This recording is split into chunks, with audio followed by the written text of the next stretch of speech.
Lin Yi traversed the vast expanse of the Great Zhou, acquiring a legacy of celestial arts. Just as he believed he was on the cusp of soaring to new heights, he unexpectedly fell victim to a deadly poison. Chapter 1. Kindred Spirits in Distress. A sharp, grating sound pierced the air as Lin Yi felt himself being propelled into the sky, only to soon lose consciousness. On an unnamed desolate island, a sinister voice echoed across the empty beach. You poor soul, blame your misfortune for being stranded here. You are destined to perish anyway. Allow me to grant you an early release. Princess, over there. I just spotted someone lying there. Two elegantly dressed women approached from a distance, with the younger one animatedly gesturing as she spoke. Suddenly, she spotted something and shouted, Gu Muhai, what are you doing? In the distance, Gu Muhai heard her and quickly lowered his sword. Princess, I discovered a strange-looking person lying here. I feared he might be a wild man from the vicinity and intended to eliminate him, he replied. The woman referred to as the princess furrowed her brow. He may be another unfortunate soul like us. How could you harm him without cause, young Master Gu? Put away your sword. What nonsense are you spouting, Gu Muhai? What about him is strange? The girl who had previously scolded him interjected. The princess nodded gently, realizing that the stranger merely wore unusual clothing and had slightly shorter hair. At that moment, Lin Yi found himself in a state of semi-consciousness, faintly hearing their conversation. Wasn't I struck by a vehicle? How did I end up here? Is this a hospital? With that thought, Lin Yi struggled to open his eyes, slowly moving his gaze. He soon discovered three young individuals clad in ancient attire standing before him. One wore a white robe, wielding a long sword, with his hair tied up in a bun secured by a jade hairpin, exuding the air of a youthful hero. However, his expression towards Lin Yi was rather gloomy. To his left stood a woman in a flowing white gown, tall and elegant, with phoenix-like eyes and an oval face, adorned with a jade butterfly hairpin that accentuated her nobility.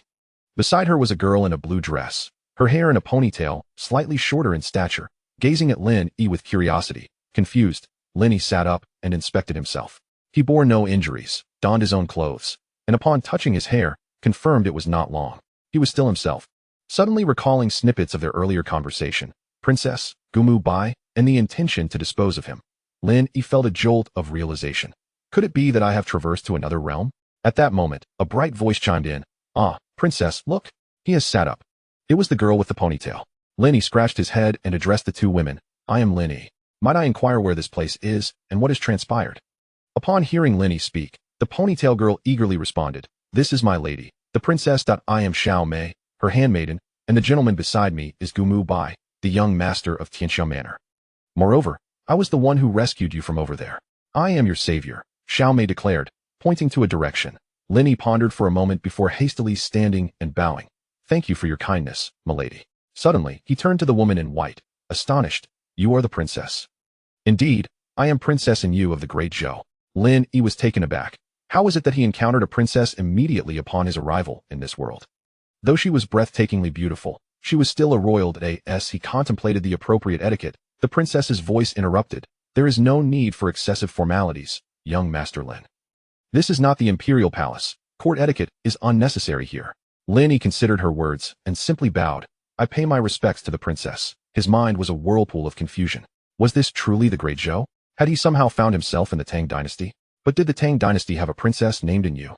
At that moment, a discordant voice broke through. Do not rejoice too soon. You may only prolong your days a little.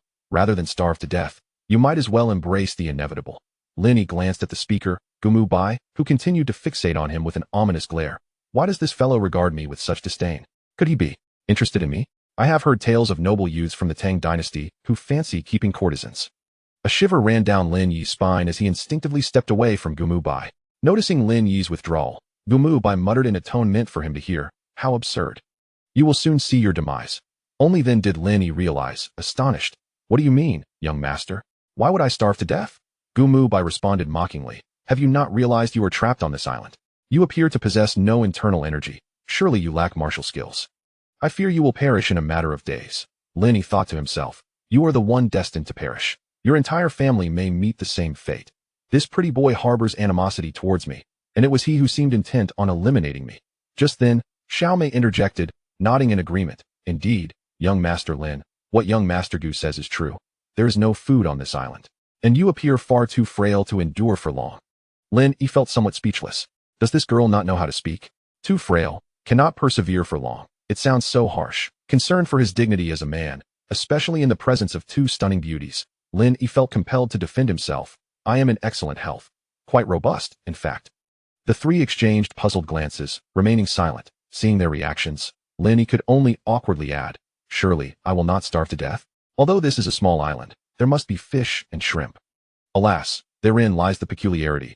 We have been here for over 10 days and have yet to see any trace of wildlife. Not even a bird, Princess An Yue remarked. Upon hearing this, Lin Yi surveyed his surroundings, towering trees, sprawling wild grass, massive boulders, and an expansive lake. While it may not be surrounded by mountains, the verdant landscape seemed ideally suited for wildlife. How could this be? At that moment, a line from a poem from his previous life flashed through his mind. In the mountains, not a bird flies. On the paths, no traces of man. A sense of unease began to creep in. The trio observed Lin Yi lost in thought, assuming he was frightened, and thus fell silent, save for Gu Muhai's cold snort. Shortly after, Xiaomei suddenly exclaimed, "Ah, the old monk is back." Lin Yi snapped back to reality, noticing a stout, kind-eyed old monk approaching slowly from a distance. As he drew near, the old monk fiddled with his prayer beads and bowed. "Princess, I have returned. There is no need for such formalities, master. Have you discovered anything?" The princess inquired, raising her hand gently. "The old monk has searched for nearly 2 hours, but found nothing. I fear we must devise a plan to leave this place, or we shall not last much longer." Upon hearing this, disappointment clouded the faces of both the princess and Xiaomei. Leaving this place was no simple task. Surrounded by water with no vessels in sight, they were all growing increasingly famished, fearing they might truly perish here. Gu Muhai's expression darkened further as he gazed at Lin Yi with an even more ominous glare. Seeing this, Lin Yi inwardly scoffed. Why does this pretty boy glare at me so venomously? It is not my fault that there is no food. Chapter 2. The Turmoil on the Ship. At that moment, the old monk finally took notice of Lin Yi's peculiar attire. The old monk, well versed in many matters, momentarily lost his composure. "Pray tell, who might this benefactor be?" Xiaomei immediately stepped up to introduce him.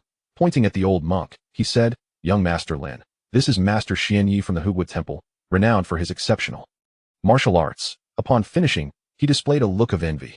Then, turning to Lin Yi, he continued, "This is Lin Yi, whom I found over there." With pride, he gestured towards the spot where he had discovered Lin Yi. Lin Yi hurriedly greeted them, bowing respectfully. "Greetings, master."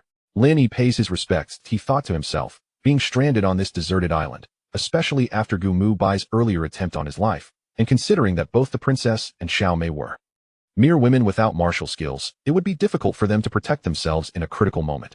Xiaomei mentioned that the great monk was highly skilled, suggesting that he might teach them martial arts in the future. At the very least, if Gu Muhai attempted to kill him again, perhaps the monk would lend a helping hand due to Lin Yi's respectful demeanor. Master Xian Yi observed Lin Yi for a moment and remarked, "Young benefactor, you are too modest. Judging by your appearance, you seem to be a person of fortune." Hearing this from the monk, Lin Yi laughed heartily, finally receiving a compliment. "Thank you for your kind words, master. Might I inquire if you are versed in the 72 ultimate techniques of Shaolin or the I Jing Jing?" "Ba, the I Jing Jing is indeed a Shaolin treasure, but I am not a disciple of Shaolin and therefore cannot claim knowledge of it. As for the 72 ultimate techniques, I have never heard of such powers existing within Shaolin Temple. Pray tell, where did you hear of this?" Understanding the monk's response, Lin Yi realized this was not a world reminiscent of martial arts novels. After a moment's thought, he replied to Xian Yi, "I have been fascinated by martial arts since childhood. I deeply admire the valor of wandering heroes who traverse rooftops and uphold justice. Yet I have struggled to find an appropriate opportunity to learn from a master. I often enjoy listening to storytellers recount tales of these martial heroes. Everything I mentioned earlier was gleaned from such stories." Xian Yi nodded, expressing a hint of regret. "I see. You appear to be in your 20s, which may be past the ideal age for martial training. It may be somewhat late for you to seek a master." "Humph, why bother being polite with him, master? With his demeanor, he dreams of learning martial arts and even attempts to leap across rooftops. What a delusion." Gu Muhai interjected, showing no restraint in his disdain. Even Princess An Yue could not help but speak up. "Young Master Lin, the master speaks the truth. Only those of at least second-tier martial skills can truly employ lightness techniques, and it is not as you described. It merely allows one to leap higher than the average person." Lin Yi felt quite disheartened.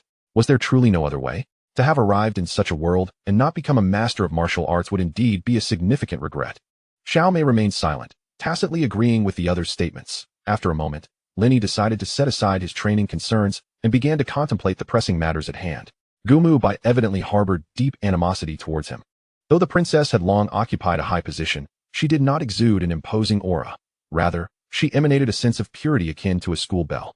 Xiao Mei, on the other hand, was lively and charming, with a good heart. The paramount concern now was to ascertain whether the island truly lacked any food sources, as they claimed. If that were indeed the case, he might very well be the first-time traveler to perish from starvation. Stealing his resolve, Lin Yi chose to disregard Gu Muhai's earlier mockery and began to engage in casual conversation with the others. Xiao Mei, how did you all end up stranded on this small island? Upon hearing Lin Yi's inquiry, Xiao Mei exclaimed in frustration, it's infuriating. A few days ago, we inexplicably got into a fight with a group of wandering heroes. During the scuffle, our ship was set ablaze, and we all fell into the lake. We managed to float here on a broken piece of wood. Lin Yi raised an eyebrow, impressed by the audacity of the wandering heroes of the Great Zhou, who dared to confront even a princess. After a pause, he continued, is this the sea? How did you end up on the water? At that moment, the princess interjected, this is not the sea, it is Panyang Lake. There are rumors in the martial world that treasures have appeared in Panyang Lake, holding the secrets to immortality. We were sent by the emperor to retrieve these treasures, but before we could find them, we clashed with a group of wandering heroes. Humph, those ruffians of the martial world, not only do they lack respect for my Tianxia Mountain Villa, but they also disregard the authority of the court. Allowing them to leave here was already a concession. How dare they engage us in battle? Once we return, I shall hold each of them accountable, Gu Muhai seethed.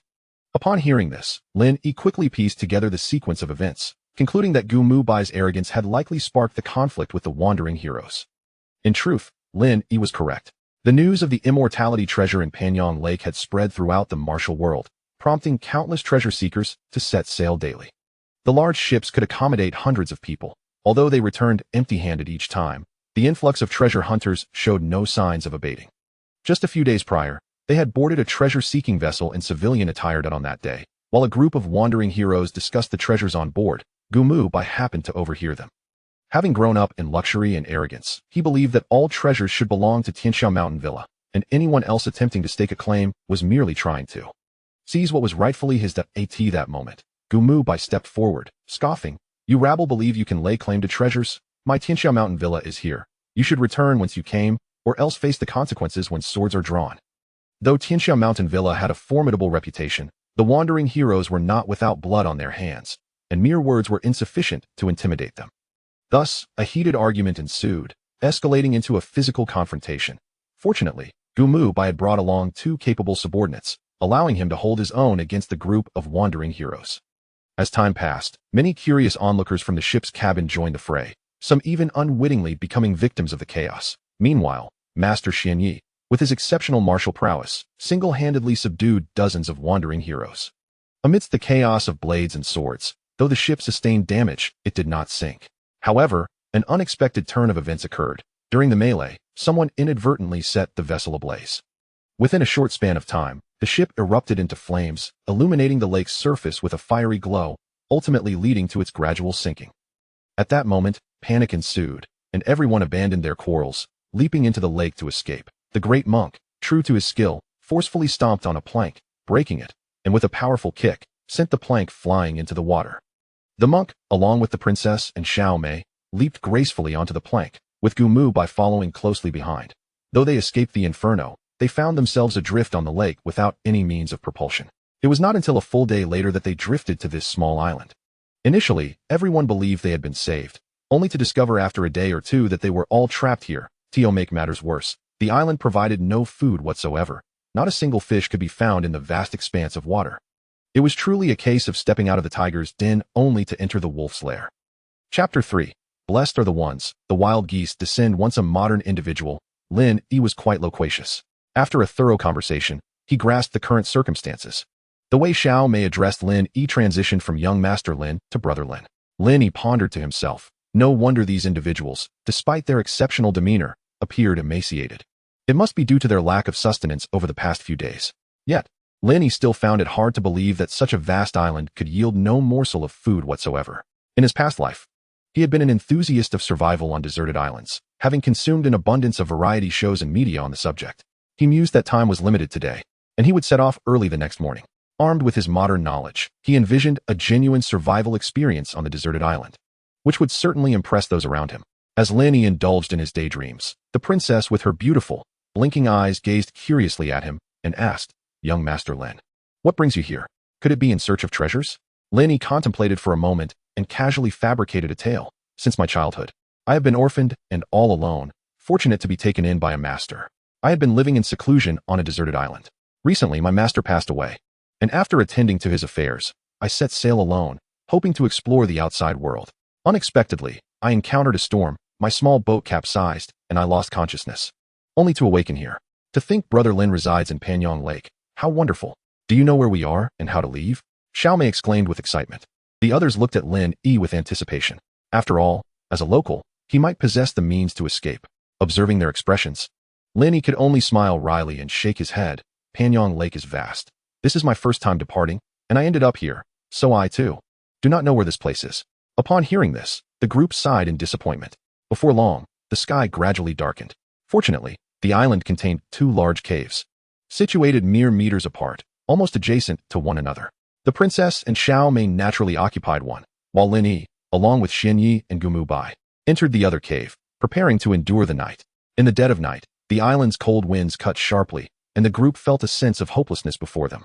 In the face of hunger and cold, soon only their breathing could be heard, echoing distinctly in the stillness of the night. A night of silence passed. At dawn, Lin Yi awoke, feeling his stomach grumble. He marveled at how the others had managed to endure several days without food, unsure of how they had persevered. Yet, for some reason, Gu Muhai's gaze towards Lin Yi had grown increasingly unfriendly, and Lin Yi sensed a hint of malice in his eyes. Shivering slightly, Lin Yi remarked, "I will go out and see if there is anything to eat," and prepared to leave. However, Gu Muhai suddenly scoffed and said, "We have been here for several days, not even having spotted a mosquito. You might as well save your efforts and conserve your energy to survive a few more days." At this moment, the princess and Xiaomei entered, both having heard Lin Yi's words. Xiaomei said to Lin Yi, "Brother Lin, let me accompany you. I am more familiar with this place than you." "Very well," the princess replied. "Xiaomei, please show young Master Lin around. He is not skilled in martial arts, so do take care of him."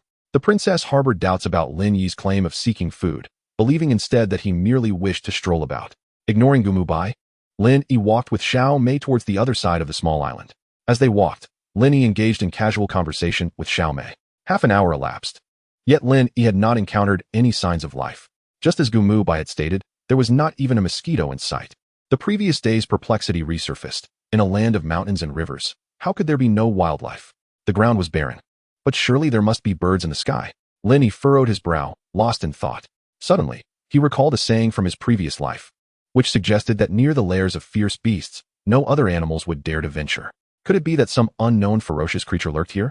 Noticing Lin Yi's silence, Xiaomei assumed he was concerned about their predicament and offered comforting words. "Brother Lin, we left guards with the princess when we set out. If we do not return for an extended period, they will surely inform the local authorities and send someone to look for us. So, Brother Lin, there is no need for excessive worry.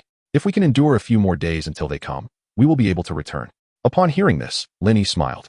The girl was genuinely kind-hearted. Even while battling her own hunger for days, she sought to reassure others. Seeing Lin Yi smile, Xiaomei became more lively and suddenly pointed to the sky, exclaiming, "Look, Brother Lin, there are so many wild geese." She then swallowed hard, adding, "If only a few could come down." After a moment, she realized she might have been too greedy and quickly amended, "One would suffice. It would be enough for us for a day." Following Xiaomei's gesture, Lin Yi indeed saw a flock of wild geese flying in AV formation.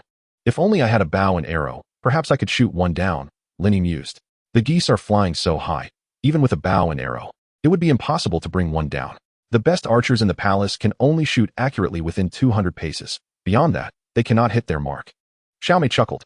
Embarrassed by Xiaomei's explanation, Lin Yi sheepishly touched his nose, gaining a preliminary understanding of the military capabilities of this era. Xiaomei continued to tease. "However, Master Lin Yi mentioned that Brother Lin is a blessed person. Perhaps if you wish for them to come down, they will indeed descend. The master is a highly revered monk, and his words are often accurate. Why don't you give it a try, Brother Lin?" As she spoke, Xiaomei couldn't help but giggle. Lin Yi thought to himself, this girl certainly had a sharp tongue. With a helpless gaze at Xiaomei, he pointed at the flock of geese in the sky, saying, "Miss Xiaomei, please do not mock me. Right now, my stomach is growling, and I truly wish for one to fall, so that everyone could share in the meal." Xiaomei laughed heartily while wistfully watching the geese as they prepared to fly away. Suddenly, Xiaomei's laughter ceased abruptly. Her mouth agape as she gazed in the direction indicated by Lin Yi's finger, as if she had witnessed something truly extraordinary. Chapter 4. Xiaomei was stunned. Xiaomei stared wide-eyed at the sky, exclaiming in astonishment, Just moments ago, among the flock of geese, one large goose had abruptly flapped its wings and plummeted uncontrollably downwards. Upon noticing Xiao Mei's expression, Lin Yi glanced skyward. Instantly, he too was taken aback, his finger trailing downwards to follow the descending goose, pondering whether he had inadvertently mastered the 6 meridians sword technique. At that moment, the goose was perilously close to the ground, perhaps having spotted Lin Yi and Xiao Mei, struggling to regain its flight. Suddenly, a blue figure dashed past Lin Yi, soaring towards the goose with remarkable speed. In an instant, the goose was captured, and the figure uttered a light reprimand. Still attempting to escape? Come down here. With that, the figure adeptly snapped the goose's neck. Lin Yi blinked in astonishment, realizing it was Xiao Mei. Now it was Lin Yi's turn to be dumbfounded. Had Xiao Mei just leaped at least 7 or 8 meters high?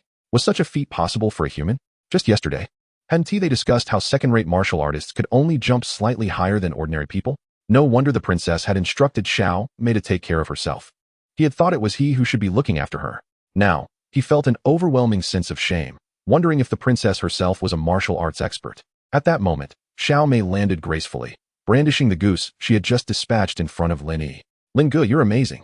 It really came down, she exclaimed. Lin Yi regained his composure and stammered, Xiao Mei, do you possess martial arts skills? Huh, Lin Gu, you only just realized that? I am both the princess's maid and guard, having practiced martial arts since childhood, she replied with a playful grin. Then how skilled are you? Are you second-rate or first-rate? Lin Yi inquired, flashing a seemingly amicable smile. Guess, I want to tell you, and your smile is rather sinister, Lin Gu, Xiao Mei teased, lifting her chin defiantly. Seeing that Xiao Mei was unwilling to divulge her secrets, Lin Yi shifted his gaze to the goose she held, contemplating thoughtfully. This goose likely bore injuries from earlier. It had probably fallen due to fright. Yet, Xiao Mei's martial prowess was surprisingly formidable, given her favorable disposition towards him. Perhaps he could persuade her to teach him a few moves. Surely, she wouldn't refuse. By then, even if he could not ascend to the ranks of the martial world's elites, he would at least possess some means of self-defense. As he glanced again at the goose in Xiao Mei's hands, Lin Yi instinctively wanted to assist her, but she declined his offer with a sweet smile. No need. This goose weighs around 7 or 8 kilograms. You wouldn't be able to lift it, Lin Gu. How underestimated I feel, Lin Yi thought. Sensing an affront to his pride, he contemplated retorting, but recalling Xiao Mei's earlier leap, he decided against it. Never mind, I want to quibble with a little girl. The two walked side by side, conversing softly as they returned. Xiao Mei, your Lin Gu is not so weak. Lifting 70 or 80 kilograms is still within my capabilities. Lin Yi attempted to clarify. Is that so? With one hand, I can lift 80 pounds, Xiao Mei casually remarked, displaying a carefree demeanor. She was engrossed in observing the wild goose in her hands, evidently delighted, likely already contemplating how to savor it. Lin Yi felt as though he had been struck anew. This girl certainly lacked a filter. Resolving to refrain from further self-deprecation, he followed her back to the campsite, where they discovered the others resting on the grass. Even the old monk had not ventured out today, seemingly conserving his energy. From a distance, Xiao Mei called out, Princess, come quickly and see what Brother Lin and I have found. Upon hearing her voice, the group turned in unison. Their expressions brightened upon seeing the wild goose Xiao Mei was holding. Even Gu Muhai, who typically regarded Lin Yi with disdain, wore a smile. The old monk was the first to speak, a look of perplexity crossing his face. I traversed this small island almost entirely yesterday and saw not a single bird. From where did you acquire this wild goose? As he spoke, he recalled the flock that had just flown overhead. After some contemplation, he dismissed the thought. The altitude at which the geese flew rendered them unreachable without a heavy arrow. Ha! Brother Lin mentioned wanting to eat a wild goose, and it simply fell down. Xiao Mei animatedly recounted the scene to the group. After some time, they finally grasped the situation. Their rich experiences ensured they would not naively believe, like Xiao Mei, that the goose had fallen solely because of Lin Yi. With the prospect of a meal, everyone's spirits lifted considerably. The princess, rarely teasing Lin Yi, smiled playfully and remarked, I wonder how young Master Lin managed to summon the wild goose. Could it be that you possess the ability to converse with him? If so, we need never fear a lack of food again. Lin Yi laughed heartily, recounting his earlier speculations to prevent any misunderstandings. Upon hearing his words, Xiao Mei blinked in disappointment. So, that's how it is. The princess gazed at her with a smile. I told you to read more. You only focus on martial arts. And now you've made such a blunder. Speaking of martial arts, Lin Yi suddenly inquired, might it be that Her Highness possesses any martial skills? The others exchanged curious smiles, and Gu Muhai took the initiative to explain. There are several top-tier experts in the palace responsible for teaching the princess and Xiao Mei martial arts. Both of them are now exceptional second-tier practitioners. His words also shed light on Xiao Mei's prowess. Lin Yi mused to himself that if a second-tier practitioner could be as formidable as Xiao Mei, then despite being somewhat older, achieving a third-tier status should be within his grasp, given diligent effort. Moreover, there might be other shortcuts. He ought to seek opportunities to inquire further. Before long, Xiao Mei had finished preparing the wild goose. The group fashioned a rudimentary grilling rack, igniting the firewood with flint, and placed the goose upon it to roast. In no time, a delectable aroma wafted through the air, causing everyone to involuntarily swallow. Half an hour later, the wild goose was thoroughly cooked. Xiao Mei utilized a dagger she carried to carve the bird into portions, subsequently handing a leg to the princess. The princess, unreserved, readily accepted the offering. Despite having gone days without sustenance, she savored her morsels daintily, an exquisite sight for onlookers. To everyone's surprise, Xiao Mei handed the other goose leg to Lin Yi, saying, "Brother Lin, this is for you." Gu Muhai let out a soft hum, momentarily recalling that this was found by Xiao Mei and Lin Yi. Thus he refrained from further comment and reached out for other pieces of meat instead. Lin Yi, having caught Gu Muhai's disdainful sound, chose to feign ignorance. Realizing that he could not contend with him, and accepted the goose leg from Xiao Mei. After a moment of thought, he returned it, saying, "Xiao Mei, you've worked hard. This goose is your creation, you should eat it." Xiao Mei, who had long desired to taste it, joyfully accepted it, thanking Brother Lin, and then selected the largest piece from the pile to offer back to Lin Yi before she began to indulge. The old monk, too, was unabashed as he seized a chunk of meat and began to feast. Observing this, Lin Yi exclaimed in surprise, "Master, you have broken your vows." Xian Yi chuckled heartily, responding, "I am a martial monk. I do not abstain from meat, only the scholarly monk does." "Oh, what distinguishes a martial monk from a scholarly monk?" Lin Yi inquired with curiosity. While enjoying his meal, Master Xian Yi explained, "A martial monk primarily practices martial arts, whereas a scholarly monk focuses on reciting scriptures, performing rituals, and enlightening the faithful." Lin Yi nodded in understanding, reflecting that it made sense. The demands of martial training required substantial nourishment, and a purely vegetarian diet would be insufficient. Chapter 5. Lin Yi's martial training. After several days of fasting, the large goose was soon reduced to mere remnants. By now midday had arrived, and the contented group sought out places to rest. The great monk and Gu Muhai sat with eyes closed in meditation, while the princess and Xiao Mei sat nearby, softly conversing and occasionally erupting into gentle laughter. With anxieties dissipated, everyone visibly relaxed. Lin Yi glanced at Xiao Mei, then at Xian Yi, and after some contemplation, made his way towards the master. Approaching Xian Yi, Lin Yi greeted him, saying, "Master, I have heard from Xiao Mei that you possess formidable martial prowess. I have a few questions I would like to discuss, if it is convenient for you." "Young Lin, you flatter me. This humble monk is not well known in the martial world, not even ranking among the top 10. However, should you have inquiries, I shall certainly share my knowledge," replied the old monk with a smile. "Top 10? Is that modesty or boastfulness?" Lin Yi mused inwardly. "I wish to learn martial arts. Might you offer me some guidance?" "Master?" Lin Yi had considered this earlier. Although the princess and Xiao Mei were skilled, their abilities were, after all, those of women, which he doubted he could emulate. Gu Muhai harbored ulterior motives towards him, and although the reasons remained unclear, it was prudent to maintain distance. Thus, Xian Yi emerged as his sole option, especially since Xiao Mei had previously mentioned that he was the most skilled in this place. After weighing his options, Lin Yi resolved to approach the old monk for instruction. Upon hearing Lin Yi's request, the old monk smiled gently, saying, "My martial skills lean towards the use of fists and internal energy, closely tied to the teachings of Buddhism, and may not be suitable for your cultivation, young Lin. Moreover, what I previously mentioned was not without basis. Young Master Lin has surpassed the age for martial training. His bones and meridians have already taken shape, making it increasingly difficult for him to achieve any significant accomplishments in martial arts." The princess, Xiao Mei, and the young master of the manor commenced their martial training at a tender age, which is why they have attained their current levels of prowess. Xian Yi elaborated at length, yet Lin Yi remained somewhat discontented. Was there truly no alternative? Suddenly, an idea struck him, and his eyes gleamed with intrigue. "Master, have you ever heard of the star-absorbing technique?" Well, since the conventional path seems blocked, Lin Yi began to entertain thoughts of unorthodox methods. Xian Yi regarded Lin Yi with curiosity, inquiring, "What manner of martial skill is the star-absorbing technique?" "I have not encountered it. It is a technique that enables one to absorb the inner strength of others for personal use, albeit with certain risks." Lin Yi recounted the martial arts techniques from his previous life's novels. After pondering for a moment, Xian Yi replied, "I have indeed never heard of such a skill, but it bears resemblance to the transmission of power. However, the conditions for such transmission are exceedingly stringent. The transmitter may exhaust their vital energy, and the recipient is left with but a fraction of the inner strength." At that moment, Gu Muhai erupted in laughter, mockingly exclaiming, Lin Yi, you must have heard this from a storyteller. If such a martial skill existed in the martial world, those who learned it would be invincible. You truly bring me amusement. It turned out that the others were not far off. They had overheard the entire exchange between Lin Yi and Xian Yi. Lin Yi, unable to contain himself, felt provoked by this individual who always seemed to oppose him. Just as he was about to retort, he noticed Xiao Mei giggling, and even the usually reserved princess was suppressing a smile. Fine, I shall not stoop to your level, Lin Yi thought to himself. At that moment, Xiao Mei approached Lin Yi, calling out, Lin big brother, would you like me to teach you martial arts? I am quite formidable myself. With that, she waved a long sword in her hand, having procured it from somewhere. Lin Yi thought to himself, Xiao Mei's martial skills are impressive as well, and promptly nodded in agreement. All right, Xiao Mei, please teach me.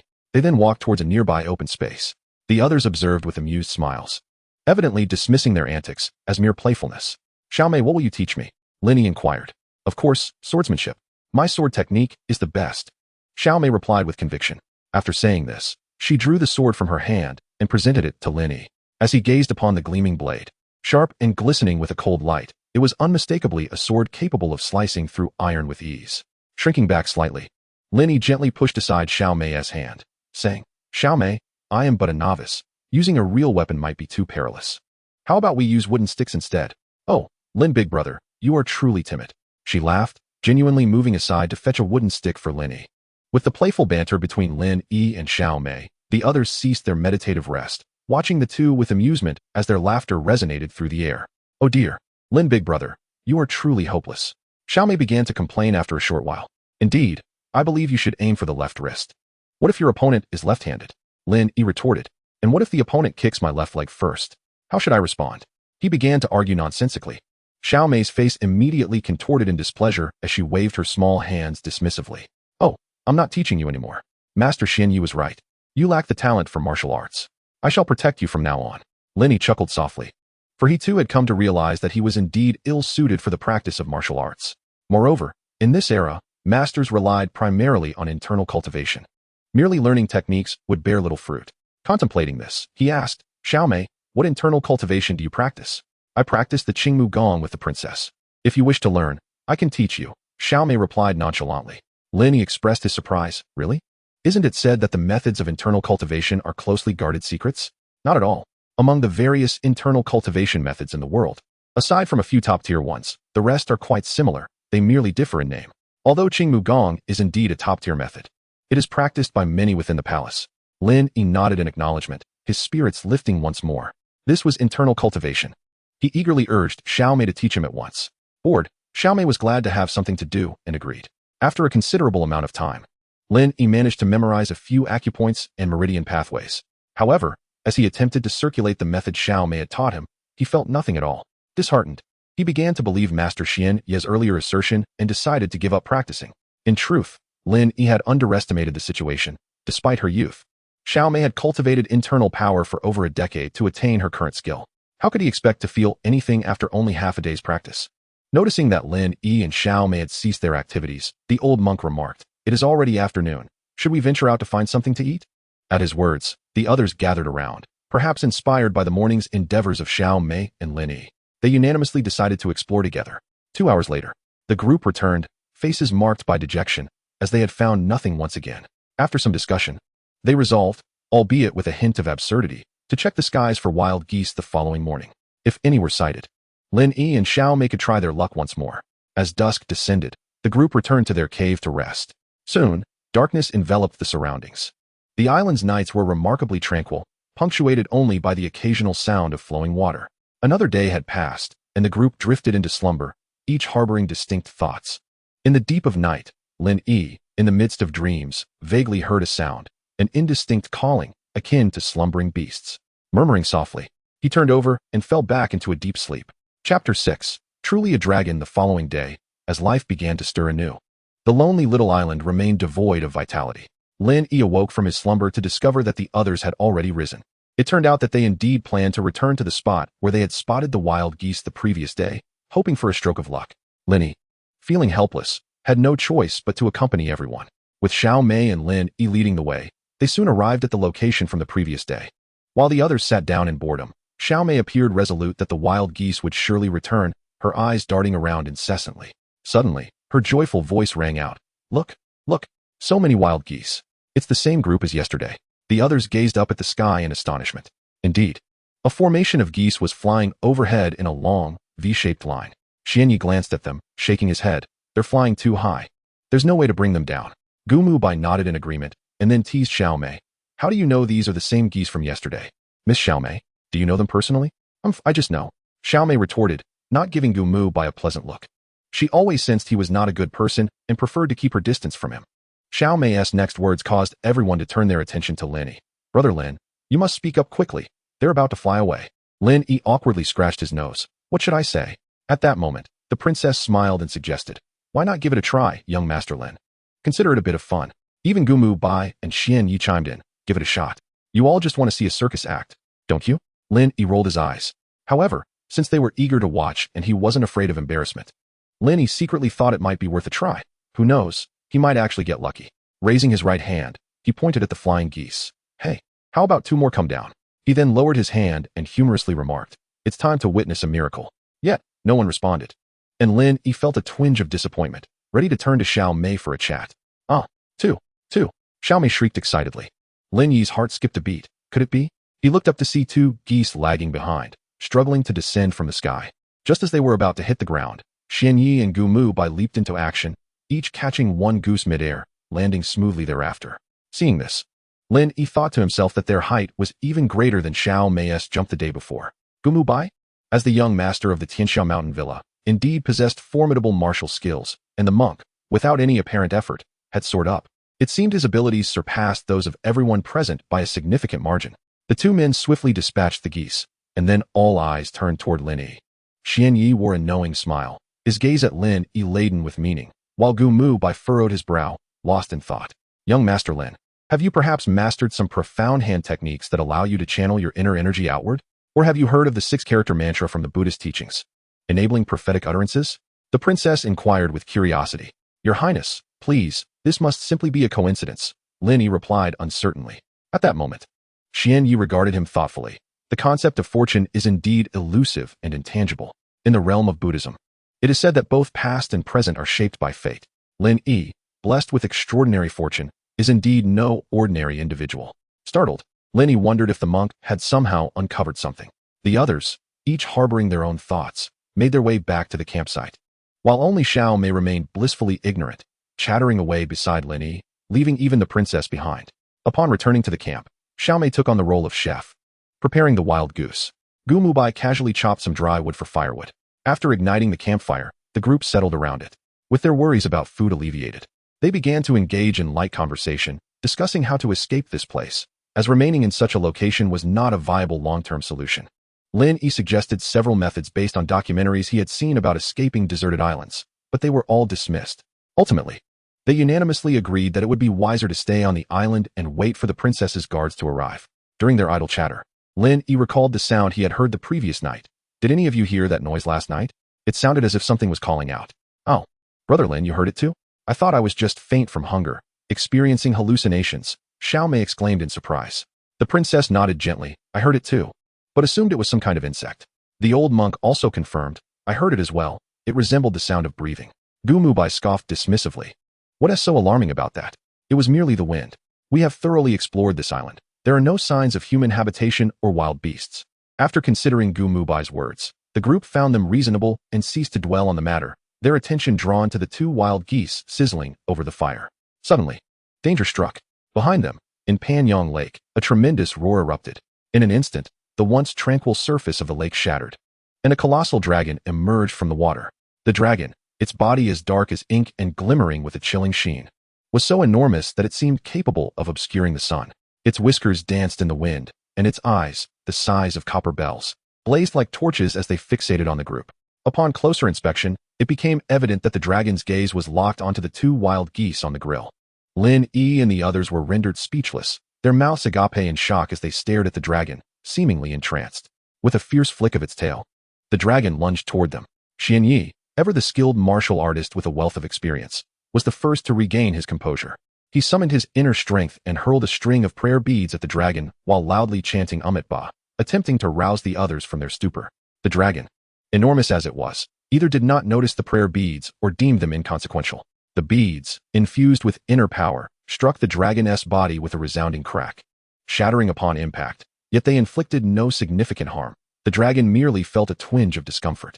In response to the pain, the dragon emitted a deep, resonant roar, charging even faster toward the group, seemingly intent on crushing them. At this moment, Lin Yi and the others, having heard Xian Ye's chant, began to shake off their confusion. Chapter 7. The absurd battle and Lin Yi's injury as the monstrous creature charged toward them. The initial instinct of the group was to scatter in panic. Lin Yi, lacking any martial prowess, could only roll and scramble to evade. Just as the beast was about to collide with him, a sudden intervention occurred, unbeknownst to him. Xiao Mei had appeared at his side, her left arm encircling his waist. With a powerful thrust of her legs, they soared away from danger, having narrowly escaped death. Lin Yi wiped the sweat from his brow and turned his gaze toward the creature. His heart nearly faltered at the sight before him. Good heavens! Was this not the fabled dragon? He had only seen such a beast on television or in pictures. Never had he encountered the real thing. Its size was staggering, and he felt an overwhelming dread at the thought of being devoured whole.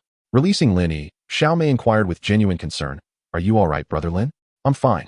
But who knows what will happen next?" he replied, his eyes fixated on the dragon, his expression clouded with foreboding. In the face of imminent peril, their fear began to dissipate. The princess and Gu Muhai unsheathed their swords, launching an assault against the dragon. Their noble status and the exceptional quality of their swords, rare treasures in the realm, ought to have given them an edge. Yet, even with such advantages, they could only manage to leave superficial scratches on the dragon's scales. Provoked by the attack, the dragon became increasingly agitated, twisting its massive body to retaliate. Its claws, sharp as blades, swiftly ensnared the two swords, flinging the warriors to the ground before they could withdraw. Seeing the princess in jeopardy, Xiao Mei brandished her sword and charged at the dragon, while Xian Yi, unarmed, rushed forward to assist. Lin Yi, in a state of despair, observed the chaos, desperately formulating a strategy. The combat prowess of his companions was evidently inferior to that of the dragon. If this continued, their demise was inevitable. Yet, what could he possibly do against such overwhelming strength? At that moment, Lin Yi spotted one of the dragon's colossal claws reaching for Xiao Mei. "Xiao Mei, be careful!" he shouted. But the dragon was too swift. Before the warning could fully escape his lips, Xiao Mei was captured within its grasp. Witnessing her peril, Lin Yi was struck with alarm. Xiao Mei had always treated him kindly, and he could not stand idly by while she was endangered. Resolving to act, he thought, "Whatever the outcome, if they perish, I will too. I might as well fight." With determination surging through him, Lin Yi seized a sword that had fallen to the ground and charged at the dragon, shouting, "Die!" He aimed the blade directly at the dragon's tail. Expecting a mutual demise, he was taken aback when the sword pierced the dragon's flesh, embedding itself to the hilt. A fountain of dragon blood erupted, drenching Lin Yi completely. The dragon recoiled in pain, releasing Xiao Mei from its grip, and then lashed out with its tail, striking Lin Yi squarely in the chest. He felt as though he had been hit by a runaway carriage, his body uncontrollably propelled aside. At that moment, Xiao Mei, having freed herself, executed a somersault in midair and leaped toward Lin Yi, catching him in her embrace as they landed safely on the ground. With urgency etched on her face, Xiao Mei looked at Lin Yi and asked, "Brother Lin, are you all right? Why did you act so foolishly?" Lin gazed at Xiao Mei, who appeared unscathed, and smiled before turning his attention back to the dragon. The long sword remained embedded in the dragon's tail, and the pain elicited a thunderous roar from it. The dragon's tail thrashed violently, and with a few vigorous movements, it flung the sword away. Lin was initially perplexed. Previously, Xiao Mei and her companions had failed to inflict any damage on its scales, yet his strike had penetrated. Upon closer inspection, he realized, perhaps inadvertently, he had struck its most vulnerable spot. No wonder the creature was so enraged. As this thought crossed his mind, Lin involuntarily shuddered and tightened his core. Sensing the movement in his arms, Xiao Mei assumed Lin's injury had worsened and cast a worried glance at him. Meeting her gaze, Lin awkwardly reassured, "I am fine." At that moment, the dragon glared at them with indignation, emitting a series of peculiar sounds. A careful observation revealed a hint of grievance on its face. If someone could decipher its utterances, they would understand the dragon lamented, "I merely wish to partake of those 2 pieces of meat. Why have you attacked me?" Realizing the dragon seemed disinclined to pursue further aggression, Xian Yi and the others also ceased their movements, standing to the side. They exchanged puzzled looks. Uncertainty etched on their faces. The princess inquired, "Master Xian Yi, given your extensive knowledge, is the dragon actually speaking?" To which Xian Yi replied, "This is my first encounter with a dragon as well. I have only heard of them in legends." It turned out this dragon had resided in the area for nearly a millennium since its transformation, and although it could not articulate human speech, It had developed a degree of intelligence. The Panyang Lake was abundant in fish, and though the dragon had never known hunger, it had always subsisted on raw fare. Never having tasted cooked food, it had been in a state of slumber. But the enticing aroma of roasted goose from the previous day had roused it from its deep sleep, and the sounds heard by the group that night had actually been its low murmurs. Just when they thought it would suffice, the group had ignited the fire again. This time with 2 geese, which overwhelmed the dragon with irresistible temptation, prompting its sudden emergence, leading to the ensuing chaos. After a brief moment of silence, the dragon, noticing the group's in action, surged towards the fire with a resounding swoosh. Its claws swiftly grasped the fire and the 2 geese, lifting them into the air before plunging back into the depths of Panyang Lake. This astonishing display left the group utterly bewildered. Lin's eyes widened in shock. His mouth agape as if it could accommodate an egg, fixated on the lake's surface. Suddenly, an excruciating pain surged through his chest. He moved his lips to utter, "Nonsense," before collapsing unconscious.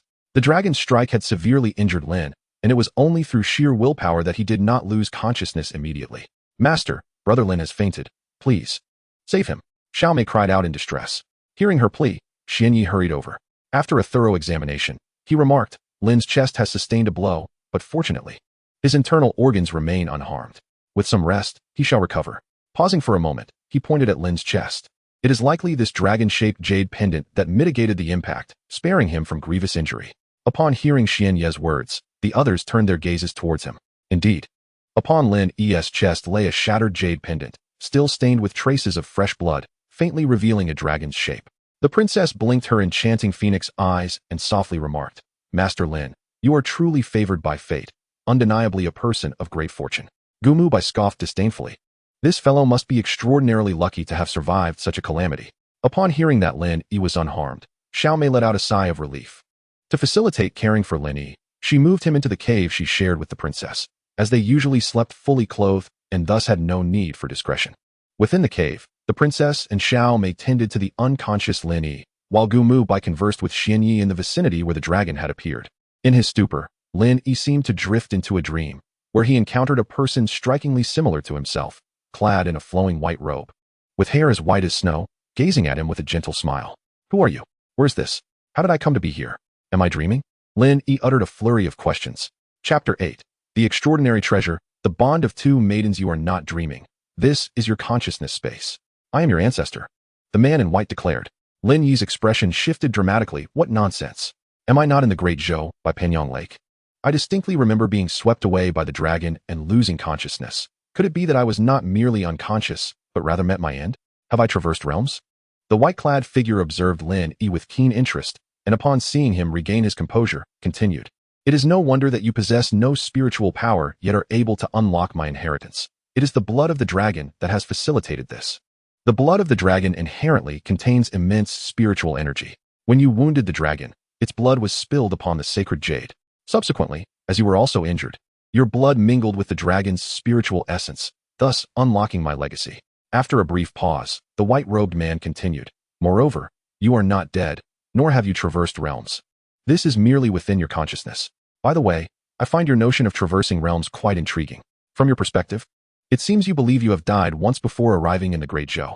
From the standpoint of cultivators, this resembles a form of reincarnation through possession, yet such a phenomenon does not typically allow for the crossing of time and space. Your situation is indeed rare, and should we meet again in the future, I would be most eager to delve deeper into your circumstances." Listening to the white-robed man's extensive exposition, Lin Yi was awestruck, realizing that this figure knew everything about him. Trembling, he pointed a finger at him. You, how do you know all this? Do not be alarmed.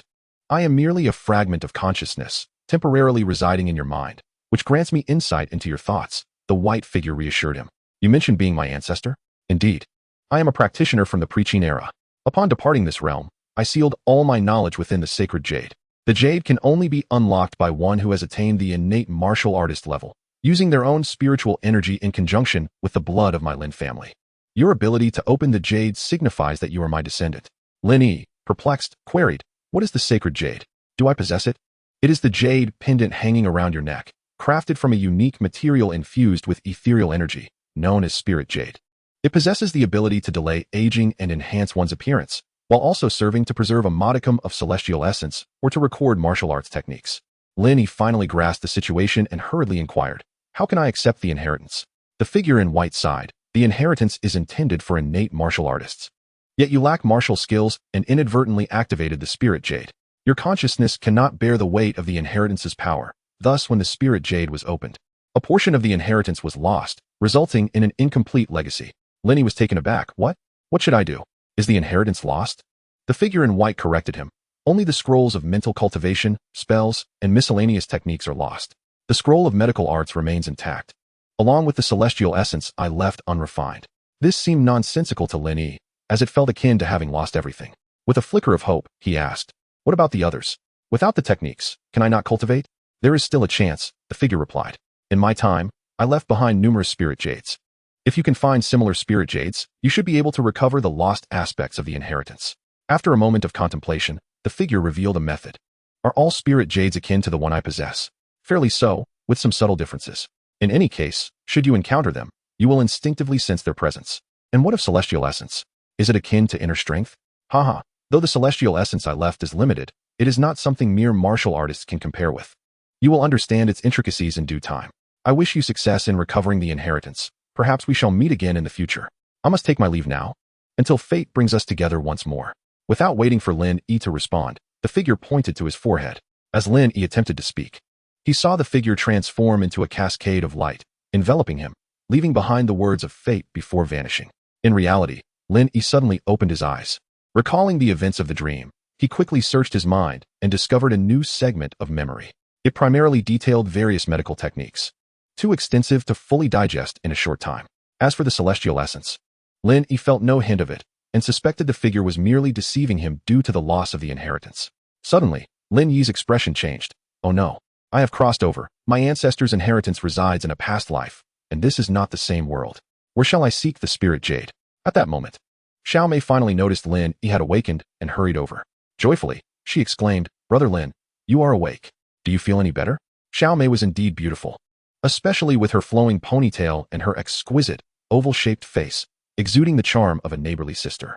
As she approached, Lin Yi felt a sudden rush of heat, his blood racing to his head, an overwhelming urge to leap forward.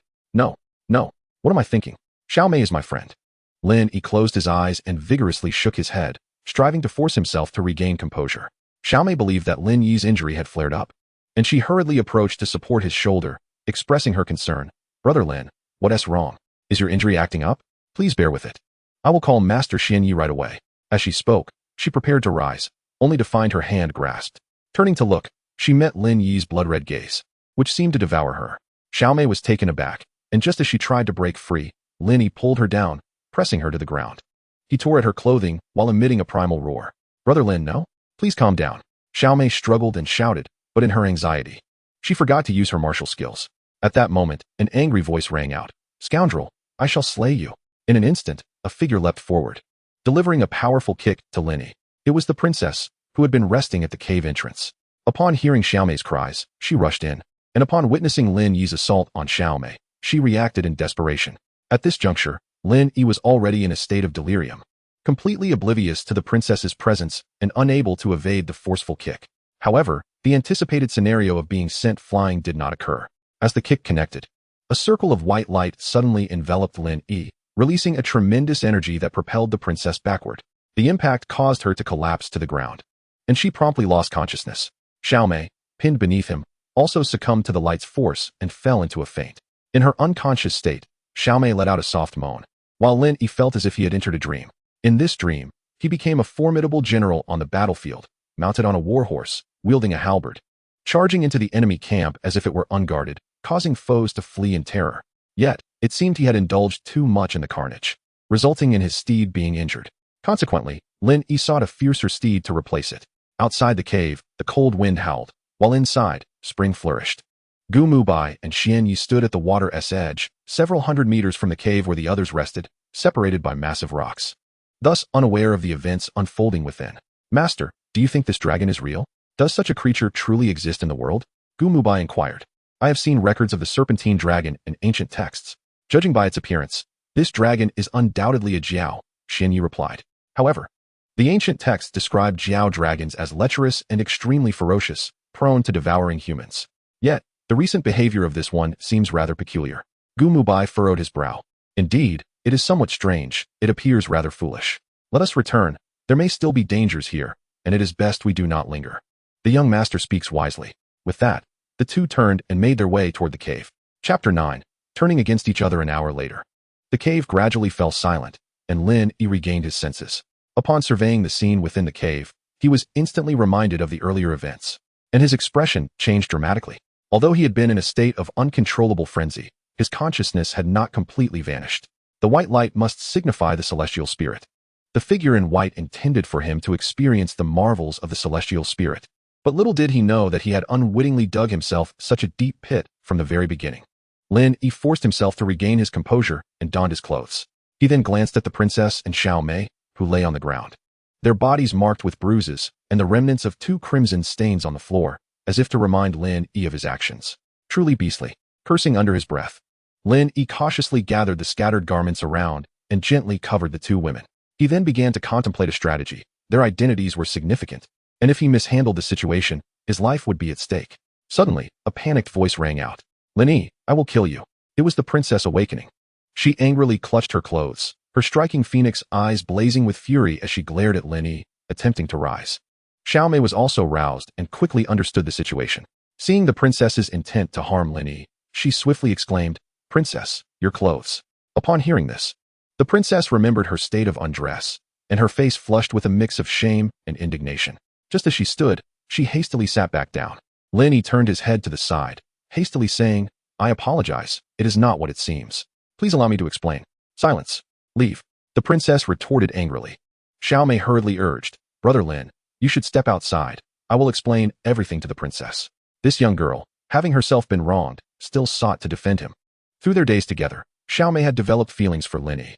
Just as Lin Yi was about to acquiesce, he suddenly felt a jolt of fear prickling at his scalp. Turning back, he saw a gleaming sword thrusting toward him from the cave entrance. It was Gu Muhai and Lin Yi, having heard the princess's cries and believing danger had arisen, who rushed over in haste. Upon reaching the entrance and witnessing the scene within, they quickly grasped what had transpired. Gu Muhai's eyes blazed with fury as he drew his sword and lunged at Lin Yi, aiming straight for his neck, evidently intent on ending his life. No! Xiao Mei cried out. Gu Muhai, already a formidable fighter, unleashed his full strength in a fit of rage. Even Lin Yi was caught off guard, let alone Lin Yi, who was untrained in martial arts. My life is forfeit. Lin Yi barely had time to entertain this thought before he saw the sword pierce him. Brother Lin, Xiao Mei cried in despair, her heart shattering. The princess, too, bore a conflicted expression, although he had just violated her. Witnessing someone she had spent days with facing imminent death stirred a sense of melancholy within her. Just as everyone assumed Lin Yi was doomed, an unexpected occurrence transpired. At the moment the sword struck Lin Yi, a circle of white light enveloped him. Gu Muhai felt an immense force surging from the blade, and before he could react, he was sent flying backward, crashing against the stone wall and spitting blood. The sudden turn of events left the others in stunned silence. Lin Yi narrowly escaped death, feeling a lingering fear as he touched his neck and sighed. That was close. Brother Lin, you are safe. How wonderful! Exclaimed Xiao Mei joyfully. Lin Yi remarked, I did not anticipate that Lin would possess such hidden depths, having cultivated protective qi. Gu Muhai, with a pallid complexion, glared at Lin Yi, seething with resentment. Master, swiftly eliminate him. This Lin has concealed himself so deeply. Now he has committed such heinous acts against the princess and Xiao Mei. He must have plotted this from the start, intending to ensnare us all. At that moment, the princess recalled that Lin Yi had also emanated a white light earlier. She pondered that this matter might hold deeper implications, and considering her and Xiao Mei's current disheveled appearance, it was indeed inappropriate. She quickly interjected, you all step outside first, and refrain from taking any further action until we emerge. Upon hearing the princess, they complied and collectively made their way outside the cave. Once outside, Lin Yi appeared to be deep in thought, while Gu Muhai, gripping his sword tightly, continued to fixate on Lin Yi, seemingly intent on striking him down. Lin Yi understood that no words would suffice in this moment. He could only wait for the princess and Xiao Mei to return before speaking, choosing to ignore Gu Muhai and retreating into contemplation. The events of the day had been exceedingly bizarre, almost surreal, leaving him caught off guard. How had he suddenly lost control? Was it truly a matter of celestial spirits? He had just experienced it firsthand. The celestial spirit must have felt a grave threat to materialize, vanishing in an instant, and it did not appear to be the result of lewd influences, which should not be the case. Within the cave, Xiao Mei recounted Lin Yi's loss of sanity. The princess also sensed the peculiarity of the situation. After several days of interaction, Lin Yi did not seem to be a person of great malice. However, he had still committed grievous acts against her and Xiao Mei, which pertained to a woman's reputation, and thus, he could not be let off lightly. The two conversed quietly for a while in the cave. After a brief interval, the princess and Xiao Mei emerged. The princess, with a frosty demeanor, fixed her gaze upon Lin Yi. How do you explain this situation? Stealing a glance at the princess, Lin Yi noted the deadly glint in her eyes, cold as ice, a stark contrast to her previously innocent demeanor. With a hint of uncertainty, he replied, Princess, what if I said I do not know what happened? Would you believe me? He spoke cautiously, watching her carefully. The princess, vexed to the point of laughter, retorted coldly. Do you think I would believe that? I must agree with Gu Muhai, you harbor ulterior motives. Do you wish to forfeit your life? The princess's face flushed with anger, her chest rising and falling violently, having expected him to provide an explanation, only to find him shamelessly evading responsibility. Just then, Lin Yi interjected appropriately, Princess, please temper your anger and allow me to speak. The princess regained her composure and responded to Lin Yi, Master, you may speak freely. The monk continued, I have read an ancient text regarding the Jiao dragon, known for its lascivious nature. Its blood and flesh contain lewd toxins. It is likely that Lin was splashed with the blood of the Jiao dragon, thus succumbing to its poison. Upon hearing this, Lin Yi suddenly felt enlightened. Indeed, regardless of the era, the portrayal of dragons invariably suggests their inherently lascivious nature. Am I perhaps a victim of that malevolent dragon? Might I request the esteemed monk to further examine Lin? Lin Yi continued. I appreciate your assistance, master. Lin extended his left hand. After a brief moment, Lin Yi withdrew his hand from the pulse examination. As expected, there resides within Lin a violent toxin, reminiscent of the dragon's essence. Yet, it has not yet manifested. Perhaps it was already suppressed. However, there is a matter I wish to inquire about, Lin. The protective vital energy is a hallmark of a master, and yet, despite your evident mastery, I do not sense any vital energy within you. Lin Yi gazed at Lin with curiosity. Lin's mind raced. He could not divulge the secret of his celestial spirit, for it would lead to untold consequences. After a moment's contemplation, he spoke. Upon my master's passing, he bestowed all his internal power into me, but I remain ignorant of how to wield it. Lin Yi's eyes widened in understanding. No wonder this internal power has remained concealed within you, Lin, only revealing itself when you faced danger. He marveled. To achieve mastery solely through the infusion of internal energy, your master must have reached an unparalleled pinnacle. It is indeed a lamentable fate that I shall never encounter such a grand figure in this lifetime. Chapter 10. Departure from the Isle following their conversation. The group finally grasped the circumstances surrounding their predicament. Could this truly be the end? The princess, Gu Muhai, seemed somewhat reluctant. Silence. Before he could finish, the princess interrupted. This matter ends here. No one is to speak of it again. Master Lin Yi, young Master Gu, please return. Lin, you come with me, along with Xiao Mei. With that, the princess strode into the cave. Aware of his grave misstep, Lin dared not utter a word and obediently followed behind. Inside the cave, Princess An Yue fixed her beautiful gaze upon Lin with intensity. She had always been gentle and kind, treating her subordinates with utmost grace. Xiao Mei had never witnessed her in a state of anger. Now, seeing her ire, Xiao Mei stood quietly to the side, furtively signaling Lin with fervent blinks, urging him to speak. Noticing Xiao Mei's gestures, Lin shot her a questioning glance. Princess An Yue, observing this, felt her frustration boil over, casting Lin a reproachful look as she inquired, Lin, what do you intend to do about this situation? Whatever the princess decides, I shall have no objections, Lin promptly affirmed. The princess sighed deeply, saying, a woman's honor is of paramount importance. Now that both Xiao Mei and I have lost our virtue to you, though it was a twist of fate, we cannot pretend as if nothing has transpired. My status is unique, and a future with you is impossible. However, Xiao Mei and I share a bond akin to sisters, and you must not forsake her, or I shall not spare you. With that, she turned to Xiao Mei. Xiao Mei, I have long perceived the affection blossoming between you two. Should we manage to escape this place, you shall accompany him. Upon hearing this, Xiao Mei felt a mix of joy and anxiety, yet she replied, Princess, I do not wish to leave you. I shall serve you for a lifetime. Princess An Yue felt a pang of reluctance as the two had grown up together, never having been apart. Though they shared the bonds of master and servant, they were, in truth, akin to sisters. However, it seemed that separation was now imminent. Xiao Mei, do not speak foolishly. You will marry one day. Given the current circumstances and your mutual affections with young Master Lin, what is there to hesitate about? Princess An Yue's voice was tinged with irritation as she glared at Lin Yi. He rubbed his nose, contemplating that both women were indeed dear to him. And he could not focus solely on Xiao Mei. Xiao Mei, rest assured, Brother Lin will take responsibility for you. I shall never let you down in this lifetime. If I utter falsehoods, may I be devoured by a dragon. He then turned to Princess An Yue. Your Highness, please trust me. Regardless of the trials I may face in the future, I will seek you out at the palace to provide an explanation. I, Lin Yi, am not one to abandon those I care for. Princess An Yue remained silent, merely sighing as she reflected on her own status, feeling a sense of frustration. She waved her hand, signaling for Lin Yi to leave. In light of the recent events, everyone seemed distracted, each lost in their own thoughts, seeking solace in solitude. Just then, Lin Yi heard the distant calls of the princess echoing through the air. Upon closer inspection, he noticed several large sailboats appearing on the lake's surface, with voices repeatedly calling out for the princess. Elation surged within him. It was clear that Princess An Yue's guards had finally located them. Others were drawn by the calls, and upon realizing that rescue was at hand, their faces lit up with excitement, momentarily forgetting their earlier discontent. Quickly, over there.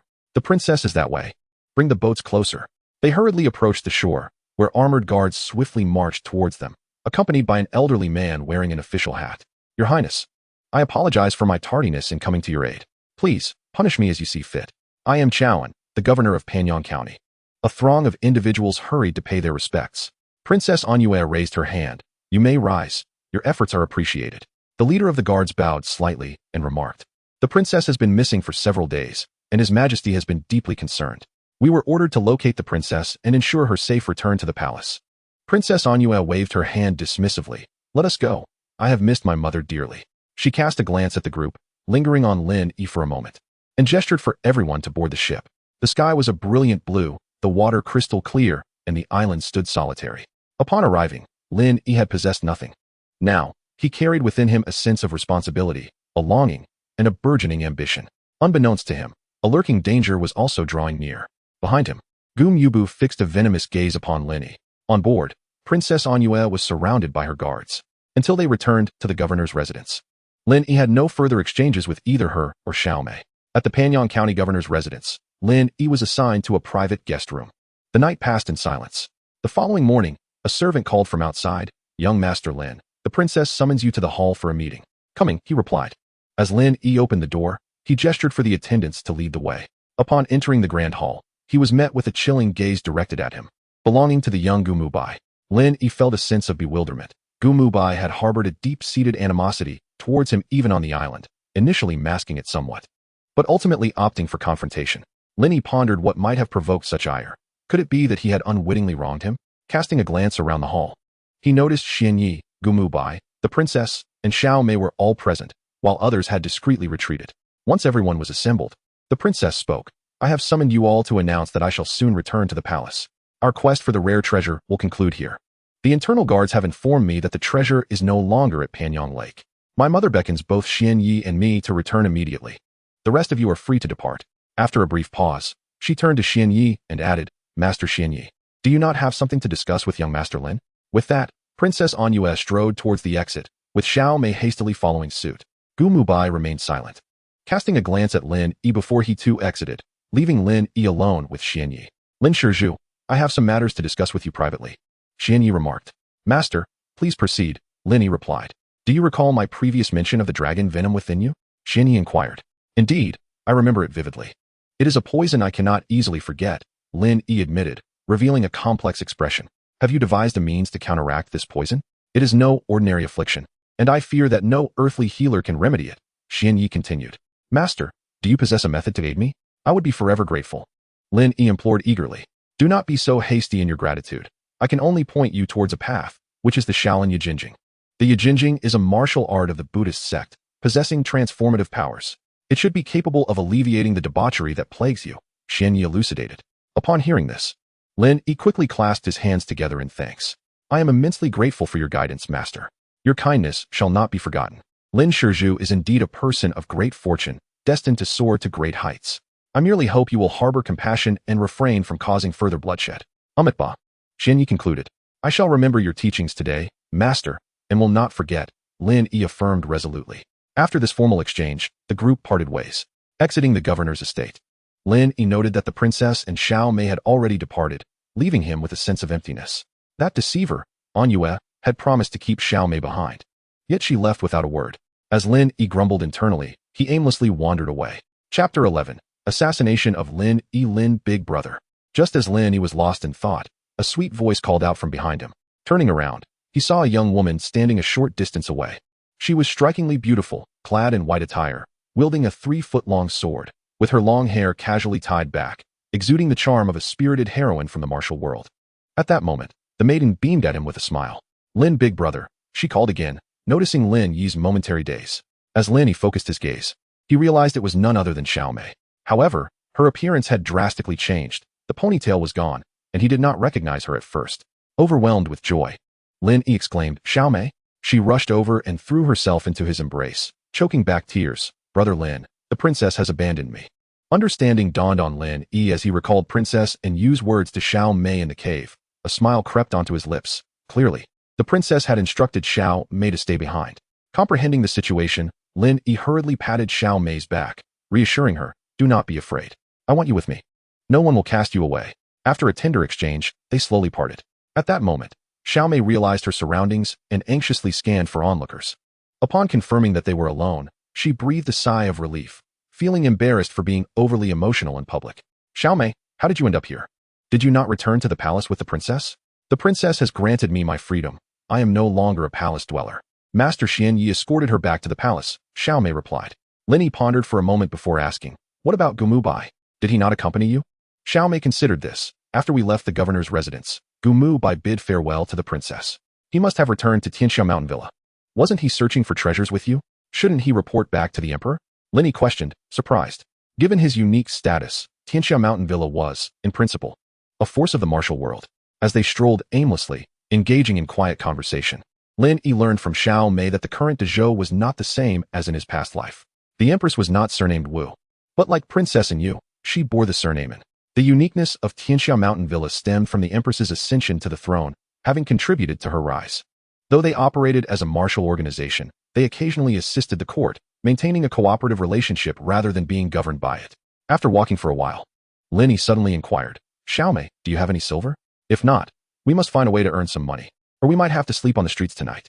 He felt somewhat awkward, as asking a younger girl for money seemed undignified, but having just traversed into this world, he was left with nothing. While he could manage, he could not let Xiaomei suffer. Ah, the princess anticipated this, Xiaomei giggled. When I left, she gave me 1,000 taels in silver notes, claiming it was my monthly allowance saved over the years. She then produced a stack of notes and handed them to Lin Yi. He quickly waved his hands. No, keep it for yourself. Consider this a loan from me for now. I will repay you when I earn some money. Brother Lin, how can you say that? I am yours now. Xiaomei said, blushing. Haha, it seems I misspoke, Lin Yi chuckled. Brother Lin, ahead lies the bustling marketplace. Should we find an inn to stay at? You need a change of clothes. Your current attire is rather peculiar, and people are staring. After all these days, Lin Yi was still dressed in the sportswear he had arrived in. To the inhabitants of this era, such attire might be deemed peculiar, especially as the garments bore remnants of dried blood. Glancing around, Lin Yi noticed several passers-by point and whisper about him. Without a second thought, he acquiesced to the situation. Soon, the pair found an inn to rest, and after inquiring with the innkeeper about the nearest tailor, they set off together. Not long after, they emerged from the tailoress shop. Xiaomei, beaming with delight, exclaimed, Lin Gu, you look so much more handsome in this outfit. Lin Yi chuckled, playfully pondering how to tease her further. Previously, did I not look good? Xiaomei giggled. Before, Lin Gu was handsome, but the clothes were not. Now, both the person and the attire are appealing. As they conversed, a sudden whoosh pierced the air. A jet-black arrow, swift as a shadow, shot toward Lin Yi's back. Xiaomei was the first to notice, shouting, be careful. She swiftly pushed him aside. At that moment, a cloaked figure in black melted away into the crowd. Xiaomei attempted to pursue, but Lin Yi quickly restrained her. Do not chase after a desperate foe. Are you unharmed, Lin Gu? She inquired. I'm fine, thanks to you, he replied, his mind racing to deduce who sought to take his life. Since arriving in this realm, he had not made enemies, apart from Xiaomei and a few others, with whom he was familiar. After a brief contemplation, Lin Yi began to form some suspicions. Observing the fallen arrow in the distance, Xiaomei, filled with trepidation, asked, why would someone attempt to assassinate you? Lin Yi shook his head. I do not know. Perhaps they mistook me for someone else. We must exercise caution from now on. By this time, it was afternoon, and following the assassination attempt, their enthusiasm for shopping had waned. After walking for a while, they decided to return to the inn to rest and discuss their forthcoming plans. Meanwhile, at the Panyang County post, Gu Muhai stood alongside a cloaked figure. With a grim expression, he inquired, failed? It was nearly successful. But that woman beside him intervened. She possesses formidable martial skills. I was no match for her in direct combat, the cloaked figure replied. Xiao Mei is only a second-tier expert. It is not surprising you could not defeat her. Let this matter rest for now. Suddenly, a swift horse galloped into view. And a young man, resembling a servant, dismounted and approached Gu Muhai without acknowledging the cloaked figure, bowing respectfully. Greetings, young master. Gu Muhai gestured for the cloaked figure to depart, saying, You may leave. After the cloaked figure exited, he scolded, Incompetent fool. You claim to be the local power, yet cannot handle a mere brat from the back alleys. Turning back to the young man, he asked, What brings you to me? The young man replied, Young master, I bring word that you have returned safely. The master has sent a message via carrier pigeon, urging you to return to the manor promptly for an important discussion. Understood. Gu Muhai paused before continuing. Have you completed the task I assigned to you? I have already dispatched someone. Rest assured, young master. Upon receiving the items, ensure their swift delivery to me. Subsequently, Gu Muhai gazed at the city of Panyang. His expression darkened. Lin Yi, you have repeatedly thwarted my grand ambitions. Do you believe that engaging in disgraceful acts with that wretched and you will elevate your status? I shall make you regret the very act of living. Humph. And in you, you are mine. Even if you are tainted now, you shall not escape from my grasp. After a moment, Gu Muhai regained his composure. Let us depart. Return to the manor. Chapter 12. Brother Lin, you are so wicked in the inn's room. Lin Yi sat across from Xiao Mei. Brother Lin, are you planning to go to Shaolin? Xiao Mei, you possess an uncanny foresight, he replied with a chuckle. Hee. Xian, you shared your plans with us. I suspected you would indeed venture to Shaolin. Suddenly, her expression shifted to one of concern. Brother Lin, is the poison within you manageable? Lin Yi looked at Xiao Mei and smiled reassuringly. It's nothing, merely the Jiaolong poison, hardly a serious issue. Besides, should anything arise, you are here, are you not? Upon hearing this, Xiao Mei recalled some unpleasant memories, her cheeks flushing instantly. In truth, Lin Yi had not originally intended to journey to Shaolin. He believed that, having inherited his ancestors' medical knowledge, dealing with a mere Jiaolong poison would be a trivial matter. However, upon reflecting on his memories during his return, he realized that the situation was far more complex than he had anticipated. The Jiaolong poison contained spiritual energy, and its antidote required celestial assistance. Although he had inherited celestial powers, they remained unrefined, thus he could only rely on the Yi Jin Jing, a Shaolin secret technique. Yet, since even Xian Yu was unfamiliar with it, this journey would likely not proceed smoothly. In the room, Xiao Mei dominated the conversation, recounting her experiences in the palace and the adventures she shared with the princess, filled with intriguing tales. Lin Yi occasionally interjected, eliciting peals of laughter from her. Time flew by swiftly, and just as they were preparing to rest, Xiao Mei appeared somewhat hesitant and murmured, I will ask the innkeeper to prepare another room. Lin Yi, harboring mischievous intentions, would not allow her to leave so easily. He suddenly grasped her delicate hand. It is still early. Let us converse a while longer.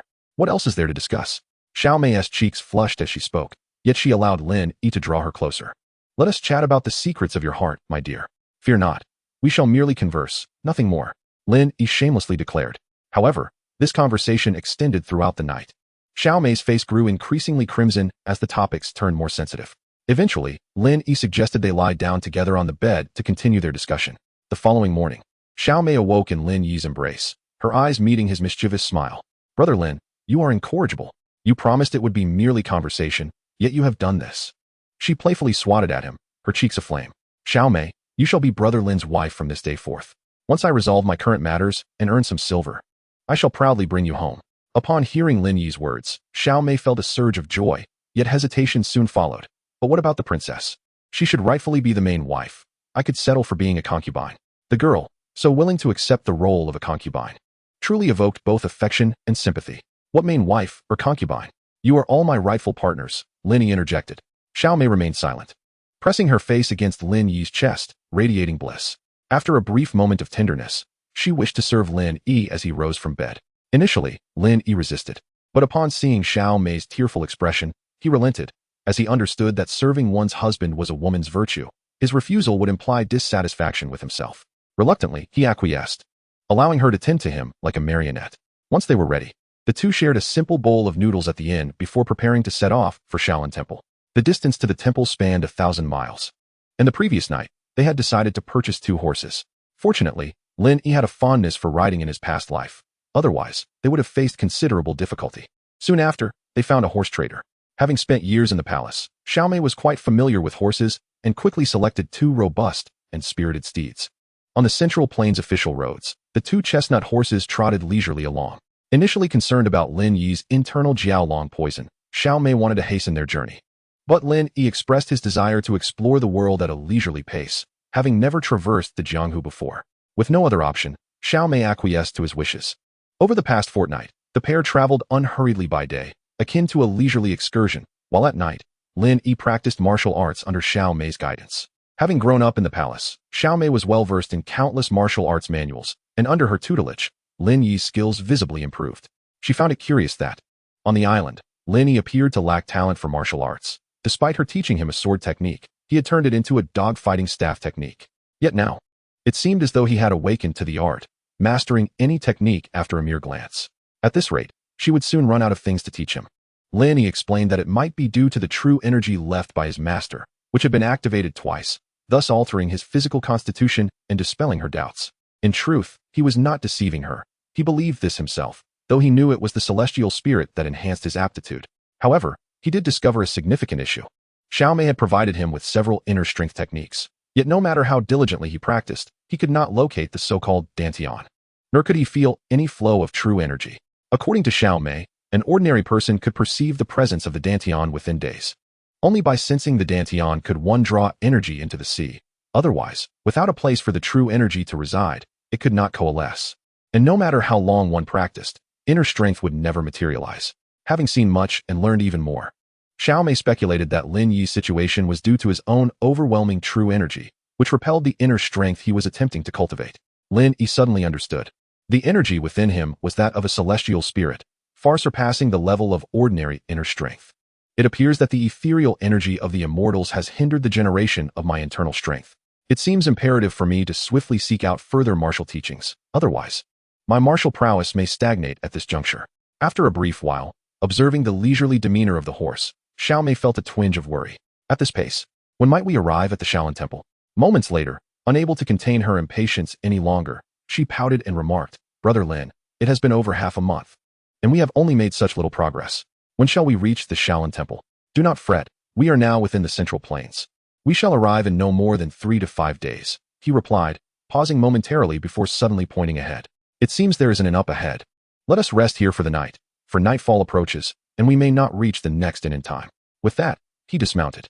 Xiao Mei responded affirmatively and followed suit. The two led their horses towards the inn, and upon reaching the entrance, a young attendant approached them. "May I inquire whether the esteemed guests are looking to dine or to stay?" Lin observed the inn and found it quite satisfactory. "We shall dine first, and then take a room for the night. Additionally, please provide good feed for our 2 horses." After saying this, he tossed the reins to a nearby stable hand. "Very well, esteemed guest, please follow me to a room," the attendant said while leading the way, calling out to the inside. "What would you like for your meal? Shall I have it delivered to your room?" "No need for such trouble. We will take that table." Lin indicated a vacant table near the entrance and walked over with Xiao Mei. They both preferred dining in the hall, as it was bustling with patrons, allowing them to overhear various tidbits of news from the martial world and occasionally witness thrilling confrontations. Shortly after they sat down, they heard someone nearby uttering vulgarities and turned to look. They beheld a young man with a lewd appearance and slanted eyes, surrounded by several attendants, who were partaking in their meal.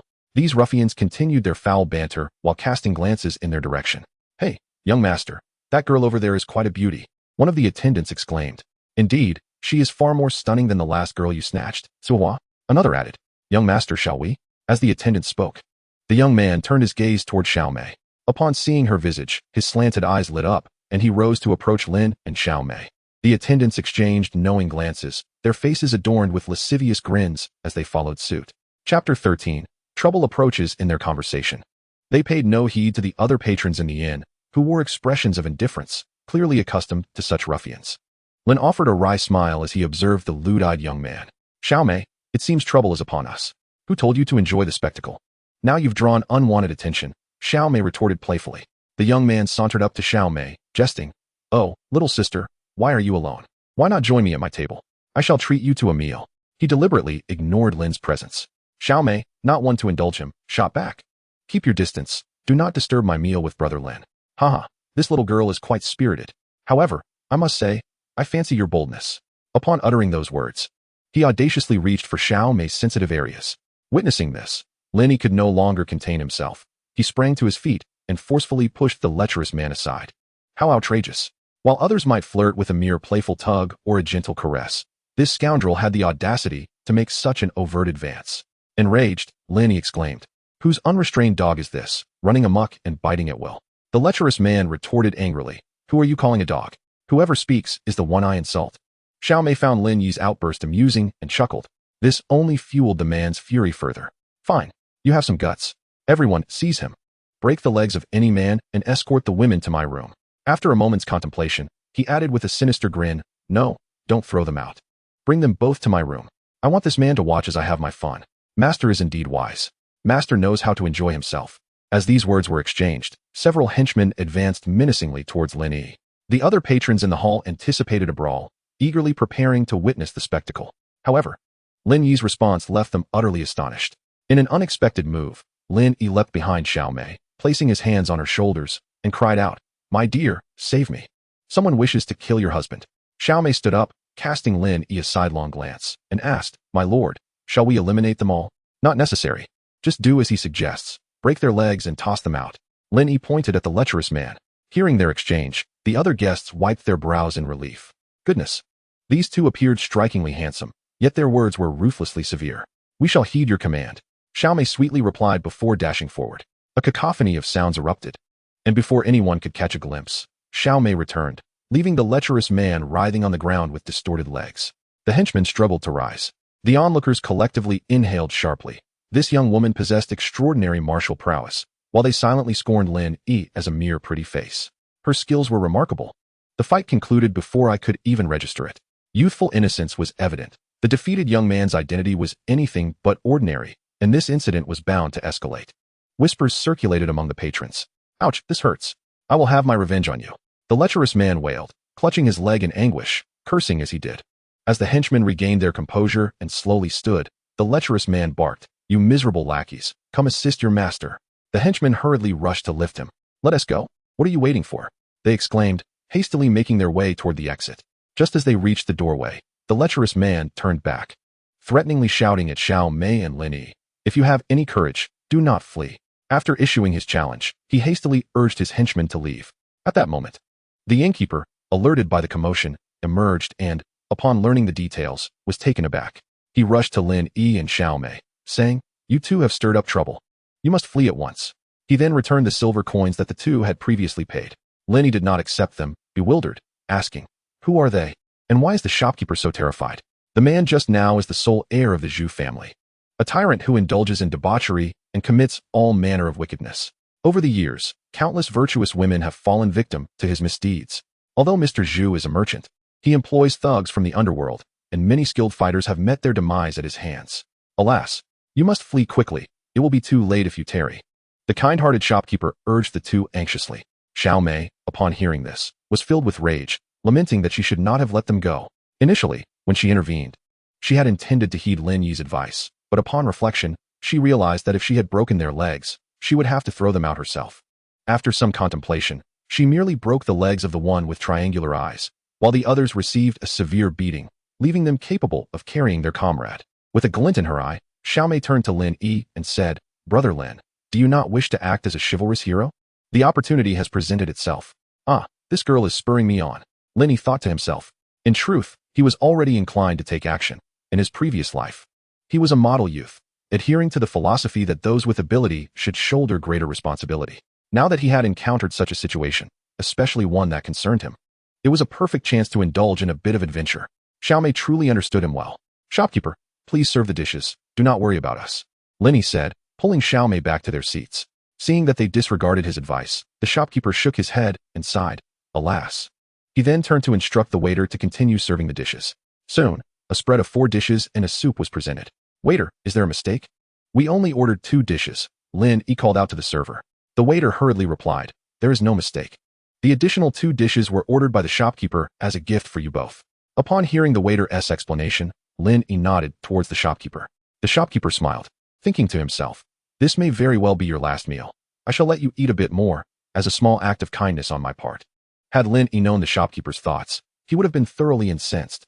"Brother Lin, do you have any plans?" Xiao Mei inquired. "None. We shall deal with whatever comes our way. First, we must eat. A full stomach is essential for a good fight. If they dare to return, do not hold back. Leave none of them standing, as it would be a service to the people," Lin Yi replied, gesturing with his hand across his throat. Xiao Mei understood immediately and nodded vigorously. Lin Yi, however, wished to take matters into his own hands. Since arriving in this era, he had yet to truly engage in a conflict. After half a month of Xiao Mei's careful instruction, he felt that his martial prowess had significantly improved. Yet, he remembered the shopkeeper had mentioned that many skilled fighters had been dealt with, indicating that their adversaries were not mere commoners. With no internal energy of his own, he recognized that he would still be at a disadvantage against true masters of the martial world. In contrast, Xiao Mei seemed to be experiencing an unexpected surge in her abilities lately. In just over half a month, she had approached the pinnacle of mastery, leaving even Xiao Mei herself bewildered. It should be noted that Master Xuanye had devoted his entire life to reach such an esteemed level. Lin Yi suspected that Xiao Mei must have some hidden advantage. On one occasion, he discreetly inquired if there were any dual cultivation techniques circulating in the martial world. Xiao Mei, taken aback by the question, playfully pinched Lin Yi before she would relent. With Xiao Mei's current prowess, she was already unmatched in the realm of martial arts. And as they dined together, they waited for trouble to arrive without excessive concern. Chapter 14. Chronicles of the Jianghu from ancient times to the present. It is human nature to take pleasure in the spectacle of others. Following the recent incident, the number of patrons at the inn increased rather than decreased, all eager to witness the unfolding drama surrounding Lin Yi. After a considerable wait, nothing transpired, and Lin Yi and Xiao Mei prepared to return to their room. At that moment, a cacophony erupted from outside. A burly man, appearing to be in his 50s, strode into the inn, followed by 7 or 8 martial artists wielding large blades. "Come forth and identify yourselves," the elder's resonant voice commanded.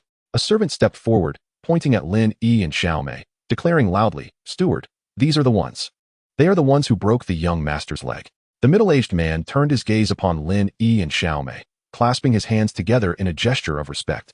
"I am unaware of how my young master has offended you both, for you to resort to such violence. If you do not provide an explanation today, it may prove difficult to settle this matter amicably." Witnessing the distortion of facts, Xiao Mei retorted furiously, "That cross-eyed scoundrel harassed a respectable lady, and it was I who broke his leg. What sort of explanation do you seek?" Lin Yi secretly gave Xiao Mei a thumbs up, to which she responded with a triumphant smile. "Impudence! How dare you speak so disrespectfully of my young master?" the middle-aged man bellowed. Upon hearing this, Xiao Mei burst into laughter. "So you acknowledge that your young master is cross-eyed? It seems you all think the same way." Lin Yi couldn't help but join in her laughter. Furious, the middle-aged man shouted, "Silence! It seems you wish to escalate matters. If you are wise, bind yourselves and allow us to take you back for the young master's justice, and you may avoid physical punishment." "Huh, enough of your prattle. My wife and I have been waiting for you for quite some time," Xiao Mei exclaimed. "Leave this to me. Rest assured, Brother Lin, none of them shall escape," Xiao Mei said with a mischievous glint in her eye as she unsheathed her long sword, stepping forward. Seeing this, the middle-aged man waved his hand. "Attack!" Several sword-wielding martial artists charged at Xiao Mei, who, without hesitation, raised her sword and lunged toward the foremost attacker. The martial artist hurriedly raised his blade to block, but unexpectedly, Xiao Mei's sword shifted direction, her graceful form spinning effortlessly as her blade struck from an astonishing angle. The martial artist froze mid-motion, his eyes widening in shock as he glanced down at the sword piercing his waist, and before he could utter a word, he fell backwards, lifeless. The remaining martial artists were taken aback, their expressions filled with alarm as they simultaneously swung their blades toward Xiao Mei. With a steely gaze, she swiftly drew her sword, advancing to meet their onslaught. As Xiao Mei darted gracefully from side to side, she unleashed a flurry of swift sword strikes, leaving deep crimson gashes upon the necks of several adversaries. In but a few breaths, the battle had reached its swift conclusion. Though Lin Yi found himself several times on the brink of peril, he had never before witnessed the brutality of martial combat. It took him a moment to regain his composure. He mused that he was fortunate Xiao Mei was on his side.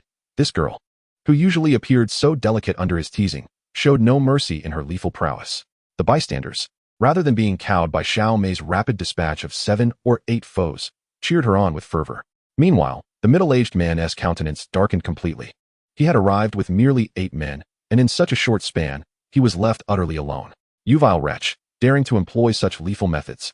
I shall confront you," he declared, leaping into the air to strike at Xiao Mei with an open palm. Hearing the man's insults, Xiao Mei's brows furrowed in defiance. "Humph, old fool, I shall send you to join your fallen comrades." With that, she astonishingly sheathed her sword and extended her delicate hand towards the middle-aged man, intending to meet his strike with her own.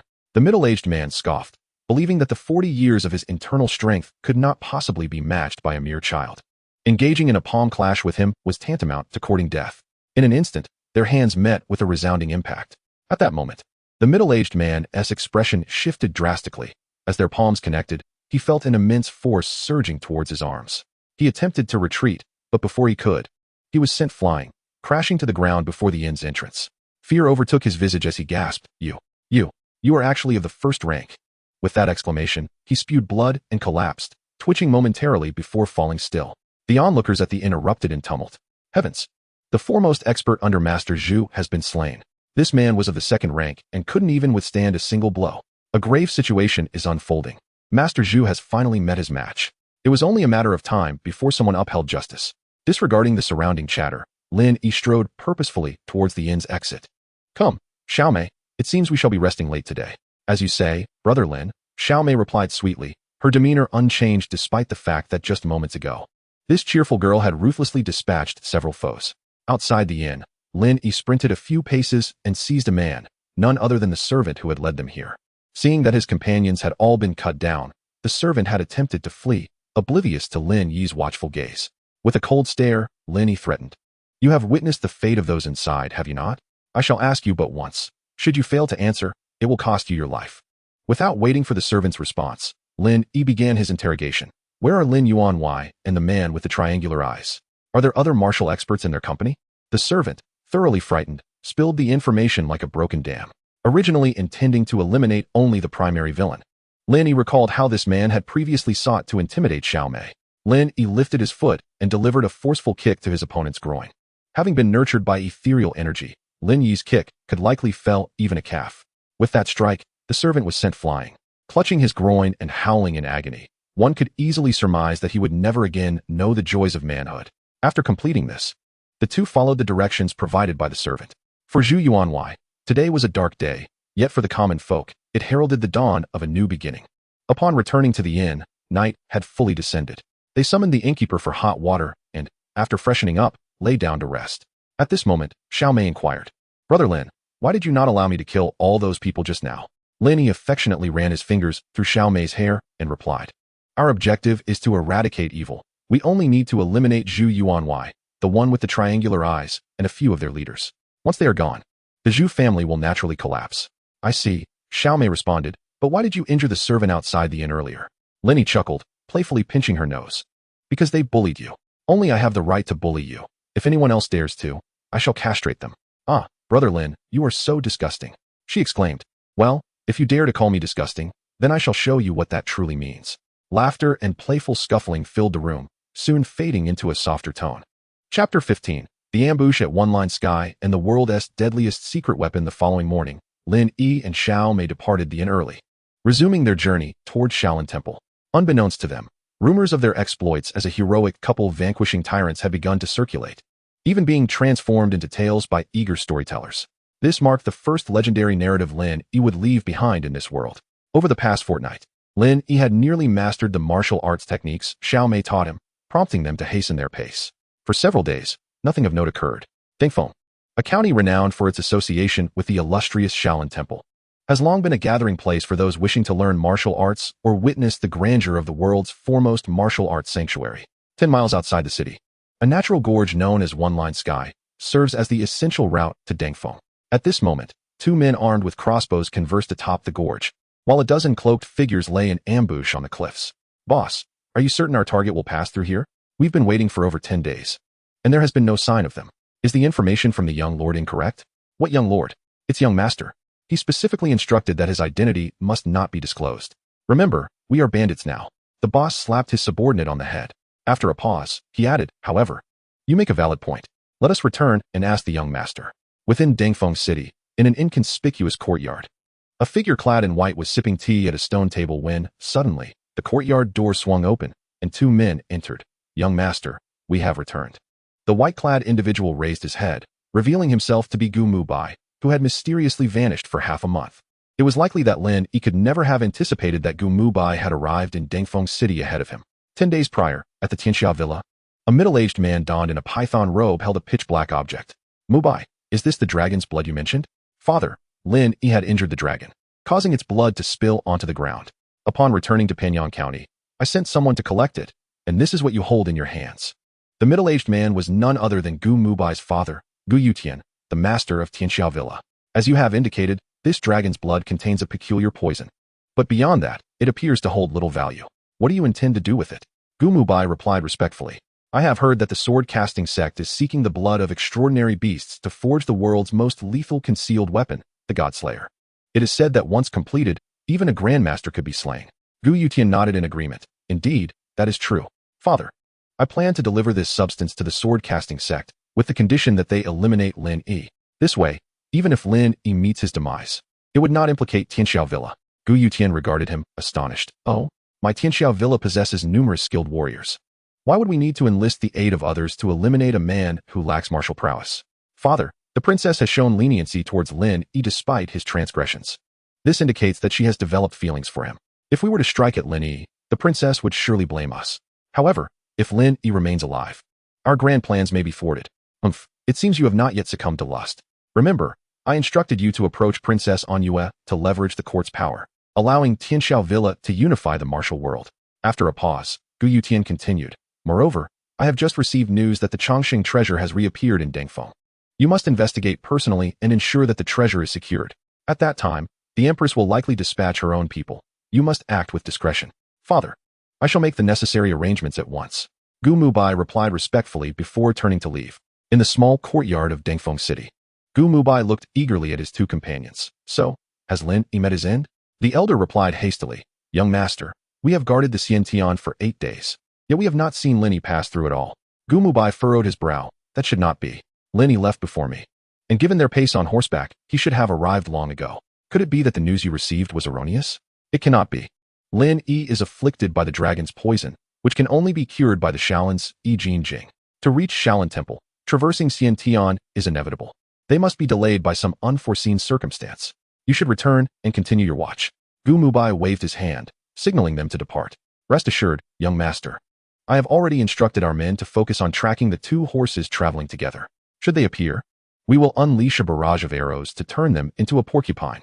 Lin Yi was not dead, and Gu Muhai, feeling somewhat troubled, paid no heed to his leader's words, assuming he was merely indulging in flattery. Hurry up and keep a close watch, the leader urged, prompting the 2 to hastily turn and depart. Meanwhile, outside the narrow passage, Lin Yi and Xiao Mei rode leisurely on horseback, engaged in conversation. Lindagu. Just ahead is the narrow passage, and beyond it lies Dengfeng County. I used to visit this place with the princess, and we once encountered mountain bandits here. They are quite fearsome, lurking in strategic positions to rob travelers. Xiao Mei exclaimed cheerfully. Lin Yi chuckled. What? With your impressive martial arts skills, are you really afraid? Not at all. I'm merely concerned for your safety, Lindagu. The narrow passage is a great canyon, with the main road in the center and sheer cliffs on either side.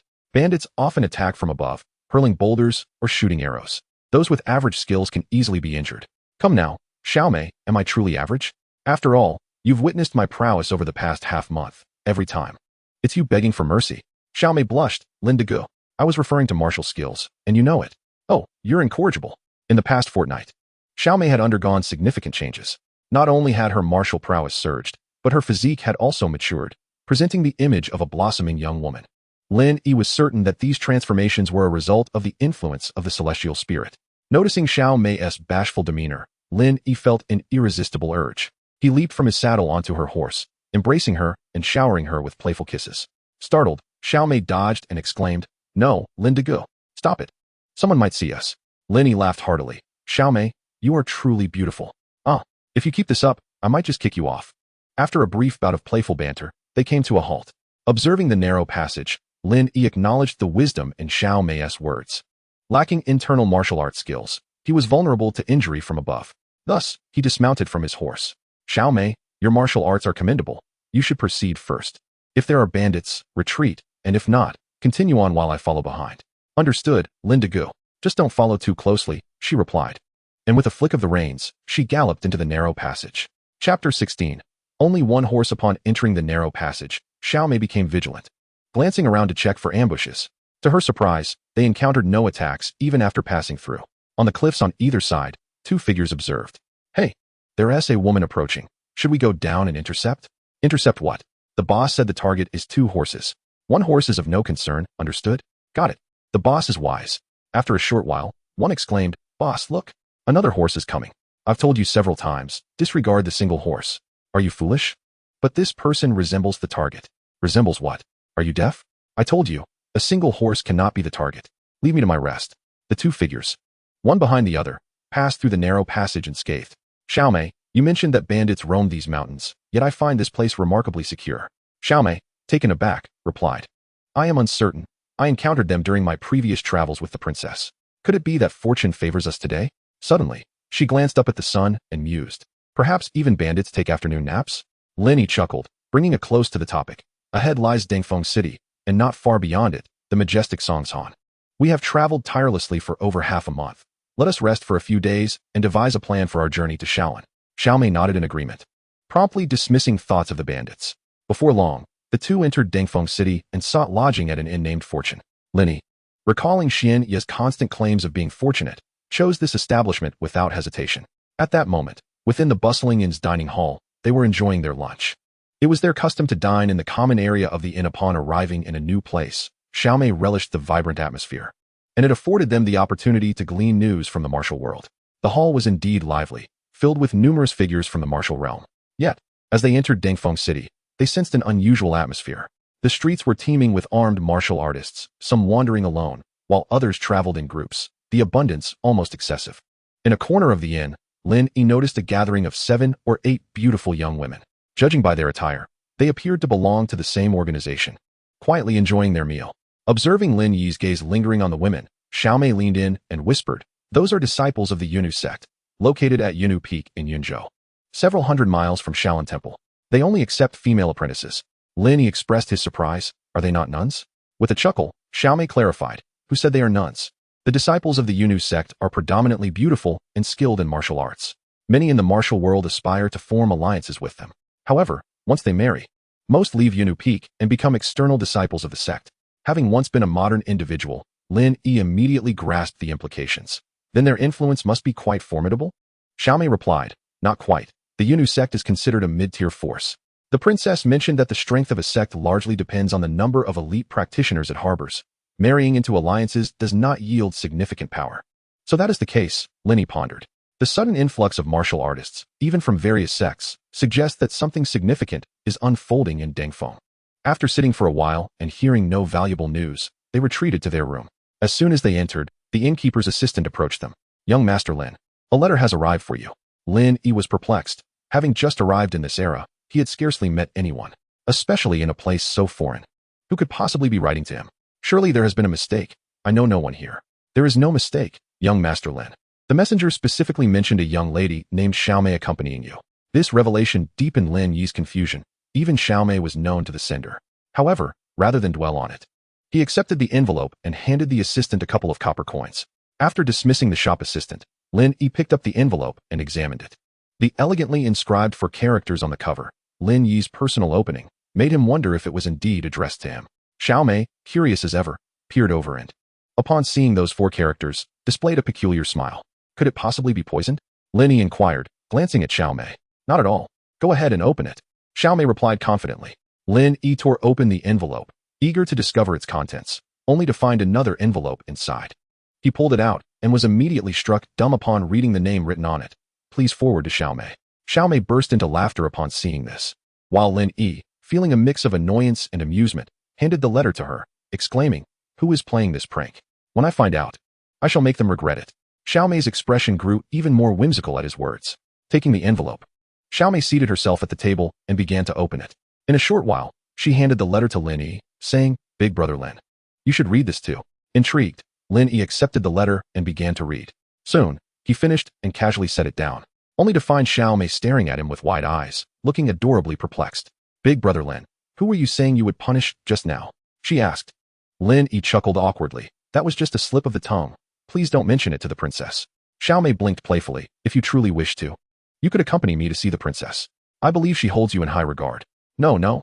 The princess mentioned in the letter that she wishes to reminisce with you as old friends. It would be inappropriate for me to intrude." Lin Yi waved his hand dismissively.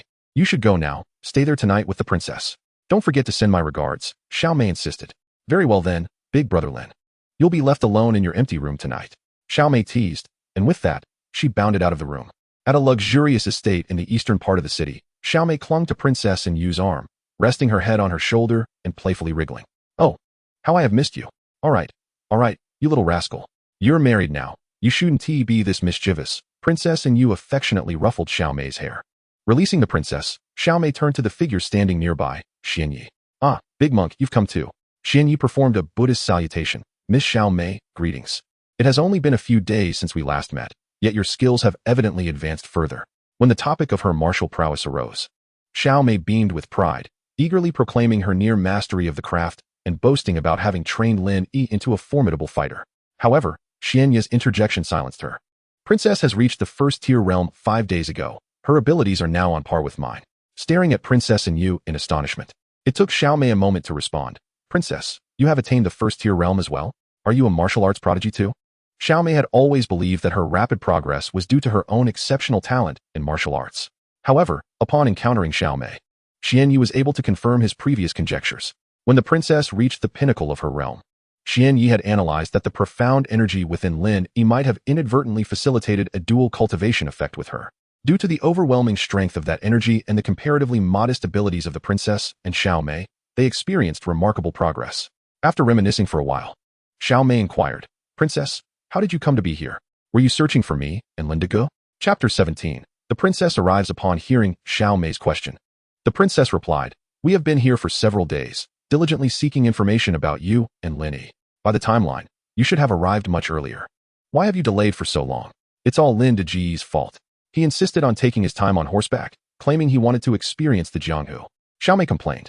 It is only natural for Lin to be curious as he embarks on his journey through Jianghu. However, I wonder how his Jiaolong poison is faring? Lin Gu is fine. Strangely, the Jiaolong poison has not manifested at all in the past fortnight, Xiao Mei responded. At this revelation, Lin Yi and the princess exchanged knowing glances toward Xiao Mei. The transformation in Xiao Mei's appearance and stature was nothing short of remarkable, now rivaling that of the princess. Noticing their scrutiny, Xiao Mei questioned, what is it? Is there a problem? The princess reassured her, nothing at all. It's good that it hasn't flared up. Our purpose for coming to Dangfeng remains the same as it was a month ago. Suddenly realizing, Xiao Mei exclaimed, the Chongqing treasure has arrived in Dangfeng? Indeed. Our scouts have reported that the Chongqing treasure has been spotted in Dangfeng City. We have been conducting covert investigations these past few days. Initially, we thought few were aware of this news, but it appears that the city is already rife with undercurrents. Xiao Mei. The current environment is a mix of various factions and people from the Jianghu. You and Lin Yi are vulnerable. You must exercise utmost caution, and it would be prudent to leave this place as soon as possible. Xiao Mei wished to remain and assist the princess, but recognized that resolving Lin Yi's poison was of utmost priority, so she nodded in agreement. She then added that she would stay with the princess for the night to catch up and would depart early the next day. The princess, hearing this, was delighted and readily consented. As evening fell, Lin Yi sat alone in his room, his expression serious as he pondered deeply. For the past fortnight, he had deliberately slowed his pace, eliciting numerous complaints from Xiao Mei. However, this was unavoidable. The Yijin Jing was a treasured possession of the Shaolin Temple, the foremost sect in Jianghu, and from any angle, it was unlikely he could acquire it. Thus, he had been striving to refine the celestial spirit within him, hoping to save himself through the legacy of the celestial physician. His efforts bore fruit. Lin Yi could now summon a trace of celestial spirit. The mysteries of the celestial spirit were indeed profound. His 5 senses had greatly enhanced, and he discovered he could utilize the celestial spirit to activate lightness skills and employ it as internal energy. However, the amount of refined celestial spirit was still too scant. He remained far from being able to neutralize the poison. The influence of the dragon's venom on Jiaolong has been increasingly profound. Had it not been for Xiao Mei's presence, he might have succumbed to its effects several times already. Time waits for no one, and it seems imperative to devise a means to acquire the Yijin Jing. Additionally, Princess An Yue has arrived in Dangfeng. Perhaps I should pay her a visit, as she is among the first women in my life. Lastly, Dangfeng City has become increasingly bustling, with wanderers, sects, and the court all converging, suggesting that a significant event is imminent. Lin Yi lowered his head in contemplation. Suddenly, he heard a commotion of fighting from the adjacent room, which quickly ceased. The neighboring chambers likely belonged to the Yu sect. What could have transpired? Lin Yi opened his door and saw the door of the adjacent room swing open as well. A figure clad in black emerged, carrying a woman over his shoulder. Hastily retreating, the black-clad man spotted Lin Yi and menacingly warned, "Do not meddle in affairs that do not concern you." With that, he dashed past Lin Yi. Lin Yi frowned. Could this man be a notorious flower thief? Regardless of past lives, he was someone who cherished beauty. It was inconceivable to stand idly by while a delicate maiden was ravaged. Lin Yi employed his lightness skill and followed at a measured pace. The moon was high in the sky, illuminating the entire Dengfeng city as if it were daytime. The two exited the city, and shortly thereafter, the black-clad man halted at a dilapidated temple. He carelessly dropped the abducted woman onto a heap of straw before turning to face Lin Yi in the distance. "You have followed me this far. Are you determined to intervene? The world of Jianghu is perilous. Do not throw away your life for this," the black-clad man threatened. Ignoring the man's words, Lin Yi stepped into the ruined temple. He glanced at the woman sprawled on the straw. Her hair was disheveled, her face delicately oval, with double eyelids and skin that shimmered like jade. The pure white dress clung to her slender figure, revealing an exquisite beauty. Lin Yi silently praised her. He had not seen her attire at the inn before. At that moment, he turned his attention to the black-clad man and remarked, "Your martial prowess is formidable. You must be someone of renown. Why then, do you choose to engage in such nefarious deeds as a flower thief?" The black-clad man erupted in fury. "You refuse to heed my good counsel, then accept your fate." Just then, a voice like a nightingale pierced the tension. Lin Yi turned to see the woman on the straw awakening. "Young master, save me. This man ambushed me and rendered me unconscious with a soft bone powder. If you rescue me, I shall reward you handsomely." In truth, the woman had regained consciousness the moment the black-clad man set her down. But the effects of the soft bone powder had left her incapacitated, and she was anxiously contemplating her predicament. Upon seeing Lin Yi, she felt as if she had grasped a lifeline and urgently called for help. She hoped he could assist her, if only she could delay him for a moment. The effects of the powder would wear off, and she would regain her strength. Lin Yi did not respond to the woman's plea but turned to the black-clad man with a smile. "Pray, hold your hand. I too have taken a liking to this woman. How about I offer you some silver to let her go?" Upon uttering those words, he surprisingly extracted several banknotes from his garments. The woman in blue blushed deeply, although she understood that Lin Yi was rescuing her. She could not help but glare at him with thinly veiled anger, pondering that he was hardly a paragon of virtue. At that moment, the man in black disregarded Lin Yi's counsel and launched an assault. He clawed at Lin Yi's face with his right hand, and Lin Yi, perceiving the threat, hurled the banknotes at the assailant while simultaneously delivering a punch. The man in black, with a mocking sneer, did not evade but instead seized Lin Yi's wrist with his right hand, transforming his left hand from a claw into a palm aimed at Lin Yi's waist. Despite Lin Yi's formidable martial prowess, this marked his first real combat. Caught off guard, and with his hand ensnared, he found himself momentarily flustered and was struck in the waist. Alarmed, Lin Yi desperately attempted to shake off the grip on his left hand. And in a moment of urgency, a surge of celestial energy coursed through him. The man in black, believing he had the upper hand, was about to press the attack when he suddenly felt an immense force emanating from Lin Yi's hand, propelling him backward with a crash against the temple wall. He fell, coughing up blood, and cast a glance at Lin Yi before hastily retreating through the door. The entire exchange transpired in mere breaths. The woman in blue, astonished, regarded the man before her, surprised that this seemingly rogue individual possessed such considerable martial skill. The poison from the soft bone powder merely rendered her incapable of utilizing her own energy for a short duration. Now witnessing the black-clad man's defeat, she began to rise, intending to express her gratitude to Lin Yi. However, upon lifting her gaze, she was taken aback to see Lin Yi's complexion flushed, even his neck a shade of crimson. "Are you all right, sir?"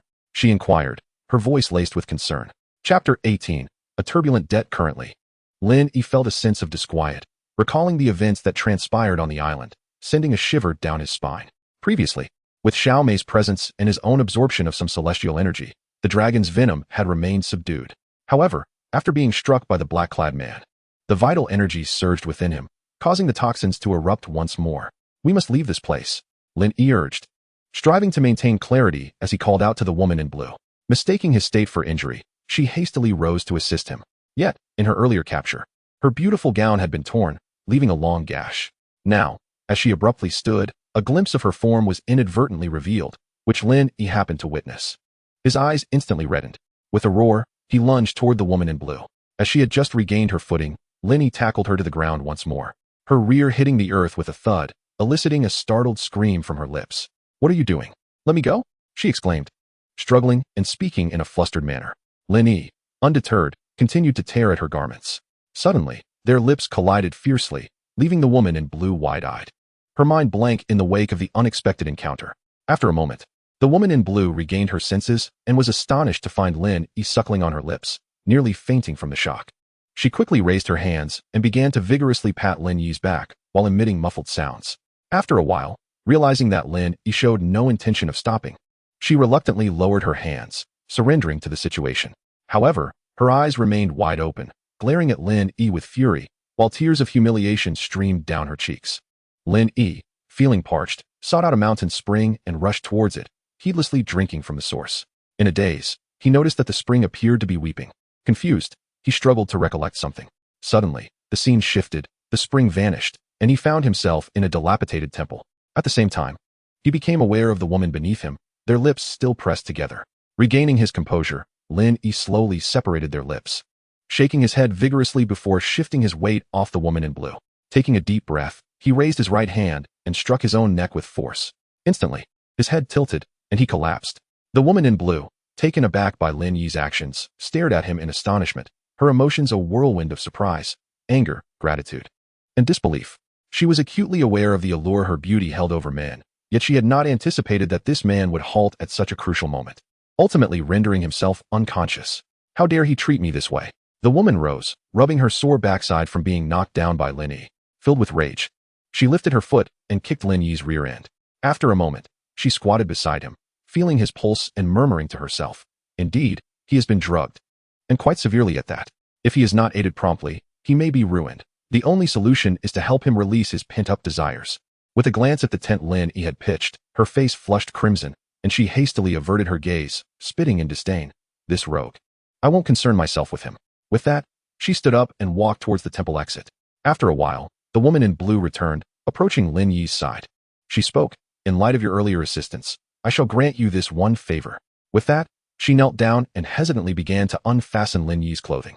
Upon witnessing the unexpected sight before her, the woman's cheeks blazed with embarrassment. Recalling scenes she had read in novels, she retrieved a silk handkerchief embroidered with lotus flowers from her bosom, wrapped it around her hand, and, with flushed cheeks, reached toward Lin Yi. Half an hour later, a sharp scream escaped from the woman in blue as she abruptly recoiled. Shyly glancing at the handkerchief in her grasp, her heart raced, and she thought to herself, "How shameless I am, to engage in such acts." Turning her gaze towards the now calm Lin Yi, the woman in blue sighed softly, expressing her sentiments of being adversaries, hoping they would not cross paths again. After uttering these words, she bent down to retrieve Lin Yi's garment, gently draping it over him before swiftly vanishing from the temple. That night, Lin Yi slept soundly, only awakening at dawn. Habitually, he reached out and murmured, "Xiao Mei."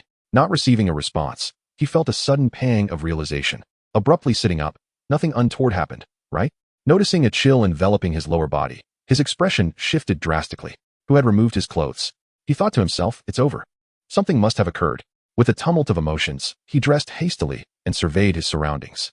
Suddenly, a wrinkled white silk scarf caught his eye. Approaching it, Lin Yi picked it up only to toss it away in haste. After a brief moment of contemplation, he began to piece together the events of the previous night, feeling a wave of regret wash over him, though he could hardly articulate the reasons for his discontent. Despite not having engaged directly with the woman in blue, she had performed a significant act. Thus, in the context of this era, could she not be considered his woman? Lin Yi mused, his feelings a tangled mess. As daylight fully broke, he stood for a moment before deciding to return to the inn. Upon reaching the dilapidated temple's entrance, he turned back to retrieve the lotus silk scarf he had discarded, carefully cleaning it with some straw, only to notice a character embroidered upon it. Folding the scarf neatly, he tucked it into his bosom and stepped outside once more. Upon returning to the inn, he found that Xiao Mei had not yet arrived. Pouring himself a cup of tea, he intended to settle his nerves, but as he sat down, he stood up in confusion. "Why does my backside ache so much? Surely, that woman in blue does not possess any peculiar inclinations?" A shiver ran down his spine as he carefully assessed the discomfort. It persisted. Chapter 19. The disciple of the Jade Maiden sect. Not her. It was not until nearly noon that Xiao Mei returned to the inn.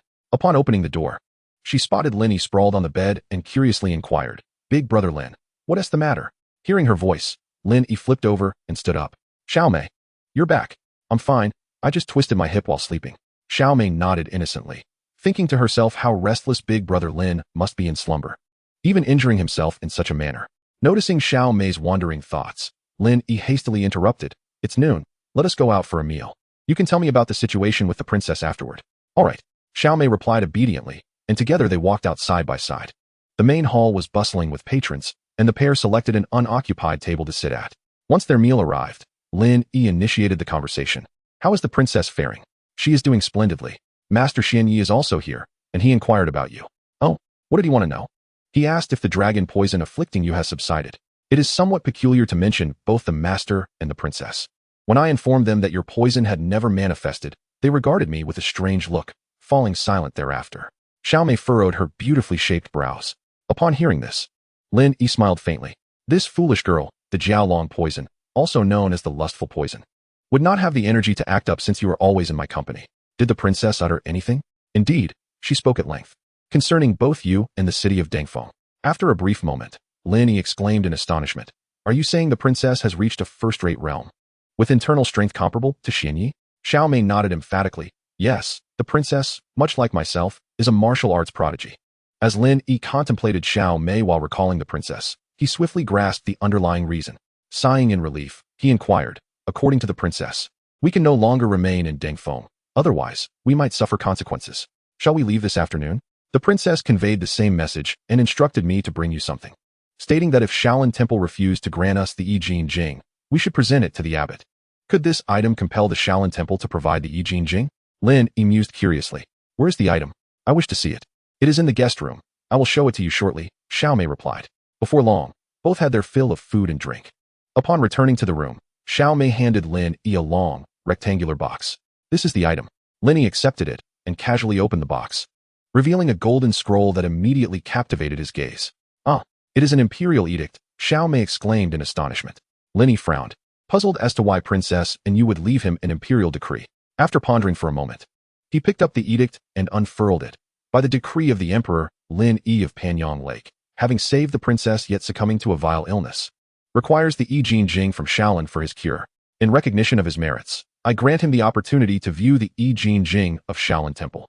Thus, I decree. Having read the edict, Lin Yi was enlightened, exhaling a long sigh of relief. It seemed there was hope for obtaining the Yi Jing Jing. Xiao Mei, pack your belongings. We shall make haste to Shaolin Temple. With his worries alleviated, Lin Yi was eager to set off. Xiao Mei assented, secretly pleased that her elder brother was finally eager.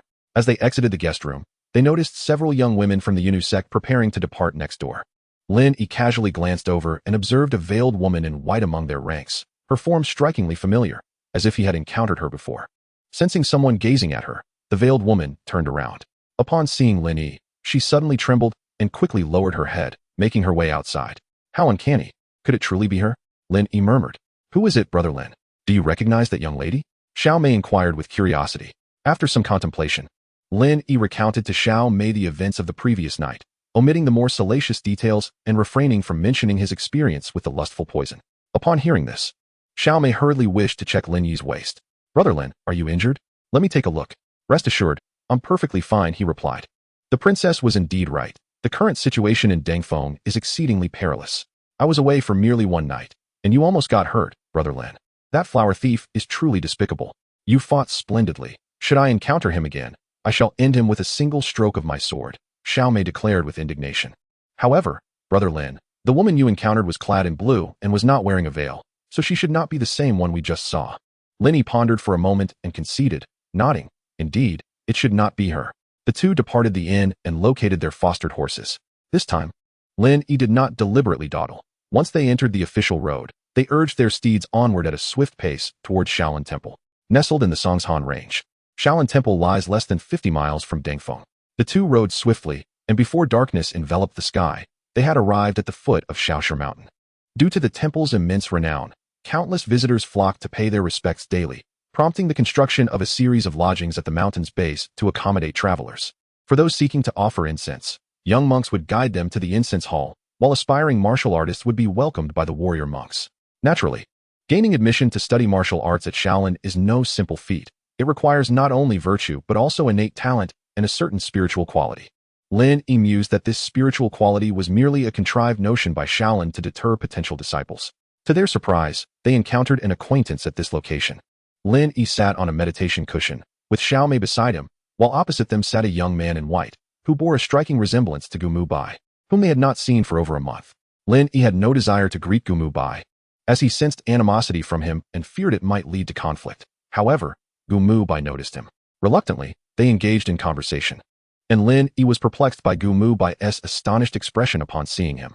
He thought to himself that this fellow was always peculiar, and it would be best to keep his distance and find an opportunity to leave.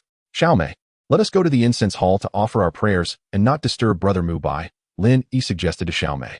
Certainly. I've heard that the bodhisattva here is particularly responsive. I will pray for your well-being, Brother Lin, Xiao Mei exclaimed, before pulling Lin Yi away.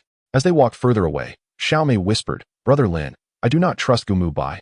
I sense he is not a good person. I have noticed as well. We ought to maintain our distance from him, Lin Yi replied. Suddenly, Lin Yi inquired, is he here searching for the elixir of life alongside the princess? No. This time the princess is only accompanied by Master Lin Yi and a few guards, Xiao Mei clarified. That is indeed curious. What business does Gu Muhai have here? Is it possible that Tianxia Mountain Villa seeks to seize the elixir as well? Lin Yi scoffed. He can forget about it.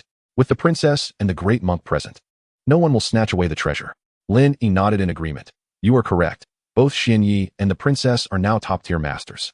I fear that, at present, no one in the entire Dangfeng city can contend with them. After a brief pause, Lin Yi turned to Xiao Mei and said, let us disregard them and rest over by the incense hall. Chapter 20. The concerns of the senior sister in the evening, within the guest quarters of Shaoshi Mountain. Gu Muhai cast a dark gaze upon his subordinates, the first and second leaders. I instructed you to ambush Lin Yi in the one-line sky. Where is he? The first leader responded, we have been on guard day and night for over half a month, not allowing a single fly to pass. Guarding my foot. Lin Yi is right here. I just parted ways with them, you two fools. What? Both the first and second leaders exclaimed in unison. That cannot be. We intercepted every pair of horses that passed. We found no target inside. Gu Muhai furrowed his brow. Wait, what did you say? What do you mean by 2 horses? It is as the young master said. The target is 2 individuals. I specifically instructed my men to stop all pairs. And the others? Gu Muhai felt a sense of foreboding. We let them go. Taking a deep breath, Gu Muhai forced a smile and beckoned the first leader. Come here. The first leader quickly approached. What is your command, young master? Gu Muhai struck the first leader on the head. What command? You imbecile. The first leader, rubbing his head in grievance, replied, young master, I do not understand where I went wrong. Gu Muhai seethed. Where did you go wrong? Everyone in the martial world knows that the one-line sky is easy to defend but difficult to attack, with mountain bandits rampant. Merchants passing through would certainly send scouts to ensure safety before proceeding. Lin Yi lacks martial prowess. It is undoubtedly Xiao Mei who scouts ahead, with Lin Yi following closely behind. At that moment, the second leader suddenly had an epiphany. I recall now. No wonder someone mentioned seeing a man and a woman pass consecutively. The man bore a striking resemblance to Lin Yi. However, the first leader had instructed us to only pay attention to pairs of horses, and we let them pass. Upon hearing this, Gu Muhai raised his hand and struck the first leader again. Useless, thinking yourself clever. After a moment, the first leader cautiously suggested, if Lin Yi is indeed here, should we not send someone to investigate? Gu Muhai looked at him as if he were a fool. If you wish to perish, do not drag me down with you. We are within the confines of Shaolin Temple, surrounded by many martial monks. Do you think you can escape after attempting to kill Lin Yi here? The first leader trembled in fear. After a brief silence, Gu Muhai continued, you two, take men and lie in ambush around the outskirts of Shaoshi Mountain. Lin Yi will undoubtedly be unable to obtain the Yi Jin Jing. Strike when they depart. Understood. Both leaders responded in unison. Once they departed, Gu Muhai fell into deep contemplation. It was apparent that Lin Yi could not be killed in the short term. Thus, it was prudent to first attend to the matter of the longevity treasure. Rumor has it that the longevity treasure has fallen into the hands of Shaolin Temple, which now attracts an overwhelming number of people. It seems implausible to approach the temple normally. I must seek an opportunity to infiltrate Shaolin. If I can stealthily seize the treasure, it would be most fortuitous. Meanwhile, in a secluded guest room, Lin Yi and Xiao Mei had readied themselves for rest. After a passionate encounter, they lay languidly upon the bed.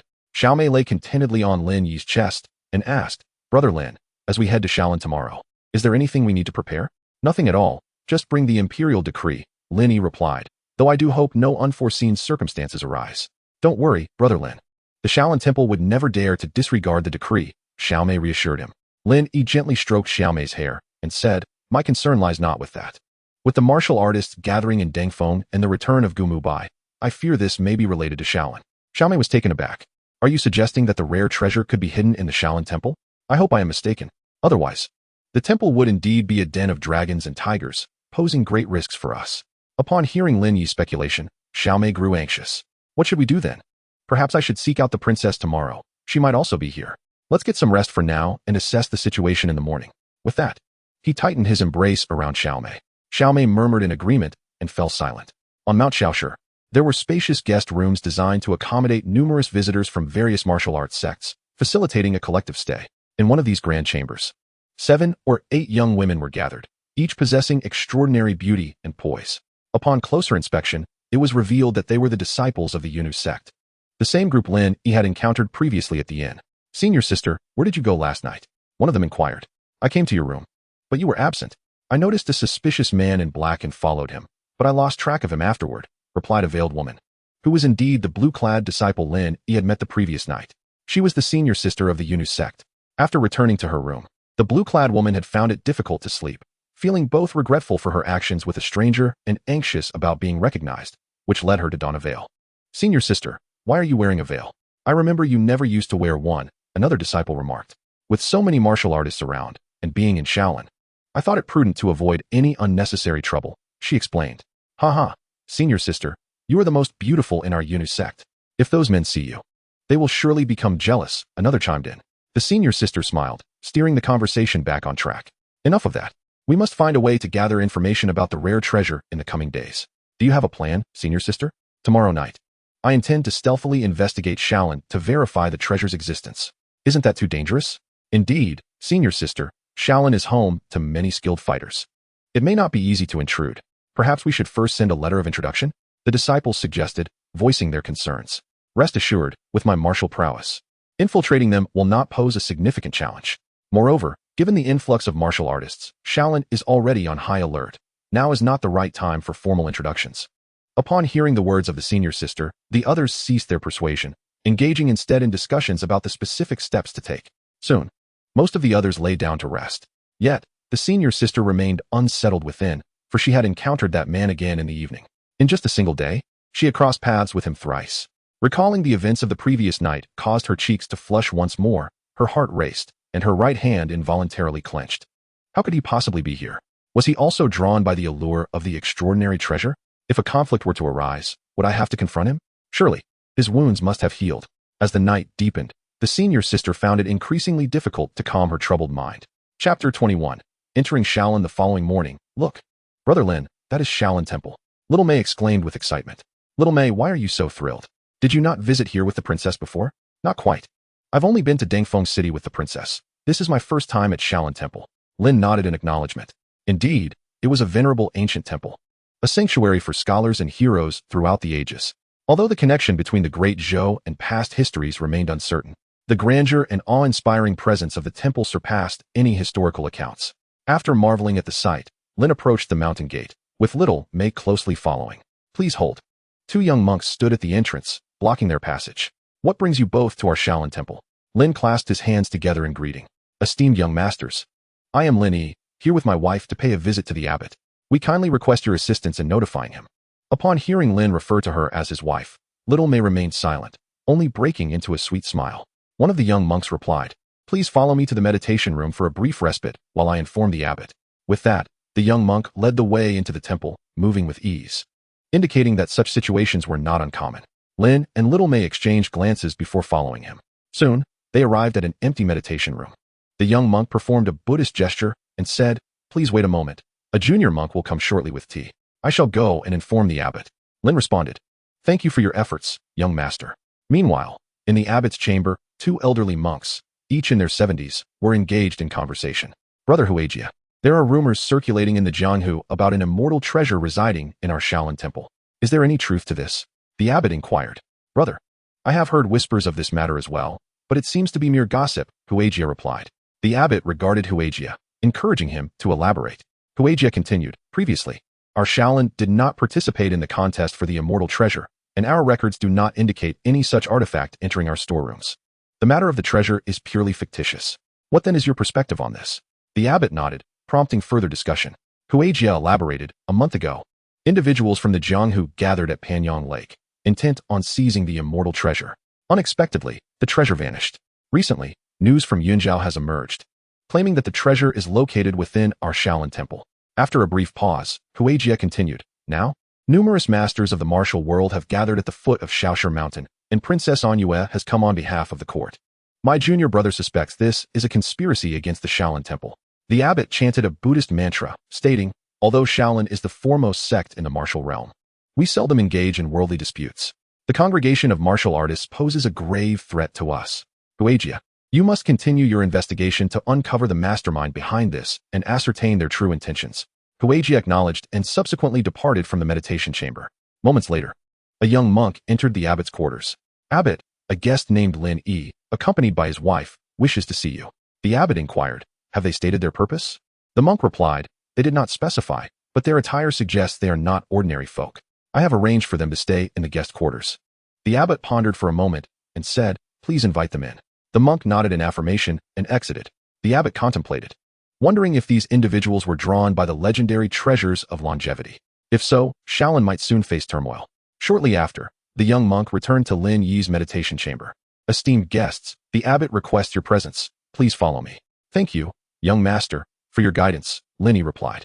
A little later, in the abbot's quarters. "Abbot, these are the two guests who wish to meet you." Lin Yi hurriedly bowed, saying, "I am Lin Yi, and this is my wife, Xiaomei. We pay our respects to Master Abbot." The abbot smiled. There is no need for excessive formality. He then instructed the young monk, "You may leave us now." Once the monk departed, the abbot gestured for Lin Yi and Xiaomei to take a seat. "May I inquire what brings you to seek an audience with me?" Lin Yi hesitated, struggling to articulate his request for the temple's treasured martial arts. He feared that simply asking might lead to them being cast out. Noticing Lin Yi's silence, Xiaomei spoke up, "Master Abbot, my brother Lin wishes to borrow the Yi Jing from your esteemed sect." She looked expectantly at the abbot. Having grown up in the palace, Xiaomei had encountered countless martial arts manuals and considered Yi Jing no different. Borrowing it seemed inconsequential. However, upon hearing this, the abbot's expression stiffened, and it took him a moment to regain his composure as he turned to Lin Yi. "The Yi Jing is a sacred skill of Shaolin. I wonder, why do you wish to borrow it?" Lin Yi looked at the abbot and explained, "Master, it is not that I covet your sect's secret teachings. Rather, I am afflicted by a potent poison, and only the Yi Jing can provide the antidote." After a brief pause, Lin Yi recounted the events to the abbot. The abbot was momentarily astonished by the tale of the dragon, then said, "May I take your pulse?" Lin Yi thought to himself that it seemed all masters in this age possessed the ability to feel pulses. Perhaps he should learn this skill as well. "Certainly, I would be grateful, master." After a moment, the abbot released his grip. "Indeed, there is a sinister energy within you, but it is currently suppressed by your own vital energy. To possess such inner strength at a young age, you truly are a remarkable talent in the martial world."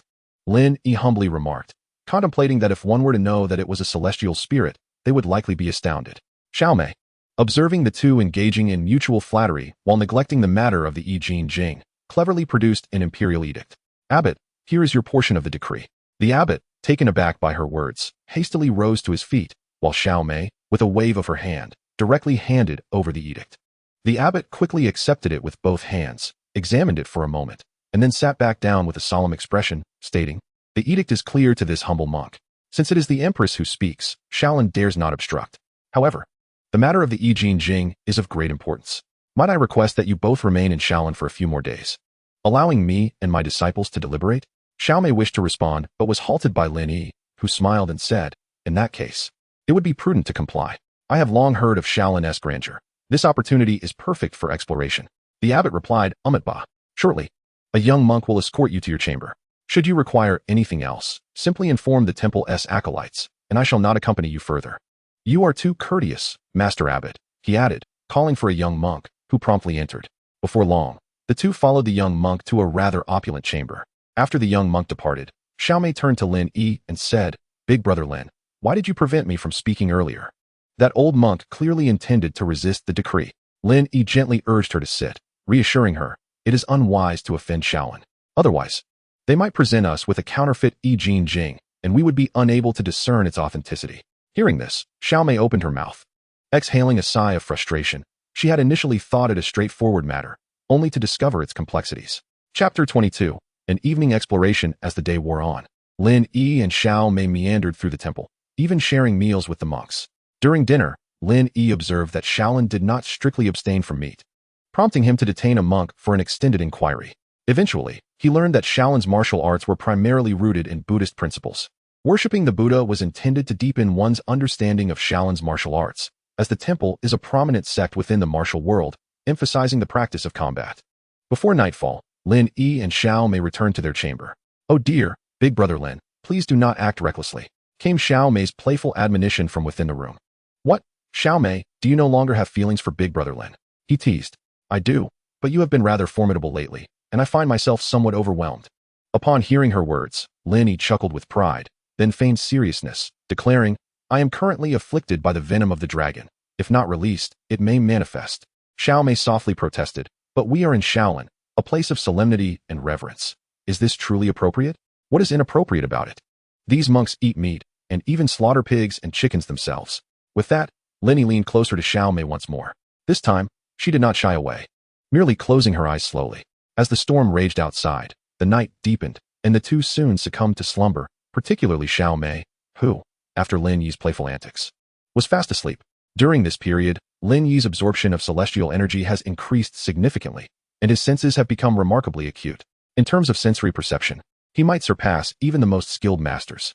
A faint, almost imperceptible sound echoed from above the chamber. Lin Yi opened his eyes and listened intently for a while. As if confirming something, he slowly rose and donned his garments.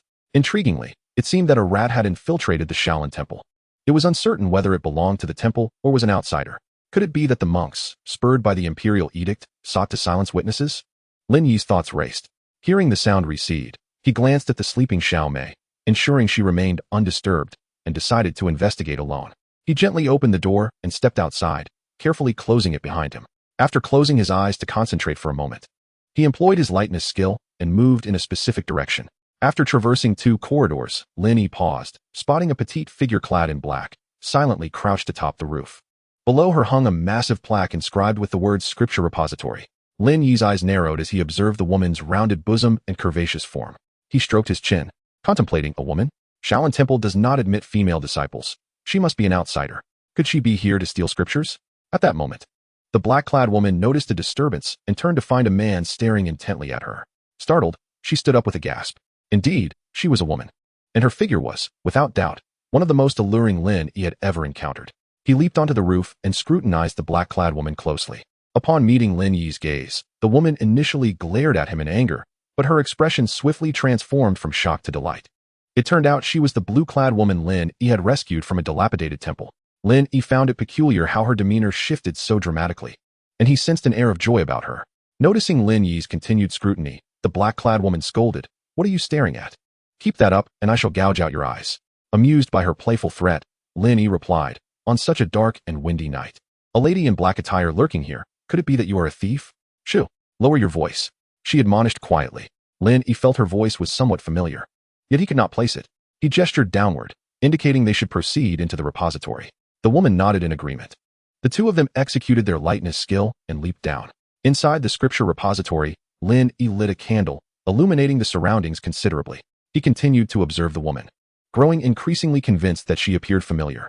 "Stop staring," the black-clad woman retorted, her annoyance palpable. With a smile, Lin Yi introduced himself. "I am Lin Yi. You seem quite familiar to me. Might I request you to remove your veil so that I may behold your countenance? If we are indeed acquainted, perhaps I could assist you with your endeavors." "Oh no, has he recognized me?" The black-clad woman panicked momentarily and retorted, "Nonsense. I do not know you." Lin Yi remained unperturbed, casually glancing around, his heart filled with awe. Indeed, the scale of the sutra repository was formidable, rivaling the libraries of his previous life.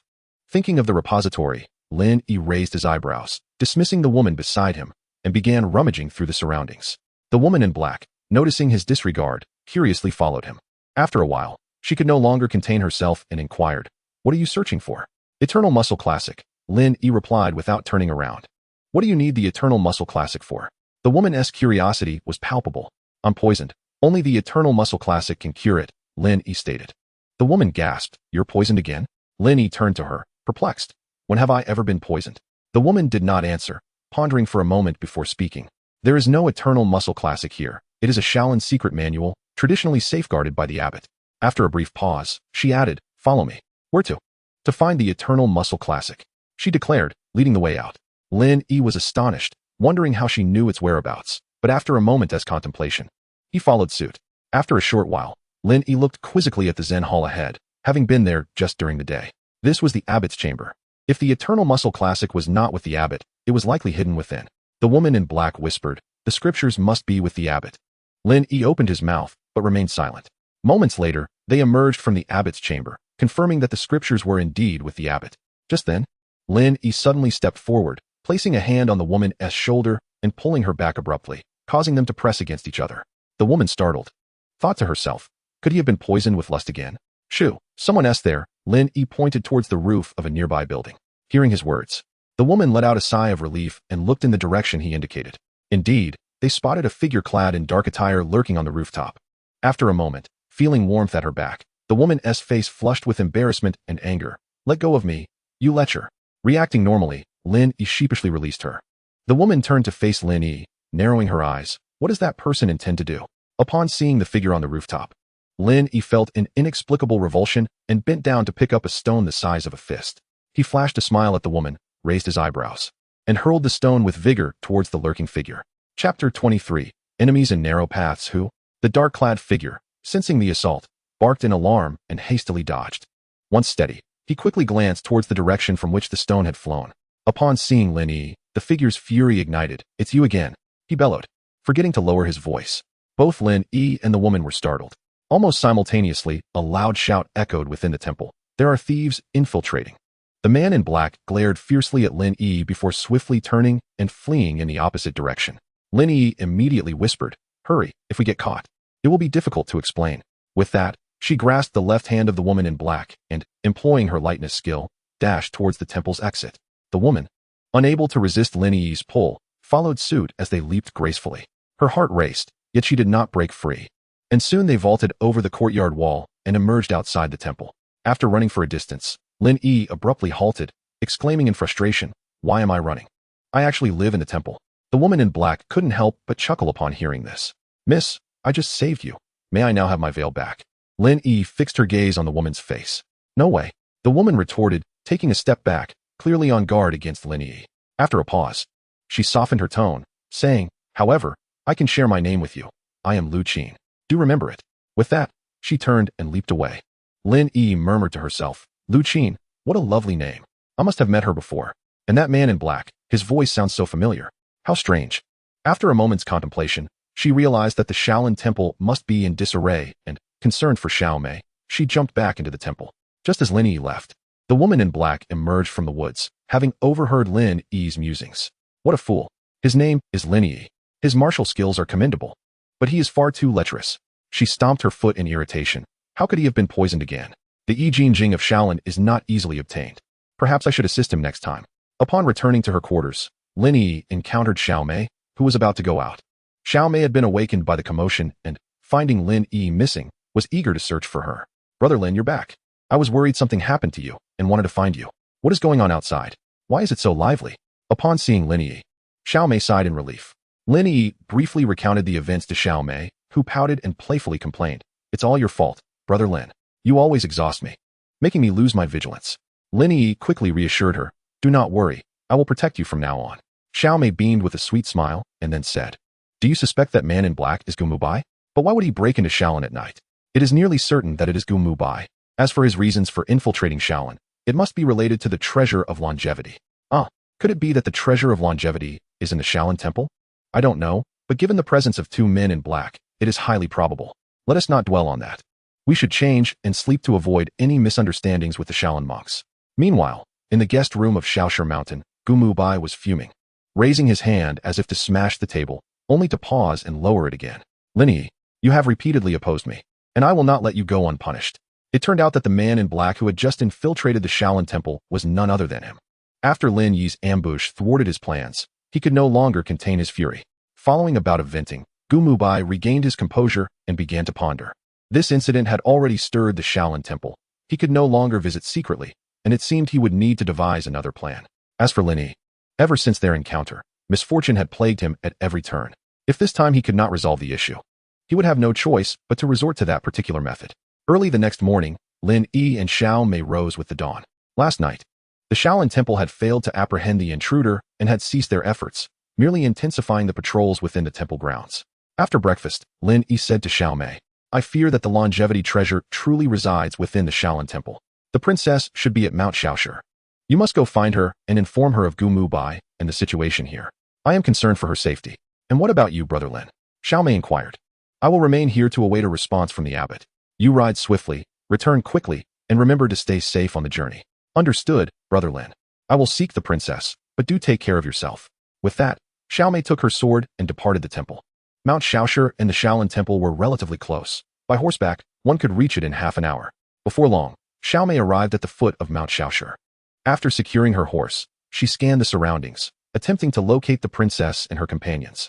At that moment, the area was bustling with activity, filled with visitors. Suddenly, an elderly woman approached and said to Xiao Mei, "My dear, someone has asked me to deliver this to you." She then handed her a note. Upon opening it, a smile instantly graced Xiao Mei's face as she expressed her gratitude and made her way to a guest room. Knocking lightly on the door, it swung open, revealing two familiar figures, Master Lin Yi and Princess An Yue. Closing the door behind her, Xiao Mei exclaimed, "Princess, I see you again." Brother Lin was indeed correct. "You are truly here." Princess An Yue chuckled, gently patting the excited Xiao Mei on the shoulder. "The moment you arrived, we were already aware of your presence, which is why we sent someone to bring you here." "Are you saying Lin Yi predicted we would come here?" "Yes, he sent me to find you."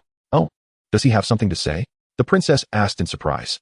"Well," Xiao Mei chattered away, and after a lengthy explanation, Princess An Yue and Master Lin Yi finally grasped the situation. Lin Yi remarked, "Gu Muhai is indeed here, yet the princess did not invite him. It appears that the Tianxia Manor harbors intentions regarding the longevity treasure as well." The princess retorted, "Humph.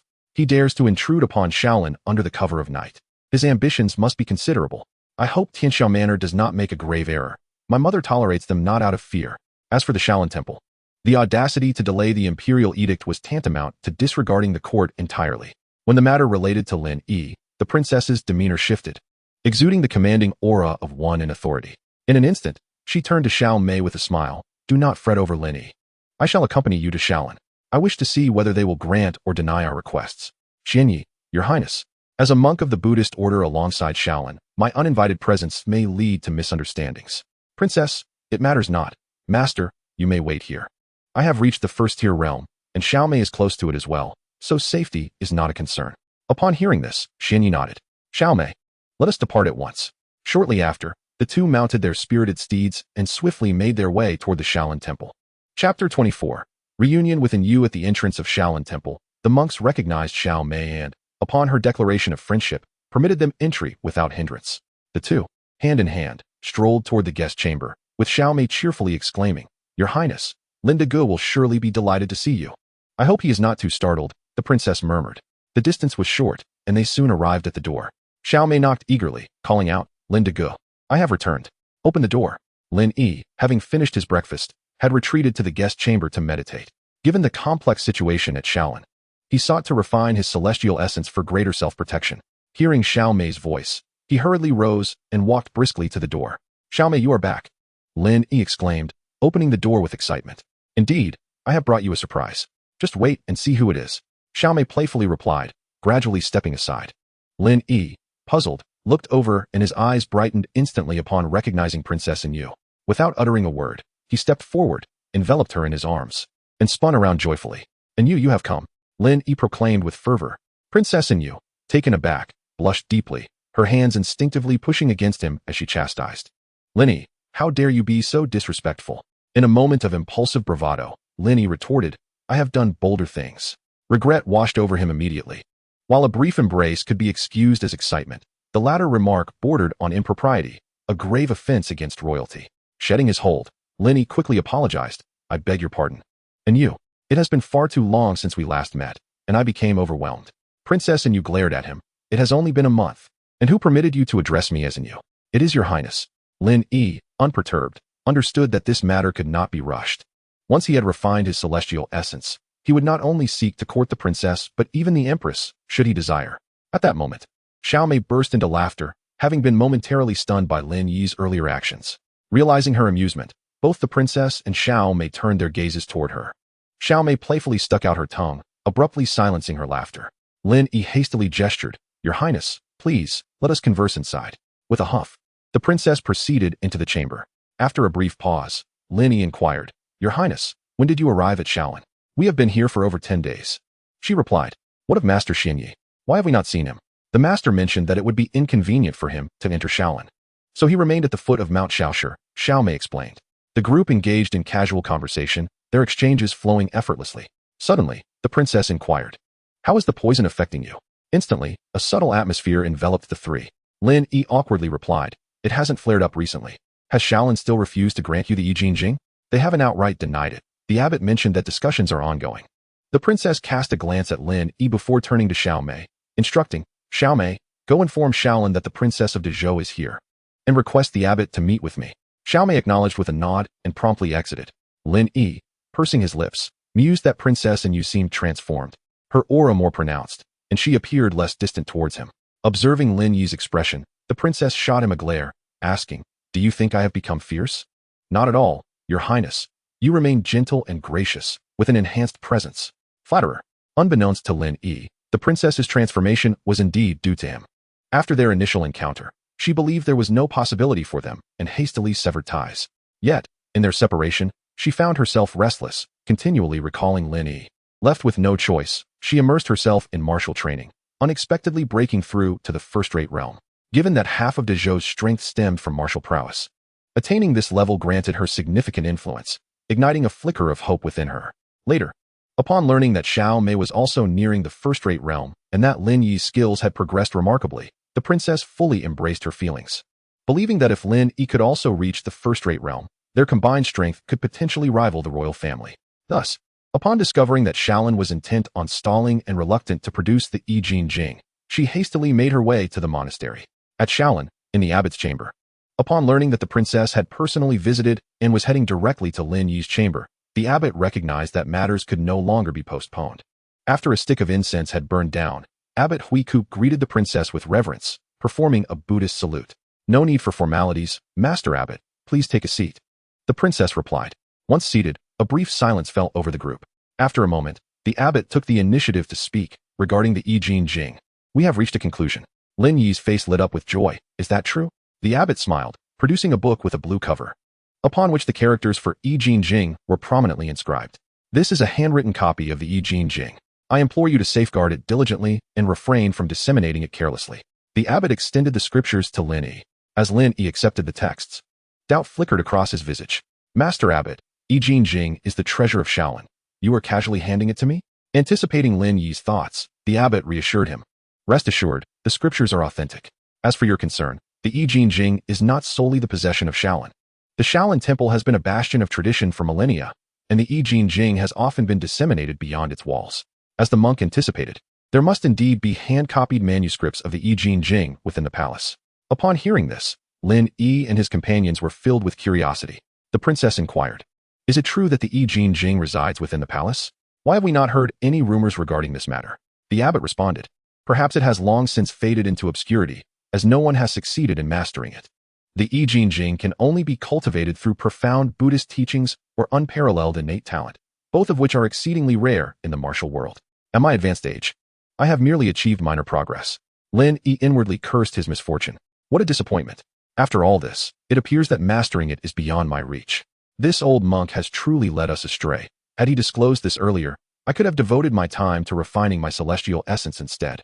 The princess and Xiaomei also displayed concern. After a while, the abbot departed from the chamber, leaving the three with the freedom to reside within the temple. Lin Yi scoffed. "What good is residing here? The Shaolin Temple is currently at the center of conflict and could erupt into chaos at any moment.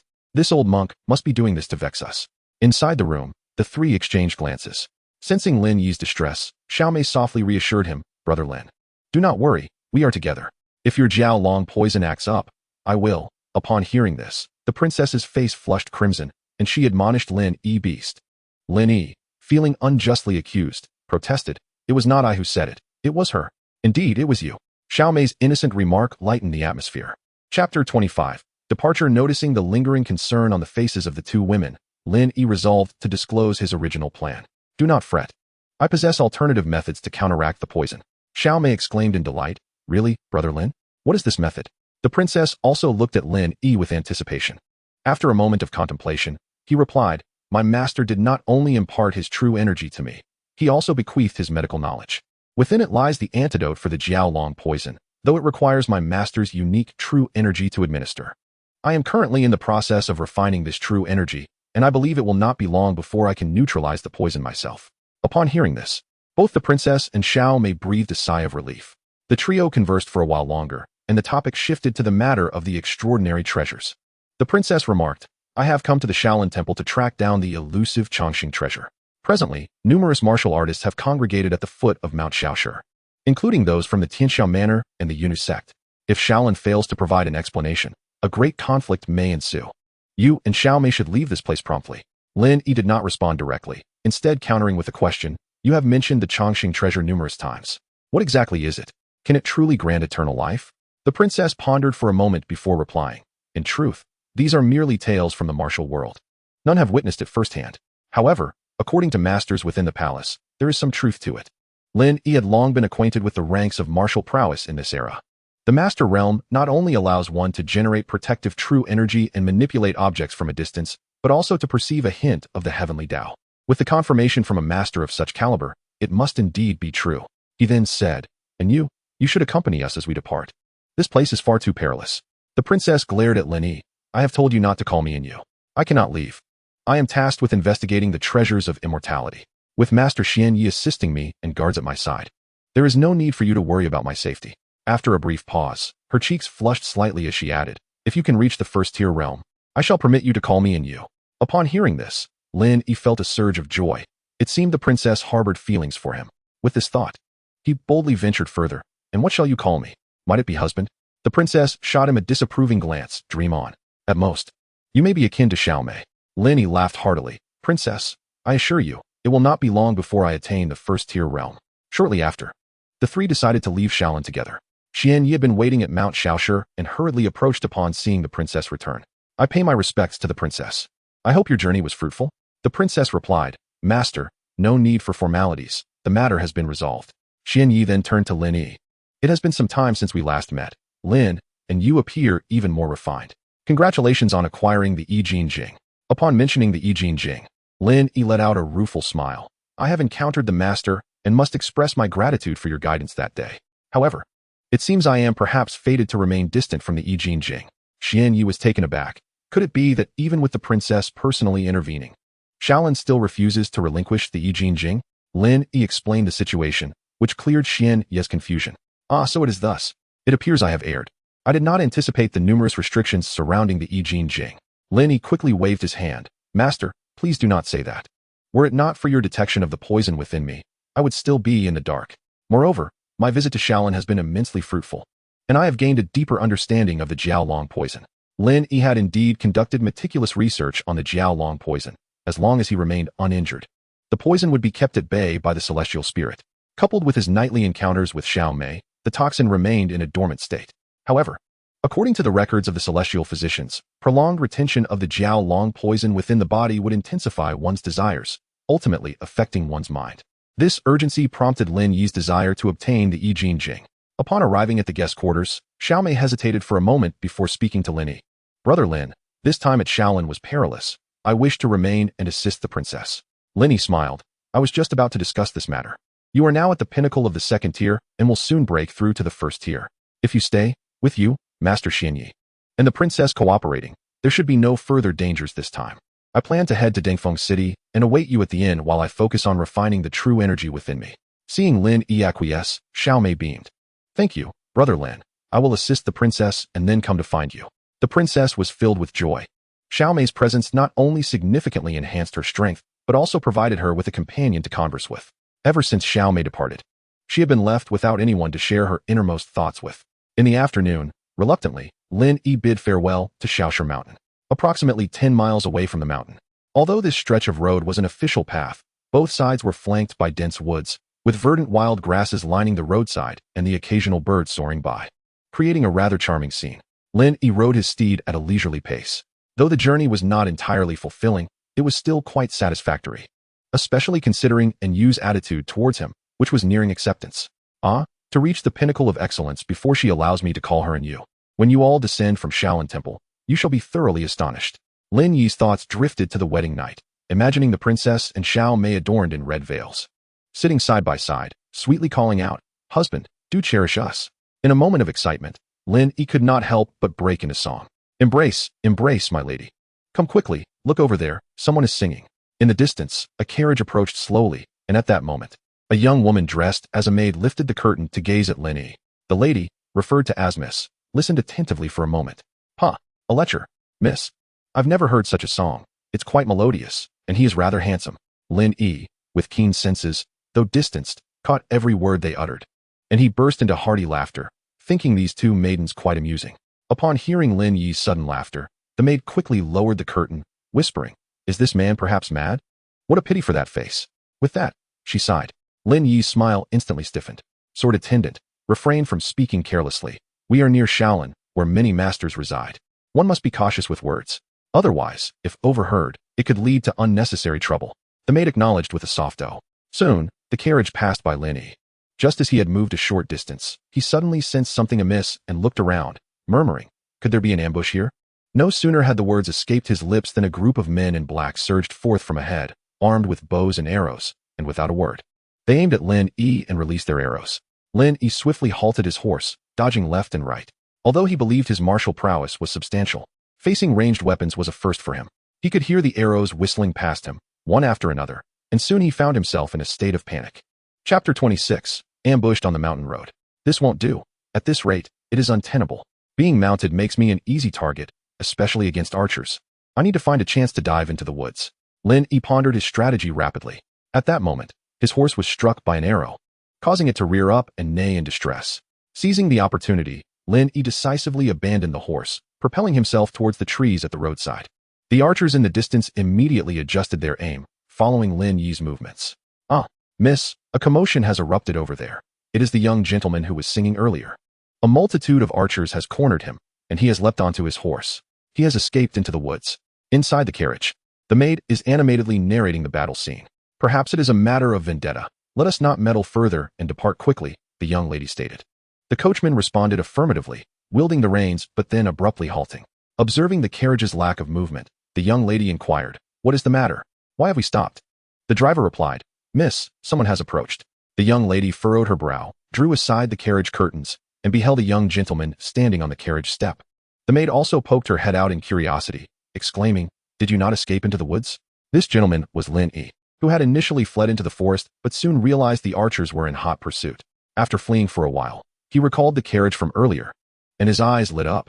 He swiftly emerged from the woods and, with a series of leaps, reached the carriage. Lin Yi clasped his hands together in salute, saying, "Ladies, I am in dire need. I beseech your assistance." The young lady glanced around, noticing a group of archers encroaching upon the carriage. With a swift command of "Let us go," she lowered the curtains. The coachman shouted, and the carriage sped away, causing Lin Yi to lose his balance and tumble inside. The archers pursued for a short distance before the carriage gradually disappeared from view. The leader gestured for the others to halt. "Withdraw." A group of them quickly dove into the woods, vanishing from sight. Within the carriage, the young lady and her maid stared at Lin Yi in astonishment. He was in an undignified position, kneeling with his hands on the floor. Upon raising his head and noticing the two ladies gazing at him, he awkwardly climbed to his feet and seated himself opposite them. It was then that Lin Yi truly observed the young lady's appearances. The maid had an oval face with large, expressive eyes, exuding a whimsical charm. The young lady, in her 20s, donned a fitted long dress, her hair neatly tied back, cascading naturally down her back, and her striking Danfeng eyes fixed intently upon Lin Yi. He thought to himself, what a strikingly beautiful and spirited woman. "I am Lin Yi. I am grateful for your timely rescue," he expressed. However, the maid was not so inclined to show gratitude, reproaching Lin Yi. "How could you so carelessly enter a lady's carriage?" Lin Yi quickly apologized. "It was an unforeseen circumstance. I beg your forgiveness." The maid was about to retort when the young lady interjected, addressing Lin Yi. "I am Shengwan Qing, and this is my maid, Jian Shi. Our assistance was merely coincidental. There is no need for thanks. Moreover, I observed your remarkable agility and skill. I believe you could have managed without us." "You flatter me, Miss Shengwan. I was merely fleeing in a state of disarray, and it was indeed your carriage that afforded me safety," Lin Yi replied. "You leapt onto the carriage yourself." The maid muttered. Lin Yi turned to the maid and remarked, "I owe much to the maid for drawing back the curtains, allowing me to board the carriage. You too are my savior." The swordsman beamed with delight, no longer focusing on Lin Yi. Within a mere half hour, Lin Yi and the swordsman had engaged in lively conversation. "Swordsman's sister, let me tell you, my martial arts skills are quite formidable. I could defeat an average second-rate master with just one hand." "Wow, Brother Lin, how impressive." "Haha, it's nothing much. Swordsman's sister, should the opportunity arise, I shall teach you a few moves, and thereafter, none shall dare to bully you." "Really, Brother Lin? You mustn't deceive me." "Fear not, swordsman's sister. While you may struggle against second-rate masters, third-rate ones will surely stand no chance against you." "Oh, young Master Lin, if you claim you can defeat a second-rate master with one hand, how many hands would you require to contend with a first-rate master?" Su Guangqing interjected unexpectedly. Lin Yi turned towards Su Guangqing, puzzled by her inquiry, and pondered for a moment. As for first-rate masters, without having sparred, I cannot say. But his words were abruptly cut off by Su Guangqing. You shall soon find out. With a resounding crash, a figure was hurled from the carriage, landing unceremoniously by the roadside. Lin Yi had been addressing her as sister, while Su Guangqing furrowed her brow, clearly reaching her limit. Lin Yi steadied himself and exclaimed, Miss Su, I am bound for Dangfeng City. You have taken me in the wrong direction. Swordsman sister, please let me ride with you to Shaoshi Mountain to procure a horse. Yet the carriage sped onward, showing no signs of stopping. On board, the swordsman giggled incessantly, praising Su Guangqing's prowess. Unable to contain her laughter, Su Guangqing joined in. That Lin Yi is frivolous and glib. Do not let him deceive you. Rest assured, miss. I merely find him amusing and wish to tease him. Su Guangqing said earnestly, Our journey to Shaolin has been meticulously planned, requiring significant effort to draw a substantial number of martial artists to the temple. We should strive to avoid unnecessary troubles that could disrupt our subsequent plans. The swordsman replied, Do not worry, miss. Both of us are at the first-rate level. Should a conflict arise, we can seize the opportunity to take what we desire and depart. Even the monks of Shaolin would find it challenging to hinder us. Su Guangqing nodded in agreement. Had Lin Yi still been in the carriage, he would have been utterly astonished. Previously, Su Guangqing being a first-rate master had already surprised him. But to discover that even the seemingly insignificant maid was of the same caliber was truly astonishing. Lin Yi did not return to Shaoshi Mountain. Instead, he waited along the official road for a while before mounting a fine steed once more. Having traversed from a previous life, Lin Yi was well aware of the adage that wealth can accomplish anything. With 100 taels, he could persuade passing merchants to leave their horses behind and continue on foot. Once again, Lin Yi arrived at the ambush site, cautiously observing for an extended period. Only after confirming that the archers had completely departed did he dismount and approach. After a thorough search, he finally discovered an arrow, untouched, nestled within the grass. Lin Yi picked it up for inspection, finding no distinctive markings, and deftly tucked it into his waistband. As twilight approached, Lin Yi hastened his steed. Finally arriving at Dangfeng City, just before nightfall, he found himself at the same inn where he had previously stayed with Xiao Mei, and remarkably, the accommodations remained unchanged. He instructed the innkeeper to prepare some meals, reflecting on the events of the day as he dined. This marked the second attempt on his life since arriving in this world. The first may have been a misunderstanding, but the involvement of so many archers in this latest assault was unmistakably a targeted attack. Who could be behind it? Logically, he believed he had no mortal enemies. From Panyang County to Dangfeng County, it felt as though someone was relentlessly pursuing him. His thoughts then shifted to the fierce Su Guangqing in the carriage, who had unexpectedly thrown herself off. Clearly, he had underestimated a first-rate master. He had thought he could hold his own in confrontation, only to find himself unable to withstand even a single blow. Chapter 27. The chaos of Shaolin. At this moment, on Mount Shaoshi, the eldest and second eldest hurriedly arrived at Gu Muhai's chamber. Young master, Lin Yi has left Mount Shaoshi. Typically enraged at the mention of Lin Yi, Gu Muhai remained surprisingly calm this time. Another failure, is it? The eldest cautiously replied. We intercepted him midway, but he managed to escape. 18 archers ambushed a second-rate Xiao Mei, accompanied by an inexperienced newcomer from the Jianghu. Can you provide me with an explanation of how he escaped? Clearing his throat, the eldest recounted the events swiftly. Moments later, Gu Muhai inquired, Are you suggesting that Lin Yi's martial prowess is formidable now, particularly his lightness skill? Indeed, young master. That lad's agility rivals that of a second-rate master. He swiftly ascended the carriage, and our men were unable to keep pace. Gu Muhai responded, The princess has arrived at Shaolin Temple, and Xiao Mei should be with her. Set this matter aside for now. A significant upheaval is imminent at Shaolin in the coming days. Keep a close watch and ensure that we acquire the Longxing treasure. Understood. We shall make arrangements immediately. At the inn, for several days, aside from dining, Lin Yi devoted himself entirely to refining the celestial essence. Upon returning to the inn, he had attempted the Yi Jin Jing without any reaction, leaving him to place all his hopes on the celestial essence. His relentless practice yielded evident results. He had now refined nearly 1/10 of the essence. Utilizing the methods passed down by the celestial physician, he could sense the presence of the Jiao Long poison. Lin Yi had a premonition that once he refined 1/10 of the essence, he would not only expel the poison, but also attain a first-rate level of skill. Following the assassination attempt, Lin Yi had identified a suspect. Resolute in his decision, he vowed to uncover the truth once he eliminated the Jiao Long poison. Otherwise, the existence of such shadowy hands orchestrating turmoil would leave him in a state of unrest. During the days Lin Yi focused on his training, the winds of upheaval were already stirring at Shaolin Temple. On one particular day, within the temple, the training ground was teeming with individuals, adorned in a variety of outfits, as numerous figures from the Jianghu of the Great Zhou gathered here. Among them were even the Princess, Xiao Mei, and Lin Yi. At that moment, the abbot stood upon a high platform, addressing the crowd in a resounding voice. Fellow practitioners of the Jianghu, I am aware of the purpose behind your gathering today. However, I assure you, by the venerable reputation of Shaolin spanning a millennium, that the elixir of longevity is not in our possession. In the past, during the contest for the treasure at Panyang Lake, Shaolin did not send representatives. As you all can attest, when rumors arose that the elixir was hidden within our temple, I summoned the monks of Shaolin and conducted thorough searches of the premises. After extensive investigation, no treasure was found.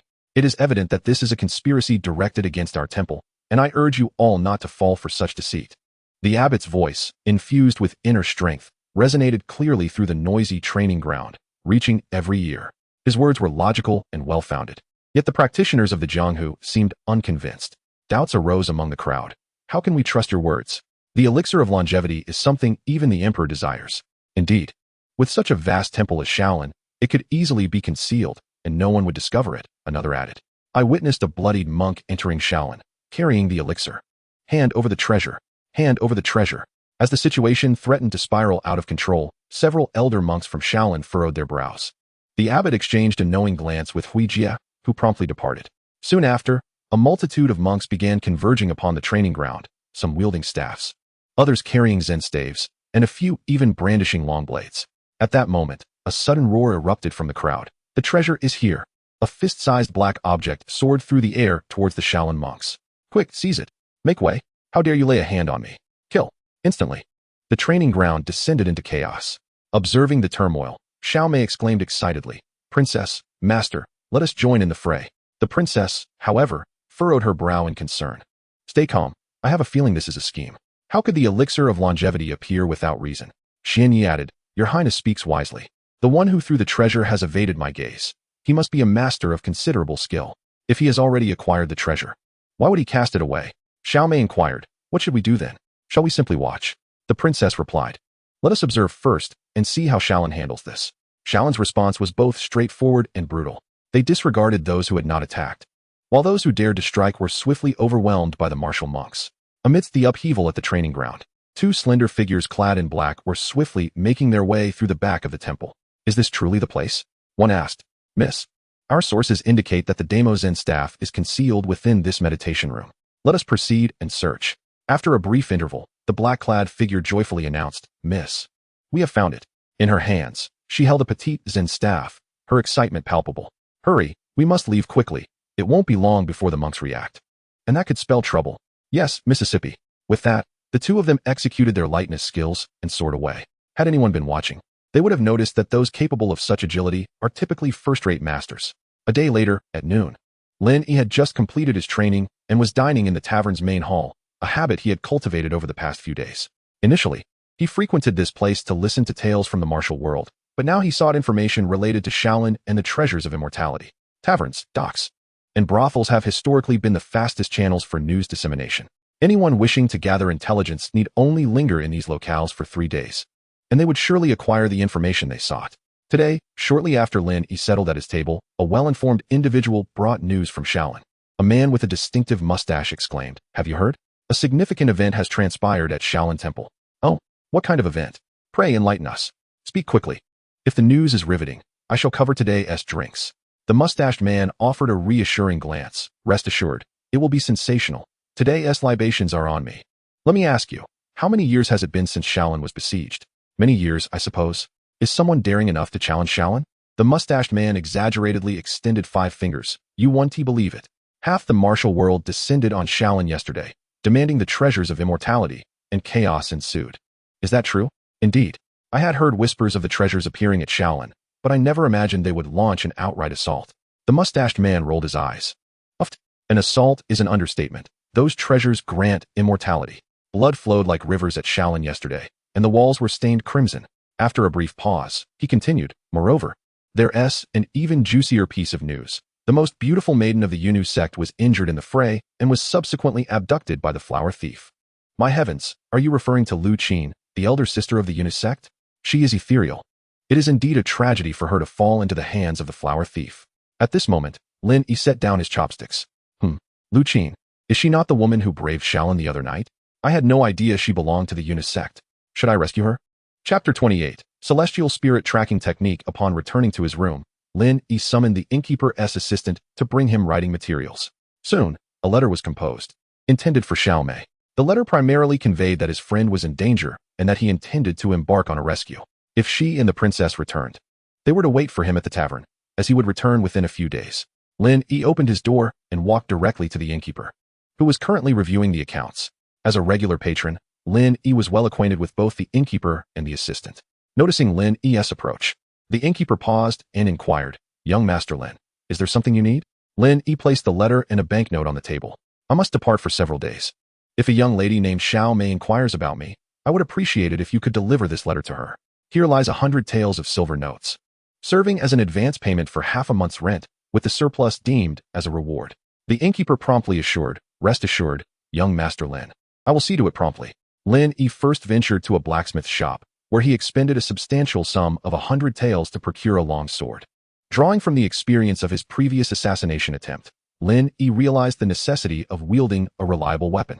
With a weapon in hand, he would be better equipped to defend himself in the face of future confrontations. Upon exiting the blacksmith's, Lin Yi fell into deep contemplation.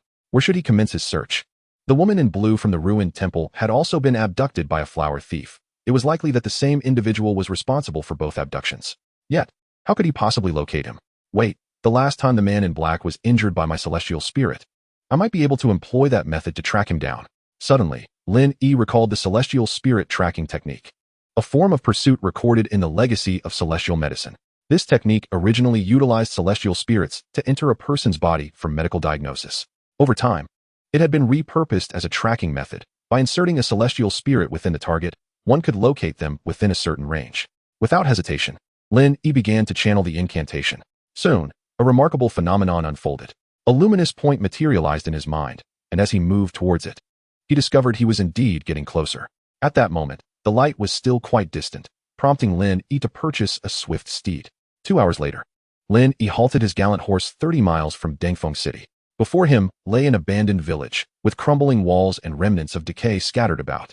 The luminous point was now almost within reach. Dismounting, he let the horse graze nearby as he followed the light, slowly approaching a relatively intact tiled house. With focused intent, Lin Yi quietly approached the window and peered inside.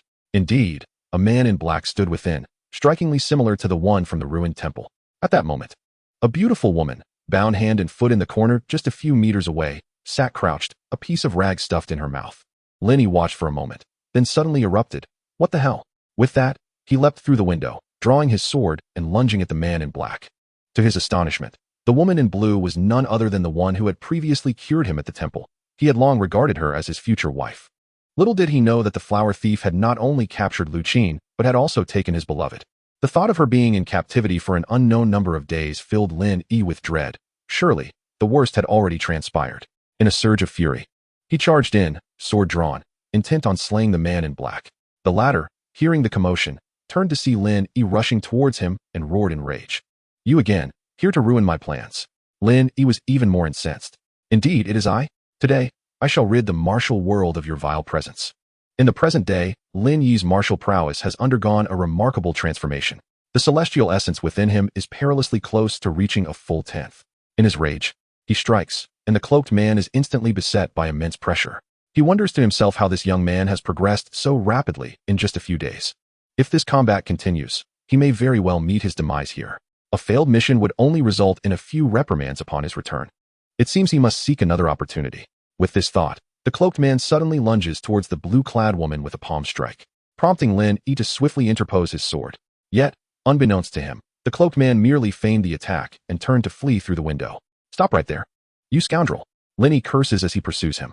Moments later, Lin Yi returns, anxiety gnawing at him as he fears it was merely a ruse to draw him away. At that moment, the blue-clad woman gazes at Lin Yi in a daze, pondering how she has encountered him yet again, and why he appears so furious. His earlier demeanor was quite terrifying. Lin Yi takes a moment to compose himself, freeing her from the ropes binding her legs, then proceeding to untie her hands. When he attempts to remove the rag from her mouth, she blushes and shyly retreats, taking it out herself. Noticing her flushed cheeks, Lin Yi assumes she has been wronged by a rogue. Concerned for her well-being, he adopts a gentle tone, saying, "My lady, you need not worry. It is only the two of us here, and no one else will know what transpired. Please, do not despair. In my homeland, It is commonplace for women to marry and part ways, and most men do not place such importance on chastity. If you have nowhere to go, you may accompany me. I assure you, your past will not trouble me. The blue-clad woman looks at the incessantly chattering Lin Yi, initially perplexed and bewildered. But soon her expression shifts to one of irritation. Hey, be quiet. She interjects swiftly. You're not thinking of taking your own life, are you? She regards Lin Yi with a look of incredulity. When did I ever express such a notion? Are you unwell? Lin Yi replies, but you were assaulted by that rogue, and I feared you might be despondent. Nonsense. You are the one who was assaulted. I am far more innocent than you. She retorts, have I misjudged? You were not harmed by him. Lin Yi asks, astonished. Of course not. That man had other motives for abducting me. Only a scoundrel like you would harbor such vile thoughts. Lin Yi instantly comprehends his misunderstanding, a sheepish smile spreading across his face. While internally, he feels a surge of joy. At that moment, Lin Yi recalls the purpose of his visit and begins to search the area. The blue-clad woman, curious about his actions, inquires, what are you looking for? Lin Yi turns to her and asks, have you seen a woman who resembles you? She should be named Lu Qin. The blue-clad woman regards him with an odd expression. You are searching for Lu Qin? What for? She is a female thief acquainted with the Shaolin Temple. She may have also been captured, and I came to rescue her, only to find you first. Lin Yi responds casually. You are the thief. The blue-clad woman exclaims without hesitation. Lin Yi regarded her with an air of perplexity, suddenly furrowing his brow as he reached into his bosom and retrieved a silk scarf. He strode directly to the woman, draping the scarf over her face before stepping back. Chapter 29. Recognition, it is you. Lin Yi exclaimed. You are Lu Qin. Lu Qin is indeed you. Both are one and the same. At last, Lin Yi comprehended why the dark-clad woman had seemed so familiar during his time at Shaolin Temple. Lu Qin, realizing she had been recognized, graciously admitted, indeed, it is I. Do you intend to expose me at Shaolin Temple? Lin Yi chuckled. How could I? You are my wife. I would go to great lengths to protect you. Huh? Who is your wife, you scoundrel? Lu Qin retorted. From the moment we were in that dilapidated temple, I considered you my husband. The recollection of their experiences in the crumbling sanctuary caused Lu Qin's cheeks to flush, and she cast a shy glance at Lin Yi, pondering whether he had discerned too much. Suddenly recalling something, she hastily removed the scarf from her face. Upon seeing the character Qin embroidered upon it, Lu Qin gasped and rushed outside. Lin Yi followed her, only to find Lu Qin crouched on the ground, retching in confusion. After a moment, she stood, smiling at Lin Yi as she approached him. He was instantly captivated. She was breathtaking, truly deserving of the title of the most beautiful woman of the Jade Maiden sect.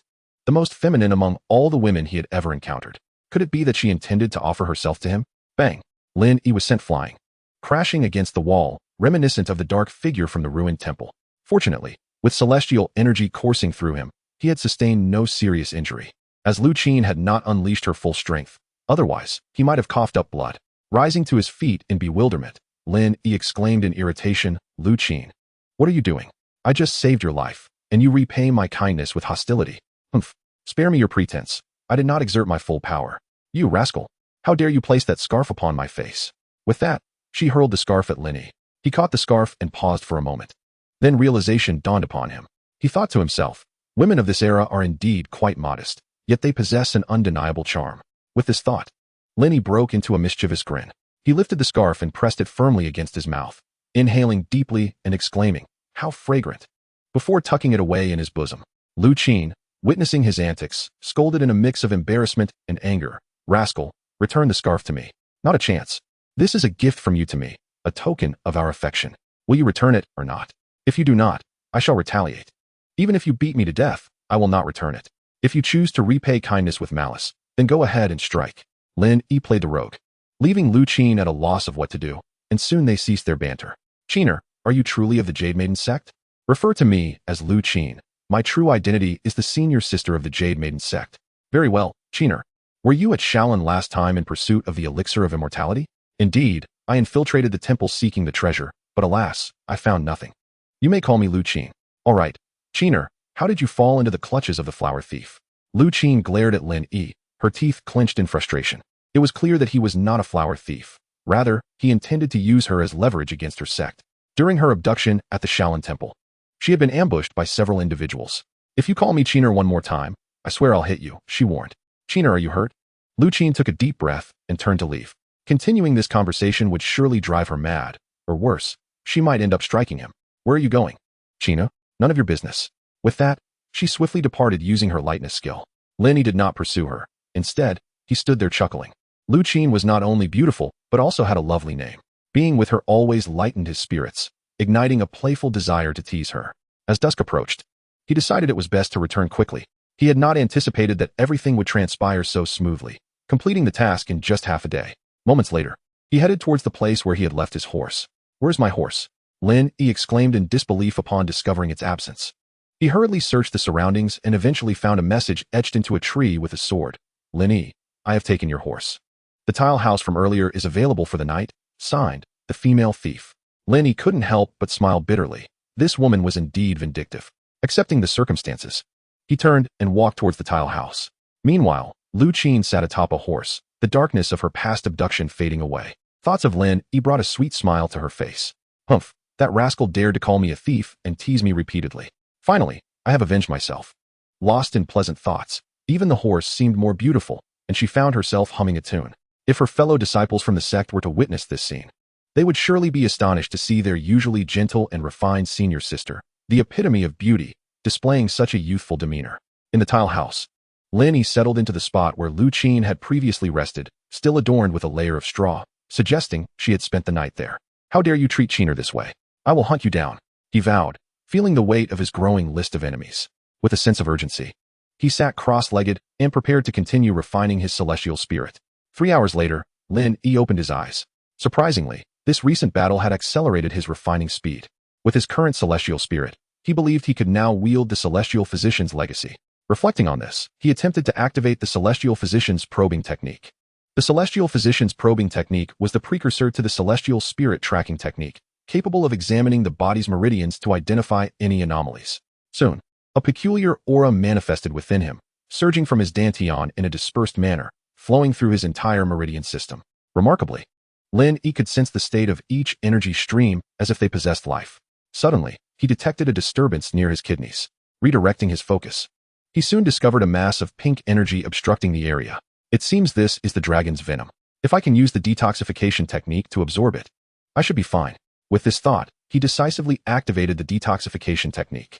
At that moment, Lin Yi felt a surge of ethereal energy gathering around him, and with a thunderous roar, he charged towards the pink stream of energy.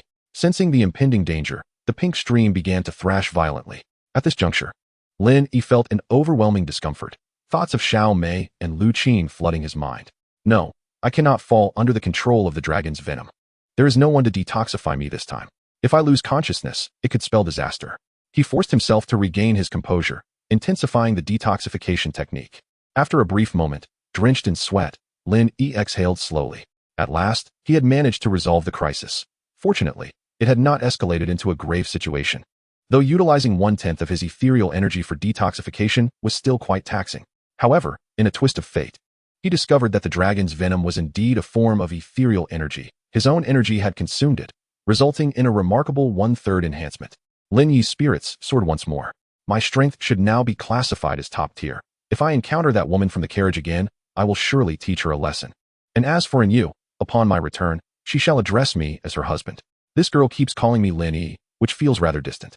For the past fortnight, Lin Yi had been diligently cultivating. Now that the crisis had passed, he felt an immense sense of relief. He reclined comfortably on the hay, preparing to return to the inn at dawn. Chapter 30. The reunion of three. As dawn broke, Lin Yi awoke. The tile-roof cottage was over 30 miles from the city. As he walked, he scanned the surroundings, hoping to encounter horseback travelers as he had previously.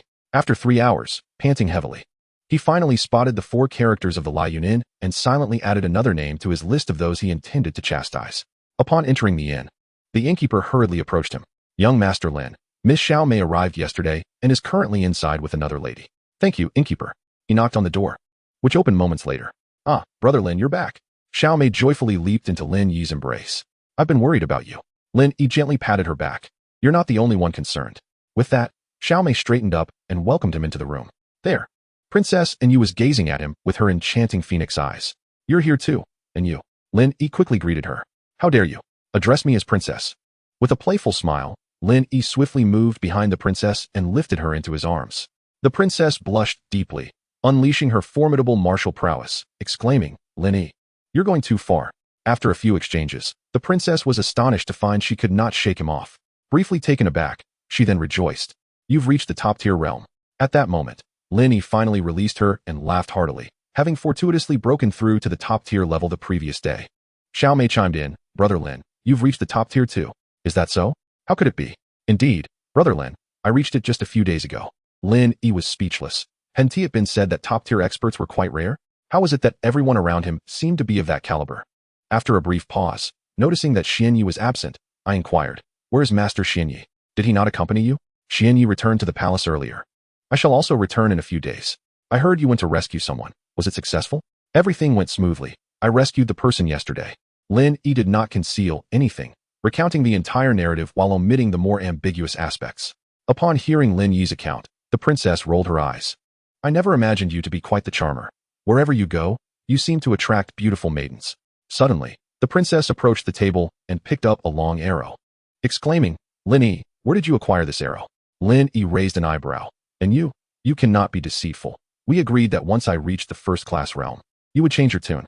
The princess's face turned crimson, and she stammered, Lin, big brother.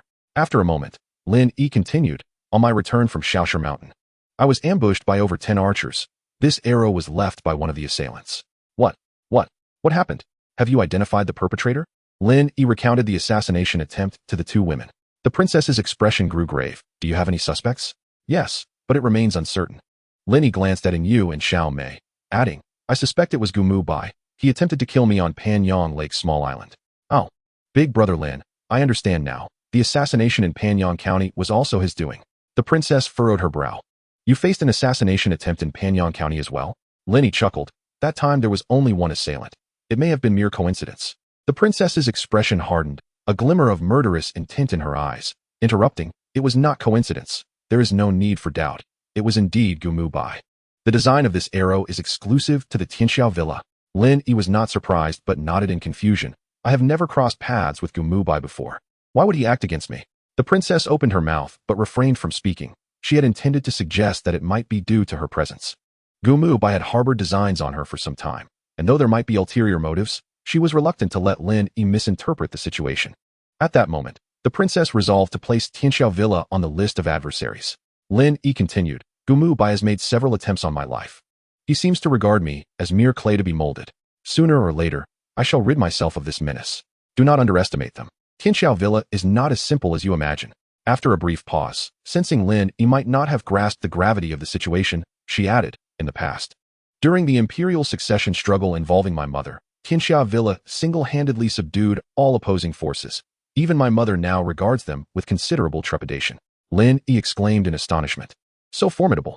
Do they possess masters of the realm? The princess regarded him with a serious expression and nodded solemnly. Lin Yi fell silent, adopting a more vigilant demeanor. However, he harbored no excessive worry.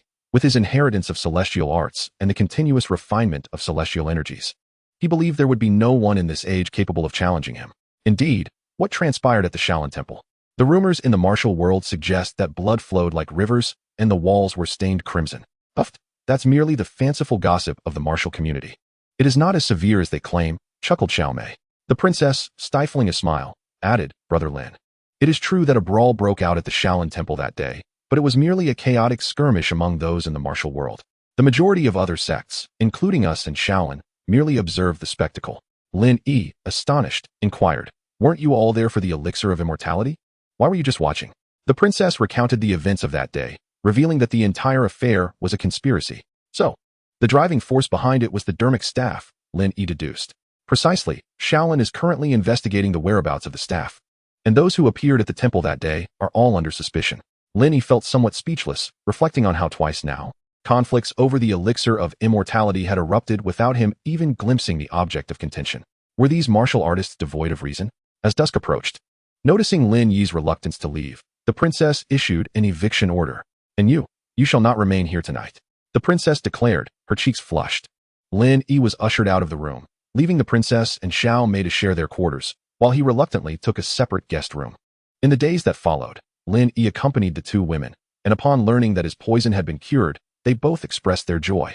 Their worries lifted as they roamed freely. Over the next few days, their bonds deepened, and the princess grew accustomed to addressing him as Brother Lin. Of course, more intimate developments did not occur, much to Lin Yi's regret. 5 days later, he declared, I must return to the palace. What are your plans? After some contemplation, he replied, First, I will seek out Gu Muhai. I fear there may be ulterior motives at play. Until I ascertain why he sought my life, I will remain uneasy." The princess opened her mouth, as if to object, but then fell silent. "Brother Lin, you are wonderful in every regard, though you do tend to overthink. You need not concern yourself with the reasons. In the martial world, conflict is commonplace. Simply find him and eliminate him," she suggested. Lin Yi gazed at her, pondering whether she was still the same princess he once knew. After a moment, he tentatively responded, "We are all wanderers of the same fate. How can we take a life without cause?" The princess, seemingly struck by a thought, blushed slightly and glared at Lin Yi. "Do as you wish. If you wish to investigate, then do so." Lin Yi smiled and said nothing. After a brief pause, he recalled the matter of the inheritance. "And you have encountered many treasures. Have you ever seen a similar jade pendant?" With that, he produced a jade pendant. Lin Yi had arranged for the shattered inheritance pendant to be mended before leaving the small island. "Ah, isn't this the piece that was broken by the dragon? You've repaired it." Lin Yi nodded in affirmation. The princess continued, "The dragon's jade pendant is quite common in the palace. I will inquire about it upon my return." Xiao Mei interjected, "Brother Lin, why are you investigating this?" Lin Yi casually replied, "It is said that these types of jade pendants conceal martial arts secrets." The two young women, upon hearing it was a martial arts manual, lost interest, yet discreetly committed the matter to memory. Chapter 31. Troubling Gu Muhai. A month later. Outside Yunzhou City, the weary travelers gazed fatigued at the grand gates. "Xiao Mei, I believe An Yue is right. We should confront Gu Muhai and eliminate him with a single strike," Lin Yi declared. Xiao Mei blinked. "Brother Lin, aren't you curious about the reasons behind this?" Taking a deep breath, Lin Yi replied slowly. "Is Gu Muhai truly so foolish as to lead us on a wild goose chase for an entire month?" Curiosity piqued, Xiao Mei pondered the meaning of foolish. Surely, a person with such a flaw would meet their demise. Xiao Mei, this time he surely won't escape again. She glanced anxiously at Lin Yi, recalling their previous near encounters with Gu Muhai. "Brother Lin, the information came from the inner guards. I cannot fathom what sort of madness Gu Muhai has been afflicted with, allowing him to evade us so adeptly." Lin Yi cast a skeptical look at Xiao Mei, questioning the competence of the inner guards. "Let us proceed into the city and find an inn to rest." Yunzhou City was vast, the largest Lin Yi had ever encountered since his arrival. "Xiao Mei, have you visited here before?" "Indeed, I came here once with the princess," she replied. After a brief pause, she continued, "The Great Zhou consists of 5 provinces, and this is the second largest. Are there any notable martial factions here?" Having traversed the realm with the princess, Xiao Mei was well versed in the matters of Great Zhou. She contemplated before stating, "Yunzhou is renowned for one sect, one school, and one tower. The sect is the sword forging sect, the school is the Jade Maiden sect, and the tower is the Heavenly Machine Tower." After some time, Lin Yi formed a general impression of Yunzhou. The sword forging sect resembled a grand workshop rather than a traditional sect. Although named for sword crafting, they excelled in the creation of hidden weapons, which were highly sought after in the martial world. The Jade Maiden sect, which Lin Yi had encountered in Dengfeng City, was composed entirely of women, with Lu Qin serving as its elder sister. The Heavenly Machine Tower was shrouded in mystery, reputed to possess the ability to foresee fate and calculate all that exists, with treasures of longevity emerging from its whispers. "Xiao Mei, how much silver does it cost to forge a single sword at the sword forging sect?" Giggling, Xiao Mei replied, "Brother Lin, you've come to the right person. The swords of the princess and I were crafted there, and they cost 100,000 taels of silver." Remembering Xiao Mei's sword, Lin Yi's eyes sparkled. It was indeed a remarkable weapon, capable of severing hair and shattering ordinary iron swords with ease. "When I acquire some silver, I too shall commission a sword from them." "You must request it from the princess," Xiao Mei stated matter-of-factly, recalling her memories of the princess's seemingly endless wealth. Lin Yi rolled his eyes, dismissing Xiao Mei's logic. What man would solicit money from a woman? Before long, the two found a quaint inn in the heart of Yunzhou City. Stretching north and south for several dozen miles, Lin Yi thought it wise to stay centrally for ease of movement. The inn was named Linglong Inn, and Lin Yi took an immediate liking to it, as its location contributed to its thriving business. In pursuit of Gu Muhai, the two had been on the move for an entire month and were now feeling somewhat fatigued. They secured a room for the night, preparing to rest and rejuvenate. The night passed in silence. The next morning, Lin Yi and Xiao Mei emerged from the inn, refreshed after a good night's rest, their spirits renewed. "Brother Lin, I am going out to gather information about Gu Muhai from the inner guards.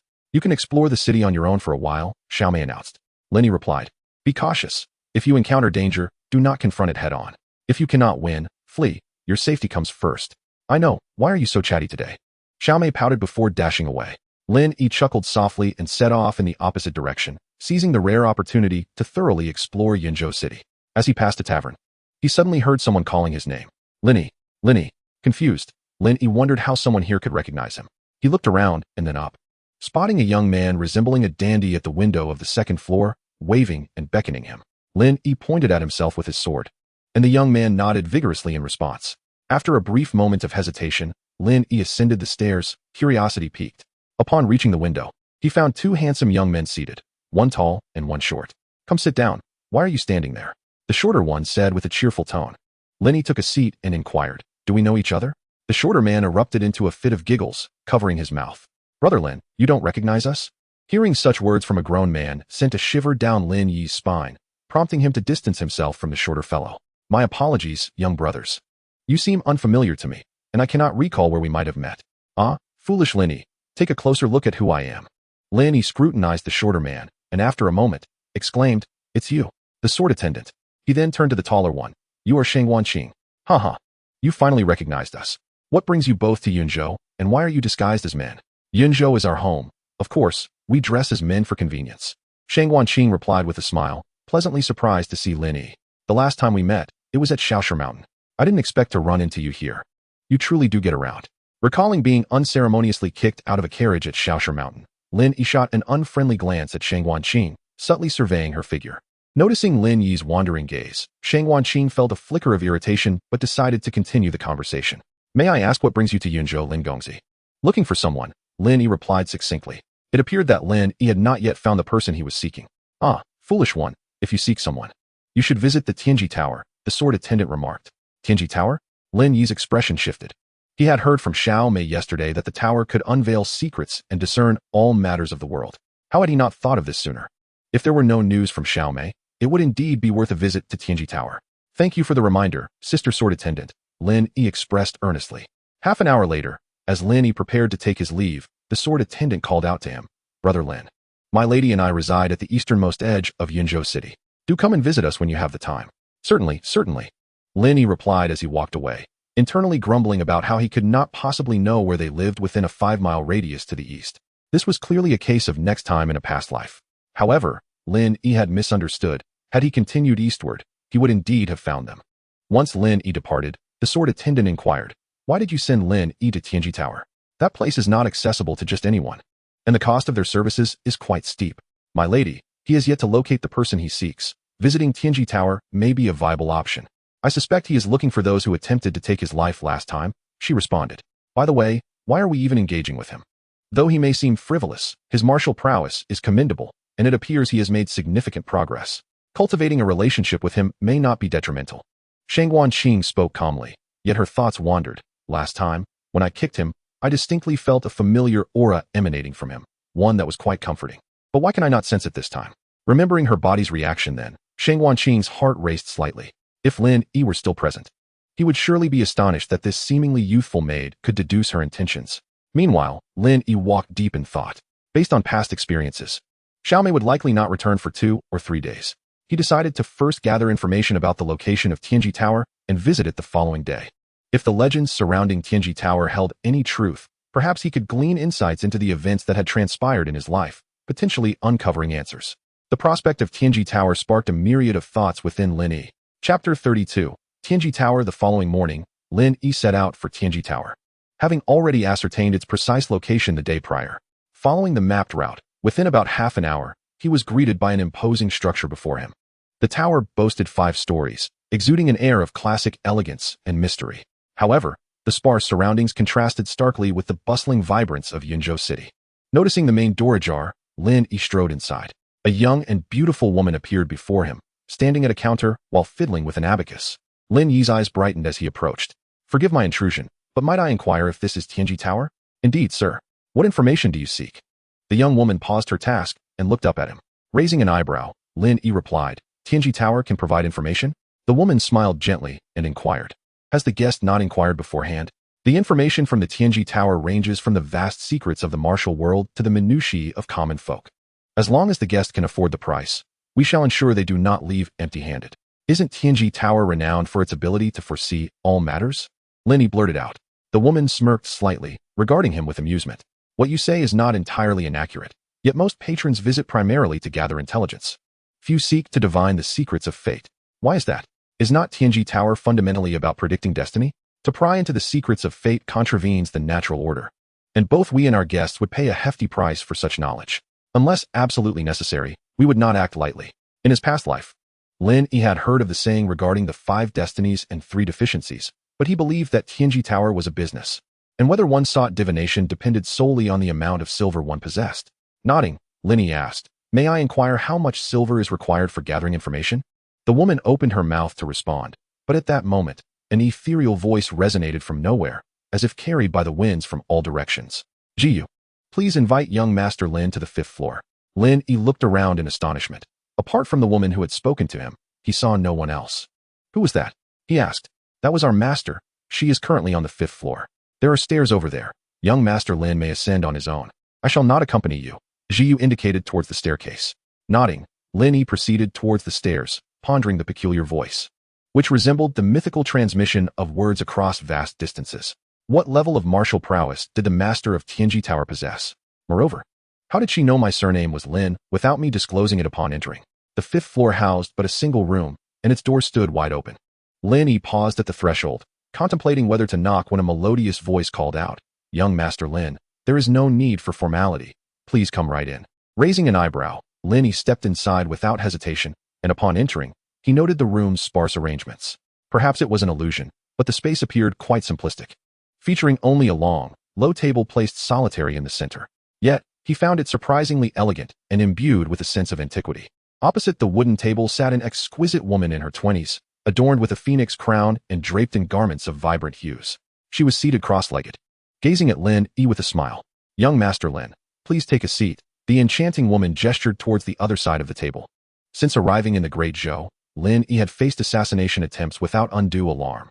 Yet, upon seeing this captivating woman, he felt an unsettling flutter in his heart, especially from her ethereal eyes, which seemed capable of piercing through to one's soul. Striving to regain his composure, Lin Yi followed her lead and sat cross-legged. He clasped his hands in salute and smiled. "I did not expect the master of Tianji Tower to be such a remarkably young lady. You flatter me, young Master Lin." The woman replied with a light laugh, pouring a cup of warm tea and sliding it towards him.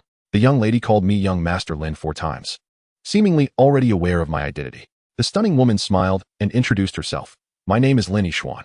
You may call me Yixuan or the Master of Lin Tower." She continued, "I have heard that young Master Lin encountered dozens of archers outside Shaoshi Mountain and managed to escape unscathed." Lin Yi was taken aback. Only the princess and Xiao Mei, along with the passing Shang Wanqing and the sword attendant, knew of that incident. The remaining individuals were those archers. This realization sparked a sense of vigilance within him. Observing the changes in Lin Yi's expression, Lin Yixuan seemed to discern his thoughts. "There is no need for young Master Lin to be anxious. Those who sought to assassinate you are not affiliated with my Tianji Tower. We do not engage in the business of assassination." Lin Yi too felt that he had no grievances with Tianji Tower and speculated that they had likely acquired knowledge of the incident through their network, as they primarily dealt in information. With this thought, he relaxed. "Miss Yixuan, I now believe in the keen insight of your Tianji Tower.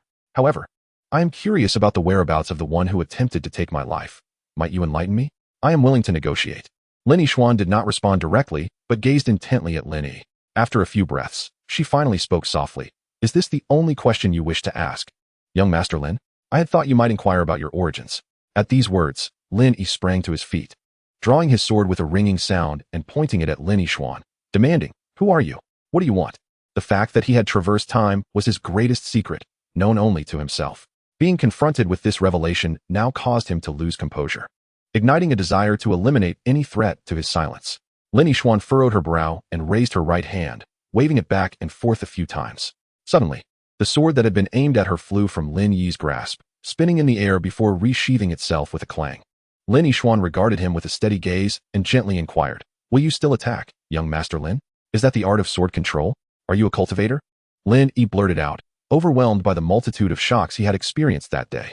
"Sword control? Is this what you mean?" she said, gesturing with her right hand again. Seeing her movements, Lin Yi was taken aback and hastily covered his sword, watching her with heightened caution. Noticing his reaction, Lin Yixuan smiled slightly. "There is no need for alarm, young Master Lin. I harbor no ill intentions. The reason I asked earlier is that during my meditation, I sensed a celestial omen indicating that a visitor from beyond would arrive at my Tianji Tower soon." Before Lin Yi could respond, Lin Yixuan continued, "However, after pondering for several days, I could not discern the meaning of this visitor from beyond. It was only when I saw you enter Tianji Tower, surrounded by an aura of fortune. That I surmised you might be the very guest foretold. Might you clarify for me, young Master Lin, are you indeed from beyond? With anticipation, she looked at Lin Yi, hoping for a response. Lin Yi, having regained his composure, realized that her words had revealed much information. The ability to perceive celestial omens indicated that she was likely the first master-level practitioner he had encountered. The fact that she could deduce him as a visitor from beyond was truly remarkable. She could not have possibly fathomed the specific circumstances, otherwise. Such a question would not have arisen. With this thought, Lin Yi felt a sense of relief and settled back into a cross-legged position. He glanced at Lin Yixuan with a hint of apology and clasped his hands together, stating, "Do not take offense, Miss Yixuan." It was Lin who became overly excited just now. "Might I inquire about your origins?" The young gentleman's inquiry was indeed peculiar, yet Yixuan comprehended his intent. "Previously, I had consulted the heavens as an outsider and received an oracle. An immortal caresses my head, a lifetime wandering the martial world. Though I do not fully grasp its meaning, I suspect it may unravel the confusion in your heart, young Master Lin. An immortal caresses my head. Is this a reference to a life spent in the martial world?" Lin Yi pondered the events of recent times and suddenly experienced a moment of clarity. Changing the subject, Lin Yi recalled the purpose of his visit. "Might you enlighten me as to why Gu Muhai has repeatedly sought my life? Young Master Lin, you are indeed aware of your would-be assassin. However, the reasons remain shrouded in mystery even to the Tianshi Tower." After a brief pause, she continued, "Nonetheless, I must caution you, young master. The young master of the Tianxia Villa, Gu Muhai, is no ordinary individual. You must tread carefully in your endeavors, lest you find yourself filled with regret in the future." Lin Yixuan recited Gu Muhai's identity in full, subtly implying her warning. Chapter 33, The World's Greatest Hidden Weapon. "Might you know Gu Muhai's current whereabouts?" At the sword forging gate, Lin Yixuan replied without hesitation. Lin Yi was somewhat taken aback, uncertain as to why she was so forthcoming with the information. Did she not require a prior agreement on compensation? "Miss Yixuan, having shared this information today, what price must I pay?" "No compensation is necessary. Your visit today serves to dispel my confusion, and let it be regarded as an equitable exchange." Lin Yi recognized this as mere politeness and stood, formally clasping his hands together. "Thank you, Master Lin. Should the need arise in the future, I shall surely repay your kindness." After a brief pause, he added, "If Miss Yixuan has no pressing matters, I shall take my leave and look forward to further discussions on another occasion." Lin Yixuan nodded, smiling as she replied, "Then please travel safely, young Master Lin. I shall not see you off." Lin Yi inclined his head. As he approached the door, a thought crossed his mind. He turned back with a cheerful expression, saying, "Miss Yixuan, you have addressed me as young Master Lin, which feels rather distant, if you do not mind. You may call me Brother Lin." Lin Yixuan gazed intently at him, as if attempting to see through him. Suddenly tilting her head with a radiant smile, she replied, "There is no harm in that. Brother Lin, please take care." Lin Yi was momentarily entranced by Lin Yixuan's sudden smile, akin to a blooming peony. He quickly regained composure, murmuring, "Farewell," before hastily turning to leave. Observing Lin Yi's flustered demeanor, Lin Yixuan suppressed a smile. Shortly after, an elderly woman emerged from behind a screen. With Lin Yi's current heightened senses, he had not detected her presence. "Master, how dare that young man treat you with such disrespect? I shall go teach him a lesson." "That is unnecessary. I cannot discern this person's fate, and I suspect he is no ordinary individual. Today, forging a friendship with him may prove advantageous for me and the Tianji Tower in the future." After a brief pause, she continued, "Moreover, you might not necessarily be his equal." The old woman chuckled softly. "You overestimate him, master.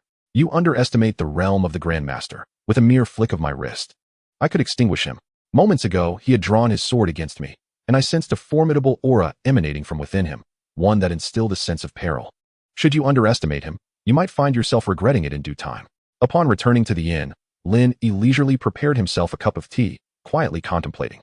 The Tianji Tower is shrouded in mystery. Lin Yixuan, appearing to be in her 20s, is indeed a Grandmaster. This must be the first Grandmaster I have encountered since arriving in the Great Zhou.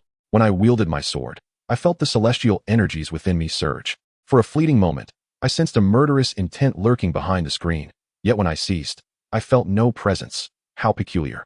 After a while, Lin Yi's thoughts drifted to Gu Muhai. Now that Gu Muhai's whereabouts have been ascertained, it is time to settle the score with him. Though little Mei has yet to return, after some consideration, it seems prudent to devise a thorough plan upon her return. Meanwhile, in the main hall of the sword forging sect, Gu Muhai, clad in white, sat on one side, conversing with a robust elder dressed in plain garments. Unbeknownst to Gu Muhai, someone had been pursuing him relentlessly for an entire month, intent on causing him trouble. To be fair, Gu Muhai's travels were not entirely by choice. Following the failed ambush on Lin Yi at the Shaolin Temple, he resolved to broker a deal with the sword-forging sect, leveraging their influence to eliminate Lin Yi. After the chaos at Shaolin, Gu Muhai departed from Dangfeng, making a brief return to Tianxia Mountain Villa. His purpose was twofold: to report the matter of the extraordinary treasure to Gu Yutian and to retrieve the blood of the Flood Dragon. However, he soon learned that his subordinates, the first and second elders, had been detained by the Shaolin Temple due to their suspicious activities around its vicinity, believed to be linked to the missing Daruma Zen staff. Although the first and second elders had repeatedly failed in their tasks, they remained loyal to him. Gu Muhai returned to the Shaolin Temple, employing considerable persuasion to secure their release. Thereafter, he brought them along to Yunzhou, with the intent of negotiating with the sword-forging sect. "Young Master Gu, I have heard you possess significant business to discuss with the sword-forging sect," remarked the plain-dressed elder. This elder was none other than the sect leader, Shangwantie, commonly referred to as the Iron Sect leader among the martial circles. Iron Sect leader. I have heard that the sword-forging sect is gathering the blood of rare beasts to craft the world's foremost concealed weapon, the vermilion bird feather. Indeed, this matter is hardly a secret. May I inquire what materials the Iron Sect leader has managed to collect? Shangwantie, suspecting that Gu Muhai was inquiring about the Daruma Zen staff, narrowed his eyes slightly. What does young Master Gu mean by this? Oblivious to Shangwantie's expression, Gu Muhai continued, I possess the blood of the Flood Dragon. Might it be of use to you, Iron Sect leader? With that, he produced a dark stone and gently placed it upon the tea table. Upon hearing Flood Dragon blood, Shangwantie was overcome with excitement, rising to his feet with a look of elation. Thereafter, he noticed the object placed upon the table by Gu Muhai and swiftly approached it. At that moment, Shangwantie resembled an admirer captivated by an exquisite beauty as he delicately lifted the stone, scrutinizing it with great care. Before long, Shangwantie burst into hearty laughter, nodding in delight. Excellent, excellent. Indeed, this is the blood of the Flood Dragon, imbued with remarkable vitality. It appears to have congealed no longer than half a year ago. Gu Muhai smiled faintly. Your discernment is commendable, Master Tai. Might I inquire what business you have with the sword-casting sect? I require your assistance in eliminating a certain individual. Half an hour later, Gu Muhai departed from the sword-casting sect, leaving behind the Flood Dragon's blood. At this juncture, Shangwantie entered the rear courtyard, exuberantly exclaiming, Daughter, behold what I have procured. Father, judging by your elation, have you perhaps discovered materials for the vermilion bird feather? A feminine voice responded, Ha ha ha, ever since you returned from Shaolin with the Daruma staff, we have been merely lacking the blood of a rare beast. To think that Gu Muhai would bring us the Flood Dragon's blood. With that, Shangwantie waved the black stone in his hand. At that moment, another woman interjected, My lord, I too played a part in acquiring the Daruma staff, having assisted the young lady. This woman was none other than the sword attendant who had encountered Lin Yi on several occasions, while the earlier voice belonged to Shangwanqing. To his astonishment, Shangwanqing turned out to be the daughter of the sword-casting sect's leader. Shangwantie, brimming with joy, paid little heed, merely exclaiming a few times, Ha ha ha, splendid, splendid. Just then, a man clad in black entered from outside. Having heard that my master has acquired the Flood Dragon's blood, I, Wuhan, have come to extend my congratulations. The once jubilant Shangwantie now wore a solemn expression. Coldly, he retorted, Wuhan, I sent you to seek the blood of the Xuanwu, yet you have failed repeatedly. How dare you return? Wuhan felt a tremor in his heart and promptly lowered his head. Master, forgive me. My initial plan was to kidnap Lu Qin and then threaten the Jade Maiden sect to surrender the Xuanwu blood. But I was thwarted time and again by a certain Lin Yi. Upon mentioning Lin Yi, Wuhan's teeth clenched in frustration. Shangwanqing and the sword attendant exchanged glances upon hearing Lin Yi's name. Brother, I am curious to know who this Lin Yi is. For even a practitioner of your caliber cannot contend with him, Shangwanqing remarked. Following his earlier setbacks, Wuhan had dispatched individuals to investigate Lin Yi, yet he had been unable to uncover any information regarding his background. Upon hearing Shangwanqing's inquiry, he spat with venom, a mere boy who emerged from who knows where. In his 20s, with short hair, always accompanied by a girl named Xiao Mei. In truth, Lin Yi's hair had grown significantly longer since his time on the island. He had deliberately maintained it to adapt to this era, yet the time was too brief for him to blend in entirely. Upon hearing Wuhan's description, Shangwanqing confirmed that the Lin Yi he referred to was indeed the person she knew. Enough, I have no desire to hear your explanations. What do you intend to do now? Shangwantie interrupted. Master, Lu Qin has already returned to the Jade Maiden sect, desiring to abduct her. The opportunity has regrettably slipped away for now. Wu Hen is undoubtedly contemplating alternative methods to acquire the Xuanwu blood. After a moment of contemplation, Shangwantie remarked, Let us set that matter aside for the time being. This time, Gu Muhai has offered the blood of the Jiaolong in exchange for our assistance in eliminating a certain individual. The details regarding this person will be delivered shortly. You shall take care of it then. He added emphatically, do not let this task be botched again. It turns out that Gu Muhai did not disclose to Shang Wantie the identity of the target, Lin Yi, as he intended to return with both the portrait and the name. Chapter 34. Shang Wanqing delivers news. Xiao Mei returns at the Forging Sword sect, within Shang Wanqing's chamber. Miss, how can you remain so unconcerned? Are we truly to watch as Brother Lin is slain? Why, you foolish girl. You are usually quite astute. How have you lost your wits this time? The sword attendant, with a playful glint in her eye, clung to Shang Wanqing's arm and whined, Miss, did you not devise a plan already? Your elder brother has attempted to abduct Lu Qin several times, only to have his efforts thwarted by Lin Yi. I have heard that he was even injured on one occasion. Now Wu Hen seeks to kill Lin Yi. Do you truly believe he stands a chance against him? Ah, indeed. How did I overlook that? Miss, you are truly clever. After a brief moment, the sword attendant suddenly shook her head in concern. However, one can evade a direct attack, but a concealed strike is far more difficult to anticipate. While your elder brother may not prevail in a fair confrontation, few can escape the hidden weapons of our Forging Sword sect. Shang Wanqing regarded the sword attendant with a bemused expression. Did you not previously assert that Lin Yi was merely an amusing diversion? Why, then, are you so anxious for his safety? You cannot possibly be developing feelings for him. Miss, what nonsense are you speaking? I regard him merely as a friend. Is not that the same for you? And I am hardly a child. Many of my peers have already borne children. Shang Wanqing smiled knowingly and pondered for a moment before stating, you do have a point. Come closer. The following day, Xiao Mei had yet to return. Lin Yi pondered whether the vastness of Yunzhou had hindered the investigation by the imperial guards. At that moment, he sat in an inn, enjoying a meal while eavesdropping on various tales from the martial world. Just then, a small beggar approached Lin Yi. The innkeeper, upon noticing, was about to shoo him away, but Lin Yi intervened.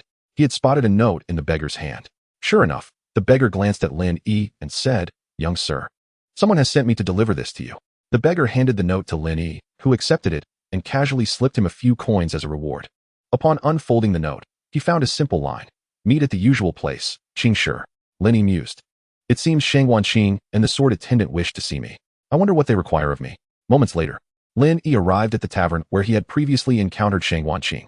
Glancing up at the second-floor window, he saw the sword attendant waving to him. Lin Yi responded with a smile and promptly ascended. Upon reaching the second floor, he discovered the two ladies seated at the same table as before. However, this time they had exchanged their male attire for flowing skirts. As Lin Yi took his seat, the sword attendant, who had long prepared the chopsticks and bowl, pushed them towards him with a sweet smile, saying, Brother Lin, please eat. Although Lin Yi had just finished his meal, the eager expression on the sword attendant's face made it difficult for him to decline her kind gesture, so he picked up the chopsticks, intending to partake modestly. Are you two ladies calling me here solely for a meal? Lin Yi inquired. Is it inappropriate to invite young Master Lin for a meal? Shang Wanqing raised an eyebrow. On the contrary, it is a rare pleasure to be accompanied by two beautiful maidens, Lin Yi replied with a smile, though he noticed the sword attendant was persistently serving him dishes, filling his bowl in no time. He couldn't help but wonder about her unusual enthusiasm today. Nevertheless, having already spoken, he decided to indulge a little more, reasoning that it wouldn't hurt to eat a bit more. The trio engaged in casual conversations about trivial matters in the martial world, as if the sole purpose of their gathering was simply to dine. Lin Yi soon discerned that not only was the sword attendant fervent, but Shang Wanqing exhibited the same warmth. Initially, it was the sword attendant who served him, but soon, Shang Wanqing joined in, leaving Lin Yi feeling pleasantly overwhelmed. After half an hour, the dishes on the table had been entirely consumed, the majority of which had been served to Lin Yi by the two ladies. Once satiated, Lin Yi prepared to take his leave when Shang Wanqing suddenly stated, Young Master Lin, there is something I must inform you of. Lin Yi thought to himself that there was indeed a matter at hand. Please speak plainly, Miss Shang Wan, he urged. Shang Wanqing looked at Lin Yi, pursed her lips, and with a serious expression, cautioned, You must be vigilant in the coming days. Someone may harbor ill intentions towards you, particularly be wary of hidden weapons. Lin Yi was taken aback, wondering who could possibly wish to harm him. Is it Gu Muhai? He ventured to ask. Ah, Brother Lin, you're aware of this? But didn't you mention just days ago that you were still searching for him? The sword attendant expressed her astonishment, quickly realizing, so you truly visited the Celestial Machine Pavilion. Lin Yi looked at the sword attendant with curiosity, thinking to himself that it was she who had urged him to go. He added, I must thank you for your previous reminder. It was the Celestial Machine Pavilion that helped me find Gu Muhai. Even Shang Wanqing appeared astonished, noting that the Celestial Machine Pavilion was not a place one could enter freely. Even she would have to pay a hefty price to gather information there. Observing the expressions of Shang Wanqing and the sword attendant, Lin Yi felt a sense of bewilderment and briefly recounted his experiences at the Celestial Machine Pavilion. After a moment, the sword attendant covered her mouth and stammered, You allowed the pavilion master to call you Brother Lin? Shang Wanqing also wore an expression of disbelief. Brother Lin, do you realize that the pavilion master is a master of the highest realm? The last person who disrespected her had their limbs broken and is now begging in Yunzhou City. Lin Yi clicked his tongue, thinking that it couldn't be that exaggerated. He felt that Lin Yixuan was rather gentle and easy to converse with. Not only had he been disrespectful to her, but he had also drawn his sword. He reflected that Lin Yixuan had aided him, and thus he felt a responsibility to clear any misconceptions about her. With a casual wave of the hand, he remarked, Rumors are unreliable. Lord Lin is actually quite amiable. Shang Wanqing and the sword attendant fixed their gazes on Lin Yi, as if he were a simpleton. After a moment's contemplation, Shang Wanqing reiterated her warning to Lin Yi. This situation differs significantly from that outside Shaoshi Mountain. You must remain vigilant. Gu Muhai's associates are rather formidable, so be cautious of sneak attacks and concealed weapons. Lin Yi pondered for a moment, but refrained from further inquiries. Some matters had already been articulated, and probing deeper would yield no benefit. He clasped his hands in a gesture of gratitude. Thank you, ladies, for the warning. I will be attentive. If there are no further matters, I shall take my leave. Indeed. Farewell, Brother Lin. After Lin Yi departed, the sword attendant teased. You were just teasing Lin Yi earlier, weren't you? He had already dined, yet you insisted on serving him more food. The sword attendant chuckled heartily, but miss, you were serving him as well. Brother Lin, truly, should learn to refuse. Remembering Lin Yi's departure, Shang Wanqing also smiled. Lin Yi had indeed been well fed, even walking away while burping. Fortunately, there were carriages for hire in Yunzhou City. Lin Yi summoned one to return to the inn. Upon opening the door, an exclamation of delight rang out, Brother Lin. Then, a lovely silhouette collided into his embrace. Lin Yi held Xiaomei tightly. Xiaomei, you have returned. Why were you gone for so many days? I was quite worried about you. Xiaomei nestled into his arms, laughing. Brother Lin, I returned only after confirming the news. Suddenly, Xiaomei appeared to notice something, exclaiming, Brother Lin, you've gained weight in just 3 days. She poked his belly. Lin Yi felt a bit awkward and, with a wry smile, recounted the events of the day to Xiaomei. She erupted into laughter. Brother Lin, you are quite foolish. Those two ladies were clearly playing a prank on you. Lin Yi felt a jolt of realization. Could it be that they were unaware of whether he had eaten? After a prolonged bout of laughter, Xiaomei finally ceased, allowing Lin Yi a moment to regain his composure. She urged Lin Yi to sit down, massaging his belly as she spoke earnestly. If that is the case, the intelligence from the internal guards must be accurate. Gu Muhai is still in Yunzhou. Lin Yi inquired. Has the internal guard located Gu Muhai's precise whereabouts? At the Forging Sword sect, came the simultaneous exclamations of both. Xiaomei gazed at Lin Yi in astonishment. Brother Lin, how did you know? He replied with a chuckle. I visited the Heavenly Machine Tower these past few days and made a new friend who informed me. Shortly thereafter, Lin Yi shared the details of his encounter with Xiaomei. To his surprise, she displayed an expression akin to that of Shang Wanqing and the sword attendant. Lin Yi paid it no mind, thinking that the world's misunderstanding of Lin Yixuan was profoundly deep. The two then deliberated on how to capture Gu Muhai. Realizing that a direct approach to the Forging Sword sect was unfeasible, such a colossal entity was beyond their capability to confront alone.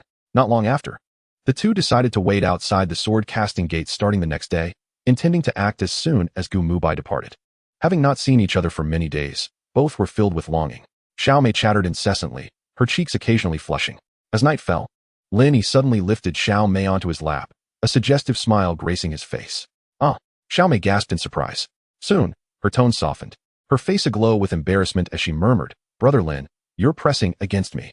Lin Yi tightened his embrace, leaning closer to whisper a few words in her ear. Xiaomei playfully retorted, Brotherly, how disgusting. It was not until deep into the night that the candlelight in the room finally extinguished. Both were utterly exhausted and soon fell into a deep slumber. Chapter 35. Lin Yi's intent to capture Gu Muhai as dawn broke. The two awoke amidst the bustling sounds of Yunzhou City. According to their plan from the previous day, they were to stake out the sword-casting gate. Xiaomei, you have been there before. Please lead the way. Brother Lin, the sword-casting gate is easy to find. Just keep heading east, she replied. Lin Yi, taken aback, recalled the words of the sword squire, realizing that the residence of the esteemed Shang Wanqing was indeed to the east. Before long, they arrived at the eastern edge of Yunzhou City, right next to the city wall. A vast courtyard appeared before Lin Yi, its grandeur evident even from the outside, revealing artificial hills, gardens, and multiple pavilions within. Brother Lin, do you feel a sense of awe? Xiaomei giggled at Lin Yi's astonished expression. It is indeed breathtaking. Had I not known better, I might have thought it a royal palace. Upon hearing the mention of a palace, Xiao Mei pouted. It pales in comparison to a palace. Once we finish our business, let us visit the princess. I'll take you to see the palace then. That sounds delightful. I have a yearning to see An Yue as well. Hee. Next time I'll have the inner guard send a message to the princess, telling her you miss her. Half an hour later, they found a nearby tavern. In a private room, they settled into a window-side seat. Lin Yi observed the comings and goings at the sword-casting gate, while listening to Xiao Mei share information about it. From what you say, half of the concealed weapons in the Great Zhou must originate from the sword-casting gate. It's no wonder they are the wealthiest in Yunju City, given such opulent construction. Reflecting on the dragon, Lin Yi lamented, it's a pity that the sword-casting gate is collecting the blood of rare beasts. Had I known, I would have gathered the blood of that dragon. It might fetch a handsome price. Xiao Mei, recalling something, responded with irritation, oh, Brother Lin, that dragon was a wicked creature, and its blood is tainted. You must not touch it again. Lin Yi chuckled heartily. Despite being a malevolent dragon, it had inadvertently brought him, Xiao Mei, and An Yue together, and should the opportunity arise, he would express his gratitude to it. Within the sword-casting gate, the first and second leaders presented a portrait to Wuhan. This is the person we intend to eliminate. Please have a look, young Master Wuhan. Wuhan accepted the portrait. Glancing at it casually, suddenly he sprang to his feet. Lin Yi. Indeed, it was he, and all that was required of you was to eliminate him. Wuhan composed himself and waved his hand. Understood. Return and inform Gu Muhai that once Lin Yi's location is pinpointed, I shall personally escort him to his final destination. We shall await your good news. Farewell. After the two departed, Wuhan erupted into laughter. Lin Yi, oh Lin Yi, while there is a path to heaven, you choose not to tread it. Yet, you willingly venture into the abyss. This time, we shall settle both old and new scores. Outside the sword-casting sect, in an inn, Lin Yi suddenly remarked, those two seem somewhat familiar. I believe I have encountered them before. Xiao Mei gazed at the duo emerging from the sect. I do not recognize them. Are they friends you met in Dangfeng? Lin Yi furrowed his brow. Dangfeng. Indeed. It is them, the archers from outside Shaoshi Mountain. Come, Xiao Mei, let us follow them. Boss, I have an unsettling feeling that someone is watching us. Do you feel it too? Nonsense. We are strangers in Yunzhou. Who would have the leisure to observe us? True enough. A moment later, boss. Why did you hit me on the head? Second brother, do you not know who you are? What has happened to second brother? The boss said sternly. The one who seeks your life. Lin Yi stepped forward and knocked the boss unconscious. Let us enter this small courtyard. It appears deserted. He indicated towards a nearby courtyard. Both were exceptional masters, and with little effort, they leapt over the courtyard wall, leaving the boss and second brother on the ground. To ascertain Gu Muhai's whereabouts, it was essential to interrogate these two. However, Lin Yi lacked experience in such matters and turned to Xiao Mei. Xiao Mei, what should we do now? Xiao Mei smiled sweetly. Leave it to me, Brother Lin. With that, she stomped down hard on the feet of the boss and second brother. Ack, you foul wench. What are you doing? Hee, what do you think? Observing Xiao Mei's current demeanor, Lin Yi felt a shiver run down his spine. Fortunately, she had not lost her temper the previous night. Suddenly, the second brother trembled, pointing at Lin Yi. Boss, it's Lin Yi. Lin Yi raised an eyebrow. Regarding the second brother, excellent. It appears I have not mistaken my identity. You are indeed the archers from earlier. No, you are mistaken. We have never been to Shaoshi Mountain, the second brother stammered anxiously. Upon hearing the second brother's words, the boss's temper flared. You fool, be quiet. Xiao Mei chuckled. So it seems we have two simpletons here. Interrogation may not be necessary. Lin Yi also revealed a faint smile and directly inquired. Now you two. What was your purpose at the sword-casting sect, and where is Gu Muhai? Should you choose silence, I shall methodically sever each of your toes with my sword. The boss and second brother were not particularly resilient, and under Lin Yi's threats, they soon divulged everything. Upon learning that Gu Muhai had employed the blood of a flood dragon to orchestrate a scheme against him, Lin Yi looked helplessly at Xiao Mei. Xiao Mei, did you not say that the blood of the flood dragon is tainted? Indeed, Brother Lin, the wicked blood is merely a means to deal with you. Xiao Mei exclaimed innocently, her eyes wide with surprise. Lin Yi found himself at a loss for words, contemplating the truth in her statement. Young Master Lin, we have said all that needs to be said. Will you permit us to leave now? The elder brother inquired cautiously. Brother Lin, these two have attempted to assassinate you. They must not be allowed to escape, Xiao Mei declared, drawing her sword. Lin Yi swiftly intervened, having witnessed Xiao Mei's merciless nature in the past. However, influenced by his previous life, he believed that unless absolutely necessary, taking a life should be avoided. Leave now, and do not seek out Gu Muhai again. You have betrayed him, and he will not spare you, he advised. The elder and younger brothers nodded vigorously, eager to flee. We should depart as well. It is time to settle accounts with Gu Muhai, Lin Yi stated, grasping Xiao Mei's hand as they leaped over the courtyard wall. In a small courtyard within Yunzhou City, Gu Muhai was in high spirits. He had already handed Lin Yi's portrait to the sword-casting sect, and now he awaited an unending series of pursuits. The thought of this caused Gu Muhai to erupt in hearty laughter, the pent-up frustrations of months seemingly bursting forth. Ha ha, Lin Yi, once you are dead, I shall capture An Yue and Xiao Mei as well, and then I will relish in tormenting them. At that moment, another voice echoed through the courtyard. You may not get that chance. Both Lin Yi and Xiao Mei leaped into the courtyard, each blocking Gu Muhai's escape route. It's you. How did you find this place? Gu Muhai exclaimed, astonished. Lin Yi regarded him with calm composure. Gu Muhai, I have never understood what deep-seated grudge you hold against me that compels you to attempt my demise repeatedly. When you are dead, I shall burn paper offerings to inform you, Gu Muhai retorted, suddenly drawing his precious sword and lunging at Lin Yi. Now, Lin Yi had refined nearly half of the celestial essence, rendering even Xiao Mei no match for him. With a simple block of his sword sheath, Gu Muhai was sent flying. As he lay on the ground, disbelief etched across his face, he gasped, how is this possible? In just a few months, you have reached the first-rate realm. Gu Muhai himself was also of that caliber, but faced with a monster like Lin Yi, he was easily overpowered. First-rate realm? Perhaps. Lin Yi mused, slowly advancing towards him. Gu Muhai's expression shifted to panic, realizing he could not escape. As Lin Yi drew closer, Gu Muhai suddenly rolled to his feet, spinning his sword to thrust at Xiao Mei. Chapter 36. The death of Gu Muhai. Xiao Mei, who one might expect to panic, looked on with a grin as Gu Muhai charged toward her. Lin Yi, however, halted, showing no intent to intervene. At that moment, Gu Muhai felt a surge of triumph. You are still too inexperienced. If I can repel Xiao Mei, or even subdue her, I can escape from here. As the tip of his sword drew nearer to Xiao Mei, a cruel smile crept across Gu Muhai's lips. Yet, at that instant Xiao Mei executed a motion akin to that of Lin Yi, brandishing her sword with a swift flourish. Just as the long sword, poised to strike her, was about to make contact, it soared away. Xiao Mei promptly unsheathed her sword and deftly glided past Gu Muhai's head, severing his lofty bun in an instant. Without hesitation, she advanced and delivered a powerful kick to Gu Muhai's chest. He coughed up a mouthful of blood and was sent flying.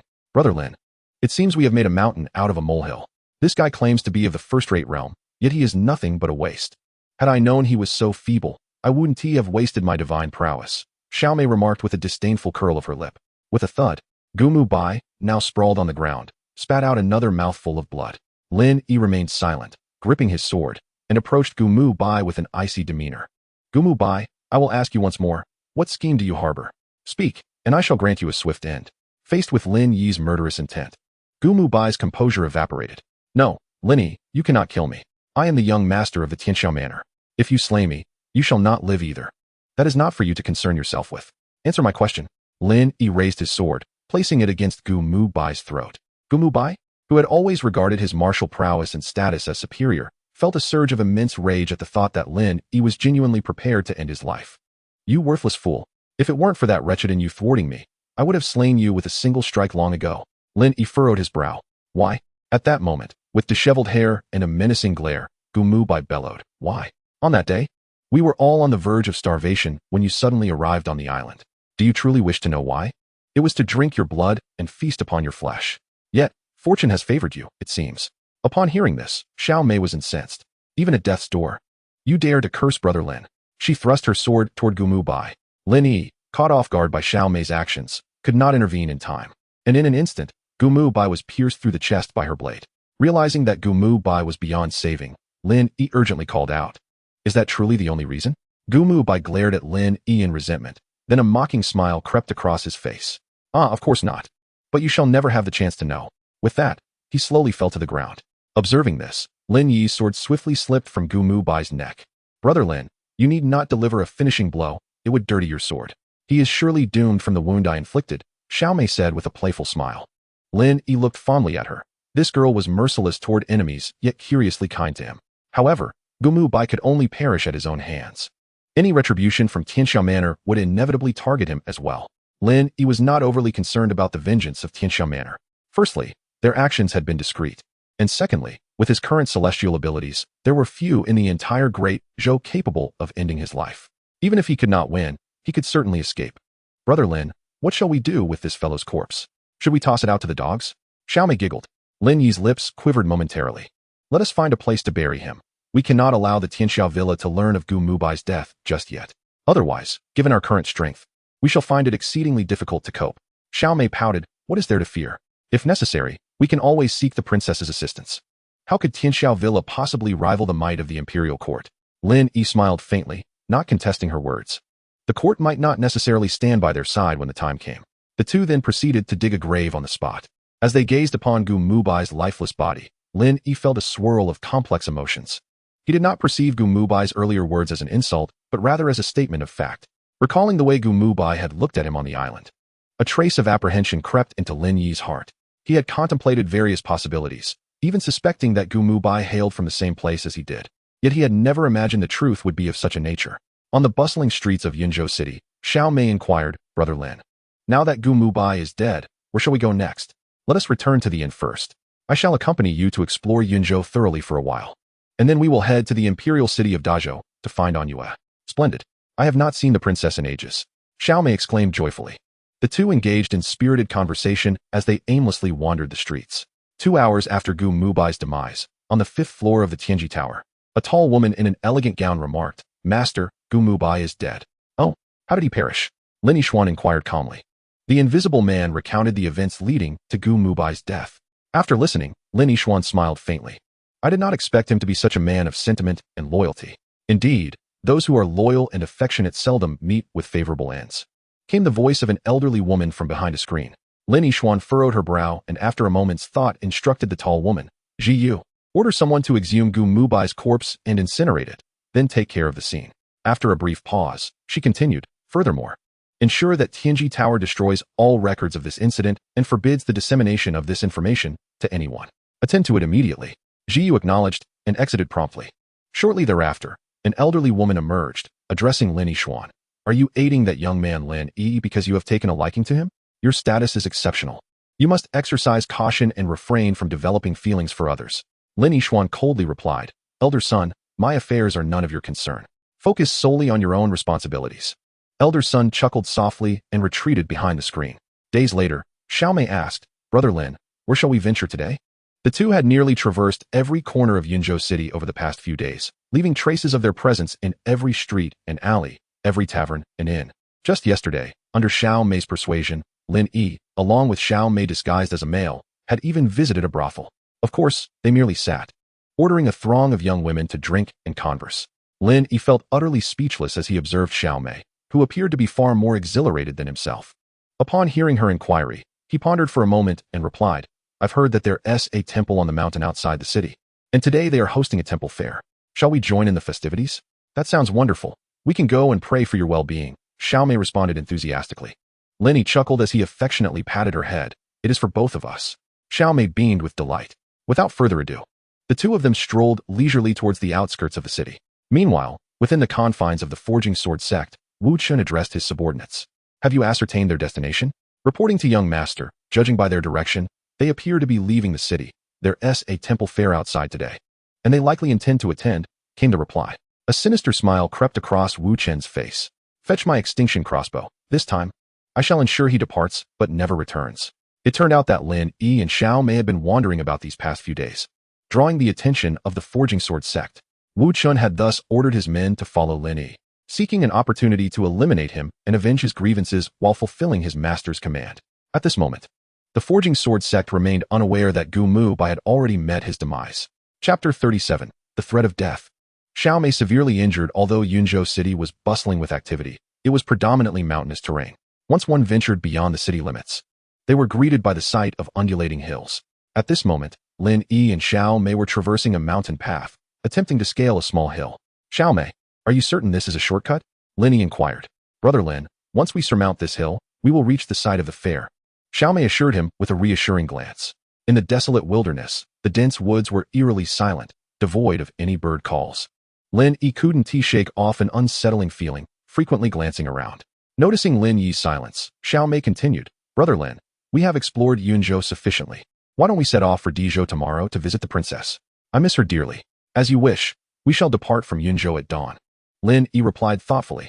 Oh, the princess will surely be overjoyed to see us.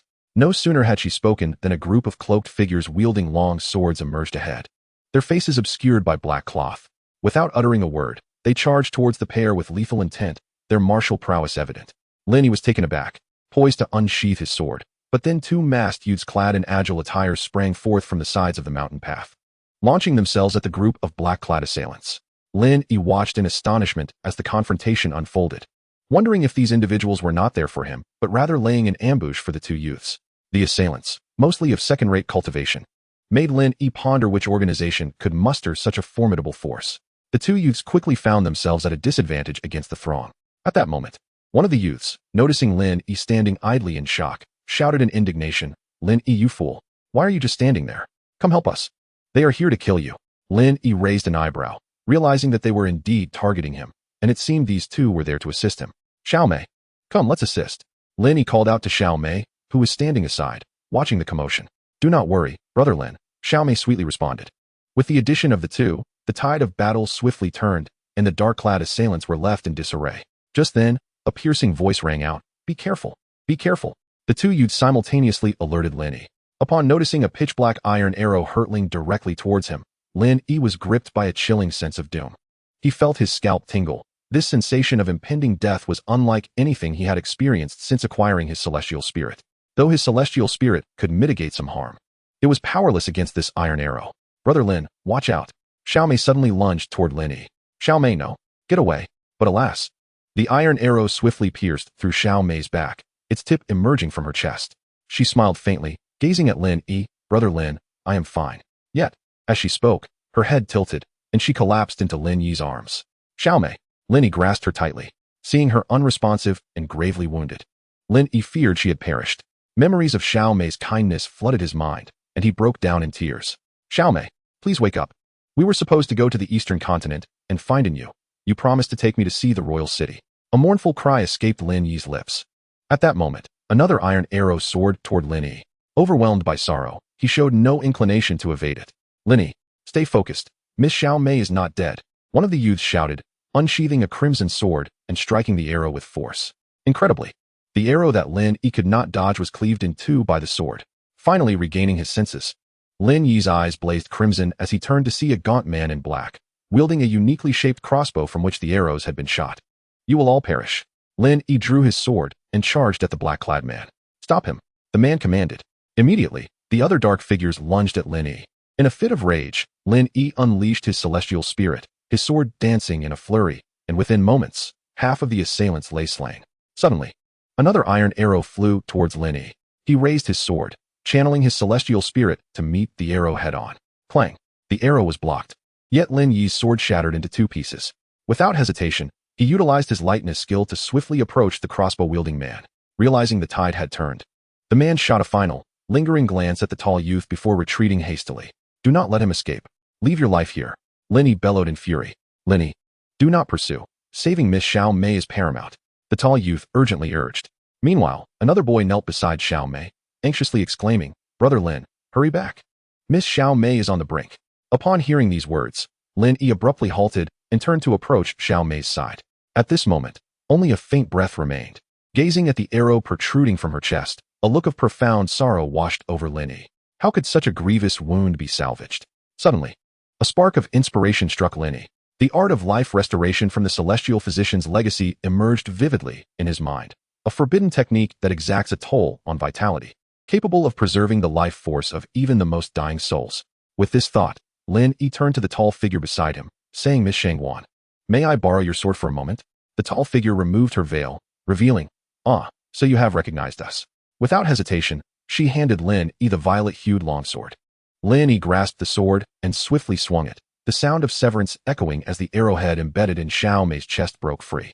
After returning the sword to Shangguan Qing, he promptly cradled Xiao Mei in his arms. With a gentle pat on her chest, the remaining shard of iron flew out instantly. He then pressed his fingers in rapid succession to staunch the flow of blood. Following this, Lin Yi sat cross-legged behind Xiao Mei, his palms firmly pressed against her back, determination gleaming in his eyes. Shangguan Qing observed Lin Yi's actions with a look of compassion, while the sword attendant wept silently. In truth, they both believed that Lin Yi's efforts were but a futile endeavor. However, half an hour later, an astonishing occurrence unfolded. Xiao Mei's breathing began to stabilize gradually. How could this be? Shangguan Qing's expression turned to one of disbelief. "What has Brother Lin done?" The sword attendant gasped in astonishment. "Miss, You are well versed in such matters. Do you comprehend what is transpiring? Shang Wanqing composed herself, reflecting on the events that had just transpired. She recalled the moment Lin Yi had blocked the iron arrow, when she felt that familiar and comforting aura. Now, as he healed Xiao Mei, that aura was even more pronounced. Perhaps Lin Yi's cultivation technique was indeed related to the Xian Nu art. Could he truly be that individual? At this thought, Shang Wanqing's cheeks flushed slightly. Observing Lin Yi's gradually graying hair, she sighed. This must be some form of forbidden art. Young Master Lin will likely pay a hefty price for this endeavor. Chapter 38. Healing time passed slowly. After 2 hours, Lin Yi withdrew his hands. Externally, Xiao Mei appeared serene, her breath steady, her complexion rosy, and even her wounds seemed to have healed, rendering her injuries nearly imperceptible. Yet Lin Yi understood that this was merely superficial. The life restoration technique had preserved Xiao Mei's vitality, but her lost consciousness remained irretrievable. The celestial physician's legacy bore no records of such phenomena. To awaken Xiao Mei, he would need to devise another plan.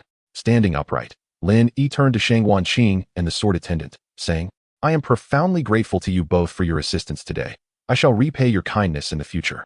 Shang Wanqing regarded Lin Yi, her expression shifting in response. With a sigh, he said, Young Master Lin, both the sword attendant and I are members of the sword forging sect. The one who attempted to assassinate you is my senior brother, Wuhan, who exchanged the blood of a dragon with Gu Muhai. After much contemplation, Shang Wanqing decided to be candid with Lin Yi, not wishing to become his adversary. I have long known, Lin Yi replied calmly. In truth, connecting the series of events, he had already deduced Shang Wanqing and the sword attendant's identities. However, Lin Yi believed that as long as Gu Muhai was eliminated, the matter would resolve itself. He thought that once Gu Muhai was dead, the sword forging sect would naturally abandon their dealings. Little did he expect that the sect was unaware of Gu Muhai's demise. This oversight had inevitably led to the ensuing tragedy.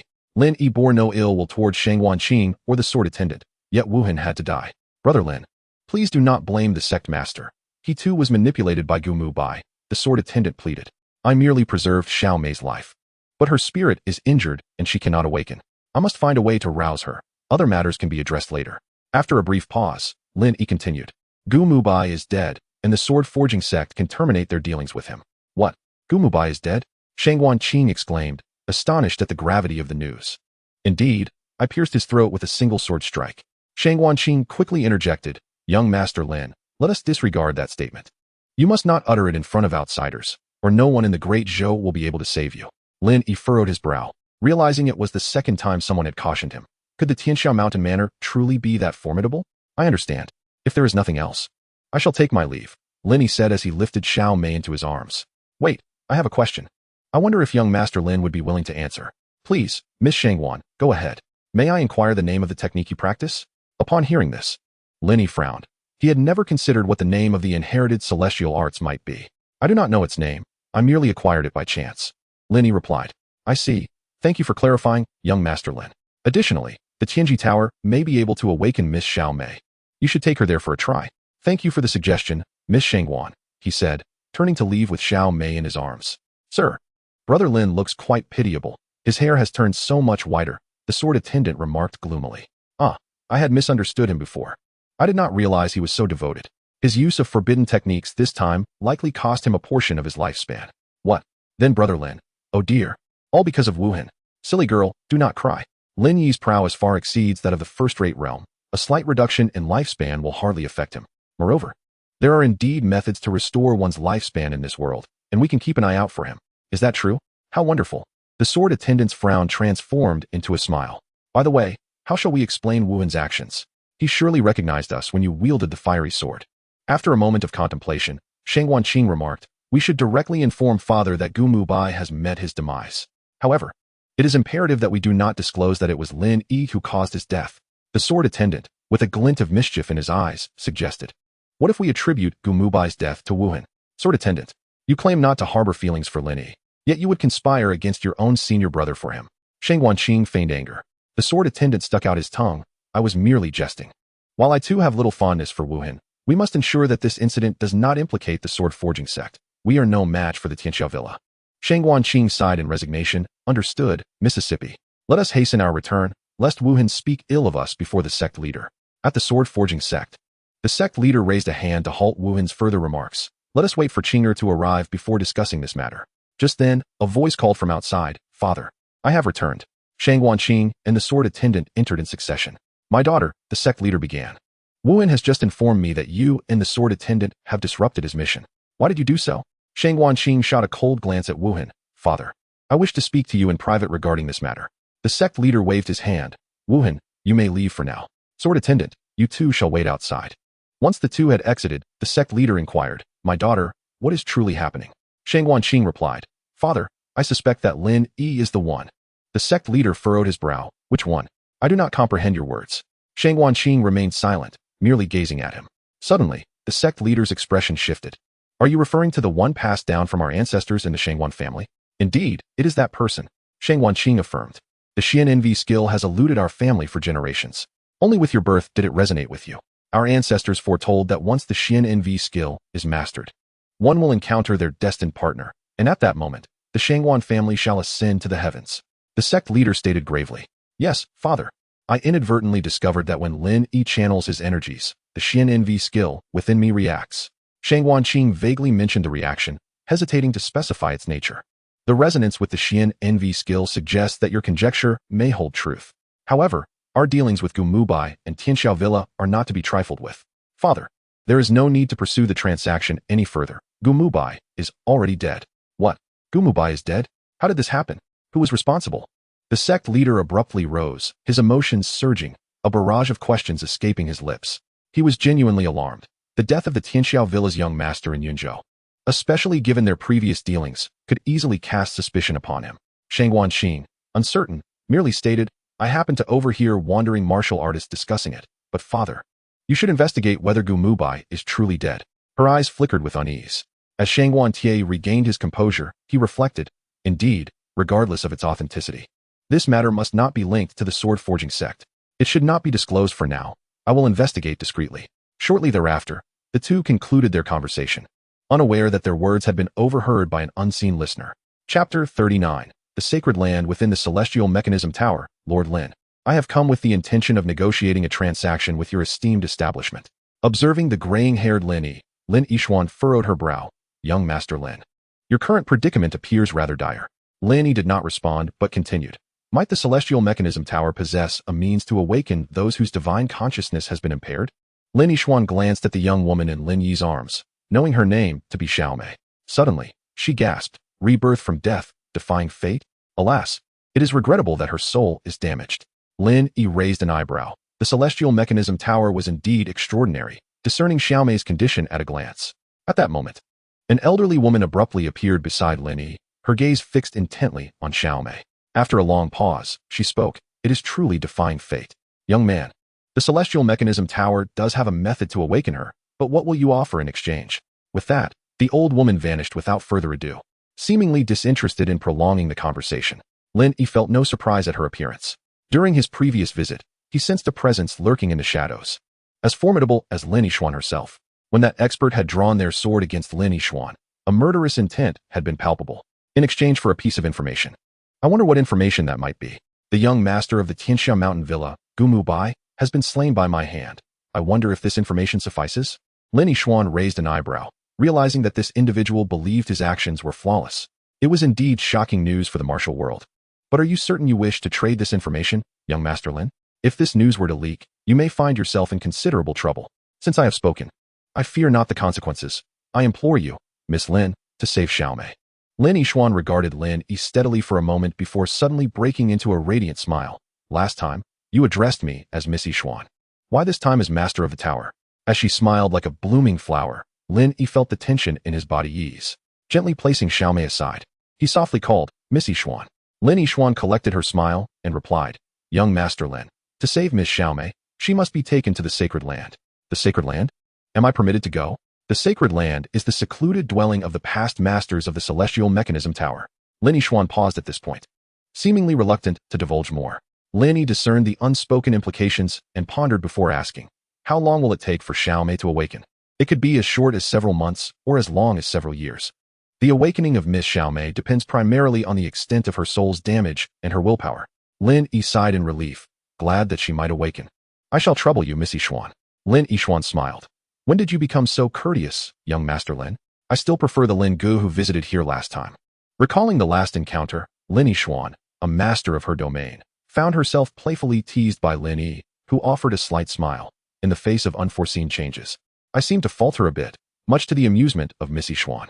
Having temporarily resolved the matter concerning Xiao Mei, Lin Yi suddenly recalled the heirloom jade pendant. Had he possessed the complete lineage of celestial arts, even with a bit more refinement of spiritual essence, Xiao Mei would have remained unharmed. Missy Xuan, might you have encountered such a jade pendant? Lin Yi inquired, retrieving the dragon-shaped pendant he carried. Lin Yixuan extended her hand to receive it, examining it closely before parting her lips to say, while the dragon-shaped jade pendants are plentiful in the imperial palace of the Great Zhou, this particular one bears unique patterns and materials. After a brief pause, she continued, if young Master Lin seeks to inquire further about this, I could have it explored at the Heavenly Mechanism Tower. Before she could finish, a voice interrupted, oh, is this not the jade pendant of Yu Linglong? The old woman's voice rang out unexpectedly. Lin Yi immediately felt elated, bowing politely towards the screen. May I inquire, dear grandmother, who is Yu Linglong? The old woman refrained from answering, and a moment of silence enveloped the room. After a brief pause, Lin Yixuan blinked curiously at Lin Yi. Could it be, Brother Lin, that you are unaware? The leader of the Jade Maiden sect is named Yu Linglong. Lin Yi furrowed his brow, realizing he had only just learned this. After a moment, he expressed his gratitude. Thank you for the information, Missy Xuan. I wonder how much this knowledge would cost. I shall send the payment later. No need, she replied. This information is common knowledge in the martial world. Her gaze towards Lin Yi held a certain peculiarity. Feeling somewhat awkward, Lin Yi shifted the topic. May I ask when the Heavenly Mechanism Tower can send Xiao Mei to the Sacred Land? I shall dispatch someone to escort Miss Xiao Mei shortly. You need not worry. Brother Lin, then I shall entrust this to you, Missy Xuan. If there is nothing else, I will take my leave. Lin Yi bowed once more. Lin Yixuan nodded in acknowledgement. Brother Lin, travel safely. Should there be any news regarding Miss Xiao Mei, I will ensure you are informed. Lin Yi nodded slightly, casting a lingering glance at Xiao Mei before reluctantly turning to depart. Soon after, the old woman emerged. Ah, Brother Lin, how affectionately you address him. Last time you were teased, and now you willingly approach him. Elder son, there is no need for such sarcasm. Surely you can see that Lin Yi employed forbidden techniques to save Miss Xiao Mei's life. What fault is there in my calling him so? Lin Yixuan spoke calmly. The old woman nodded. Indeed, he is a man of loyalty and affection, though the price seems rather steep. Nevertheless, it is remarkable that Lin Yi possesses knowledge of such forbidden arts. His background must be quite extraordinary. After a brief pause, the old woman appeared to feel she had omitted something, adding, while loyalty and affection are commendable, the master should not let Brother Lin lead to more intimate encounters. Grandmother son, Lin Yixuan exclaimed in anger. Ah, how rude. Even the young lad knows to address me as grandmother. Huh, grandmother? I believe you are more akin to an old maid. It is said that elder son once vied with Yu Linglong for a man and ultimately lost. Lin Yixuan covered her mouth and giggled, causing her delicate bosom to tremble incessantly. Had Lin Yi not departed, he would surely have been left utterly astonished by Lin Yixuan's current demeanor. She bore no resemblance to a goddess, but rather resembled a mischievous little sorceress. The old woman immediately erupted in fury. Nonsense. Who claims I have lost? None of us have emerged victorious. Observing Lin Yixuan's ambiguous smile directed at her, the old woman fell silent and pointed at Xiao Mei, declaring, I shall send this girl to the Holy Land. Lin Yixuan chose not to further berate the old woman. Elder son intends to escort her personally? That is uncharacteristic of you. Humph. Resurrecting from death and defying fate is a feat only the first master of the tower has accomplished. Should this girl awaken, her cultivation will undoubtedly progress without hindrance, and she may very well become the second individual in the Great Zhou to transcend the realm of master. Lin Yixuan nodded. Ensure her safety. Do not err. The old woman huffed once more, cradled Xiao Mei, and vanished without a trace. Upon exiting the Heavenly Mechanism Tower, Lin Yi felt as though he had just awoken from a vivid dream. The events of the day had unfolded so abruptly, catching him off guard. The concealed weaponry of the sword-forging sect was indeed terrifying. With my half-processed celestial spirit prowess, I found myself overwhelmed by an inescapable thought. In a fit of rage, I disregarded life and death, frantically channeling celestial spirits just to barely fend it off. Indeed, the sword-forging sect's hidden weapons are rightfully hailed as the finest in the world. The gaunt-faced figure in black must be Wu Hin. His physique and those piercing eyes were identical to the masked assailant who had kidnapped Lu Qin. Yet, I cannot fathom why he chose not to mask his face today. I sincerely hope I do not uncover that he is indeed the same person. Otherwise, old grievances and new animosities will be settled together. A glimmer of murderous intent flashed in Lin Yi's eyes. In truth, Wu Hin typically executed his tasks masked. However, this time, armed with the annihilation crossbow, he believed Lin Yi was destined for demise. He wished for Lin Yi to witness his killer in his final moments, to satiate the hatred in his heart. Thus, all the figures in black were masked, save for Wu Hin. Chapter 40. Refining celestial spirits. Returning to the inn, Lin Yi reflected deeply. His current celestial spirit reserves were still inadequate, prompting him to hasten the refinement of the remaining portions in preparation for unforeseen circumstances. In fact, Lin Yi had erred in his understanding. Celestial spirits and internal power do not exist on the same plane. The root cause of his inability to evade the sword-forging sect's hidden weapons lay in his incomplete inheritance, rendering him ignorant of how to properly harness celestial spirits. Typically, Lin Yi treated celestial spirits as if they were mere internal power, employing them to enhance his agility and techniques, thus failing to unlock even half their potential. It was not until the depths of the night that Lin Yi unknowingly succumbed to slumber. The following morning, Xiaomei, rise and shine. Did you not say we would journey to the Emperor's continent today? Receiving no response, Lin Yi reached out to the pillow beside him and suddenly felt as though a weight had been lifted, falling into silence. Soon, Lin Yi gathered his thoughts. Two matters now required his attention: seeking vengeance against Wu Hin and recovering the lost inheritance. He glanced at the gray-white strands cascading over his cheek, his eyes glinting with a chilling light. This time, both Xiaomei and he had paid a tremendous price. Allowing Wu Hin to live another day not only betrays Xiaomei, but also disrespects the white strands in his own hair. Lin Yi resolved to eliminate Wu Hin first. Good sir, how much for this crossbow? He inquired at the blacksmith's shop, picking up a hand crossbow. A discerning customer indeed. This crossbow can effortlessly fell wild boars and is priced reasonably at 10 taels of silver, the proprietor explained. Lin Yi's interest piqued. He asked, is it capable of striking down a top-tier master? The owner chuckled amiably. You jest, my friend. It is more than sufficient for an ordinary person, but it may fall short against a skilled practitioner. Nodding, Lin Yi handed over a silver coin. I shall take this one and request an iron arrow as well. Certainly. Please wait a moment while I fetch the iron arrow for you, the owner replied. The blacksmith's shop, to prevent mishaps, displayed the crossbows and arrows separately. As he strolled along the street, Lin Yi fiddled with the crossbow and arrow for a while before stowing them in his pack. To the untrained eye, the crossbow and arrow appeared similar. One could only deal with ordinary foes, while the other could not be evaded even by elite masters. One must not underestimate the sword-forging sect. Before long, Lin Yi arrived at the entrance of the sword-forging sect. It was still the same tavern, the same room. Standing by the window, he fixed his gaze intently on the sword-forging sect. Days passed, yet Wu Hin did not show. Numerous individuals entered and exited the sect, including the likes of Shang Wanqing and the sword attendant, but Wu Hin remained absent. Was it possible that Wu Hin was not at the sword-forging sect? Lin Yi took a seat once more, sipped from his cup, and continued to watch the outside world. Unbeknownst to him, his suspicion was indeed correct. Wu Hin was not at the sword-forging sect. At that very moment, Wu Hin was in a small courtyard, the place where Gu Muhai had met his demise. After Shang Wantie had instructed Wu Hin to leave, he quietly returned and was struck with shock upon learning of Gu Muhai's death. For the past few days, Wu Hin had been conducting a covert investigation. He harbored a strong intuition that Gu Muhai's demise was linked to Lin Yi. Regrettably, the trail went cold at this point. Wu Hin gazed solemnly at the large pit before him. Just moments ago, he had discovered signs of something buried there and had begun to excavate, only to find nothing within. It was here that Gu Muhai had presumably been slain, likely by two assailants of considerable skill, as Gu Muhai had offered little resistance before his death. Wu Hin's brow furrowed again. They had disposed of the body, yet why had they dug it up? Had it been discovered by others? True to his status as the foremost disciple of the sword-forging sect, Wu Hin pieced together the details of the situation with remarkable speed. After a stick of incense had burned, a nefarious smile suddenly crept across Wu Hin's face. Why must I uncover the truth? As long as Lin Yi remains the prime suspect. That suffices. In a courtyard in Yunzhou City, Wu Hin summoned a cloaked figure. Deliver this letter with utmost haste to the Tian Mountain Manor. Once the figure departed, Wu Hin revealed a sinister grin. Lin Yi, let us see if you escape this time. Do not think that Shang Wanqing's protection will spare you from the consequences. After a while, Wu Hin rose to his feet. Having been away for several days, it was time to return. Lin Yi remained seated in the tavern, his gaze fixed intently on the forging sword gate, ready to strike with the ferocity of thunder the moment Wu Hin reappeared. Unbeknownst to Lin Yi, Wu Hin had just set a colossal trap for him. As dusk approached, Lin Yi began to believe that Wu Hin would not show up today. Suddenly, a gaunt figure clad in black made his way towards the forging sword gate. Lin Yi sprang to his feet. Wu Hin, at last, you've made your appearance. Without a moment's hesitation, he executed a light-footed leap through the window, hurtling towards Wu Hin.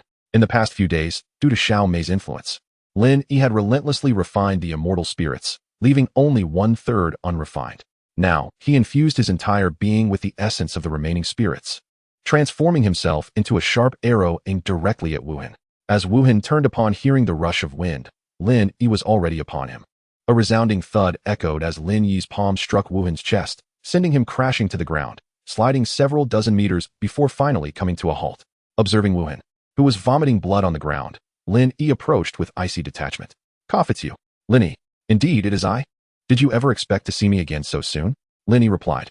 "How audacious of you to commit murder at the gates of the Forging Sword Gate," Wuhan retorted, blood spilling from his lips. "What? Is it only permissible for you to kill others, while I am forbidden from striking back?" At this moment, the Forging Sword Gate had realized the commotion, and numerous figures in black began to swarm towards the scene. Lin Yi let out a cold laugh. "Do you remember the woman you shot through the chest a few days ago? Now it is your turn." With that, he retrieved a crossbow from his back and aimed an arrow at Wuhan's left chest. The close-range shot pierced through Wuhan's heart in an instant. Confirming that Wuhan was beyond saving, Lin Yi leaped onto the rooftop and vanished after a few agile bounds. Wuhan, clinging to his last breath, gazed in the direction Lin Yi had fled, and a strange smile crept upon his face. "Lin Yi, you cannot escape. I shall await you below." With that, his head fell to the side, and he breathed his last. It was only then that the members of the Forging Sword Gate arrived, their faces pale with shock at the sight of Wuhan's lifeless body. "Quick, report to the sect master. The senior brother has been slain." Bang! Inside the Forging Sword Gate, Shangguan Tie slammed his fist onto the table. "Is there still hope for Wuhan?" "Master," the iron arrow penetrated directly through his left chest. By the time we arrived, he had already passed away. "Did you see who did this?" "We only caught a glimpse of the assailant's grayish-white hair. After killing the senior brother, he leapt onto the rooftops and escaped. Our men were unable to catch up." Shangguan Tie inhaled deeply. "Investigate. I want the culprit found. To murder my eldest disciple right at the gates of the Forging Sword Gate is an affront that cannot be tolerated." At this moment, Shangguan Qing and the swordsman heard that the perpetrator had gray-white hair, and they immediately exchanged peculiar glances. "Father, the swordsman and I shall go see our senior brother." Shangguan Tie, mistaking their sadness, comforted them. "Go on, do not be too sorrowful." Chapter 41. The Jade Pendant. Shangguan Qing instructed the swordsman. "If you discover the identity of the one who harmed our senior brother, inform me at once. I shall personally seek vengeance for him." Miss, do you truly intend to avenge our senior brother?" The swordsman, displaying surprise, was interrupted before he could finish. "Silence. Do not speak carelessly." Shangguan Qing winked at the swordsman. The swordsman's eyes spun in realization. "Miss, you wish to assist Brother Lin, I understand. I shall go at once." Shortly thereafter, they returned to their chamber. The swordsman, unable to contain his eagerness, exclaimed, "Miss, do you intend to aid Brother Lin? His martial prowess is unparalleled. He hardly needs my assistance." Wuhan could not even withstand a single blow and was killed. Shangguan Qing let out a soft sigh, contemplating the increasingly strained relationship between the sword-forging sect and Lin Yi. She could only hope he was indeed the one to resolve the enmity between him and her father. Her earlier words were meant to discreetly warn Lin Yi to depart before he was discovered, thereby preventing further conflict. In the hall of the sword-forging sect, servants were reporting to Shangguan Tie. "How are Qing'er and the swordsman faring?" Shangguan Tie expressed concern that they might be overly grieved upon seeing Wuhan's remains. Reporting to the sect master, "The young lady has instructed us to inform her immediately upon discovering the culprit, as she wishes to avenge our senior brother personally." Alas, Qing'er has always been close to Wuhan. Shangguan Tie sighed. Meanwhile, amidst the chaos in the sword-forging sect, Lin Yi had already returned to the inn through the window. "At last, I have avenged Xiaomei." Glancing at his own cascading gray-white hair, Lin Yi sighed, realizing how conspicuous it had become, making him easily identifiable. Although he did not particularly fear the sword-forging sect, their hidden weapons were indeed formidable, and once targeted, it could lead to considerable trouble. Taking advantage of the daylight still remaining, Lin Yi resolved to leave this place. Before departing, he procured some black dye to restore his hair to a deep ebony hue. As evening descended upon Yunzhou City, the atmosphere grew increasingly lively. Vendors bustled about, preparing to secure their final earnings of the day, while nobles began indulging in their opulent nightlife. Lin Yi had no intention of admiring the beauty of Yunzhou City. He sought out a horse trader and selected a robust steed, planning to set off toward the northwest of Yunzhou before nightfall. To the northwest of Yunzhou lay a mountain known as Jade Maiden Mountain, home to the illustrious Jade Maiden sect, which was often the subject of admiration among the martial world. At this moment, the Jade Maiden sect was ablaze with lights, teeming with enchanting beauties. With Lin Yi's current agility, infiltrating the Jade Maiden sect was a trivial task. This venture had been meticulously planned since departing the inn. His objectives were twofold: to investigate the matter of the dragon-shaped jade pendant, and to reunite with Lu Qin, whom he had not seen in quite some time. Furthermore, it provided a welcome respite from the tumult of Yinzhou City. The Jade Maiden sect, truly a grand establishment, sprawled over an extensive area, replete with numerous abodes, interspersed with rockeries and gardens, causing Lin Yi to lose his way almost immediately upon entry. He had underestimated the scale of the sect, mistakenly believing it comparable to the Forging Sword sect, merely a larger collection of buildings. To his astonishment, the Jade Maiden sect resembled a small mountain. As Lin Yi aimlessly wandered, he realized he was straying further from his intended path, the presence of the sect's disciples diminishing around him. At that moment, a tower unexpectedly came into view ahead. How could there be a tower here? It was illuminated, suggesting it was unoccupied. Perhaps he could rest here for the night and contemplate his next steps at dawn. After a brief moment, Lin Yi cautiously pushed open the door. A round table of deep crimson caught his eye, opposite which stood a screen adorned with intricate carvings. Upon closer inspection, he discovered this was evidently a lady's chamber. Just then, he heard footsteps approaching. Alarmed, Lin Yi realized that being caught here would spell disaster. In a flurry of thought, he swiftly maneuvered around the screen, casting a quick glance inside, which revealed a bed and a bathing tub. Without time to devise another plan, he decided to hide in the tub. If the intruder possessed lesser martial skills, he might seize the opportunity to subdue them. As the footsteps reached the threshold, Lin Yi hesitated no longer and quickly submerged himself in the tub, fully submerging his head with a soft splash.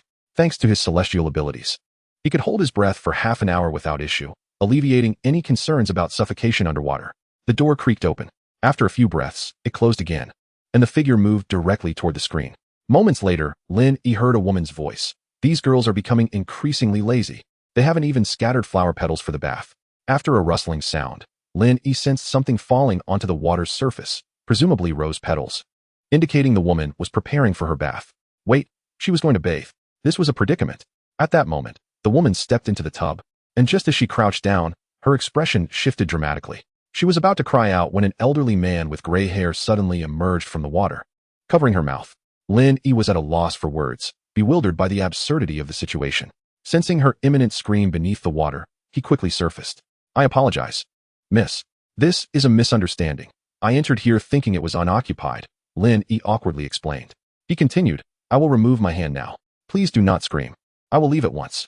Just then, he noticed the woman's gaze upon him was peculiar, an amalgamation of anger, embarrassment, and perhaps even amusement. Lin Yi felt as though he had lost his mind. In such circumstances, how could a woman find joy? Suddenly, the woman forcefully slapped Lin Yi's hand away. Lin Yi, Lu Qin.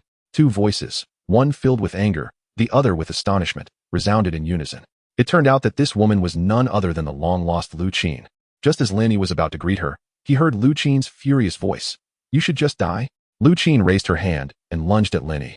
Don't hit me. Let me explain first. Lin Yi dodged while speaking. Explain what? I'll gouge out your eyes before you get to explain. Lu Qin unleashed a torrent of curses. Feeling helpless, Lin Yi seized a moment of opportunity and leaped out of the bathtub. Since he could not make her stop, he resolved to distance himself from her. However, to his astonishment, Lu Qin followed suit and jumped out as well. Lin Yi's jaw dropped in shock as he stared at Lu Qin. At that moment, Lu Qin also realized what had happened and let out a high-pitched scream. Then, as if recalling something, she quickly covered her mouth. Lu Qin remained oblivious to how lethal her series of actions had been for a man in such a situation. Noticing Lin Yi's unwavering gaze upon her, she became infuriated. Stop looking. I'm sorry. Lin Yi quickly turned away. At that moment, distant voices of several women could be heard. Senior sister, are you all right? We heard commotion from your side. Lin Yi was startled and hurriedly turned back to Lu Qin, whispering, I saved your life. Don't betray me. Lu Qin, disregarding her exposed state, urged, stop talking and hide under the bed. Lin Yi glanced around and saw there was nowhere else to hide, so he jumped onto the bed and pulled the covers over himself. Lu Qin swiftly approached and lowered the bed curtains before returning to the bathtub. There came a series of knocks on the door. Senior sister, are you okay? I'm fine. I just slipped while bathing. I see. Then please be careful and call us if you need anything. After this exchange, the disciples turned and left. Chapter 42. Encountering Lu Qin again. Once Lin Yi sensed that the disciples of the Jade Maiden sect had moved far away, he hurriedly jumped off the bed. To his dismay, he found Lu Qin had once again entered the bathtub. Get back in there. Lu Qin's face flushed crimson at being watched, her eyes blazing with anger directed at Lin Yi. Lin Yi managed an awkward smile. It was indeed an inappropriate moment for observation. So he quickly lay back down on the bed. Lu Qin, I truly did not intend to hide here. Lu Qin offered no response. Only the sound of water splashing echoed through the loft. After a while, the noises abruptly ceased. Noticing the lack of activity outside, Lin Yi called out, "Lu Qin, are you done washing?" After a moment, silence prevailed once more. Could she have left? Startled, she sat up and cautiously lifted the bed curtain, peering towards the bathing tub. "I knew you were up to no good, you scoundrel." She found Lu Qin already dressed, brandishing a long sword, her teeth clenched as she glared at Lin Yi.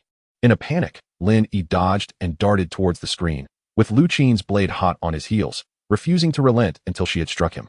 Aware of his own wrongdoing, Lin Yi could neither retaliate nor confront her, so he maneuvered around the table, evading her attacks. "Please, stop. Let's talk this over. Let me blind you, and I will cease." Lu Qin insisted, pursuing him relentlessly. "I swear I saw nothing. You must believe me." Upon hearing Lin Yi's blatant lies, Lu Qin's brows furrowed, and her swordplay intensified. The two engaged in a dance of pursuit and evasion, until Lin Yi seized an opportunity to circle behind Lu Qin, grasping her wrist and deftly knocking the sword from her hand, forcing her down onto the bed. Lu Qin gasped in shock and struggled. "Lin Yi, you scoundrel. Let me go?" The sensation of her form against him sent Lin Yi's mind reeling, suddenly recalling something. He raised his hand and struck her, and the room fell silent. Immediately regretting his action, Lin Yi watched as Lu Qin's neck flushed, but she refrained from further insults, murmuring instead, "Let me go. If I release you, you must promise not to strike me again." "Fine," Lu Qin conceded, and Lin Yi slowly eased his grip, leaping back at once.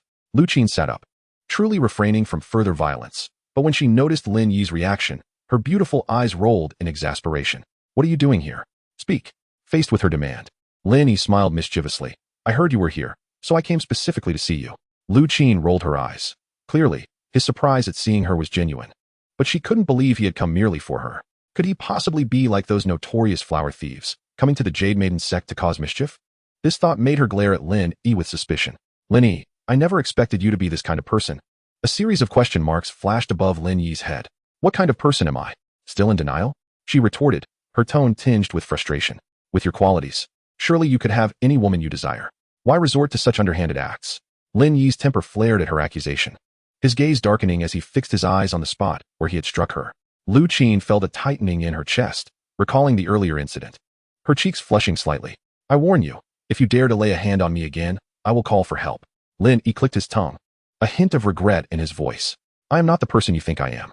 I came here to." After a moment, Lin Yi recounted the entire affair to Lu Qin, even revealing the matter of the jade pendant without reservation. "Ah, so you truly harbor ill intentions, even attempting to steal my master's jade pendant." Lu Qin exclaimed in anger. "No way. You are actually a disciple of Yu Linglong?" Lin Yi's face mirrored astonishment. Observing Lin Yi's astonished expression, Lu Qin revealed a faint smile. "Are you frightened? Do you regret disclosing your intentions to me?" Lin Yi grinned, contemplating that Lu Qin was of a first-rate realm, which implied her master must possess at least the prowess of a grandmaster. He was taken aback by Yu Linglong's formidable skills. It seemed that the matter concerning the jade pendant would require careful deliberation. "Sister Qiner, how could this be considered theft? I merely wished to borrow it for a moment." Lin Yi's thoughts were that since he could not forcibly take it, he would alter his strategy and simply borrow it. After all, once he obtained the inheritance, the jade pendant would lose its significance, and he could return it to Yu Linglong later. Noticing Lin Yi's eyes darting about, as if he were concocting some dubious scheme, Lu Qin felt a surge of concern. "Surely, you do not intend to steal it? You must understand that no man who has dared to infiltrate the Jade Maiden sect has met with a favorable outcome." She recalled previous incidents where some martial artists, emboldened by their prowess, had sneaked in with intentions of thievery, only to be discovered by her master, who rendered them limb from limb before casting them out. With this in mind, Lu Qin hastily cautioned, "Do not act recklessly. My master is a grandmaster and harbors a profound disdain for men. If you are caught, you shall face dire consequences." Pausing momentarily, she felt her warning lacked sufficient weight. Casting a sidelong glance at a particular part of Lin Yi's body, she added, "Several first-rate experts who previously invaded the Jade Maiden sect met the same fate, with their limbs shattered and discarded." Lin Yi felt a sudden chill at the mention of limbs. His hands instinctively dropped, as if to shield something precious. "Ahem, Qiner, you wouldn't betray me, would you?" Observing his demeanor, Lu Qin stifled a laugh, pleased that this rascal had finally grasped the gravity of the situation. Relaxing, Lu Qin took the opportunity to appraise Lin Yi, whom she had not seen for several days.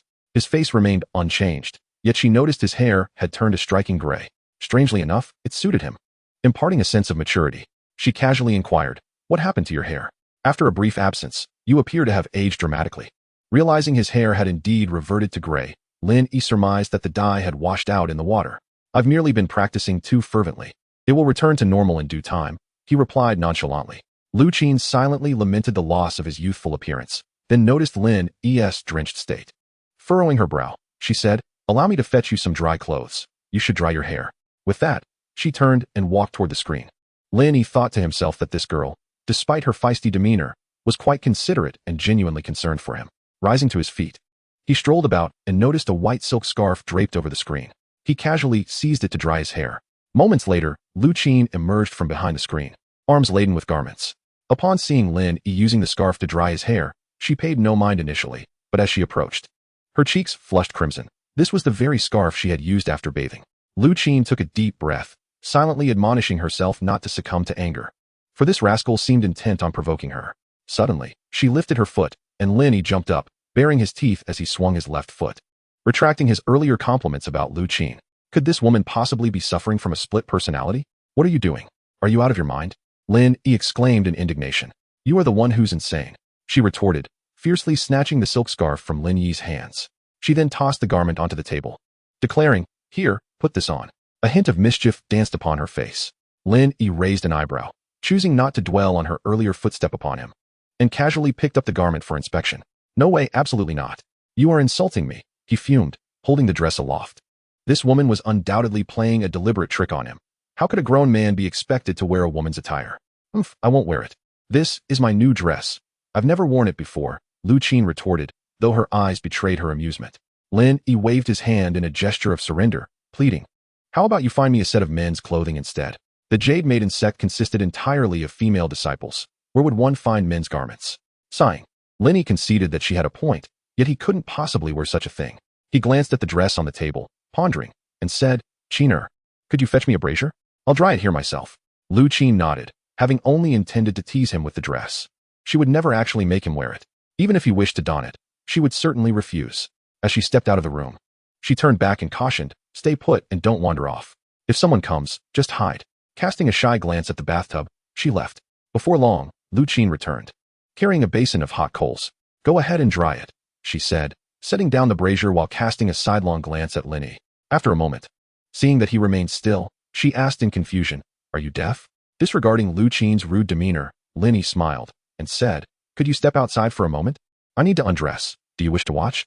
Lu Qin rolled her eyes, turned on her heel, and left without looking back, saying, "This is my room. Hurry up." Half an hour later, Lu Qin re-entered the room. By then, Lin Yi had completely dried his clothes and was neatly dressed, his hair tied back once more. The two of them sat down at the round table. "Hey, what do you need my master's jade pendant for?" Lu Qin asked, noticing Lin Yi's silence. Lin Yi pondered for a moment, then pulled out a dragon-shaped jade pendant from his pocket and placed it on the table. Lu Qin glanced at it and was immediately taken aback. "Isn't this the pendant that belongs to my master? How did it come to be in your possession?" Realizing Lin Yi's presence here tonight, she added angrily, "So, you have stolen my master's pendant." Lin Yi regarded her calmly and replied, "This piece is one that I have worn since childhood. Take a closer look." Lu Qin picked up the pendant for a closer examination, and indeed, it was different. Her master's pendant had the dragon's head facing right, while this one faced left. Aside from this particular place, everything else seems to be cast from the same mold. Is it possible that Lin Yi and his master share a connection? Lu Qin, in her leisure time, often indulges in various tales. At this moment, she recalled a melodramatic plot. A mother, after giving birth to her son, is compelled to part ways, leaving behind a jade pendant on the child for future recognition. Contemplating this, Lu Qin gazed at Lin Yi with a hint of compassion and spoke gently, "Lin Yi, do not worry. You should keep the pendant safe. I will seek an opportunity to inquire about it from my master." Upon hearing this, Lin Yi felt a surge of joy. He had been troubled by the thought of retrieving the pendant, yet this girl had taken the initiative to offer her assistance, her tone softening. "Qiner, thank you. I only wish to see the pendant for a moment. I shall not claim it as my own." Lu Qin, upon hearing his words, felt her suspicions confirmed. Was this not the very token of validation found in the tale she adored? "Lin Yi, you may stay here tonight. Tomorrow, I shall go to my master to gather information for you." Lin Yi pondered over Lu Qin's sudden kindness towards him. When he suddenly heard her words, he was momentarily taken aback. Is that not rather hasty?" Lu Qin furrowed her brow, perplexed by his statement. Suddenly realizing the misunderstanding, she angrily seized a silk scarf from the table and hurled it at Lin Yi. "Rogue, I meant for you to sleep on the floor." Lin Yi chuckled awkwardly, understanding that his thoughts had strayed. Humph. Lu Qin scoffed, leaving Lin Yi alone as she retreated to the inner room.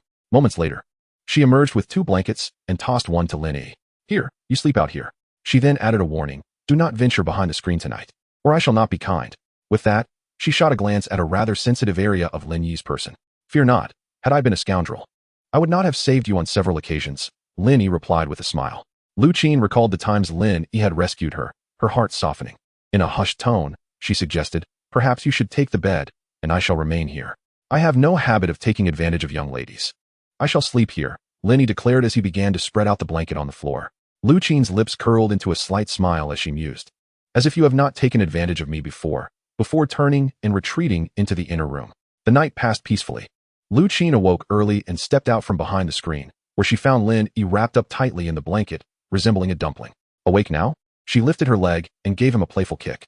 In truth, Lin Yi had been awake for some time, merely curious about Lu Qin's intentions, and he had not anticipated her to kick him so directly.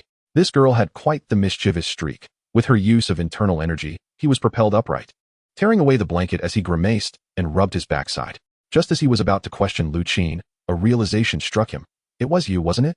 You kicked me in that dilapidated temple, leaving me in pain for an eternity. Hearing Lin Yi's mention of his prolonged suffering, Lu Qin covered her mouth, laughing giddily. Did I kick you that hard? I cannot recall. Suddenly, memories of other events in the dilapidated temple flooded her mind, and her laughter ceased as she glared at Lin Yi in annoyance. You deserved it. Lin Yi found the girl's behavior rather perplexing.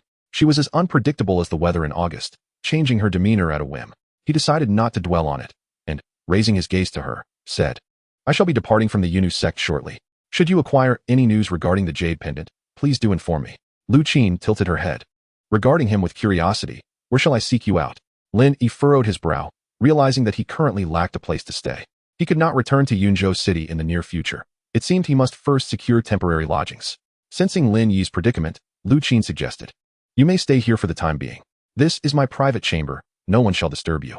At the mention of her private chamber, Lu Qin felt a slight blush rise to her cheeks. After a brief pause, she continued, I will go seek Master to inquire about the jade pendant. Do not wander about. If anyone arrives, conceal yourself. After imparting her instructions, Lu Qin ascended the mountain, where Yu Linglong resided in the loft at the summit. Before long, Lu Qin arrived at the door of the loft. Master, are you awake? A voice, that of a young woman, echoed from within. Ah, Qiner, do come in. Lu Qin pushed the door open and stepped inside. She beheld a stunning woman, not yet 30, seated gracefully by the tea table, sipping her tea. With delicate brows and striking eyes, her lips were a vivid red against her pearly white teeth, and her long, dark hair cascaded casually down her back. This was none other than the renowned Yu Linglong, whose name resonated throughout the martial world. Please, have a seat, she invited warmly. Lu Qin, having been raised by Yu Linglong since childhood, shared a bond that was both maternal and mentor-like, their affection for each other profound. Lu Qin settled cross-legged opposite her master, pouring herself a cup of tea and sipping it thoughtfully. Soon, she poured herself another cup, but Yu Linglong, noticing Lu Qin's intense gaze upon her without uttering a word, furrowed her brow and remarked, Qiner, your visit cannot merely be for tea, can it? In truth, Lu Qin was discreetly observing Yu Linglong. Though her master appeared to be in her 30s, Lu Qin was aware that she was actually over 40, a detail that aligned with Lin Yi's age. And there was a slight resemblance in their appearances. Clearing her throat gently, Lu Qin cautiously asked, Master, have you ever been married? Yu Linglong's brow furrowed even deeper. Child, what nonsense are you speaking? She retorted, you have been by my side since childhood. Do you believe I have ever taken a husband? Lu Qin pondered this and thought. It certainly seems so. Though her master was breathtakingly beautiful in her youth, she had seldom interacted with men, let alone engaged in romantic endeavors. Could it be that this was before she adopted me? Master, I have an exceedingly important matter to discuss. Lu Qin ventured. May I pose you a question? Please do not take offense. Yu Linglong smiled gently. Despite Lu Qin being hailed as the most beautiful maiden of the Yunu sect, she was always quite at ease in her presence. It was unusual to see her appear so apprehensive. Ask away. I harbor no anger, she encouraged. Lu Qin immediately felt relieved and, with a beaming smile, inquired, Master, have you ever borne children? And if so, have you ever lost any? Or perhaps it was entrusted to someone else for safekeeping. Master, did you leave any tokens for the child to recognize, such as a jade pendant? Lu Qin rambled on with a flurry of questions, entirely oblivious to the increasingly dark expression on Yu Linglong's face. Oh, Master, why are you silent? Qiner, come here for a moment. I shall confide in you. Yu Linglong smiled at Lu Qin. Lu Qin, overjoyed, did not anticipate that she could so easily extract the answer for Lin Yi. She hastily approached Yu Linglong and leaned in closely. Master, what are you doing? Put me down. Lu Qin protested, finding herself caught under Yu Linglong's arm as she briskly made her way to the inner chamber. Moments later, a scream echoed from within the room. Master, you deceiver. You promised not to be angry. I am not angry. It's just that since you have grown, I have refrained from chastising you. I suddenly felt a desire to reminisce, Yu Linglong replied. After a brief interval, she emerged once more, resuming her previous seat. Shortly after, Lu Qin limped out, hands clutching her backside, tears brimming in her eyes, her expression one of utter grievance. Now, speak plainly. What transpired? Yu Linglong inquired calmly. Lu Qin glanced at her master, pondering whether she might have erred. Could it be that the jade pendant was acquired by her master from elsewhere? Master, where did your jade pendant come from? Upon hearing Lu Qin's question, Yu Linglong's countenance shifted instantly. The pendant was her own secret, though she appeared to be under 30. She was, in fact, over 40, a transformation attributed to that very jade. Ever since she fortuitously obtained it years ago, she had experienced an astonishingly slow aging process. This revelation filled her with both excitement and anxiety. Henceforth, the pendant had never left her side.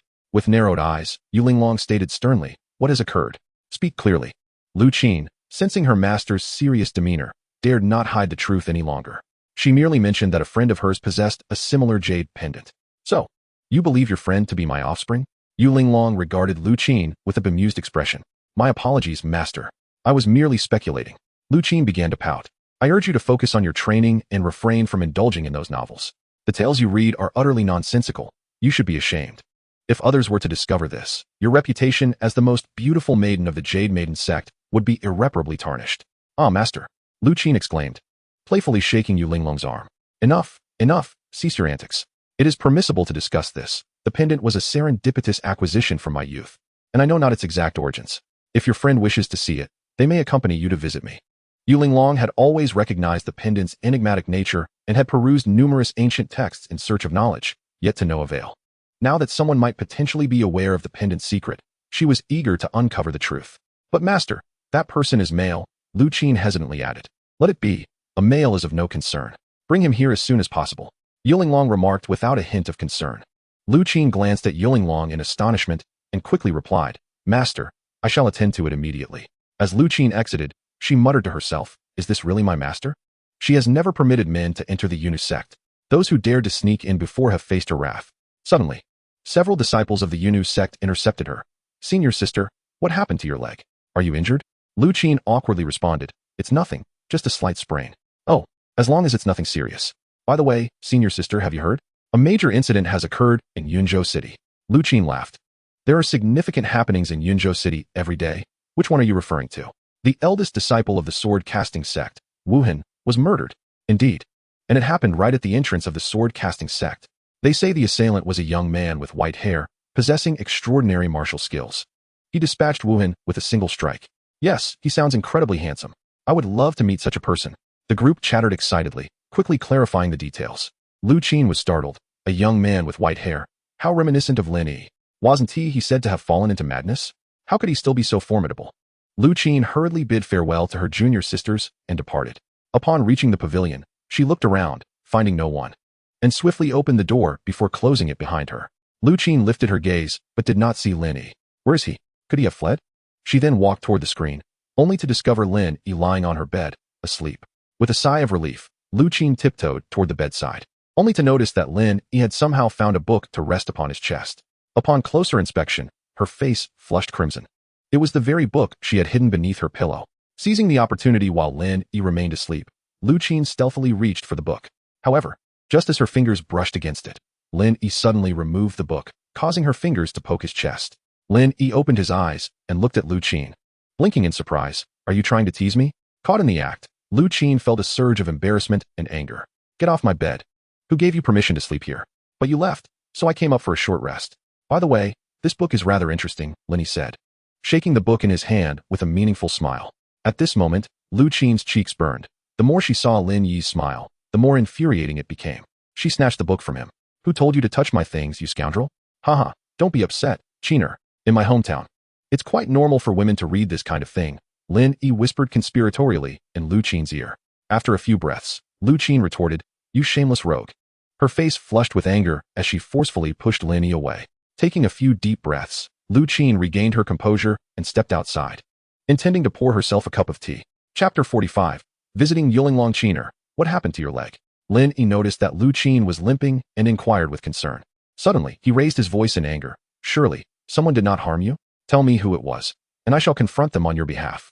Upon hearing Lin Yi's words, Lu Qin abruptly turned around and glared fiercely at him. It was my master who struck me. Go ahead and deal with it. If you dare.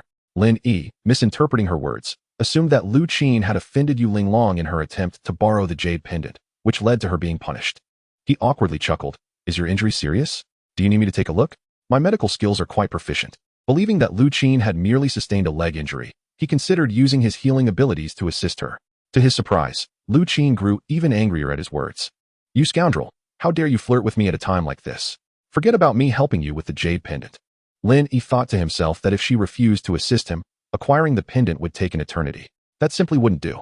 Besides, she was not a stranger.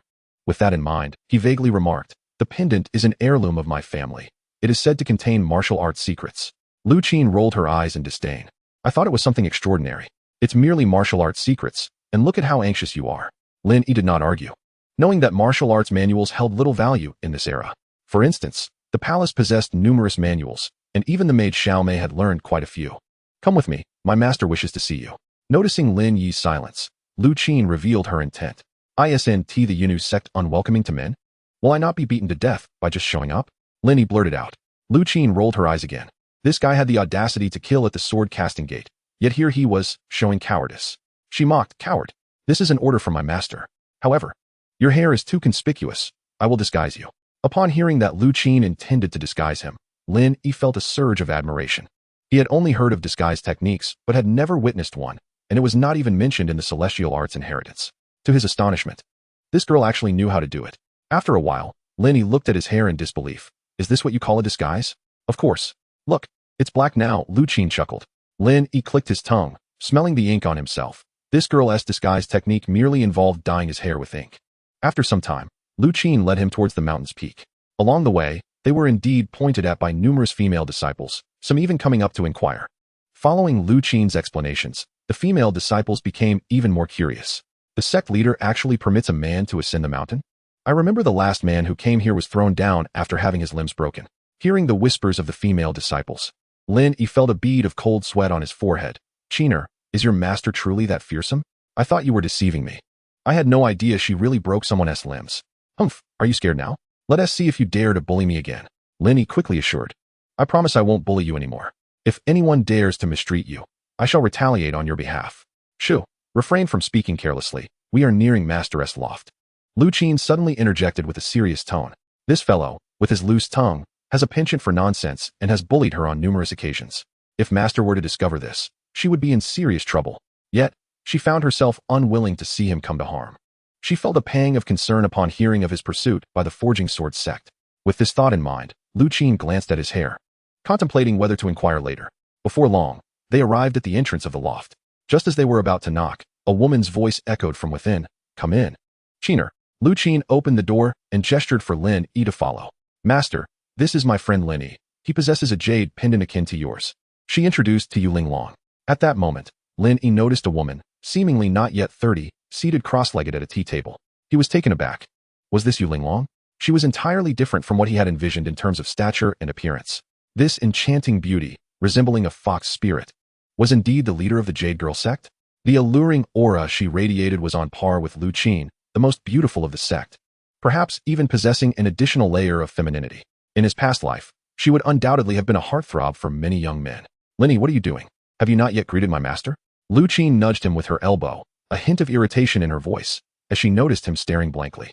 Lin Yi regained his composure and quickly clasped his hands together. Lin Yi pays his respects to Sister Yulinglong. The moment the words left his mouth, he silently cursed himself for unwittingly voicing his inner thoughts. What did you just call her? Is this some sort of jest at my expense?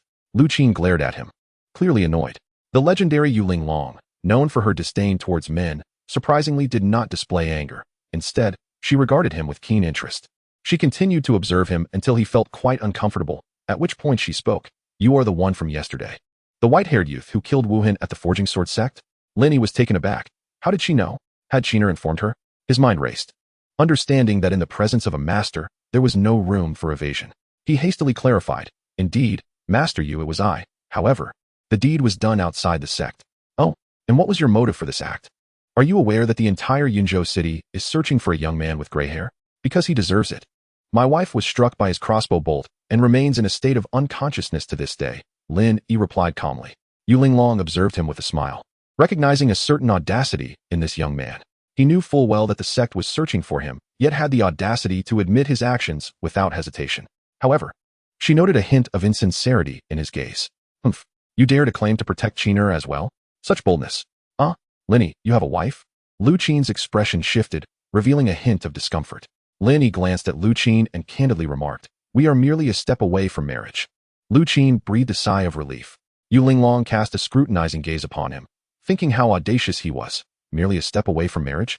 Did that not imply that all other intimate matters had already been addressed? It seemed prudent to keep a watchful eye on him henceforth. "You need not feel apprehensive. My Yu clan has no connections with the sword-forging sect and shall not meddle in your affairs," she stated, pausing briefly to produce a jade pendant. Directing her attention towards Lin Yi. "I hear from Qiner that you are quite intrigued by this jade pendant." Upon catching sight of the pendant, Lin Yi was instantly enlivened. He had believed that due to his transmigration, the legacy of celestial arts had vanished from this era. He had nearly relinquished hope of finding it, yet unexpectedly, today he had stumbled upon a piece of spiritual jade. This signified that his transmigration had not eradicated spiritual jade from this time, and he still had the opportunity to complete the legacy. Chapter 46. The heart method acquired. Yu Linglong's unwavering gaze remained fixed on Lin Yi. His earlier reaction indicated that he was indeed aware of the pendant's origins. "Lin Yi, do you know the history and purpose of this jade pendant?" she inquired. Lin Yi's thoughts raced. Yu Linglong was not of the Lin family, and would undoubtedly be unable to unlock the spiritual jade. However, her expression suggested she possessed some knowledge. If he were to fabricate a story, it could provoke her ire, which would be unwise. Despite her alluring appearance, she was a genuine master, and with his current strength, he was no match for her. Having made up his mind, Lin Yi turned to Yu Linglong and stated, "Master Yu, I do possess some knowledge regarding the jade pendant. It is said that wearing this pendant over an extended period can delay aging and maintain a youthful appearance. Moreover, certain martial arts masters favor inscribing their martial legacies upon it. I have always been enamored with martial arts, collecting various martial manuals, which explains my interest in the pendant." After speaking, he looked at Yu Linglong with sincerity. Yu Linglong nodded in acknowledgement. She had indeed experienced the youth-preserving effects of the pendant. As for the martial manuals, she had yet to discover any, but with her martial prowess, she had little desire for the teachings of others. "Very well, I shall consider you honest. I have always found this jade pendant to be enigmatic. And it appears I was not mistaken," Yu Linglong said, gently inclining her head towards Lin Yi. "Ah, Lin Yi." Suddenly, a gasp echoed from the loft, startling not only Lin Yi, but also causing Yu Linglong to furrow her brow. After a moment, they realized it was Lu Qin speaking. Yu Linglong immediately admonished her, "You, girl, what are you doing shouting like that? How unbecoming." Surprisingly, Lu Qin disregarded her admonition and rushed to Lin Yi's side, gripping his arm tightly. Lin Yi, did you just say that the jade pendant can delay aging and has rejuvenating effects?" Yes, that was me," Lin Yi replied, bewildered by the situation. Lu Qin finally comprehended why her master appeared ageless. She had previously questioned whether her master was a celestial being. It turned out the explanation was far simpler. With this realization, Lu Qin was filled with immense joy. With excitement, she exclaimed, "Lin Yi, why not bestow upon me that jade pendant of yours? After all, it serves you no purpose.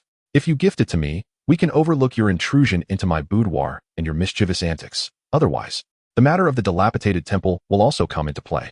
Lu Qin chattered on, employing flattery, deception, and veiled threats. Unbeknownst to her, Yu Linglong's expression darkened increasingly. What? This scoundrel dared to tease Qiner and trespass into her private quarters? What other mischief had occurred in that old temple? Infuriatingly, Qiner even aided in concealing his misdeeds. Just moments ago, I was contemplating how to warn Qiner about this rogue. Alas, it appears I am too late. My fury knows no bounds. I shall put an end to this rascal. Lin Yi, bewildered by Lu Qin's incessant prattle, caught the keywords of teasing and intrusion.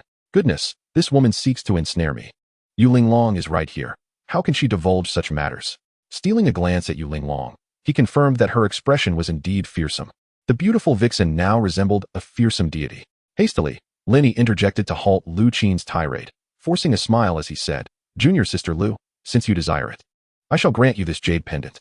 With that, he promptly retrieved the pendant and presented it to Lu Qin, thinking to himself how clever he was. If he had called upon Qiner again, Yu Linglong might very well have struck him down on the spot. Since he had already claimed the inheritance, the pendant was of little value to him. He might as well part with it. Stealing another glance at Yu Linglong, he noted that her countenance softened upon the gift of the pendant. Yu Linglong observed in disbelief as Lin Yi actually relinquished the jade pendant to Lu Qin. She mused that such a precious artifact was willingly given to Qiner, indicating a semblance of genuine affection. Eventually, Qiner would wed and may not encounter a better match. It was perhaps best to let their relationship unfold naturally. Should he dare to disappoint Qiner, she would ensure he faced the consequences. Noticing Lu Qin still in a state of shock, she could not help but say, "Qiner, since Lin Yi has gifted it to you, you should accept it." Lu Qin, momentarily taken aback by Lin Yi's unexpected generosity, finally snapped back to reality. Her face lighting up with joy as she eagerly snatched the pendant and impulsively planted a kiss on Lin Yi's cheek. It was a spontaneous action, one she did not consciously process. How scandalous. Do you two have no sense of propriety, displaying such behavior in public? Yu Linglong, whose demeanor had just returned to normal, found her expression darkening once more. Lin Yi felt somewhat aggrieved, as he was the one who had been kissed. Lu Qin finally realized her overexcitement, stuck out her tongue, and blushed as she said, "Master, I was just too thrilled." Yu Linglong huffed. "I think the title of the first beauty of the Jade Maiden sect should be renamed to the first shameless one instead." Lu Qin pouted in discontent, casting an angry glare at Lin Yi, blaming him for the predicament. Faced with Lu Qin's glare, Lin Yi shrugged innocently. "All right then, Lin Yi. Did you not wish to see my jade pendant? Here it is." Seeing the two engaging in flirtatious banter, Yu Linglong hastily interrupted. "Thank you, Master Yu." Lin Yi promptly accepted the jade pendant. The celestial spirit inherited earlier had already been nearly refined. At this moment, with a celestial spirit within him, Lin Yi felt a surge of ethereal power upon grasping the pendant. A moment of enlightenment struck him. The spirit jade was indeed sealed by the celestial spirit. Stealthily, he pricked his finger with his nail, channeling the celestial energy and allowing a drop of blood to touch the pendant. Instantly, a passage of text flashed in his mind, the celestial harmonization technique. It truly was a cultivation method inherited from celestial arts. However, the current setting was not conducive for thorough examination. Lin Yi quickly refocused, discreetly wiping away the bloodstain from the pendant and feigning disappointment as he shook his head. "It appears to be identical to the one I had before, without any distinctive qualities. I presume there are no martial arts manuals inscribed upon it." He then returned the pendant to Yu Linglong. Yu Linglong had been observing Lin Yi closely and detected no anomalies. Upon receiving the pendant back, she reached out to accept it. Noticing Lin Yi's apparent regret, she mused that should he develop a bond with Qiner, he would effectively become one of Yu Insect's own.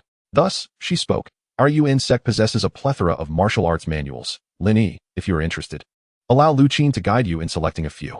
Lu Qin looked at her master in astonishment. Her master had never permitted the transmission of martial arts to outsiders. Why the sudden change of heart regarding Lin Yi?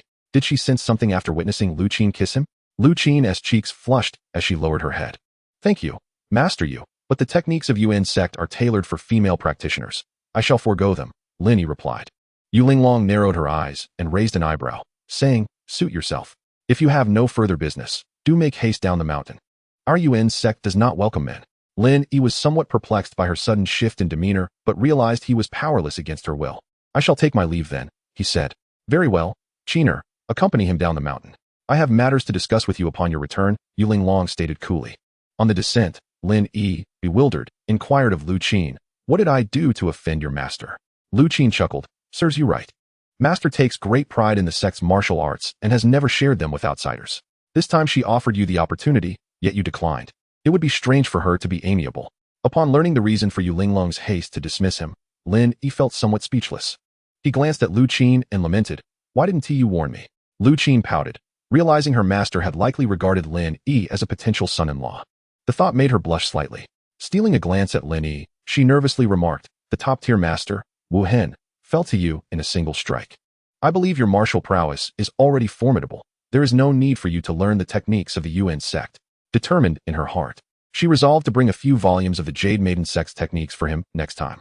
After all, one ought to be familiar with the martial arts of their own kin, and her master would surely not object.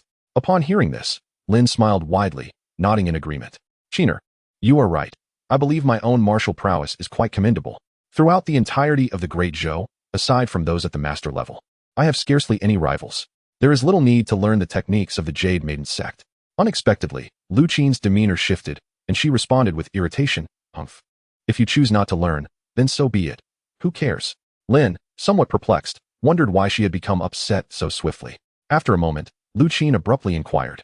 Having killed Wuhan, you cannot return to Yunzhou City for now. Where do you intend to go? Lin pondered. The sword-forging sect was currently searching for him, making a return to the city rather unwise. However, having just acquired the legacy techniques, he needed a place to delve into them. Noticing his silence, Lu Qin continued. I have a small courtyard in a village down the mountain where I occasionally stay for a few days. If you have nowhere else to go, you may reside there for the time being. The location, being distant from Yunzhou City and nestled in a mountainous village, perfectly suited his needs. After contemplating, Lin agreed. Very well, then I shall trouble you, Qiner. Lu Qin provided Lin with the specific location of the courtyard. After watching him depart, she returned to her master's loft. Master, I have returned. Has Lin left? Yes, I personally saw him to the door. Humph, that ungrateful boy. Observing her master's displeasure towards Lin, Lu Qin felt compelled to speak in his defense to prevent him from being driven away upon his next visit. She approached Yu Linglong with a playful smile, clinging to her arm and shaking it gently. Oh, master, Lin did not mean any offense. He merely believes that female techniques are unsuitable for male practitioners, and he does not look down on the Jade Maiden sect's skills. Hearing this, Yu Linglong shot her a disapproving glare. The techniques of the Jade Maiden sect can be cultivated by both genders. The reason no men practice them is simply because I never accept male disciples. I understand, master. Your martial prowess is renowned throughout the martial world. Lin's refusal is his own loss. Next time he comes, you should teach him a lesson, so he understands the might of the Jade Maiden sect's martial arts. Lu Qin said playfully. Humph. Yu Linglong scoffed. I fear that someone may end up feeling sorry for him. Her words caused Lu Qin to blush, and she muttered shyly. I have no special feelings for him. We are merely ordinary friends. Ordinary friends who share a kiss? What else do you wish for if not something extraordinary? Yu Linglong teased. Lu Qin's face turned crimson, and she retorted, I was merely overwhelmed with excitement. Who could possibly remain composed when faced with someone as youthful and beautiful as you, master? Hearing Lu Qin's praise, Yu Linglong's expression softened with a hint of a smile. Throughout her life, she had been celebrated for her martial prowess, yet she secretly took greater pride in her beauty. Well, now that you've grown up, you still behave like a child. In any case, be wary of Lin Yi. That lad is smooth-tongued and charming. Before you marry, do not let him take advantage of you. Although Lu Qin had shared some fleeting moments with Lin Yi, she was still an innocent young lady. Upon hearing her master's words, she felt a sudden blush of embarrassment. Master, I would never marry him. He can dream on, Lu Qin retorted, anger and shyness mingling in her voice. Observing Lu Qin's reaction, Yu Linglong sighed inwardly, realizing that Qiner had truly matured. After a brief pause, she turned to the matter at hand. Qiner, Lin Yi has killed Wu Hen. What are your thoughts? Not much to say. In the martial world, death is merely a part of the cycle, Lu Qin replied nonchalantly. Yu Linglong fixed her gaze on her, pondering whether this girl was even aware of who had initially abducted her. Shangguan Tie had attempted to coerce me into giving him my Xuanwu blood multiple times, and to my astonishment, he resorted to kidnapping Qiner to force my hand. Humph. Anyone bold enough to abduct a disciple of the Jade Maiden sect will not escape my wrath, even if Lin Yi had not slain Wu Hen. I believe he deserved his fate. Lin Yi did well to eliminate him, Yu Linglong stated without reservation. Why is that, master? Did Wu Hen offend you? Lu Qin exclaimed, her surprise evident. Yu Linglong felt a surge of frustration. How can I have such a dim-witted disciple? Wu Hen did not offend me. He offended you. The black-clad man who abducted you twice was none other than Wu Hen. What? It was him? Lu Qin gasped, recalling the harrowing experiences of her abductions. Had it not been for the black-clad man, she would not have found herself in such embarrassing situations at the dilapidated temple. She had been searching for him during this time, yet she never anticipated that the black-clad figure was Wu Hen. That scoundrel has attempted to kidnap me multiple times. If it weren't for Lin Yi's timely rescue, I would have been at a loss. Death would be too lenient for him. Otherwise, I would have shattered his bones. She seethed, her chest rising and falling in anger. Humph, if only you had trained harder instead of indulging in those shameless novels all day. Yu Linglong admonished her without hesitation, only to suddenly realize something. Wait, did you say Lin Yi saved you? She asked in surprise. Lu Qin, slightly embarrassed, nodded. Yes. He happened to arrive just in time on both occasions. Seems you two share quite the connection. Pray, elaborate for me, Yu Linglong urged. Lu Qin recounted her encounters with Lin Yi in a few brief sentences, deliberately omitting certain secrets known only to them. After listening, Yu Linglong nodded in understanding. I see. To come to the aid of a stranger in need, that lad possesses a modicum of chivalry. Indeed, he even took a hit while rescuing me. Though he often appears rather frivolous, he has a good heart. Not to mention he is quite handsome and skilled, Lu Qin added enthusiastically. Yu Linglong rolled her eyes in exasperation and waved her hand dismissively. All right, enough of this. Save those words for Lin Yi. Lu Qin paused, a silly grin spreading across her face. After a while, Yu Linglong continued, the people from the sword-casting sect are still searching for Lin Yi everywhere. His striking white hair draws too much attention. For the time being, let him hide, if he has nowhere else to go. He may take refuge at the Jade Maiden sect for a while. Lu Qin revealed a smile and shook Yu Linglong's arm. I knew Master wasn't truly angry with Lin Yi. However, I have already found him a secluded courtyard at the foot of the mountain. It's quite remote, and the sword-casting sect won't be able to find him there. After a pause, she added, Lin Yi said his hair turned white due to an intense training mishap, but it will return to normal after some time, and then no one will notice him. Yu Linglong nodded. That's good. Chapter 48. The might of the celestial spirits at the foot of the Jade Maiden sect, 1 mile away, following Lu Qin's directions. Lin Yi arrived at a place called Xinghua Village. This was a small mountain village with a population of only a few hundred, named for the numerous apricot trees found within its borders. The houses in the village were arranged in a cross pattern, primarily concentrated on either side of the main street. The road was paved with stones, smooth and wide. At this moment, the street bustled with activity, vendors occasionally calling out to attract customers. After walking for about 10 minutes, Lin Yi located Lu Qin's small courtyard towards the end of the street. From the outside, the courtyard was indeed modest. He casually pushed open the crimson door and stepped inside. A brief exploration revealed a surprising difference from his expectations. The outer area featured a private yard with a garden, a vegetable patch, and stone tables and benches. Most strikingly, there was a swing nearby, gently swaying in the breeze. Inside the courtyard were several rooms. The kitchen was to the left and the bedroom to the right. The bedroom contained a bookshelf, a bathtub, a dressing table, and at the far end, a double bed draped with white curtains, neatly made with an embroidered quilt. Lin Yi was taken aback. He hadn't anticipated that Qiner would maintain this little courtyard so exquisitely. Having sweated through the day and being overwhelmed by the pungent scent of ink in his hair, Lin Yi decided it was time for a thorough wash. Shortly thereafter, refreshed, he emerged from his room and settled onto a stone bench in the courtyard. Suddenly, his gaze fell upon the swing. Qiner, who usually exuded the demeanor of a senior disciple, surprisingly possessed the spirit of a young girl. A smile crept onto Lin Yi's lips as he envisioned Lu Qin swinging back and forth. This place that Qiner selected was indeed delightful. He would take residence here for the time being. Initially, he had thought that the legacy of my celestial arts would remain incomplete throughout this lifetime. Yet unexpected opportunities had arisen. However, he pondered why such circumstances had unfolded, as Ling Yu seemed to have transcended time and appeared here. After a moment of contemplation, Lin Yi resolved to set aside distant thoughts and focus on the heart method he had acquired, for that was of utmost importance. With a calm mind, the 3 characters of the celestial formula materialized before him. Introduction. In my early years, I stumbled upon an ancient secret technique known as the harmonious immortal sutra. It was only later that I realized it was a celestial cultivation method. By refining oneself with celestial essence during practice, one could, upon reaching perfection, possess the power to shatter the void. However, after decades of arduous training, I had yet to attain that ultimate state.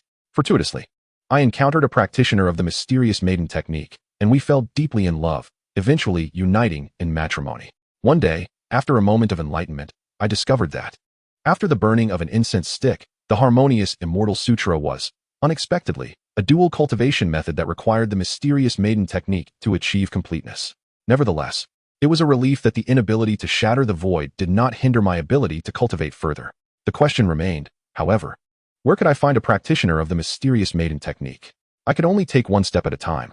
Perhaps one day I might encounter a woman adept in that art, just like my ancestors. Returning to my room, I seated myself cross-legged on the bed, slowly circulating the celestial essence according to the recorded mental technique. An hour passed, then 2, then 3. The sky gradually darkened. Suddenly, I opened my eyes, a radiant white light gleaming within them. I leapt from the bed and dashed out of the room, suddenly striking out into the open air with a palm. Boom! A resounding crash echoed throughout the village. I paused, the light in my eyes fading. I had not anticipated that celestial essence could be wielded in such a manner, capable of exerting force from a distance. Surely, this was a technique reserved for masters in the martial world. Suddenly, I felt a wave of weakness wash over me, leaving me utterly drained. I hurried to the stone table and plopped down on the bench. After taking several deep breaths, I regained a modicum of strength. This technique was truly overwhelming. While it unleashed tremendous damage, it also left me feeling utterly feeble. It turned out that in my first use of the technique, I had summoned all of my celestial essence at once. After resting for a while, I was able to move again. Gradually, I stood up and returned to my room, collapsing into sleep. It was not until noon the following day that I awoke, finally feeling my body return to normal. Venturing into the front yard, I examined the spot where I had unleashed my palm strike the previous night. To my astonishment, a large pit, roughly 1 meter in square dimensions, lay before me, as if a small meteorite had struck. My mouth agape, I could hardly believe that I had caused such a phenomenon. The destructive power of celestial essence was indeed formidable. Last night, I had merely released my celestial essence completely, had that strike landed on a person. However, the side effects were considerable. It took me an entire night to recuperate my strength.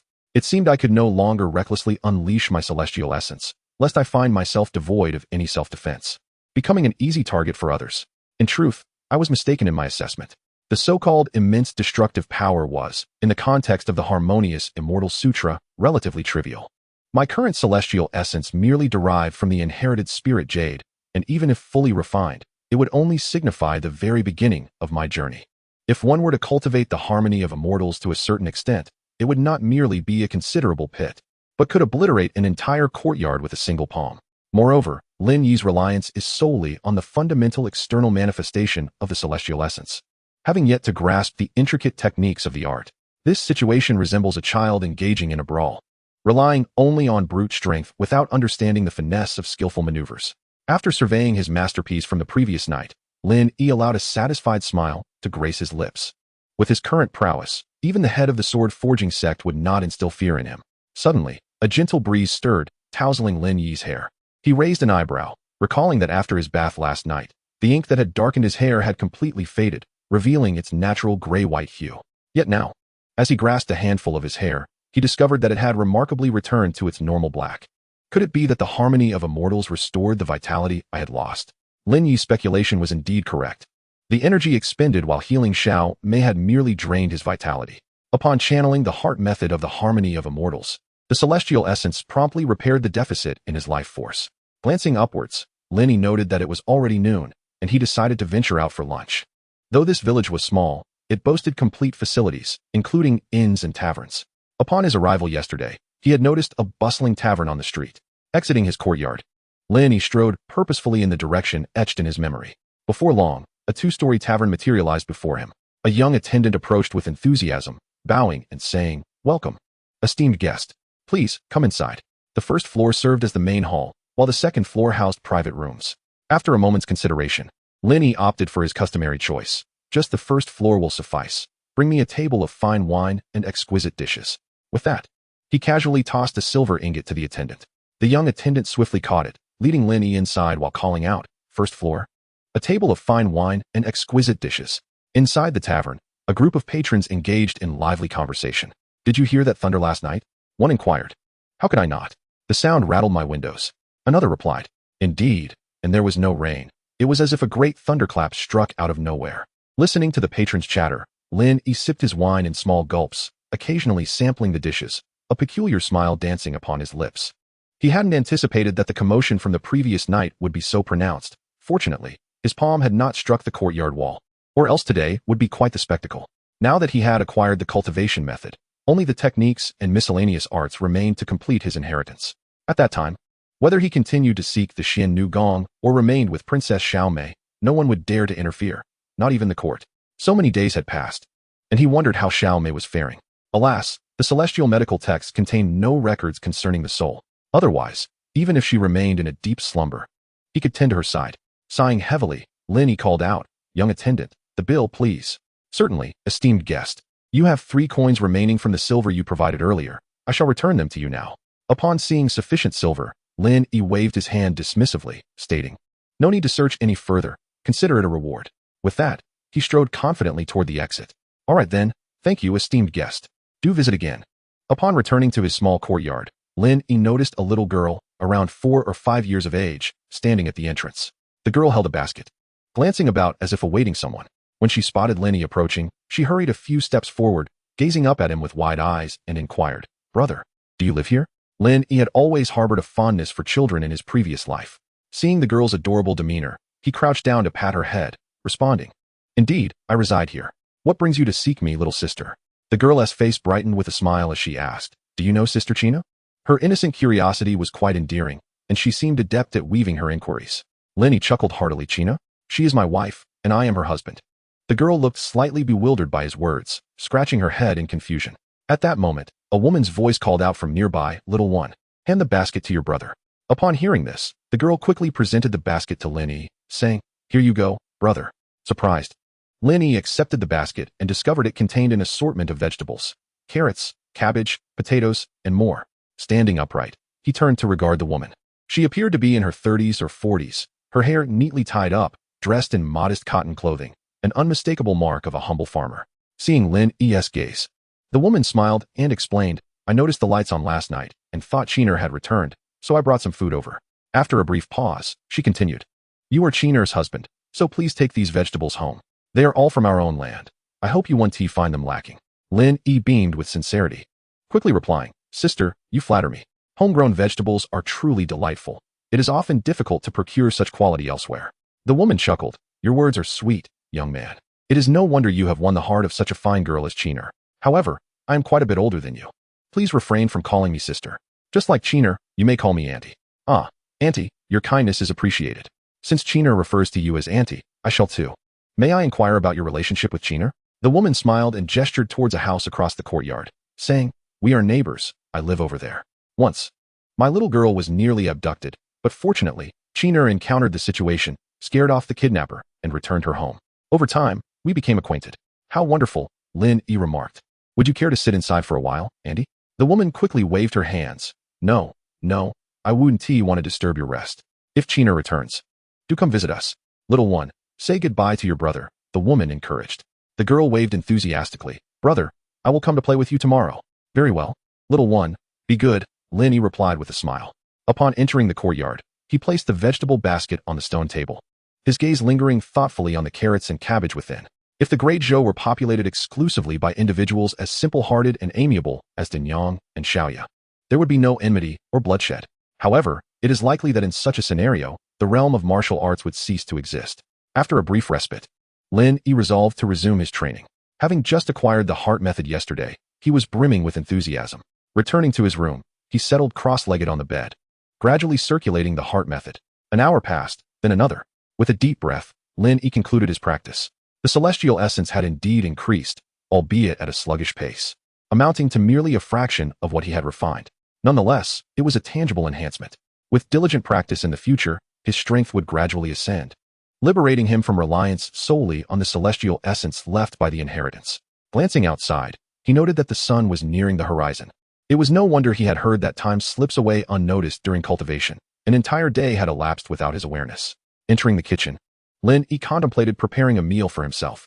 Lu Qin had stocked the pantry quite sufficiently, with oil, salt, soy sauce, and vinegar neatly arranged.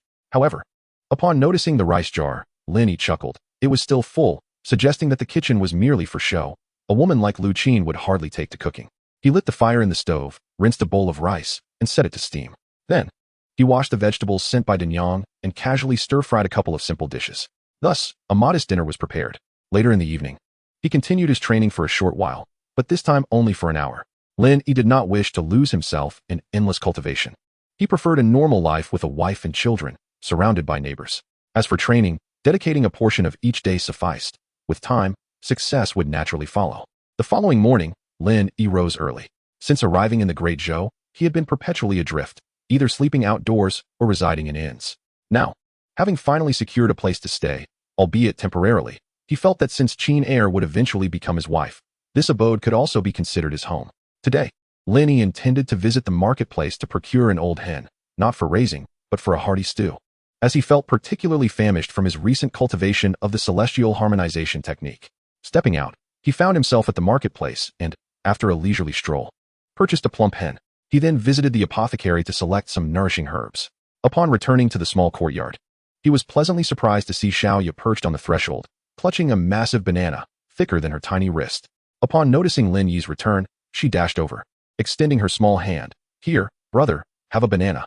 Lin Yi burst into laughter, extending his hand and bending down to lift her up. "Brother won't eat it. You enjoy it, Xiaoya." With that, he pushed open the door and stepped inside. Pausing at the threshold, he turned to Xiaoya and said, "Next time, just come right in. The door is open." Xiaoya nodded in agreement. Once inside the courtyard, he gently set her down. She discovered that she had already peeled the banana and handed it back to herself. "Brother, here. All right, I will take a bite." and you can have the rest, okay? With that, Lin Yi opened his mouth and took a bite. Only then did the little girl retract her hand, revealing a satisfied smile. Chapter 50. The Little Girl Brother. What do you have in your hand? Lin Yi weighed the item in his hand and replied with a smile, This is an old hen, which I will stew for us to eat later. The little girl blinked and set down the half-eaten banana that she had just brought to her mouth, then offered it again to Lin Yi. Can I keep the banana for you, brother, while I enjoy the chicken soup? She said with eager anticipation. Lin Yi couldn't help but chuckle. This little girl was quite the negotiator. He reached out to pat her head and laughed. Sure, you can stay here for lunch and have some chicken. But the banana, you should eat it yourself. With that, he gently pushed her hand back. Seeing Lin Yi's agreement, the little girl was overjoyed and insisted on helping him tend the fire for cooking. After some coaxing, Lin Yi managed to dissuade her, yet she still trailed beside him. Walking back and forth, after half an hour, they finally finished, and the old hen was simmering. Lin Yi estimated it would take until noon for the flavors to develop. Observing the little girl sitting on the stone bench, he noticed that she had yet to finish her half of the banana, merely nibbling on it from time to time. Lin Yi approached and sat beside her. Little girl, how old are you this year? 5 years old. Would you like to swing? Yes. Brother, hold me while I swing. Before, it was Sister Chiner who held me. Indeed, Chiner adored swinging. Lin Yi laughed heartily. All right, let's go. Brother will take you to swing. Before long, the aroma of the stewing chicken wafted through the air. The little girl glanced at the iron pot from time to time, swallowing her saliva in anticipation. It wasn't yet noon when Lin Yi brought out the well-cooked chicken soup and placed it on the stone table. Seeing the little girl's eager expression, Lin Yi pulled a chicken leg and placed it in her bowl. Go ahead, little girl. Thank you, brother. You eat too. With that, she dug in without reservation, as if she had not eaten in ages. Lin Yi also served himself a bowl of soup, tearing off another chicken leg and indulging in it. Before long, they had consumed 2/3 of the entire chicken. Naturally, most of it had gone into Lin Yi's belly, while the little girl, with her small appetite, was nearly full after just one chicken leg. Lin Yi gathered the remaining chicken meat and soup into a large bowl and handed it to the little girl. Little girl, take this back to your mother. After a pause, he asked, Can you carry it? Looking at the bowl that was larger than her head, the little girl nodded vigorously. I can. With that, she embraced the large bowl and slowly made her way toward the door, saying, Brother, I'm leaving. I'll come back to play tomorrow. Lin Yi smiled and shook his head, realizing that he would need to buy another chicken tomorrow. In the afternoon, Lin Yi strolled around the village, purchasing a few pounds of pork for dinner and specifically selecting a plump old hen. Upon returning to the courtyard, Lin casually placed the old hen on the ground, intending to slaughter it the following day. The next morning, the little girl indeed came back, this time bearing a basket filled with various vegetables. She walked straight in and, spotting Lin seated on the stone bench, hurried over. Brother, did you not go to the market today? She inquired. Indeed, little one, you have come to play again. Lin replied. The girl's expression fell. Then you didn't tea by the old hen today. A hearty laugh escaped Lin as he gestured towards the hen pecking about on the ground. Isn't that it? The girl turned her gaze, her eyes sparkling with excitement. Brother, are we eating it today? She asked eagerly. Lin nodded, pointing to the basket in her hands. Little one, what do you intend to do with all those vegetables? Upon hearing Lin's question, she promptly extended the basket towards him, saying, Mother said we mustn't take things from others without offering something in return. Lin smiled warmly as he accepted the basket and placed it on the stone table. After a while, Lin prepared to kill the hen. Not wanting the girl to witness it, he asked her to step outside for a moment. To his surprise, she stubbornly refused, insisting on helping him with the task, nearly rushing in to grab the knife. Ultimately, she remained inside, her curiosity piqued as she watched Lin perform the task. Wiping the sweat from his brow, Lin mused that this little girl, should she take up martial arts in the future, might prove to be quite formidable. After a hearty lunch, Lin instructed the girl to take a large bowl of leftovers home. However, an unexpected situation arose in the afternoon when the village woman returned, carrying 2 empty bowls. Shaolin, I know you have a kind heart, but we cannot let the little girl eat and drink here every day, taking food back home. It makes us feel quite embarrassed, she urged. Over the past few days, Lin had come to understand that, despite the villagers not worrying about basic sustenance, life in this remote village was still rather frugal. Accepting the bowls from the woman, Lin smiled and said, Auntie, Chiner enjoys the little girl as company. And I do as well. It is simply fate. The little one is growing and needs good nourishment, and besides, I cannot possibly consume an entire hen by myself. Why not let her have lunch here from now on? It would bring some liveliness to my place. Seeing that the woman was about to protest further, Lin interjected, Auntie, you have also brought me plenty of vegetables. Therefore, if you have any surplus, do send some my way, but not too much. I wouldn't want any to spoil and go to waste. The woman hesitated before responding. All right then, I shall take advantage of your kindness. I have a vegetable patch. You may come and pick what you wish. After a brief pause, she added, but do not buy meat every day. Who eats meat daily? The little girl will become quite plump. Lin nodded in agreement with a smile. Time passed swiftly, and more than half a month had gone by. During this period, Lin dedicated 1 or 2 hours each day to practicing the He Xian Ju. Every day, she would visit the market to select a fine hand. Since that day, the young girl had taken to coming to Lin Yi for lunch, bringing along some vegetables or fruits. The reason for the chicken soup was not solely for the girl. Lin Yi discovered that practicing the immortal cultivation technique left one quite famished. Without the daily pot of chicken soup, he might have found himself too weak to continue his training. On this particular day, Lin Yi and the girl were seated on the stone bench, preparing to tackle the large pot of chicken soup on the stone table. Suddenly, the gate of the courtyard swung open. Lin Yi frowned, wondering who could be so impolite. Ah, it smells delightful. A woman's voice exclaimed, accompanied by the sound of sniffing. Qiner, what brings you here? Lin Yi exclaimed in surprise upon seeing Lu Qin enter. Lu Qin narrowed her eyes, fixing Lin Yi with a scrutinizing gaze. Hey, mind your attitude. This is my courtyard, she retorted. Then, upon noticing the young girl, she smiled and approached her. Little Ya, have you missed your sister Qina? Yes. Little Ya responded joyfully, leaping from the stone bench to climb onto Lu Qin's lap. Lu Qin lifted her with affection. Sister Qiner, you're back. Brother has just made a pot of chicken soup. Let us eat together. Little Ya exclaimed eagerly. Lu Qin glanced at the pot on the stone table and then winked at Lin Yi. Understanding her unspoken cue, Lin Yi quickly invited, Qiner, please join us. He promptly set out an extra bowl and chopsticks for her. Satisfied, Lu Qin nodded. Then I shall partake, for I haven't had lunch yet. Chapter 51. Lu Qin arrives. Qiner, what brings you here today? Lu Qin squinted, eyeing Lin Yi with suspicion.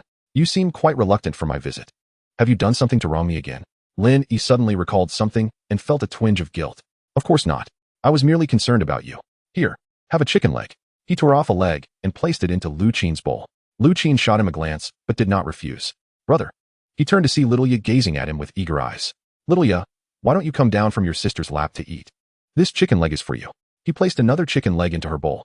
Little Ya jumped down with delight, climbing back onto the stone bench, her curiosity piqued. Brother, why do you call her sister? Shouldn't you call her wife? Oh no, Lin Yi thought, casting a furtive glance at Lu Qin. She flushed red, then paled, glaring at Lin Yi in indignation. He hurriedly laughed. Oh, Qiner, don't mind it. Little Ya is just a child, and doesn't he understand what she is saying? He then turned to Little Ya with a mock sternness. Little Ya, no more nonsense. If you keep talking like that, I won't give you any more chicken legs. In Little Ya's heart, those daily chicken legs were the epitome of happiness. Hearing her brother's threat, she quickly sealed her lips. Lu Qin, attributing the comment to youthful naivety, chose to overlook it. With a hint of surprise, he remarked, is the little girl a frequent visitor here for meals? Noticing that Lu Qin's attention had been diverted, Lin Yi let out a sigh of relief.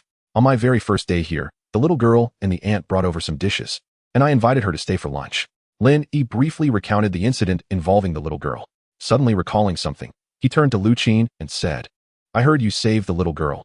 I didn't expect you to possess such a chivalrous spirit. Oh, it was nothing. I just happened to be passing by and lent a hand, Lu Qin replied, her head held high with pride. The aunt mentioned that you merely scared off the kidnapper.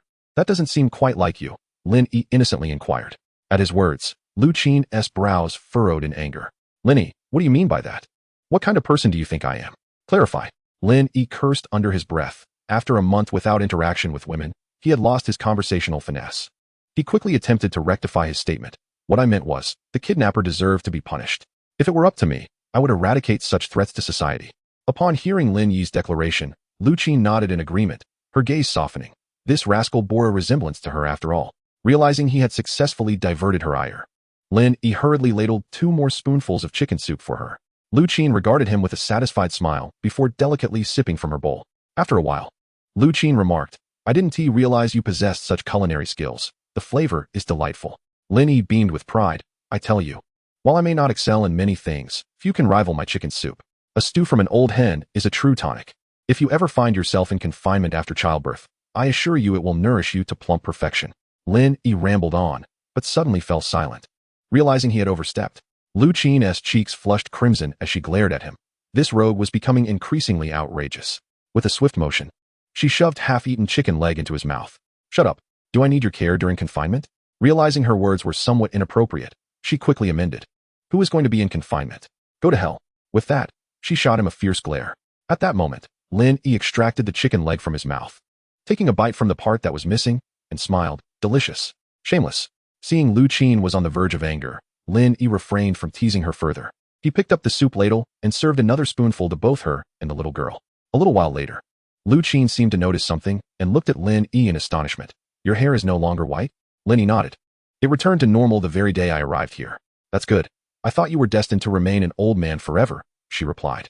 Though a tinge of regret lingered in her voice, Lin Yi's white hair had indeed possessed a certain masculine charm. Before long, lunch concluded. With an extra person at the table, not much remained, but Lin Yi still filled a large bowl with the leftovers for the little girl to take home. Lu Qin observed him as he finished, arching an eyebrow. I didn't expect you to have such a good relationship with the aunt and her family. Lin Yi smiled and resumed his seat on the stone bench, finding the little girl quite endearing. The matron occasionally brought over some vegetables. Lu Qin nodded, recalling that the matron had done the same during her visits. Suddenly, Lu Qin appeared to notice something, her brow furrowing as she walked towards Lin Yi's back. Moments later, a furious roar erupted behind Lin Yi. Lin Yi, what have you done? Lu Qin was nearly driven to madness, believing that trouble invariably followed her encounters with Lin Yi. She had painstakingly arranged the little courtyard, but now, a large hole marred its beauty, akin to a tear in a freshly donned garment. The sudden outburst startled Lin Yi, causing him to leap from the stone bench. Turning around, he saw Lu Qin standing by the pit he had inadvertently created, which he had neglected since its excavation. Lu Qin pointed at the gaping hole, glaring at Lin Yi. You fool! Who allowed you to dig such a large pit in my yard? Lin Yi, with a mischievous glint in his eye, quickly pulled her back and seated her once more upon the stone bench. Lu Qin shrugged off his grasp, indignantly retorting, Do not touch me. Men and women should maintain a respectful distance. Qiner, I suspected there might be treasures in your courtyard, so I decided to investigate. He replied with feigned innocence. Nonsense. I do not believe your ridiculous excuses. Lu Qin shot him a fierce look. If this pit remains when I return, you shall face dire consequences. Just as Lin Yi was about to respond, he was interrupted by a cacophony of urgent voices. Little girl, do not frighten your mother. Stop him, do not let him escape. Upon hearing the commotion outside, Lin Yi was alarmed, realizing that something was amiss, and hurriedly stepped outside. A large crowd had gathered, and the matron was sitting on the ground, weeping uncontrollably, holding the motionless little girl in her arms, her face smeared with blood. A bowl lay shattered on the ground, surrounded by scattered pieces of steaming chicken. Not far away, a brown-black horse was restlessly stamping, its reins clutched in the hands of a man clad in black, who was defiantly confronting the crowd. How dare you ride a horse through the bustling market? This small child cannot withstand such a collision. Stop him, do not let him escape. The crowd clamored, voicing their accusations against the man in black. Furious, he forcefully shoved through the throng, declaring, Step aside. I am from the sword-forging sect. Do you wish to endanger your lives by obstructing me? Even those from the sword-forging sect must adhere to reason. You have harmed someone and now wish to flee? The man in black cast an annoyed glance at the little girl. Enough. It's merely a child. How much will it cost? I will compensate. With that, he produced several silver notes and tossed them carelessly onto the ground. Is this sufficient? Displeased, he scanned the crowd and, mounting his horse, prepared to depart. Seeing that he was affiliated with the sword-forging sect and had offered compensation, the onlookers parted to allow him passage. Lin Yi and Lu Qin emerged from the courtyard, just in time to witness the unfolding scene. Upon seeing the figure in black depart, Lu Qin was filled with rage and was about to pursue him. Lin Yi hastily grasped her arm, urging her to remain calm, emphasizing the urgency of saving the young girl. At that moment, a bystander remarked, Do not merely weep. Quickly summon a doctor, there may still be hope. Another voice interjected, With injuries like this, how can she be saved? The village doctor could only attend to minor ailments, and sending her to Yunzhou City would undoubtedly be too late. Observing the girl in such a dire state, it appeared she had but a breath left. Alas, what a tragedy! At this juncture, Lin Yi and Lu Qin approached. Make way, please, Lin Yi urged as he maneuvered through the crowd, his gaze falling upon the young girl's bloodied face. Just moments ago, she had seemed well. How could she have deteriorated so swiftly? Lin Yi, let us save her. Please, Lu Qin implored, her eyes swollen with tears as she tugged at his sleeve. Lin Yi gently patted the back of her hand, inhaling deeply. Good lady, allow me to examine the girl. I possess some medical knowledge. Initially in a state of despair, the woman seemed to seize upon Lin Yi's words as a glimmer of hope. Shaolin, please save her. She is still so young, she cried. Unable to contain her sorrow, Lin Yi cradled the girl in his arms, wiping the blood from her face before commencing an examination of her injuries. After a brief moment, he halted, his expression grave. The sternum was fractured, piercing the internal organs. With the medical standards of this era, her chances were slim. Yet, fortune favored him. Endowed with the art of celestial healing, Coupled with his current spiritual cultivation, he felt confident he could restore her health. Resolving to act, Lin Yi grasped the girl's left hand, his spirit sinking into concentration as he began to channel his celestial energy into her body. Instantly, a remarkable vision unfolded in his mind. He perceived the celestial energy entering the girl's form, dividing into delicate strands that surged towards her fractured sternum. It was as if he had transformed into a skilled craftsman, the strands multiplying as they entwined around the broken bone, until, in a delicate whisper, the sternum realigned itself. Lin Yi exhaled in relief, immediately resuming his healing technique. This time, the celestial energy morphed into a soft crimson essence, gently enveloping the injured organs. Moments turned into minutes, and gradually, the girl's pallor began to shift to a healthy hue. Approximately an incense stick's worth of time later, Lin Yi released a slow breath. Returning the girl to her relieved grandmother. With a reassuring smile, he stated, "Good lady, the girl is out of danger. Please have the village doctor prescribe some nourishing medicine. With a few days of rest, she shall recover fully." Just then, the girl opened her eyes and looked down at the bowl on the ground. Her expression one of dismay. "Brother, the soup is spilled. Do not fret, I shall prepare more for you tomorrow. It is a relief to see you awake and well." Lin Yi replied, unperturbed by her sudden revival. Upon hearing the news, Xiaoya instantly brightened, springing to her feet. The onlookers were astonished. The child, who had been on the brink of death, now appeared as if nothing had happened. Such remarkable medical skill this young man possesses. It is beyond belief. Miraculous healing is an understatement. No, this is a revival from death. The elderly woman also broke into laughter, quickly gathering Xiaoya into her embrace and repeatedly bowing in gratitude to Lin Yi. "Thank you so much, Xiaolin. First, it was Xiao Mei who saved Xiaoya, and now you've come to her rescue as well. You both are indeed the benefactors of my family." Lu Qin also smiled, lightly nudging Lin Yi with her shoulder. "Hey, I didn't expect you to be so skilled in medicine. Of course, when it comes to medical expertise, if I claim the second position in the entire Dezhou, who would dare to claim the first?" Lin Yi replied, brimming with pride. Lu Qin shot him a significant eye roll. Such arrogance. The laughter of the crowd enveloped the scene as the elderly woman stood up and remarked, "I shall not intrude upon your sweet moments any longer. Xiaolin, quickly take your bride inside." Upon hearing her words, Lin Yi felt a tightening in his chest, sensing a wave of impending danger directed at him. This is it. He could easily guess who it was. Without daring to look back, he awkwardly reminded, "Remember to buy some nourishing medicine for Xiaoya, and let her rest more over the next couple of days." With that, he ignored Lu Qin and hastily made his way towards the courtyard. "Lin Yi, stop right there." Lu Qin's voice, simmering with suppressed anger, echoed from behind, as if on the verge of erupting. Lin Yi pretended not to hear and instead broke into a run, quickly darting into the bedroom. With a loud bang, he shut the door. Moments later, a series of loud knocks reverberated against the door. "Lin Yi, you scoundrel. If you have the guts, don't hide. Qiner, I'm a bit tired after treating Xiaoya. Let us discuss things tomorrow." Bang, bang, bang. "Open the door. You scoundrel. If you don't, I'll break it down." "Qiner, I've already taken off my clothes. I need to rest now. You jerk. You're driving me mad." Lu Qin was infuriated, her temper flaring. Earlier, Xiaoya had referred to her as bride, and now the elderly woman was calling them a couple. How could she remain oblivious? She had merely lent Lin Yi her courtyard for a stay. Little did she know that in just half a month, the neighbors would assume she was his wife. This was utterly absurd. She was still an innocent maiden, having never even bowed to heaven and earth, yet now she was being treated as a married woman. The more she thought about it, the angrier she became, her chest rising and falling with indignation. Taking a deep breath, she softened her tone, saying, "Lin Yi, please open the door. I want to hold it against you. I want to. I truly don't blame you anymore. I'm not angry. Really not angry? Indeed, I swear it. Well then, you may return. I wish to rest." Bang, bang. "Lin Yi, will you open the door or not? Well, will you, scoundrel? I helped you find your master for the jade pendant and sought you a place to stay, and yet you've sullied my reputation." A soft lament echoed as the door creaked open. "Qiner, please cease your tears. I did not intend for this. It is all a misunderstanding. I shall clarify everything shortly. So please, do not cry any longer." Lu Qin extended her arms in a gesture of embrace. "Come here." Lin Yi also opened his arms. All right. I admit my fault this time. Do not weep, my dear. Ouch, that hurts. Let go." "I shall not. Release me quickly, or I shall retaliate." "You dare." "Lin Yi, where are your hands? Remove them at once. Only if you let go first.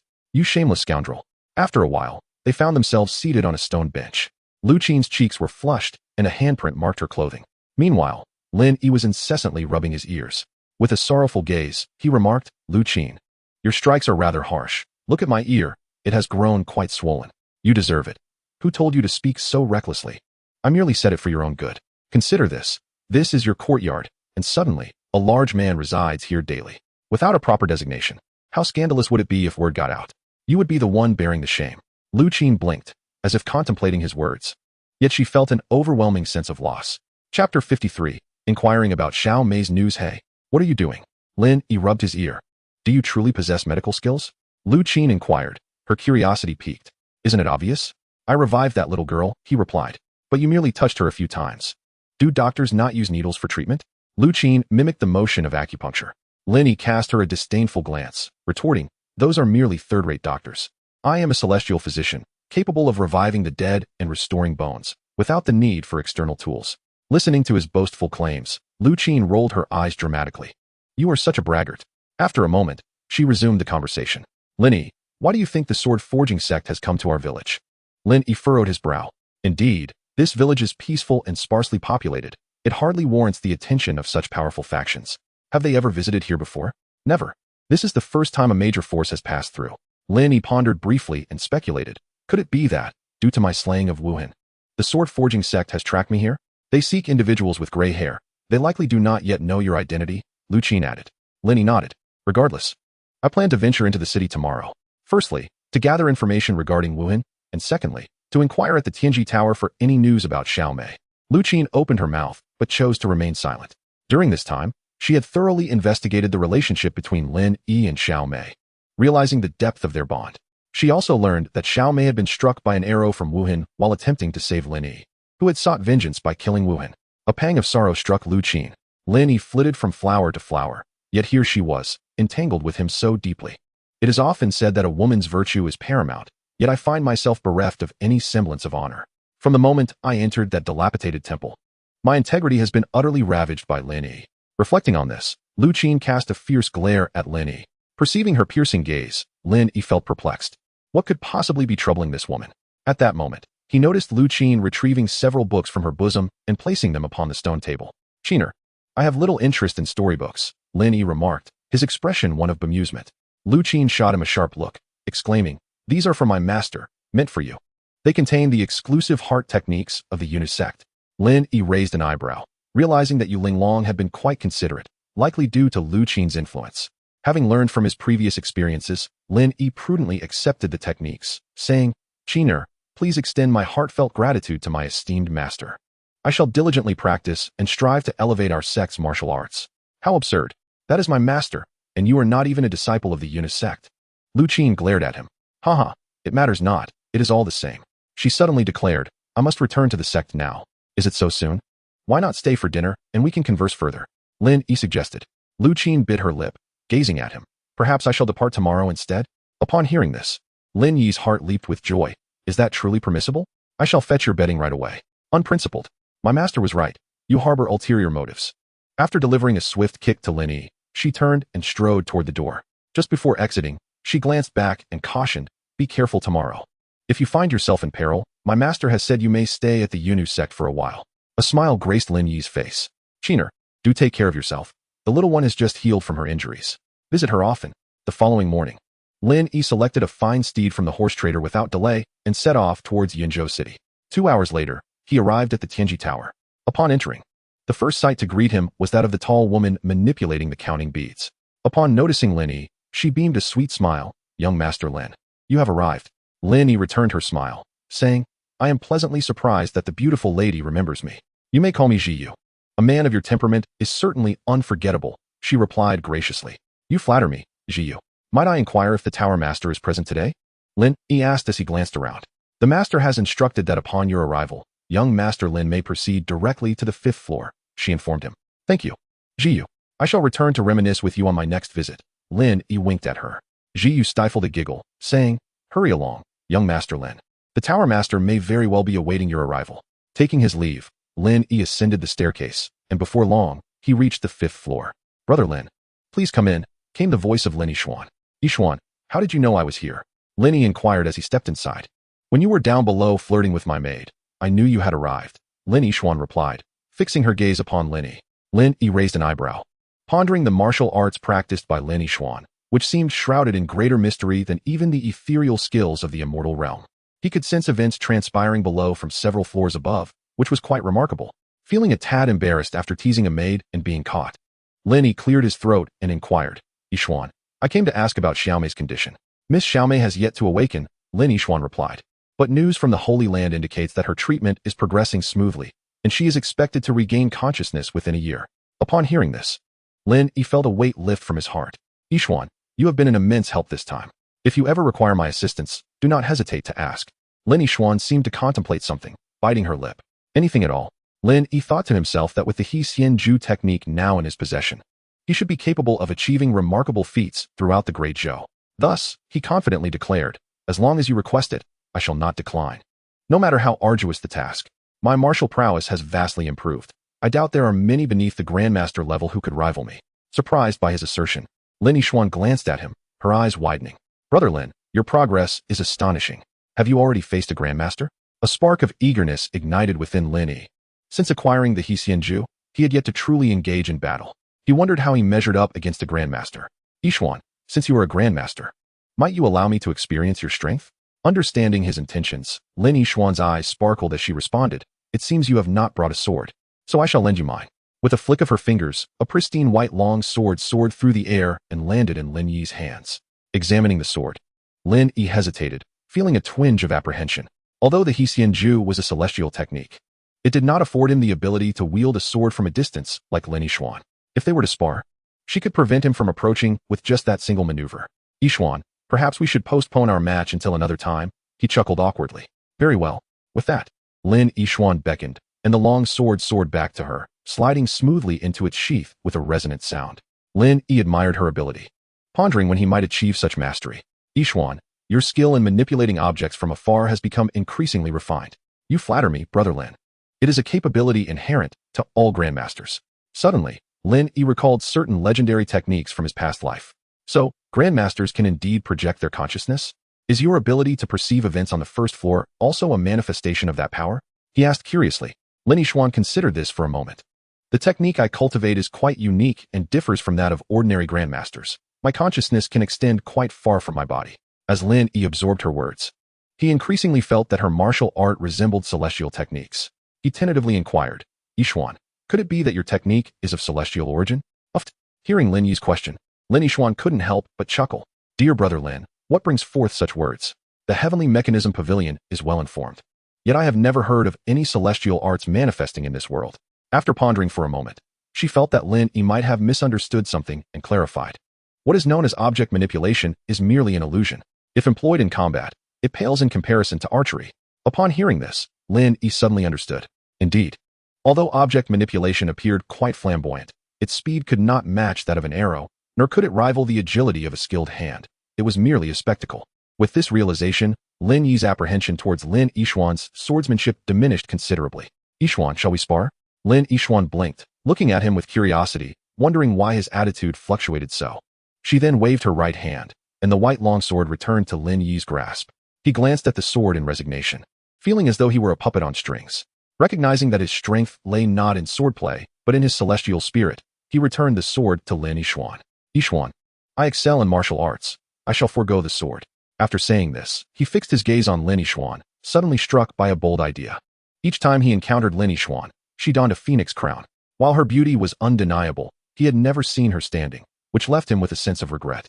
Why not utilize his celestial spirit to catch her off guard and knock off her crown, compelling her to rise? With this thought, a smug smile crept across Lin Yi's face. Suddenly, he recalled the old woman from last time and cautiously inquired, Yixuan, is Granny's son not here today? Lin Yixuan raised an eyebrow, sensing Lin Yi's somewhat sinister grin, unsure of his intentions. Elder son is not here today, it's just me. Upon hearing that Lin Yixuan was alone, Lin Yi couldn't help but grin widely. Yixuan, during our spar, regardless of the outcome, you mustn't get angry. After a moment's reflection, he added, just a friendly bout, of course. Lin Yixuan sighed, saying, it seems that Brother Lin is determined to bully me today. With a quick turn of her eyes, she declared, then please, Brother Lin, go ahead. I shan't hold back. Prepare yourself. Lin Yi suddenly concentrated his celestial spirit, aiming his palm at Lin Yixuan's crown.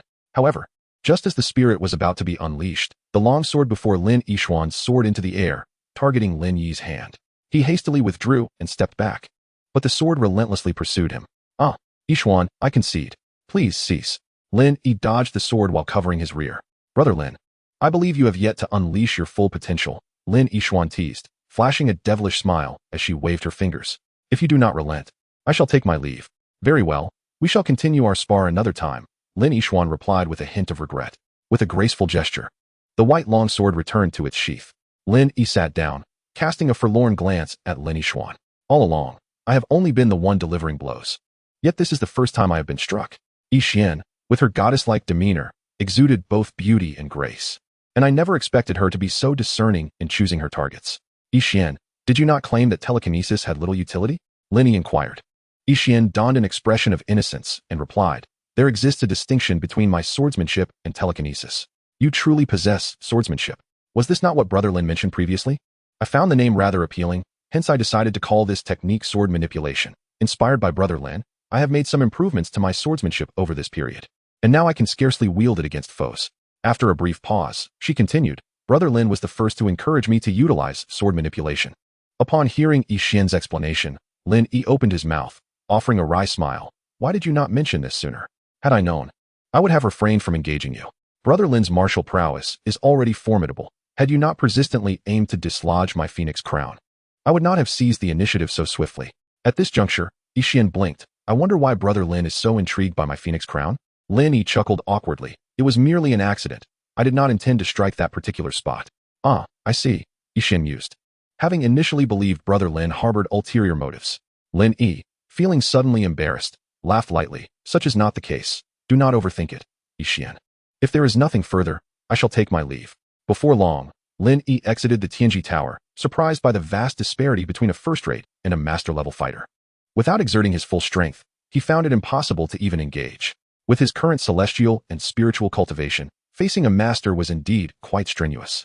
It seemed he would need to diligently study the harmonization of celestial techniques upon returning. With that thought in mind, Lin Yi sought his horse, preparing to depart. At that moment, a middle-aged man clad in martial attire intercepted him. May I inquire if you are the esteemed Lin Yi? Lin Yi scrutinized him and replied, I am Lin Yi, what is the matter? Young Master Lin, I bear a letter for you. Please accept it, the man said respectfully, extending the correspondence. With a hint of curiosity, Lin Yi accepted the letter, pondering who in Yunzhou would write to him and managed to find him so accurately. The messenger bowed slightly and took his leave. Lin Yi examined the envelope, which bore the inscription for Lin Yi's eyes only, feeling a sense of familiarity. He subsequently tore open the envelope and withdrew the letter. Dear Brother Lin, I hope this message finds you well. It has been many days since we last met, and I have missed you dearly. And you has learned of Xiao Mei's unfortunate incident during her inquiries and discovered that you brought Xiao Mei to the Tianji Tower. Consequently, she beseeched His Majesty for a grand rejuvenation pill, hoping for Xiao Mei's swift recovery. Upon finishing the letter, Lin Yi smiled, his spirits lifted. It was from Princess An Yue. Since their last parting, several months had elapsed without any news from her. Had it not been for Xiao Mei's mishap, he might have already journeyed to the imperial capital to seek her out. As he shook the envelope, a wax seal, about the size of a thumb, tumbled forth. Lin Yi carefully tucked away the precious medicine, known as the Great Healing Pill, unique to the Empress. It was said that no matter how severe the injury, as long as there was a breath left, it could save a life. He pondered when Xiao Mei would awaken. If she remained unconscious for too long, he would have to journey to the imperial capital alone. The events on the island had transpired some time ago, and he owed An Yue an explanation. Resolute in his decision, Lin Yi mounted his horse and set off towards Xinghua village. Chapter 55. Upon returning to the courtyard, Lin Yi discovered the gate was ajar. He thought perhaps Lu Qin had returned, but as he stepped inside, a series of loud thuds echoed through the air. Raising an eyebrow, he wondered if an unwelcome thief had found their way in, and he followed the sound cautiously. What unfolded before him was rather surprising. A figure clad in blue, wearing an apron, was bustling about in the kitchen. Perhaps sensing movement behind her, she turned, and upon seeing Lin Yi, quickly returned to her tasks.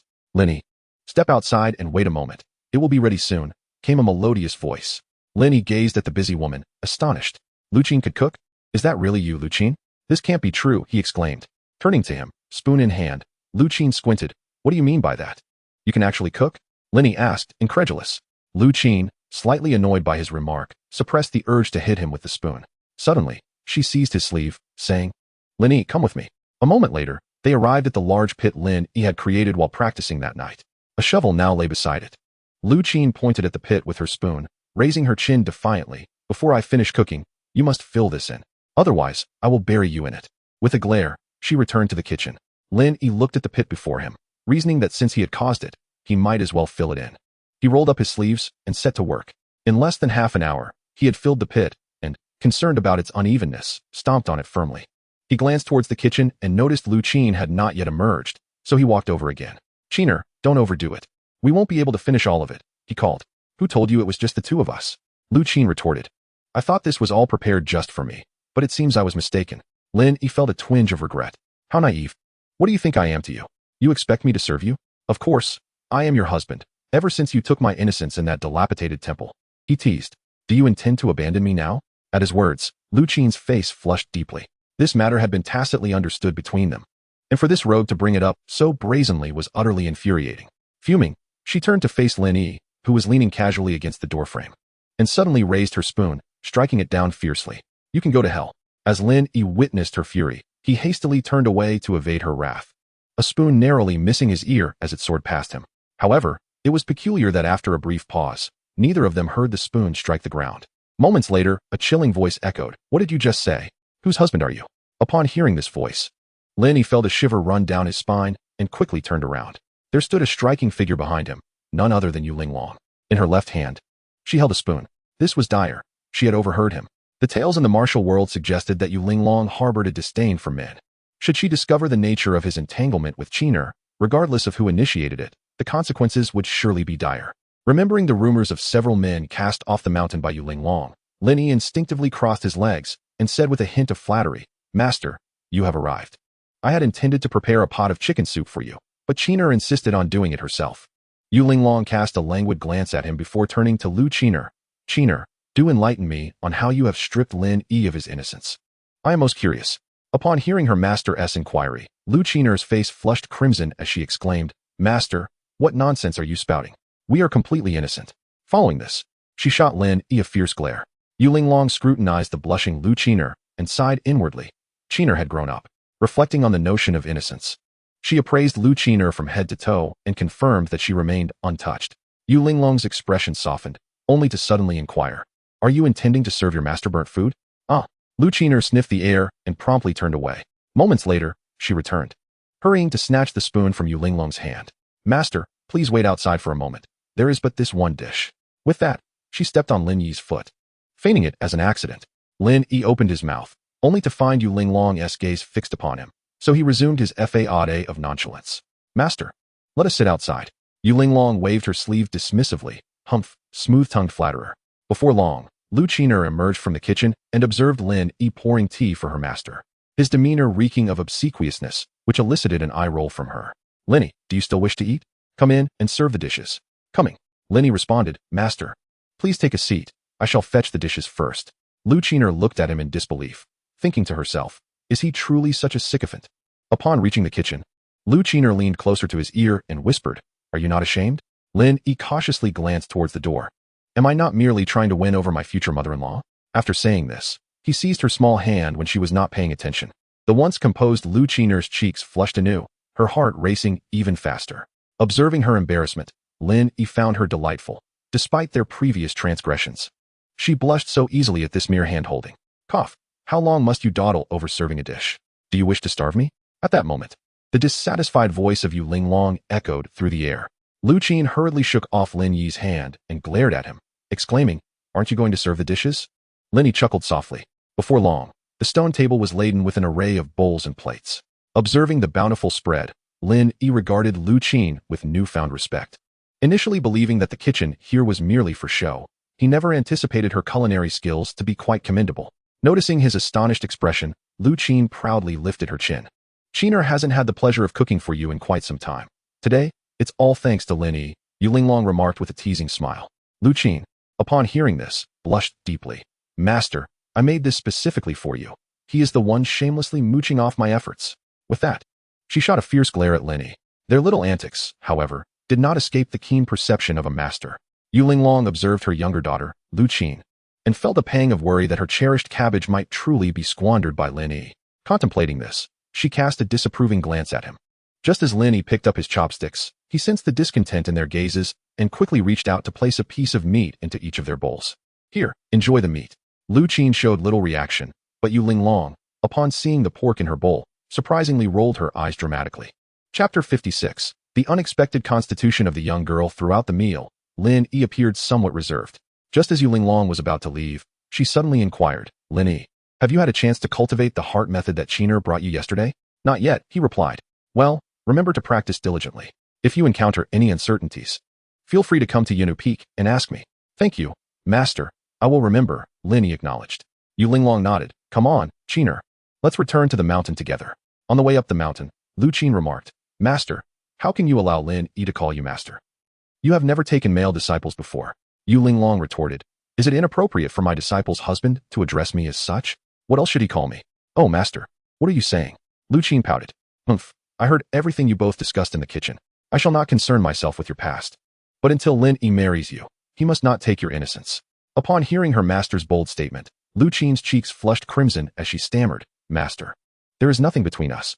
Nothing is best. Just remember my words. Understood, Master. The reason for the young girl's injury was that Lin Yi had been the sole presence in the small courtyard for the past few days. One day, the elderly woman brought the young girl to Lin Yi, appearing somewhat peculiar. The young girl walked ahead, while the elderly woman lingered behind, her expression somewhat flustered. Upon seeing Lin Yi, the young girl lowered her head, while the elderly woman visibly exhaled in relief. Shaolin, please see what is the matter with her. The young girl seems a bit off. The elderly woman expressed her concern to Lin Yi. Lin Yi observed the young girl. Her complexion was rosy, and all her injuries had healed. The young girl is perfectly healthy. There is no need for you to worry, he reassured her. However, ever since she was injured last time, her strength has grown immensely. Could it be that the little girl encountered something unclean? Upon hearing the elder's words, Lin Yi cast a curious glance at the little girl. Xiaoya, come here, let me take a look. Xiaoya timidly approached, whispering, Brother, I'm scared. It's all right. Xiaoya, come and tell me what happened. Xiaoya looked at the elder, who nodded encouragingly. Lin Yi found their behavior today rather mysterious. Just then, Xiaoya reached the stone bench in the courtyard, her small hands clinging to it, as if she were trying to lift it. Xiaoya, what are you doing? Lin Yi chuckled at her. Xiaoya pouted, hee-ha? Suddenly, Lin Yi's smile froze, replaced by astonishment. She actually lifted the stone bench. Moments later, with a thud, she set it down. It is known that the stone bench weighs at least 100 pounds. Even he would need to exert effort to move it. Unable to contain his curiosity, Lin Yi asked, Elder, how old is Xiaoya? 5 years old. To think that she possesses such innate strength, I never noticed before. Xiaoya only changed after her injury. Hearing the elder's words, Lin Yi furrowed his brow in confusion and sat down at the stone table. Observing the visibly anxious Xiaoya, he smiled and said, Xiaoya, come here. Let me check your pulse. At that moment, Lin Yi felt a tinge of apprehension. In his previous life, he had heard many tales of the supernatural. Given Xiaoya's current condition, could it be that her body is possessed by something? As Xiaoya placed her hand on the stone table, Lin Yi gently placed his hand on hers. He did not actually know how to check pulses. He merely intended to use his celestial healing techniques to examine her. After slowly infusing a bit of celestial energy into Xiaoya, he found no abnormalities after a thorough examination. Lin Yi frowned and infused more celestial energy. After several attempts, he finally detected something amiss. Each time the celestial energy returned, a trace of it was lost. It would have gone unnoticed had he not been meticulous. Closing his eyes, Lin Yi searched his mind for records pertaining to celestial healing techniques, seeking insights into this peculiar situation. After a while, he opened his eyes, wearing a somewhat peculiar expression. To his surprise, it was this kind of situation. The celestial healing legacy was vast, and he had not delved deeply into it before. It was only after careful investigation that he discovered that celestial energy has the capacity to alter one's constitution. In most cases, it was effective only through mutual cultivation, as seen with the princess and Xiao Mei. However, there are exceptional individuals who are particularly sensitive to celestial energy. Merely infusing celestial energy into their bodies can yield similar results. On that day when he healed the near-death Xiaoya, the celestial energy repeatedly entered her body, with a trace being retained each time, passively enhancing her physique. With this realization, Lin Yi attempted once more to infuse celestial energy into Xiaoya. Indeed, almost every time the celestial energy returned, a trace remained within her. As the occurrences increased, what remained diminished, ultimately rendering it ineffective. Upon identifying the root of the problem, Lin Yi felt a sense of relief and, with a smile, reassured the elder, Madam, there is no cause for concern regarding Xiaoya. Her body has undergone significant fortification, which is indeed a positive development. The elder gazed at him in confusion. Lin Yi pondered for a moment before elucidating. Last time, when I treated Xiaoya's injuries, I inadvertently opened several of her meridians. She is now akin to a semi-skilled martial artist, hence her newfound strength. Though the elder still struggled to grasp Lin Yi's words, She sensed that this was favorable news, allowing her to relax. That is a relief. After all, Xiao Yue is our only child. I have been quite anxious these past few days. Lin Yi contemplated the potential of Xiao Yue's talent and suggested, given her current situation, this is a rare opportunity. I wish to take her to the Yunu sect to be accepted as a disciple. What are your thoughts on this, madam? Upon hearing the proposal to take Xiao Yue away, the elder hesitated. After some reflection, she shook her head and looked at him apologetically. Xiao Lin, I understand your intentions are for Xiao Yue's benefit. However, she is our sole child, and she is still so young, it pains us to part with her. Madam, have you forgotten how Xiao Yue was injured a few days ago?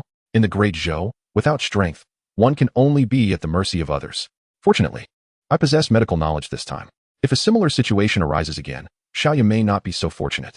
Lin Yi continued, if she joins the Yunu sect, with her current talent, she is bound to achieve something remarkable within 3 years. Moreover, Qin, that girl, is quite fond of her and will look after her in the Yunu sect, alleviating any concerns of bullying. After speaking, Lin Yi observed the elder with a hint of amusement. Furthermore, madam, you are still under 40 and uncle is in his prime. You could very well have another child. Perhaps even 2.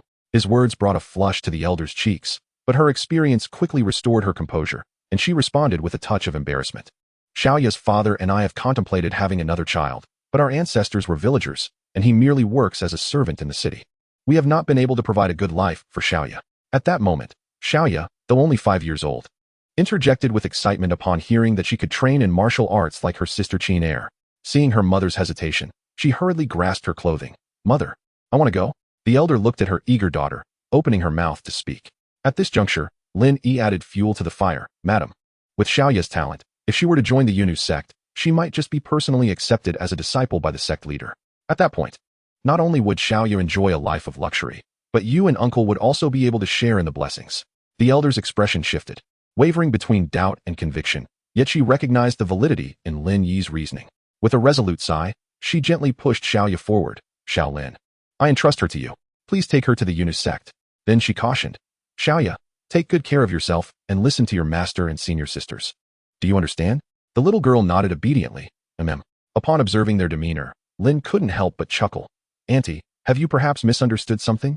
Little Yue is going to the Yunu sect, but that doesn't mean she won't return. In the future, she can visit you often. Oh, really? Of course. Have you forgotten about Chino? She has a house here. The aunt suddenly enlightened, slapping her forehead. Ah, how could I have been so foolish? That's wonderful, truly wonderful. Xiao Lin, when do you plan to take her to pay her respects to the master? Should we prepare some gifts for the master? I have a few hens that lay eggs at home. Perhaps you could take them with you? Let's do it today. Little Yi still needs to adapt to her body's changes, so it would be better to send her to the Yunu sect early for guidance. As for the gifts, there's no need. The Yunu sect doesn't concern itself with such trivialities. The aunt nodded. All right then, I entrust Little Yi to you. Auntie, you are too polite.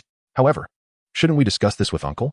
Upon hearing this, the aunt raised an eyebrow and declared with authority, no need. I make the decisions in this household. Witnessing her demeanor, Lin couldn't stifle his laughter. Very well, Auntie, I shall take Little Yi up the mountain shortly. The aunt nodded, bidding a reluctant farewell to Little Yi. After her departure, Lin remembered that the old hen he had simmering on the stove was nearly done. Little Yi, have you had lunch yet? I have already eaten. Lin nodded. It was already past noon, and most people had finished their meals. After pondering for a moment, he decided not to eat himself. Suddenly, an idea struck him, and he chuckled softly. Lin fetched a clay pot and poured the prepared chicken soup into it, placing it into a basket. Come, Little Yi. Brother will take you to pay your respects to the master. Little Yi responded with enthusiasm. As they passed through the market, Lin's gaze fell upon a magnificent red rooster, its comb both grand and vibrant. Recalling the aunt's mention of gifts for the master, he raised an eyebrow. After a brief tea session, Lin held the food basket in his left hand and the rooster in his right, while Little Yi clutched the hem of his shirt. This peculiar trio, 2 people and a chicken, strolled leisurely towards Yuna Mountain. At a certain moment, Lin glanced at the rooster in his hand and remembered how Little Yi had wanted to assist him in slaughtering a chicken, excitedly watching the process. A wave of concern washed over him as he looked at Little Yi, wondering if he was inadvertently raising a little tyrant in the martial world. At the entrance of the Yunu sect, 2 female disciples stood guard, having previously seen Lin. Greetings, ladies. I have come to visit the head of the sect, Lin said with a smile. You are quite peculiar, calling us sisters and adding little to it, one of the female disciples remarked, while the others stifled her laughter. Haha. In my home, calling someone little sister signifies youth and beauty. I am merely complimenting you both. The 2 young women, blushing, exchanged glances and playfully scoffed. No wonder the master says you are smooth-tongued and adept at charming women. Keep your distance from us. You are indeed not a good person, Lin Yi exclaimed in indignation. How could Yu Linglong speak of herself in such a manner? It was unjust, especially considering that she had previously served her food. All right. The master has instructed that you may enter directly, one of the female disciples remarked. Lin Yi attempted to express his gratitude with a clasped hand gesture, only to find his hands occupied. Thus, he raised the large rooster and shook it slightly, prompting the two female disciples to giggle and retreat playfully. Ha, little girl. Let us proceed, he said. As they made their way, the disciples of the Yunu sect regarded Lin Yi with curious glances, yet none dared to impede their passage. Likely due to prior words from Yu Linglong. Yunu Peak, the abode of Yu Linglong, was the highest point of Yunu Mountain. Soon, they arrived outside the loft, where Lin Yi noticed the door ajar and knocked gently on the frame. Come in. The familiar, melodious voice responded, which Lin Yi would describe as alluring. Little girl, enter with your brother. The two walked in one after the other. Inside the loft, Yu Linglong was seated in a meditative posture. Upon noticing their entrance, she lifted her gaze. Her flawless, alabaster face, strikingly large eyes, and cascading lustrous black hair gave her the appearance of an exquisite beauty in her 20s. At the sight of her, Lin Yi found himself momentarily entranced. Why are you here? Encountering issues in your cultivation? Yu Linglong cast a fleeting glance at him. Suddenly noticing the rooster in his grasp, her brow furrowed in distaste as she waved her hand dismissively. What do you bring a chicken for? Quickly take it away. If it makes a mess here, you shall be the one to clean it up. Regaining his composure, Lin Yi's eyes widened at her final remark. What are you staring at? Do you not understand my words? Seeing you irritates me. Oh, master, I merely brought this as a nourishing soup for you. Considering your arduous training, he replied, shaking the basket in his hand. With a flick of his wrist, he tossed the rooster outside, knowing it could not escape. He then approached and placed the basket on the tea table, seating himself comfortably. At that moment, Yu Linglong noticed a small girl behind him. This child was exquisitely beautiful, clearly a promising beauty. The Yunu sect primarily accepted female disciples, particularly those of striking appearance. Observing the child's charm brought a smile to Yu Linglong's face as she inquired, "What a lovely girl. What brings you to accompany her?" Then, a thought struck her, and she scrutinized Lin Yi with suspicion. This boy possessed an appealing visage, and the child was equally striking. Could this little one be his daughter? As Yu Linglong's gaze flitted between him and the girl, Lin Yi quickly realized her thoughts and hastily clarified, "Master, please do not misunderstand. This child hails from Xinghua village, and Qiner is acquainted with her." Upon hearing that Qiner also knew the girl, Yu Linglong's expression softened. Chapter 58. The ceremony of apprenticeship. Yu Linglong assumed he had come in search of Lu Qiner and responded curtly, "Qiner is not here. If you seek her, you have come to the wrong place. Master, I have come specifically to seek you out." Yu Linglong glanced at the basket on the coffee table, casting a puzzled look at him. Could it be that this young man truly came to deliver soup to her? Lin Yi, noticing her gaze on the basket, hurriedly beamed and presented the chicken soup, then retrieved a small bowl. Under Yu Linglong's watchful eyes, he filled it generously, ensuring to include a chicken leg as well. "Master, please indulge," he said. Yu Linglong, not one to be overly polite, took a small sip and nodded in satisfaction. Then, recalling the last time Lin Yi had served her meat, she rolled her eyes subtly, picked up a small spoon, and inquired, "Is there something you wish to discuss now?" "Master, it is as follows. Her name is Xiaoya, and I would like her to join the Yunu sect." Yu Linglong took another small sip, then glanced at Xiaoya.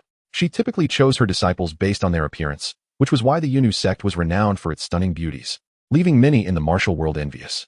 Xiaoya's attributes already appealed to her, and so she replied nonchalantly, "Send her to the disciples' office for registration." "Master, I wish for Xiaoya to become your disciple. Look, I even brought the initiation gift."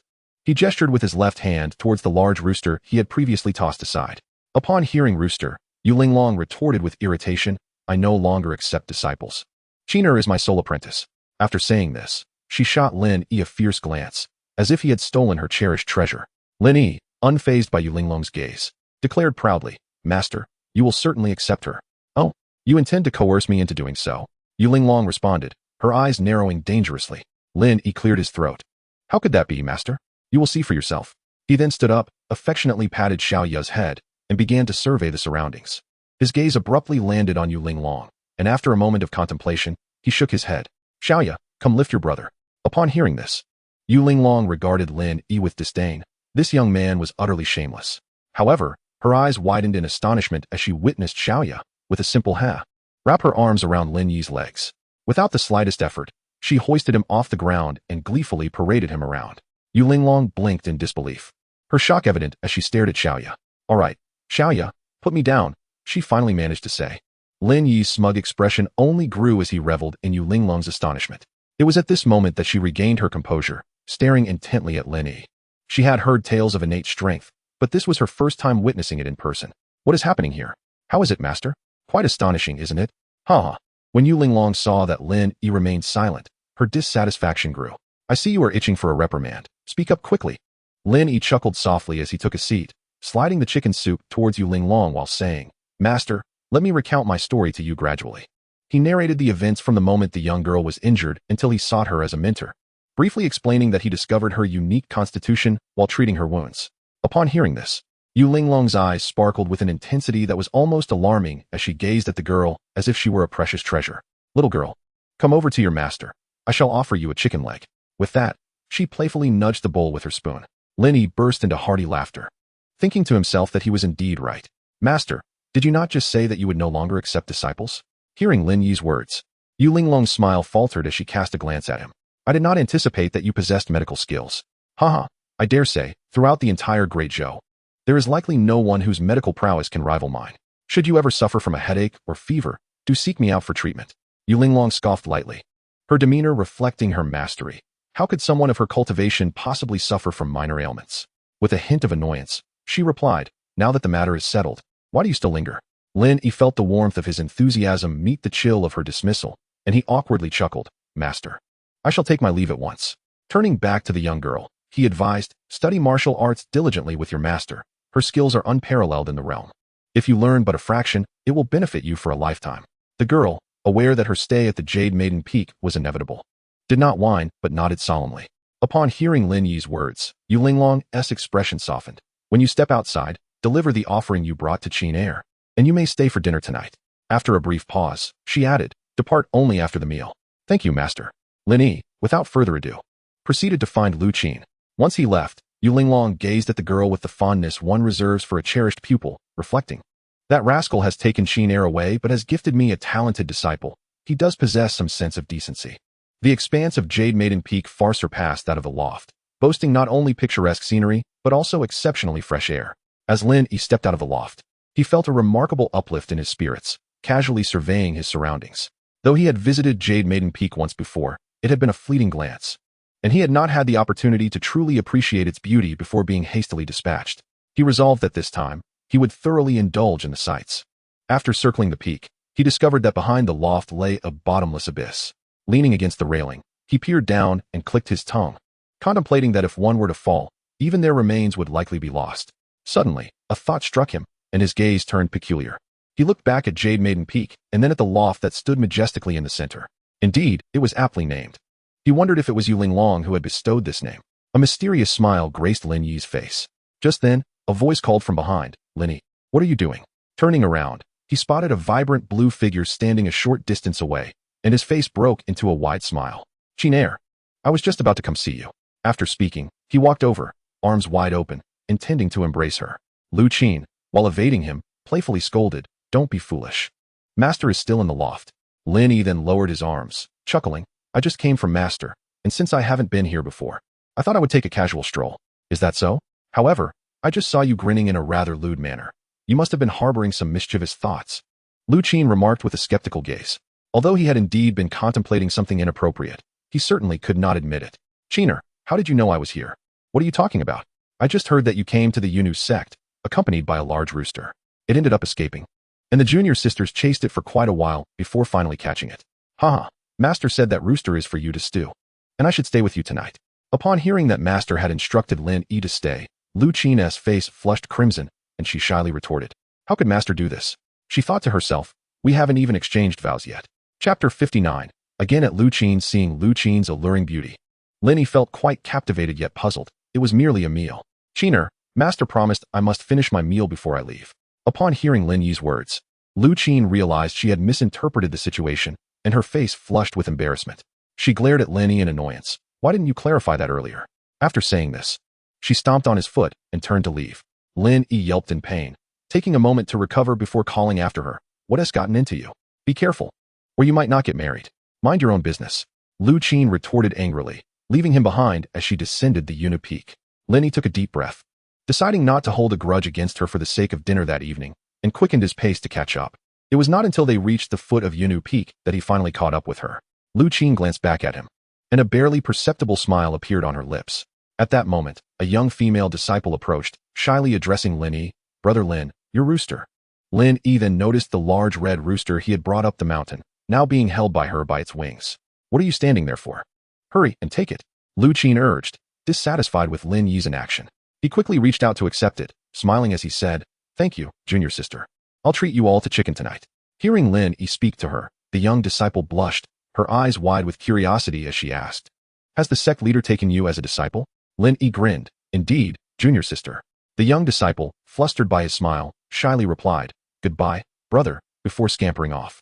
Lin Yi found the disciples of the Yunu sect quite amusing. They turned crimson with just a few exchanged words. Just then, he heard a disdainful remark directed at him. Turning to look, he found Lu Qin regarding him with a look of contempt.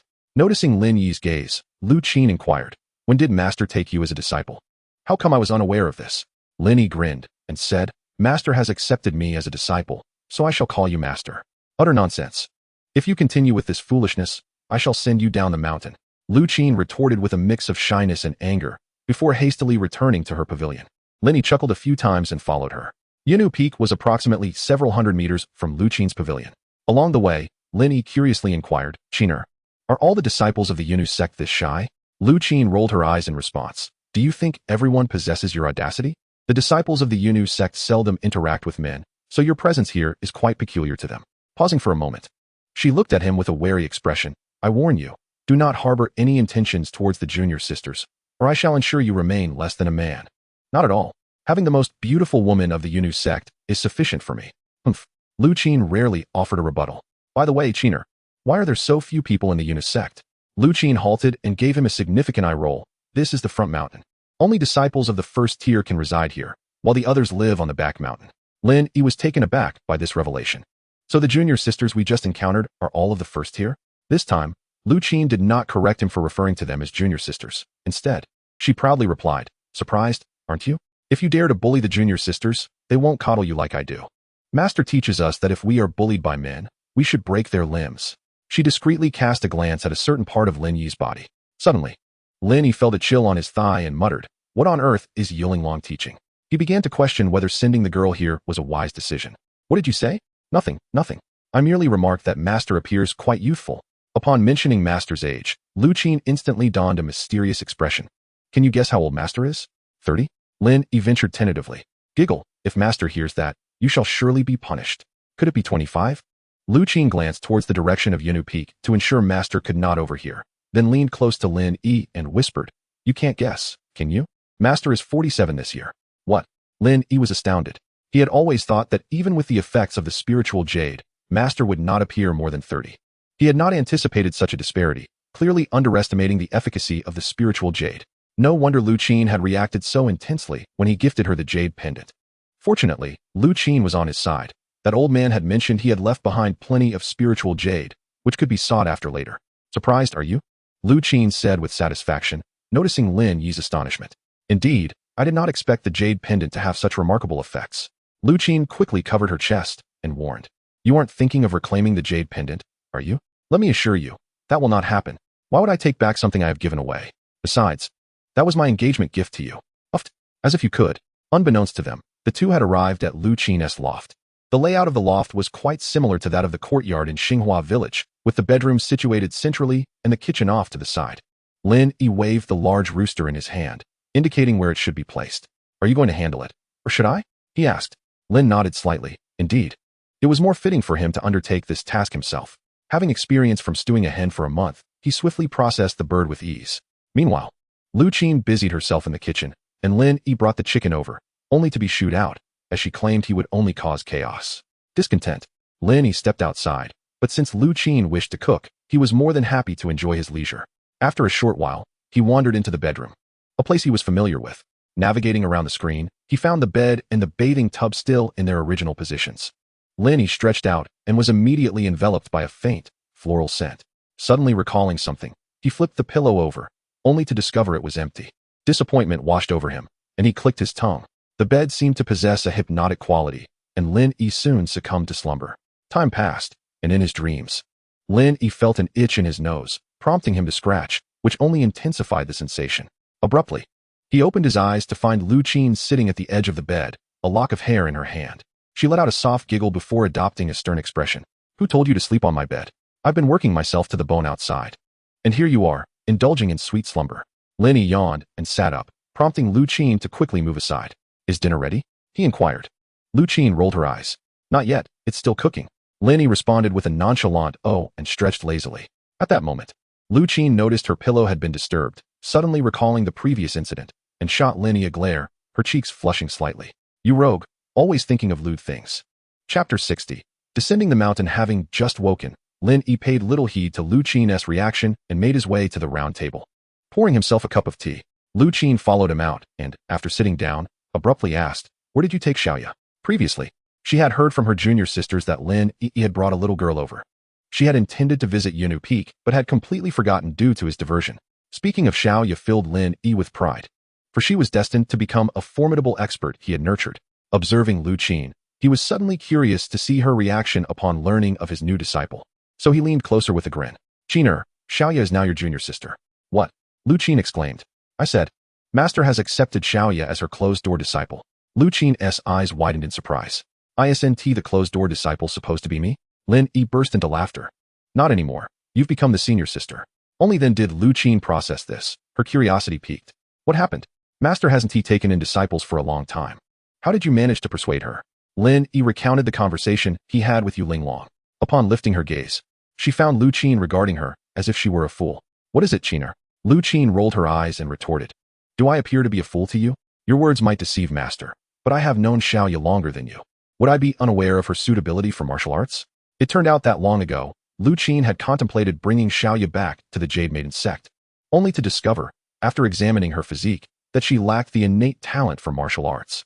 Lin Yi, realizing that his earlier words had failed to deceive Lu Qin, shifted his gaze and, with an air of mystery, said, In light of our connection, I shall confide in you, but you must not disclose this to anyone.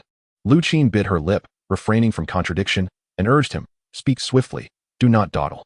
Ignoring her brusque demeanor, Lin Yi, with a hint of pride, replied, My medical skills are rather unique. When I treated Xiaoya's injuries that day, I inadvertently opened her meridians, enhancing her potential for martial arts. If she were to practice now, she could reach the pinnacle of her abilities in no time. What? Your medical skills possess such effects? Lu Qin inquired, astonished.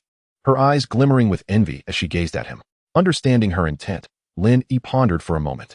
He reflected that while Xiao Mei and An Yue were the most direct beneficiaries of his abilities, Xiaoya's experience suggested that extraordinary results need not always follow the conventional path.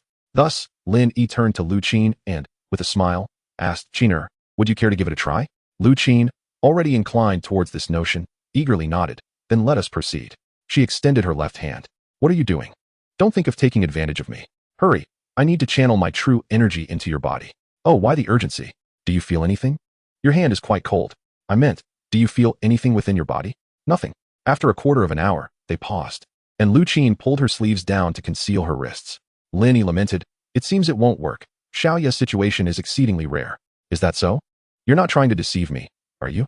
Lu Qin scrutinized him with suspicion, sensing that he might be lying. Alarmed, Lin Yi realized how acute a woman's intuition could be. He had merely concealed the existence of the celestial spirit, and yet she had sensed it. He quickly waved his hands, insisting, No, I truly haven't deceived you this time. Everything I say is genuine. Then, casting a mischievous glance over Lu Qin, he added with a sly grin, Actually, there is another method. Lu Qin, noticing his wicked smile, reminded herself that he likely harbored no good intentions. Yet her curiosity proved insatiable. What method? Lin Yi leaned closer, whispering a few words in her ear. Instantly, Lu Qin's face flushed crimson to the roots of her neck as she pushed him away, exclaiming, You shameless rogue. Lin Yi feigned innocence, raising his hands in surrender. This is what my master told me. I did not deceive you. You dare say that? Lu Qin, flustered and indignant, glanced around in search of her sword. Lin Yi could immediately discern her intentions and hurriedly poured her a cup of tea, apologizing. Please do not be upset. It would be detrimental to your health. Just then, a delightful aroma wafted in. Oh dear, the chicken is ready. Lu Qin exclaimed, hastily abandoning Lin Yi and striding outside. Lin Yi followed suit. Moments later, gazing at the large pot brimming with bamboo shoots and chicken, Lin Yi exclaimed in astonishment. You cooked an entire rooster? The Yunu mountain boasted a vast expanse of bamboo forest, where disciples annually harvested a considerable amount of bamboo shoots to dry. Today was fortuitously the day to utilize them. Upon hearing Lin Yi's remark, Lu Qin rolled her eyes at him, saying, "You yourself declared your intention to treat the junior sisters to chicken. Do you wish to retract your words?" Lin Yi chuckled awkwardly, influenced by his past life, as he had indeed spoken out of politeness, though he could not admit it. He hastily waved his hand, saying, "Not at all. I merely meant to suggest that if there's not enough, I shall bring more tomorrow. You have a good heart. But today there aren't many junior sisters in the front mountain. This is sufficient." Lu Qin divided the large pot of chicken into several portions, serving the majority to the junior sisters. She then took another portion to Yinu Peak for their master. Upon seeing her master and the little girl, Lu Qin joyfully announced, "Master, little girl, I have brought you food. Lin Yi's magnificent rooster." "Yes, Lin Yi has informed you about the little girl, hasn't he?" "Indeed, congratulations on acquiring a talented disciple." "Master," Lu Qin replied with a smile.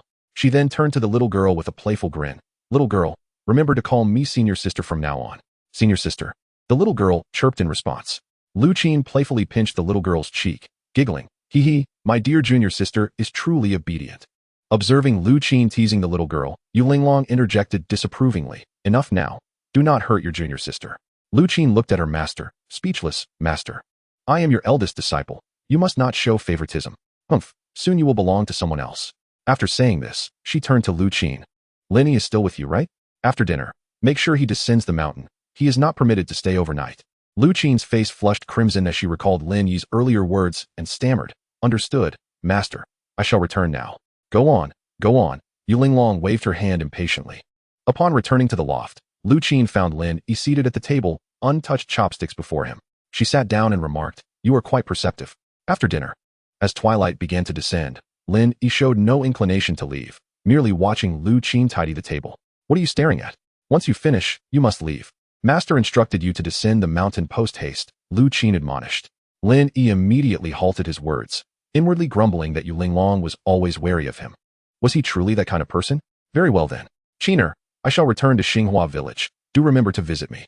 "I know. Now hurry back. Nightfall is approaching," Lu Qin urged. Lin Yi clicked his tongue, and since Qiner did not insist on his staying, he reluctantly departed the loft. At this moment, Lu Qin halted, stealthily gazing at his silhouette, seemingly lost in thought, and let out a soft huff. Chapter 61. The injured junior sister and the master healer 2 days later. Within the deliberation hall of the Yu sect, Yu Linglong cast a frigid glance over the gathered assembly. A pale-faced female disciple lay prostrate on the ground, her white dress stained with blood, already in a state of unconsciousness. "What has transpired?" Yu Linglong inquired. A disciple stepped forward, "Master. Junior sister Jing was injured by someone from the swordsmith sect down the mountain. At that time, members of the swordsmith sect were galloping through the marketplace, nearly causing harm to others. Junior sister Jing attempted to dissuade them, only to be unexpectedly ambushed. By the time we arrived, she had sustained severe injuries, while the assailant had already fled."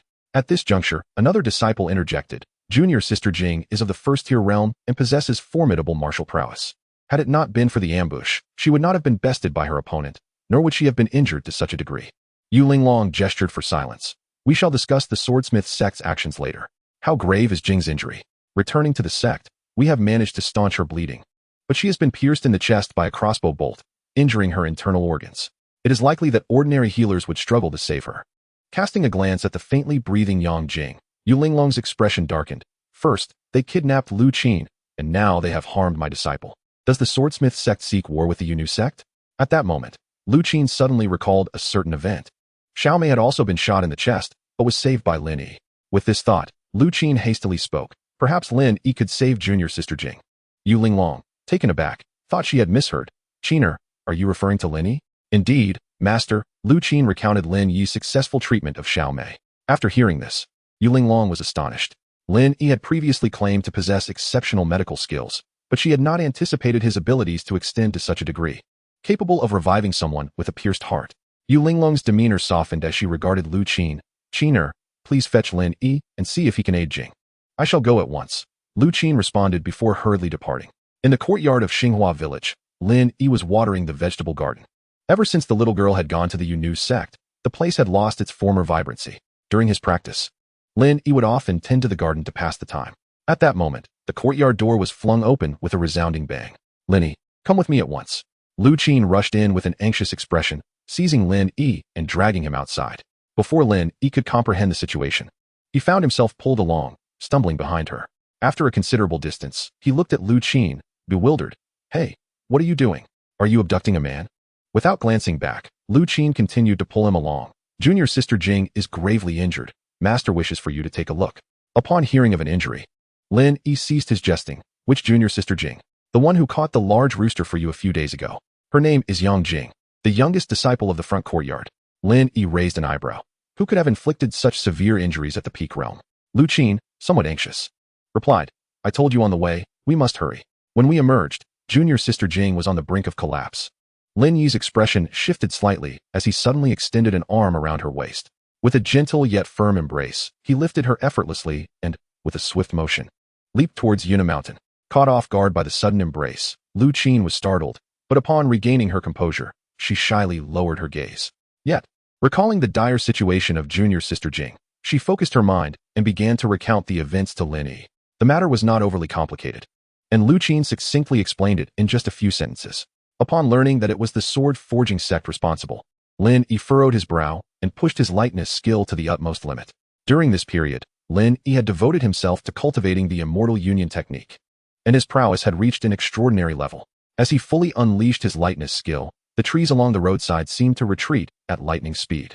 The wind whipped past Lu Qin's cheeks, filling her with exhilaration. She had not anticipated Lin Yi's lightness skill had reached such heights, rivaling even that of her master. As they approached the mountain gate, Lu Qin struggled slightly. Please set me down here. I can walk on my own. Lin Yi smiled and complied, releasing her. Before long, the two found themselves in the conference hall. Lin Yi's gaze immediately fell upon the female disciple on the ground. Indeed, it was the bashful girl who had brought him chicken, and her name was Yang Jing. Although she could not compare to Qiner in beauty, she was still quite lovely. Perhaps it could be said that all disciples of the Yunu sect possessed remarkable beauty. Upon seeing the two return, Yu Linglong quickly spoke up. Lin Yi, how is Yang Jing faring? Yes, master. Several disciples seem to have already known about Lin Yi and Lu Qin's relationship and paid no mind to his addressing Yu Linglong as master. Lin Yi knelt down and grasped Yang Jing's wrist, immediately unleashing his healing technique. The ethereal energy slowly flowed into her body through her wrist. After a moment, Lin Yi's expression darkened. It was the same type of hidden weapon that had injured Xiao Mei. Observing Lin Yi's grave demeanor, a nearby disciple could not help but inquire, Brother Lin, how is junior sister Jing? Lin Yi regained his composure and offered a faint smile. Do not worry. When junior sister Jing was ambushed, she slightly shifted her body, and the crossbow bolt grazed her heart. Although her injuries are severe, her life is not in danger. Hearing this, everyone breathed a sigh of relief. Lu Qin hurriedly urged, then hurry and treat her. If you fail, master will not forgive you. Yu Linglong rolled her eyes. You two are flirting, why drag master into this? Lin Yi chuckled softly, closing his eyes slightly as he began to employ his healing technique on Yang Jing. Since the injuries did not affect her heart or bones, despite appearing grave, they merely required the infusion of ethereal energy to mend the wounds. After half an hour, Lin Yi ceased his efforts and exhaled slowly. She will awaken shortly, and after a few days of rest, she will be fine, he stated before standing up. No sooner had he spoken than Yang Jing opened her eyes and sat up. Then, under the astonished gazes of Yu Linglong and several disciples, he stood up once more. What is happening? Wasn't junior sister Jing gravely injured? How could she rise again? This is truly astonishing. The female disciples began to chatter excitedly. Their eyes filled with admiration for Lin Yi. Lu Qin, having previously witnessed him heal Xiaoya, was not taken aback this time, as her prior experience had been far more severe. Yu Linglong's previously grim countenance softened. Although she had already held Lin Yi's medical skills in high regard, she found that she had still underestimated him. She then turned to Lin Yi, smiling as she said, Lin Yi, you are quite remarkable. Upon hearing Yu Linglong's praise, Lin Yi beamed, responding, thank you for your kind words, master. This is merely my duty. Yu Linglong nodded, realizing that he was not so disagreeable after all. It was only at this moment that Yang Jing learned from the others that Lin Yi had saved her, and she hastily bowed to him, saying, thank you, senior brother Lin, for saving my sister. Lin Yi quickly gestured for her not to mention it, curiously observing her. It was the first time he had seen a young lady greet someone in such a manner since arriving in this era. Lu Qin, noticing his expression, chuckled. Junior sister Jing is the daughter of a wealthy family, raised to be graceful and virtuous since childhood. Lin Yi understood then, and after a moment's thought, he turned to Lu Qin with a teasing expression. What are you laughing at? Take a good look at yourself, then at her. Chapter 62, The Unfettered Feeling. A shared understanding. Lu Qin, who had been laughing heartily, suddenly became furious. What did you say? Lin Yi retorted, It is the truth. Just look at yourself now. Lu Qin, unable to endure his words any longer, lifted her foot to kick him. You should just disappear. The other female disciples watched the two of them, stifling their laughter. Yu Linglong rolled her eyes. These two had become increasingly audacious, daring to act so in her presence. All right, you two. Do not lead the younger sister astray. Qiner, take Lin Yi back to your pavilion. After dinner, let him leave. Lu Qin, having missed her kick, pouted in response. Oh. Just as they were about to depart, Yu Linglong spoke again. Lin Yi, when you leave, go to the storeroom and fetch 100 taels of silver for Xiaoya's parents. Lin Yi raised an eyebrow, surprised by Yu Linglong's thoughtfulness. On their way down the mountain, Lu Qin was still sulking. Lin Yi, grinning, nudged her playfully. Are you truly angry? Lu Qin shot him a glare and retorted. Do not touch me. Go see your junior sister Yangjing. Lin Yi leaned closer to her ear, laughing. Qiner, are you feeling jealous? Nonsense. Get away from me. She exclaimed, pushing him away. Seizing the opportunity, Lin Yi wrapped his arms around her, chuckling. Do not be upset. I was merely teasing you. Surely, you understand my feelings for you. Humph. Lu Qin turned her head away, but did not pull away. Spotting Lu Qin's pavilion ahead, Lin Yi revealed a mischievous smile and bent down to lift her off the ground. Lu Qin gasped in surprise, letting out a quick cry, and promptly covered her mouth. Glancing around cautiously, Lin Yi, what are you doing? Put me down. Lu Qin exclaimed anxiously while struggling. Unfazed, Lin Yi strode purposefully to the attic, kicked the door open, and stepped inside, shutting it firmly behind him. Navigating with ease, he tossed Lu Qin onto the bed with a loud thud. Ouch! Lin Yi, are you trying to kill me? Please stop. If you keep this up, I will get angry. Suddenly, a muffled sound echoed from the attic. In an unexpected turn, Lin Yi let out a piercing scream. Ow! He hunched over, springing off the bed while clutching his abdomen tightly. Lu Qin, disheveled, sat up with a charmingly flushed face. She adjusted her rumpled clothing and retied her belt before turning her attention to Lin Yi. Upon seeing his pained expression, a flicker of regret crossed her mind. Had she been too forceful just now? At that moment, just as Lu Qin was about to lose herself in the moment, she recalled her master's warning and, in a surge of excitement, had unintentionally kneed him. With a rosy hue on her cheeks, Lu Qin looked at Lin Yi and asked softly, Are you all right? Hearing her concern, Lin Yi groaned again. Qiner, how could you be so ruthless? Are you trying to ensure my lineage ends here? Taken aback by his dramatic tone, Lu Qin felt a twinge of embarrassment and replied meekly, It was just a bump. Aren't you quite skilled in medicine? But it hurts. Lin Yi protested. Fine, fine. I'll let you stay for dinner to make it up to you. By this time, Lin Yi had composed himself. Noticing Lu Qin still seated on the bed, he limped over and sat beside her. Lu Qin regarded him with cautious eyes. Lin Yi smacked his lips and said, Qiner, you could have. Why didn't you? Lu Qin's cheeks flushed again as she muttered, My master instructed me not to lose my virtue before marriage. Upon hearing that it was yet another scheme from Yu Linglong, Lin Yi became incensed. Your master is far too meddlesome. Do not speak ill of my master. Lu Qin retorted. All right, I shan't speak of it. But do take a look following Lin Yi's gaze. Lu Qin immediately spat in disdain and scolded, Shameless. She quickly turned her head away.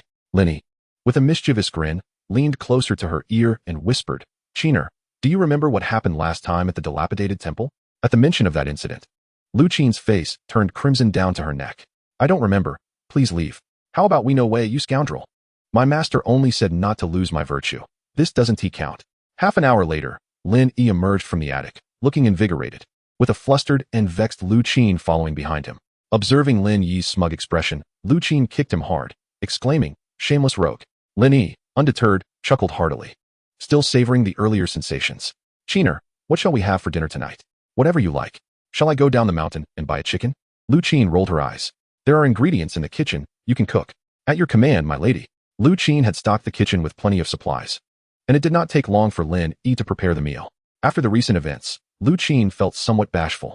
Lowering her head as she quickly finished her meal, Lin Yi, aware of her thoughts, gently embraced her before departing, saying, Qiner, I shall descend the mountain first. Lu Qin replied softly. Upon reaching the foot of the mountain, Lin Yi began to regain his composure. His time with Qiner had been rather pleasant, yet the matter concerning Yangjing weighed heavily upon him. Yangjing's injury reminded him of Xiao Mei, who had once been struck by a similar arrow, forcing her to leave his side. How many such concealed weapons did the sword-casting sect possess, capable of evading even the finest masters? Although he and the sword-casting sect were currently at an impasse, the lingering threat of these treacherous weapons remained a thorn in his heart. Suddenly, Lin Yi was struck by a thought. Given Lu Qin's character, she would undoubtedly seek retribution against those who harmed a disciple of the Jade Maiden sect. If she were to pursue vengeance alone, she would surely be in peril. His conjecture proved correct.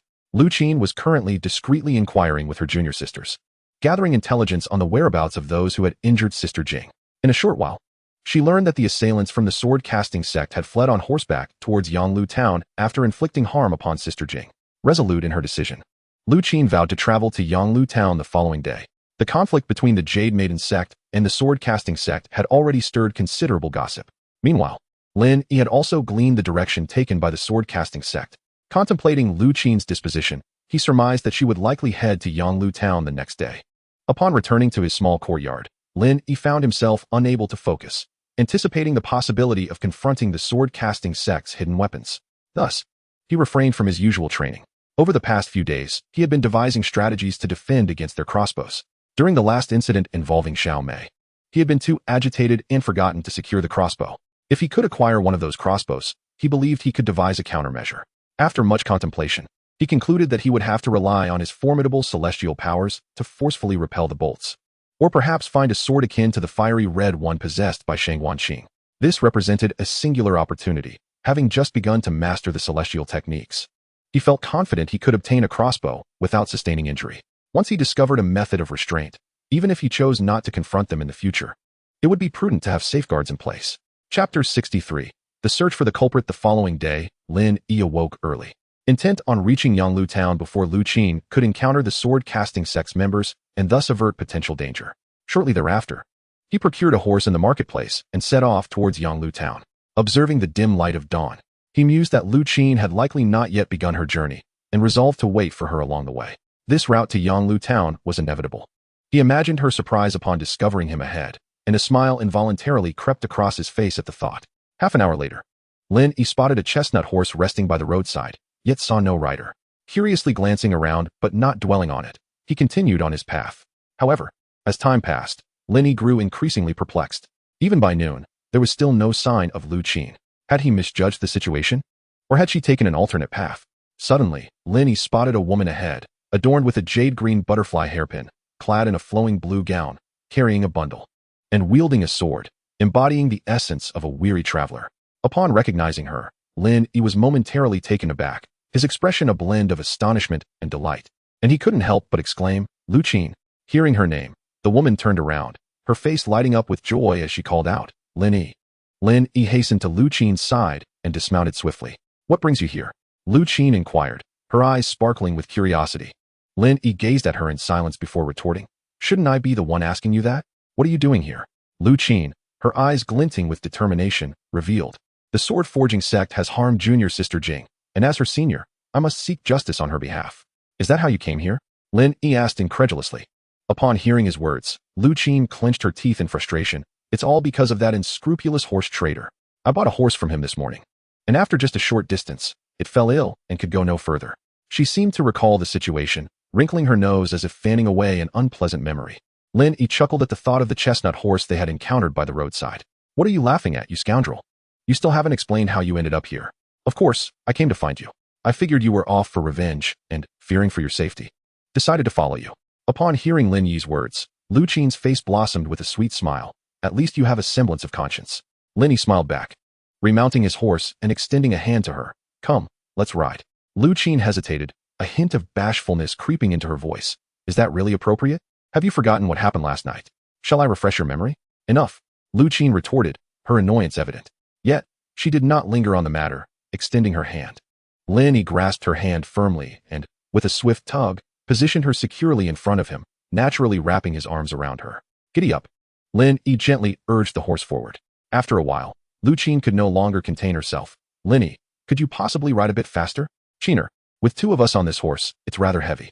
We can only proceed slowly," he replied, pausing momentarily before adding, "Let us consider it a scenic outing. But at this pace, when shall we catch up with those who harmed junior Sister Jing? Do not fret. Once we reach the marketplace, we shall procure another horse." Lu Qin nodded, resigned to the plan. At that moment, Lin Yi pointed ahead, there's an inn at the fork in the road. "Let us stop for a meal and gather some information." Very well. They approached the inn, where they found a young attendant standing at the entrance. "Young man, prepare a table of food and drink, and see to the horses," Lin Yi called out to the attendant. "Certainly, esteemed guest, please come inside." The two individuals casually selected a table and glanced around, noticing that the inn was rather sparsely populated at that moment. As the waiter prepared to leave after serving the dishes, Lin Yi suddenly called him back, nonchalantly producing a piece of silver and handing it over. "I have a question for you," he said. The waiter, grinning, accepted the silver and replied, "What can I assist you with, esteemed guest?" "I will certainly share all I know." Lin Yi nodded, inquiring, "Since yesterday, have you seen a wanderer on a black horse pass by? He wore dark clothing and is of similar stature to mine." Lu Qin interjected from the side. The waiter pondered for a moment and responded in a hushed tone. "Are you searching for someone from the Forged Sword sect?" "Indeed. Do you know which direction he headed?" "Yesterday afternoon. A person resembling what you seek had a meal and then departed towards that path." The waiter gestured to a fork in the road on the left. "Thank you, kind sir." Lin Yi expressed his gratitude. The waiter bowed and, with a nod, turned to leave. Suddenly, Lin Yi let out a derisive laugh. "What is the matter?" Lu Qin asked. "What is it with the Forged Sword sect and their incessant preference for black attire?" Lin Yi mused. "Perhaps they are engaged in some nefarious activities." Lu Qin chuckled, covering her mouth. Lin Yi's gaze shifted, and he remarked, "The disciples of the Jade Maiden sect are clad in white dresses. Why do you wear blue chiner?" Lu Qin rolled her eyes, somewhat exasperated. "What concern is it of yours? Best refrain from staring at the disciples. You might earn a reprimand from master." "Why so fierce?" "I'm merely curious," he replied. "Focus on your meal. Once finished, we must pursue." Lin Yi picked up his chopsticks with a smile. After their meal, the two remounted their horses and followed the direction indicated by the waiter. Before long, Lu Qin looked anxiously at her steed. "Lin Yi, think of a solution. This pace is far too slow. We have lost a day's journey compared to that person, and now our horse is sluggish. When will we catch up?" Lin Yi also felt somewhat helpless, while embracing Lu Qin was quite pleasant. The horse's slow pace was indeed concerning. Looking ahead, it seems the Forged Sword sect is headed towards Willow Town. We still have half the distance to cover. Let us proceed there and see if he lingers. If not, we can spend the night and procure 2 better horses in the morning. Lu Qin nodded in agreement, then added indignantly, "That wretched horse trader. When I return, I shall settle the score with him." Lin Yi silently reflected on the trader's fate, feeling a moment of sympathy. A moment later, he asked, "Qin, where did junior sister Jing have her confrontation with the Forged Sword sect?" "Not far from Apricot Blossom Village, approximately 10 miles away." Lu Qin replied. Lin Yi contemplated, perplexed. Why have members of the Forged Sword sect been appearing nearby so frequently? Isn't this the territory of the Jade Maiden sect? Lu Qin frowned. Who knows? Master is quite furious this time, claiming that the Forged Sword sect intends to wage war against the Jade Maiden sect. The master spoke those words in a moment of anger. Given the strength of the Jade Maiden sect, it is unlikely they would dare to act. Hearing Lin Yi's statement, Lu Qin felt a surge of pride. You are indeed correct. If a confrontation were to ensue, there would be no need for the master to intervene. The disciples from the front mountain could easily annihilate the sword-casting sect. Chapter 64, Yonglu Town, and you must not be careless. The concealed weapons of the sword-casting sect are quite deadly. Even first-class masters find them difficult to evade, Lin Yi said solemnly. Understood, stop nagging, Lu Qin retorted, her horse trotting leisurely as she unknowingly leaned against Lin Yi and drifted off to sleep in his embrace. Lin Yi smiled softly, choosing not to awaken her, instead tightening his grip to prevent her from falling off the horse. An hour later, as they drew ever closer to Yonglu Town, a small grove suddenly appeared ahead. Upon sighting the grove, Lin Yi felt an unsettling premonition. It seemed that every time he encountered such woods, misfortune followed. Moments later, his intuition proved correct. Just a few meters ahead, 3 burly men in long coats sprang forth, brandishing large sabers and appearing quite intimidating. They blocked the path, their blades aimed at Lin Yi, and shouted in unison, "This tree was planted by me." Lin Yi rubbed his forehead in disbelief, realizing he had once again found himself in such a predicament. Albeit this time it seemed he had encountered a trio of fools. What is happening? Lu Qin, awakened abruptly, mumbled groggily, upon realizing she was nestled in Lin Yi's arms. Her cheeks flushed as she adjusted her hair. It took her a moment to notice the 3 men standing ahead. Unable to contain herself, she chuckled at their attire. Lin Yi couldn't help but smile as well. You should be more serious. They are robbers. Lu Qin stifled her laughter, then turned to the men with a bright smile. So, you are here to rob us? The foremost man spoke assertively, indeed. Quickly hand over your valuables, and you may pass unharmed. The second man chimed in. That young lady is truly beautiful. Why not let her stay and become my wife? The third protested. No, let her be mine. I find her appealing too. Both of you, be silent. Have you forgotten what the boss said? We are righteous bandits, robbing the rich to aid the poor. We only take wealth, not women. And certainly do not kill. The 2 burly men nodded vigorously. Initially, Lu Qin found their banter amusing, but upon realizing they had set their sights on her, she felt a mix of amusement and annoyance. At that moment, Lin Yi interjected, Hey, you 3, Do not think of taking a wife. She is already my spouse. He tightened his embrace around Lu Qin deliberately. Without contesting, Lu Qin merely shifted her body and shot him a glare over her shoulder. Lin Yi feigned ignorance, resting his chin on her shoulder as he continued. I advise you to step aside quickly. My wife is not to be trifled with. Or you may find yourselves unable to leave, but in a prone position. Lu Qin rolled her eyes, shaking him off her shoulder. Initially, one would assume that the trio would dismiss Lin Yi's words, yet to their astonishment, fear flickered across their faces upon hearing him speak. Second brother, perhaps we should step aside. That man on the black horse said the same thing yesterday. Indeed. Yesterday our leader was severely injured upon hearing those words and is currently bedridden at home. Noticing their reluctance to part ways, Lin Yi leaned towards Lu Qin and whispered, Qin, go. With that, he lifted Lu Qin and hurled her towards the three burly men. Lin Yi, you scoundrel! Lu Qin exclaimed in fury. In the blink of an eye, she stood before the trio, left with no choice but to unleash a flurry of punches and kicks upon them. Though unarmed, she was an exceptional fighter, easily subduing the three inept ruffians. Within mere moments, they lay on the ground, groaning in pain.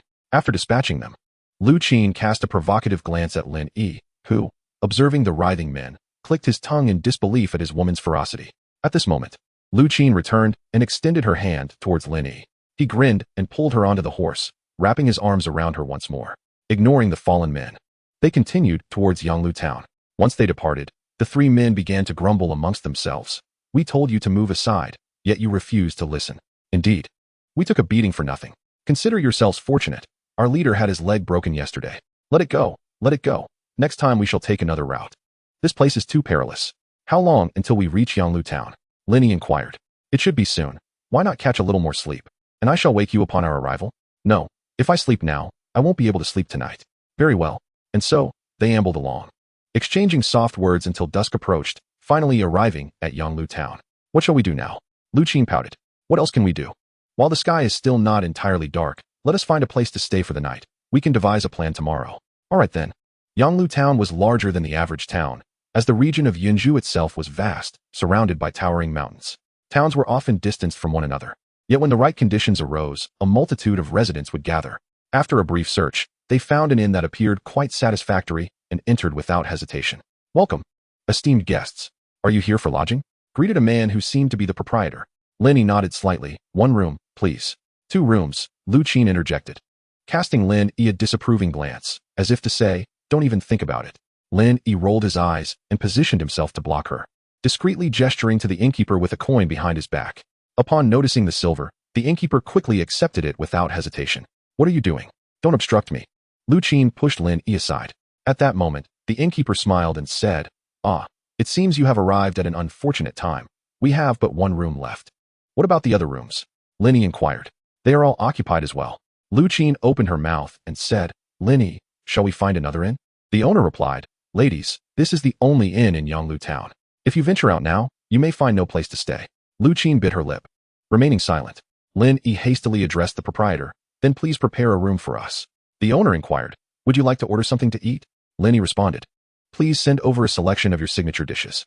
As the owner retrieved the key, he said, Certainly, the guest room is in the back. Please, you may enter first. The meals will arrive shortly. Lin Yi nodded, took the key, and led Lu Qin inside. Lu Qin reluctantly followed behind. Upon entering the room, Lu Qin, her cheeks flushed, asked, Lin Yi, what is the matter? He replied, What did master say? She exclaimed, Oh, just what we discussed yesterday. It's not permissible. Lu Qin was already beautiful, and her bashful demeanor stirred Lin Yi's heart. Steadying himself, he said, Do not misunderstand. There is no other option. Rest assured, you shall sleep on the bed while I will take the floor. Lu Qin widened her eyes in disbelief. However, since he had made such an assertion, she could not oppose further and nodded, conceding, Very well, I apologize for the inconvenience. Not long after, the owner brought in the meals. Please enjoy. And once you are finished, simply place the dishes outside the door. Thank you, Lin Yi replied. After the owner departed, Lu Qin turned to him and asked, Do you think that person is still here? Lin Yi answered, I am uncertain, but the intentions of the Forging Sword sect are quite clear. We will inquire tomorrow. Lu Qin nodded and lowered her head to eat. At that moment, Lin Yi noticed a jug of wine on the table and chuckled. The proprietor is quite thoughtful.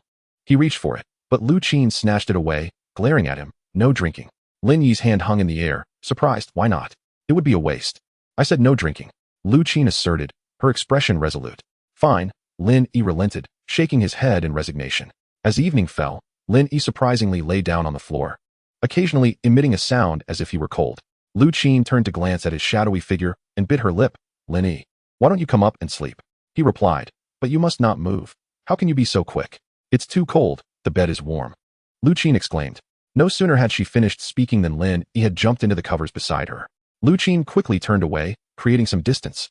You must not touch me, otherwise, beware of my wrath. Rest assured, Qiner, if you do not consent, I will not force you. After a while, Lin Yi, you cannot do this, your words are not binding. I am cold, and I seek warmth. Moments later, Lu Qin whispered, Lin Yi, you are pressing against me. Lin Yi whispered into her ear, Qiner, how about we? No, we cannot, she replied, the master has forbidden it. We can do as we did yesterday. After a moment of silence, Lu Qin softly agreed. In the dead of night, the two of them fell asleep quite late. Initially, it was Lin Yi who kept Lu Qin awake, but eventually, she claimed that she had napped during the day and was not yet ready for slumber. The following morning, Lin Yi yawned and gently shook Lu Qin in his arms. Qiner, it's time to rise. We must go find someone. Can I sleep a little longer? She replied. If you sleep any longer, they'll escape. Lin Yi lightly nudged her. Lu Qin awoke, covering her mouth as she yawned, catching a glimpse of her disheveled appearance. She shot Lin Yi a reproachful glance. This is all your fault. Lin Yi chuckled and promptly got out of bed. Before long, the two exited the inn. Lin Yi, where shall we begin our search? Upon hearing Lu Qin's inquiry, Lin Yi pondered for a moment before returning to the inn. Seeing Lin Yi at the door once again, the innkeeper inquired, Is there anything else, esteemed guest? Lin Yi produced a silver coin and handed it to him. Innkeeper, have you seen a man clad in black, riding a black horse, of similar stature to mine? The innkeeper considered it and accepted the coin. As luck would have it, the day before your arrival, that man spent the night here. However, he departed early yesterday morning. Thank you, innkeeper. The two left the inn once more. Lu Qin expressed her frustration. Oh no, he left early yesterday. It seems we may struggle to catch up. She then furiously cursed. Damn horse trader, I will surely find you upon my return. Lin Yi silently remarked, this is the third time. Why must the horse trader deceive her? He then comforted her. No matter, we will procure 2 fine horses, and we shall catch up. The people from the sword-casting sect must have some purpose. He cannot run indefinitely. He will eventually stop. Lu Qin found his reasoning sound and nodded in agreement. At her insistence, they sought a horse stable in the town. Initially, Lin Yi intended to find a casual horse trader, but Lu Qin insisted that they were all swindlers and insisted on visiting the stable. With the stable owner's continuous assurances, they finally chose 2 robust horses. On the road, Lu Qin gleefully patted her chestnut horse and proclaimed, I told you the horses from the stable would be superior. Just look at how strong they are. Of course, originally they cost 10 taels of silver each, and you paid 10 times that amount. It's not your silver. Why do you care? All right, but these 2 horses are indeed impressive. Suddenly, Lu Qin had a thought. She pulled out a banknote from her pocket and handed it to Lin Yi. Upon seeing the banknote, Lin Yi exclaimed in surprise, I still have silver? Lu Qin rolled her eyes at him. That was given by the master for you to deliver to my parents. You forgot to take it the other day. Only then did Lin Yi recall. Having been preoccupied with Lu Qin, he had forgotten to take it when he left. Upon deciding, he took the banknote and slipped it into his pocket.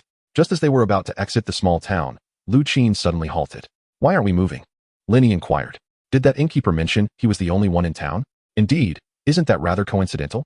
She replied, but what is that? Following her gaze, Lin Yi was taken aback to see an inn even larger than the one from the previous night.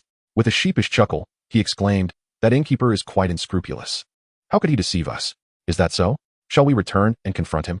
Lu Qin scrutinized him, her expression rife with skepticism. Ahem, perhaps that isn't necessary. It's not a grave matter. At that moment, Lin Yi noticed an elderly man selling pot pies by the roadside, and he felt as though he had discovered a beacon of hope. Whoa, Lin Yi called for a stop, swiftly dismounting his horse. Qiner, wait for me a moment. He then hurried towards the old man. After a short while, he returned, holding 2 pot pies. Lu Qin gazed at him in bewilderment. What are you doing? Didn't we just eat this morning? Lin Yi chuckled, taking a bite of the pastry. I was merely gathering information. If the person we seek passed through here, the old man at the crossroads would certainly have seen them. Understanding dawned on Lu Qin, and she nodded in agreement. What did the old man say? Let us go.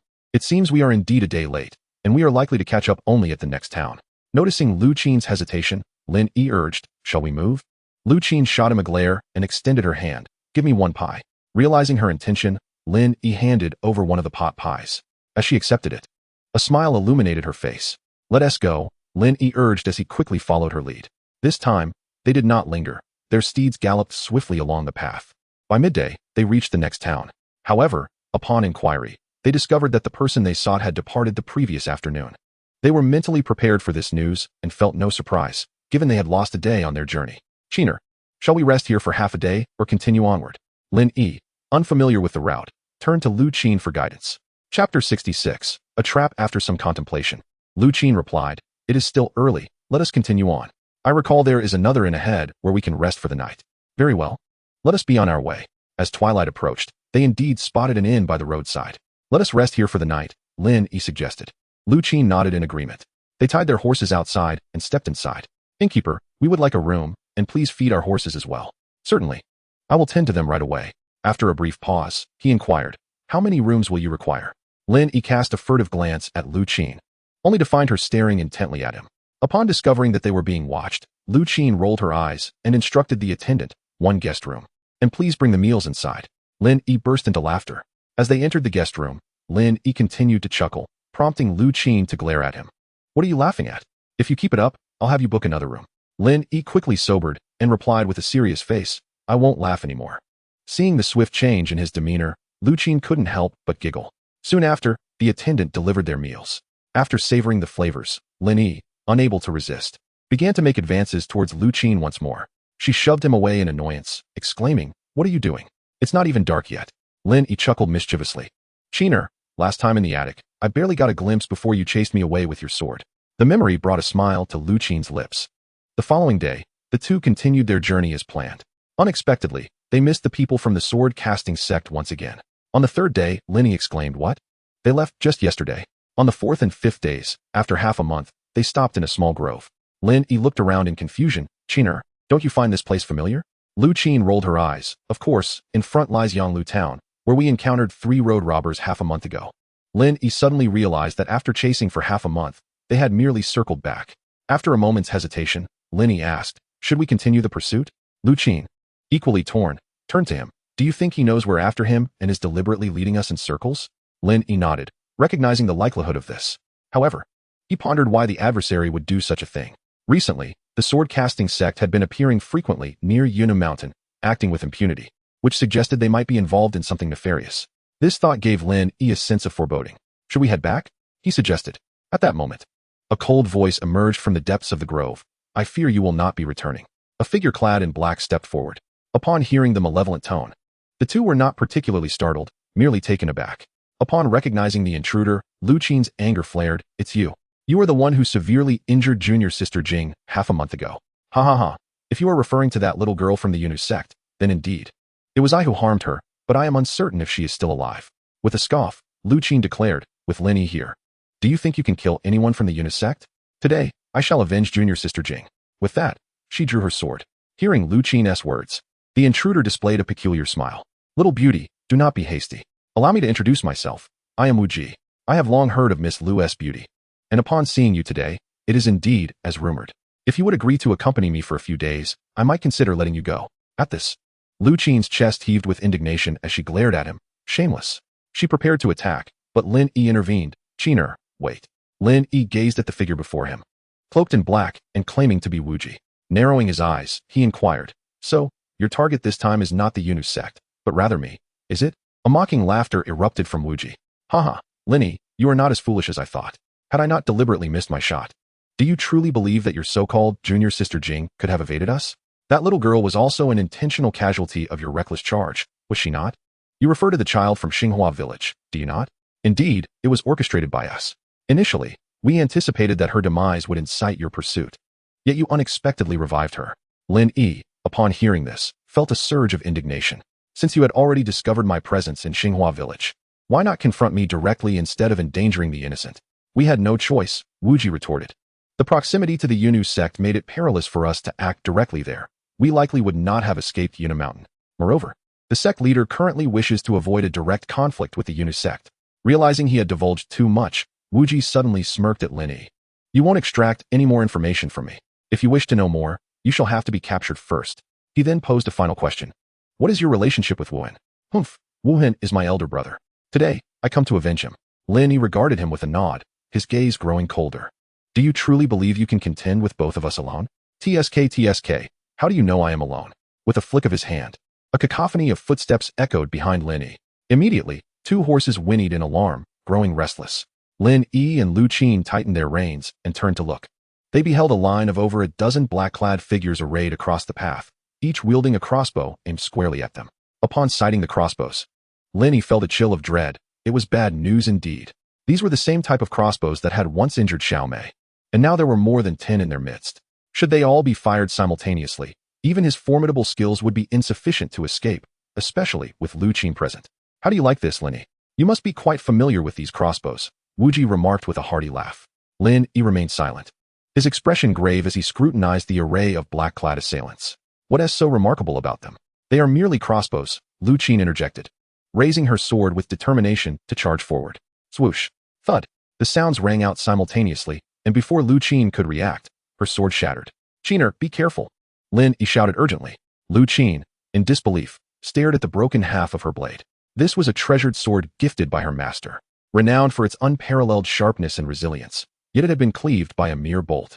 Seeing that Lu Qin was unharmed, Lin Yi hastily cautioned, Qiner, these crossbows are unique. Even skilled masters find them difficult to counter. Exercise utmost caution. Wu Ji leered at Lu Qin. TSK, TSK, TSK. Fear not, my little beauty. I shan't harm you. I intend to keep you around to serve me well. Furious, Lu Qin retorted, lustful scoundrel, you seek your own demise. Haha. Do not harm the women. Instead, aim your arrows at me. Wu Ji laughed heartily as he raised his hand and swung it down forcefully. Chapter 67. Shang Wanqing rescues at a critical moment. A cool voice echoed, stop. As soon as the words were uttered, a woman in a white dress, wielding a long sword, stepped forth. Everyone, cease your actions and lower your crossbows, she reiterated. Lin Yi had sensed the presence of a formidable expert nearby, but remained uncertain about her allegiance. It was only now that he recognized the visitor as the long-unseen Shang Wanqing. Shang Wanqing smiled at Lin Yi, saying, it has been a long time. Lin Yi returned her smile, replying, indeed, it has been a while, though it seems every encounter we have is marred by unfortunate events. Shang Wanqing opened her mouth in exasperation before turning to Wu Jie. Wu Jie, my father has already given instructions regarding Lin Yi. Why did you take it upon yourself to ambush him? Sister Shangwan, I am here on the orders of the sect leader to apprehend Lin Yi. That is impossible, Shang Wanqing said with a furrowed brow, resolutely refusing to elaborate further. Sister, you should step aside to prevent any accidental injury, Wu Jie stated coldly, seemingly resolute in his decision. Shang Wanqing narrowed her eyes at him. Do you dare? Humph. Avoid her, and release the arrows. Wu Jie truly intended to disregard Shang Wanqing and proceeded with his orders. The black-clad figures hesitated, exchanging glances filled with uncertainty. This is the sect leader's command. Do you intend to defy it? Wu Jie barked. Suddenly, the black-clad men seemed to recall something and raised their crossbows once more, this time without hesitation. Swoosh, swoosh, swoosh. A series of mechanical sounds filled the air. Lin Yi was alarmed and hurried to protect Lu Qin. Just then, Shang Wanqing unsheathed her longsword and propelled it forward. She raised the fiery red sword before her chest, her fingers pressing against the blade, swiftly tracing a circle. What transpired next was astonishing. A massive red circle materialized before Shang Wanqing, its edges flickering with flames. Lin Yi and Lu Qin felt a wave of heat wash over them. Run! Shang Wanqing shouted, forcefully thrusting her sword forward. The red circle expanded rapidly, hurtling towards the incoming arrows. With a thunderous roar, the arrows that Lin Yi had feared were all thwarted. Lin Yi gaped in astonishment at the scene before him. Could such feats truly be accomplished through martial prowess? From the distance, the sound of machinery echoed again, and Lin Yi quickly snapped back to reality. He gave Lu Qin a firm slap on her horse's rear and shouted, you must go now. He then leaped into action, darting towards the group of black-clad men. Lin Yi's martial abilities had significantly improved, and with the invocation of a vast reservoir of spiritual energy, he appeared beside one of the black-clad figures in the blink of an eye. Without a moment's hesitation, he struck the man's forehead, and the black-clad figure fell lifelessly, unable to evade the blow. In the fleeting moment when the black-clad man collapsed, Lin Yi seized the half-drawn crossbow bolt into his grasp. With a powerful push from his legs, he soared back onto his steed. The entire sequence transpired in merely a couple of breaths, and by the time the remaining assailants had reloaded their crossbows, Lin Yi's horse was already galloping in the opposite direction. Narrowing his eyes at the swiftly approaching Wu Ji, Lin Yi harbored a fervent desire to eliminate him right then and there. However, he could not afford to halt, lest the bolts from behind strike him down. Yet, to let him escape unscathed was equally unsatisfactory. Just as his horse thundered past Wu Ji, Lin Yi abruptly raised his left hand, delivering a powerful strike towards him. Wu Ji, initially poised to sneer, was suddenly overwhelmed by an immense force crashing into his chest. With a cough, he was sent hurtling backward. A spray of blood painting the air. Go. Ignoring Wu Ji, Lin Yi called out to Lu Qin, who had been standing at a distance. It turned out that Lu Qin had halted her advance, worried for Lin Yi's safety. Upon witnessing his successful escape, she swiftly turned her horse around and sped away. The group of black-clad figures attempted to launch another volley of bolts. However, Shang Wanqing urgently intervened, exclaiming, "Halt! The man has fled. Do not waste your arrows." At her command, the assailants lowered their crossbows and hurried to check on Wu Ji. Watching Lin Yi's vanishing silhouette, Shang Wanqing exhaled a sigh of relief, quickly followed by a soft lament. Meanwhile, Lin Yi and Lu Qin ran for a while before coming to a halt, both exhaling deeply. Lu Qin, still shaken, remarked, "Lin Yi, you were right. The crossbow bolts from the sword-casting sect are exceedingly perilous." Lin Yi nodded gravely, gently urging his horse onward. "Let us return to Xinghua village. This place is no longer safe." "Agreed," Lu Qin replied, following closely behind. 2 hours later, they arrived back at Xinghua village. Lacking a stable, they entrusted their 2 horses to a horse trader. Still reeling from their recent peril, Lu Qin momentarily set aside her previous reservations about the trader. In the small courtyard, the two settled at a stone table. Noticing Lin Yi's persistent fiddling with the crossbow bolt in his hands, Lu Qin curiously inquired, "Lin Yi, why did you take that item?"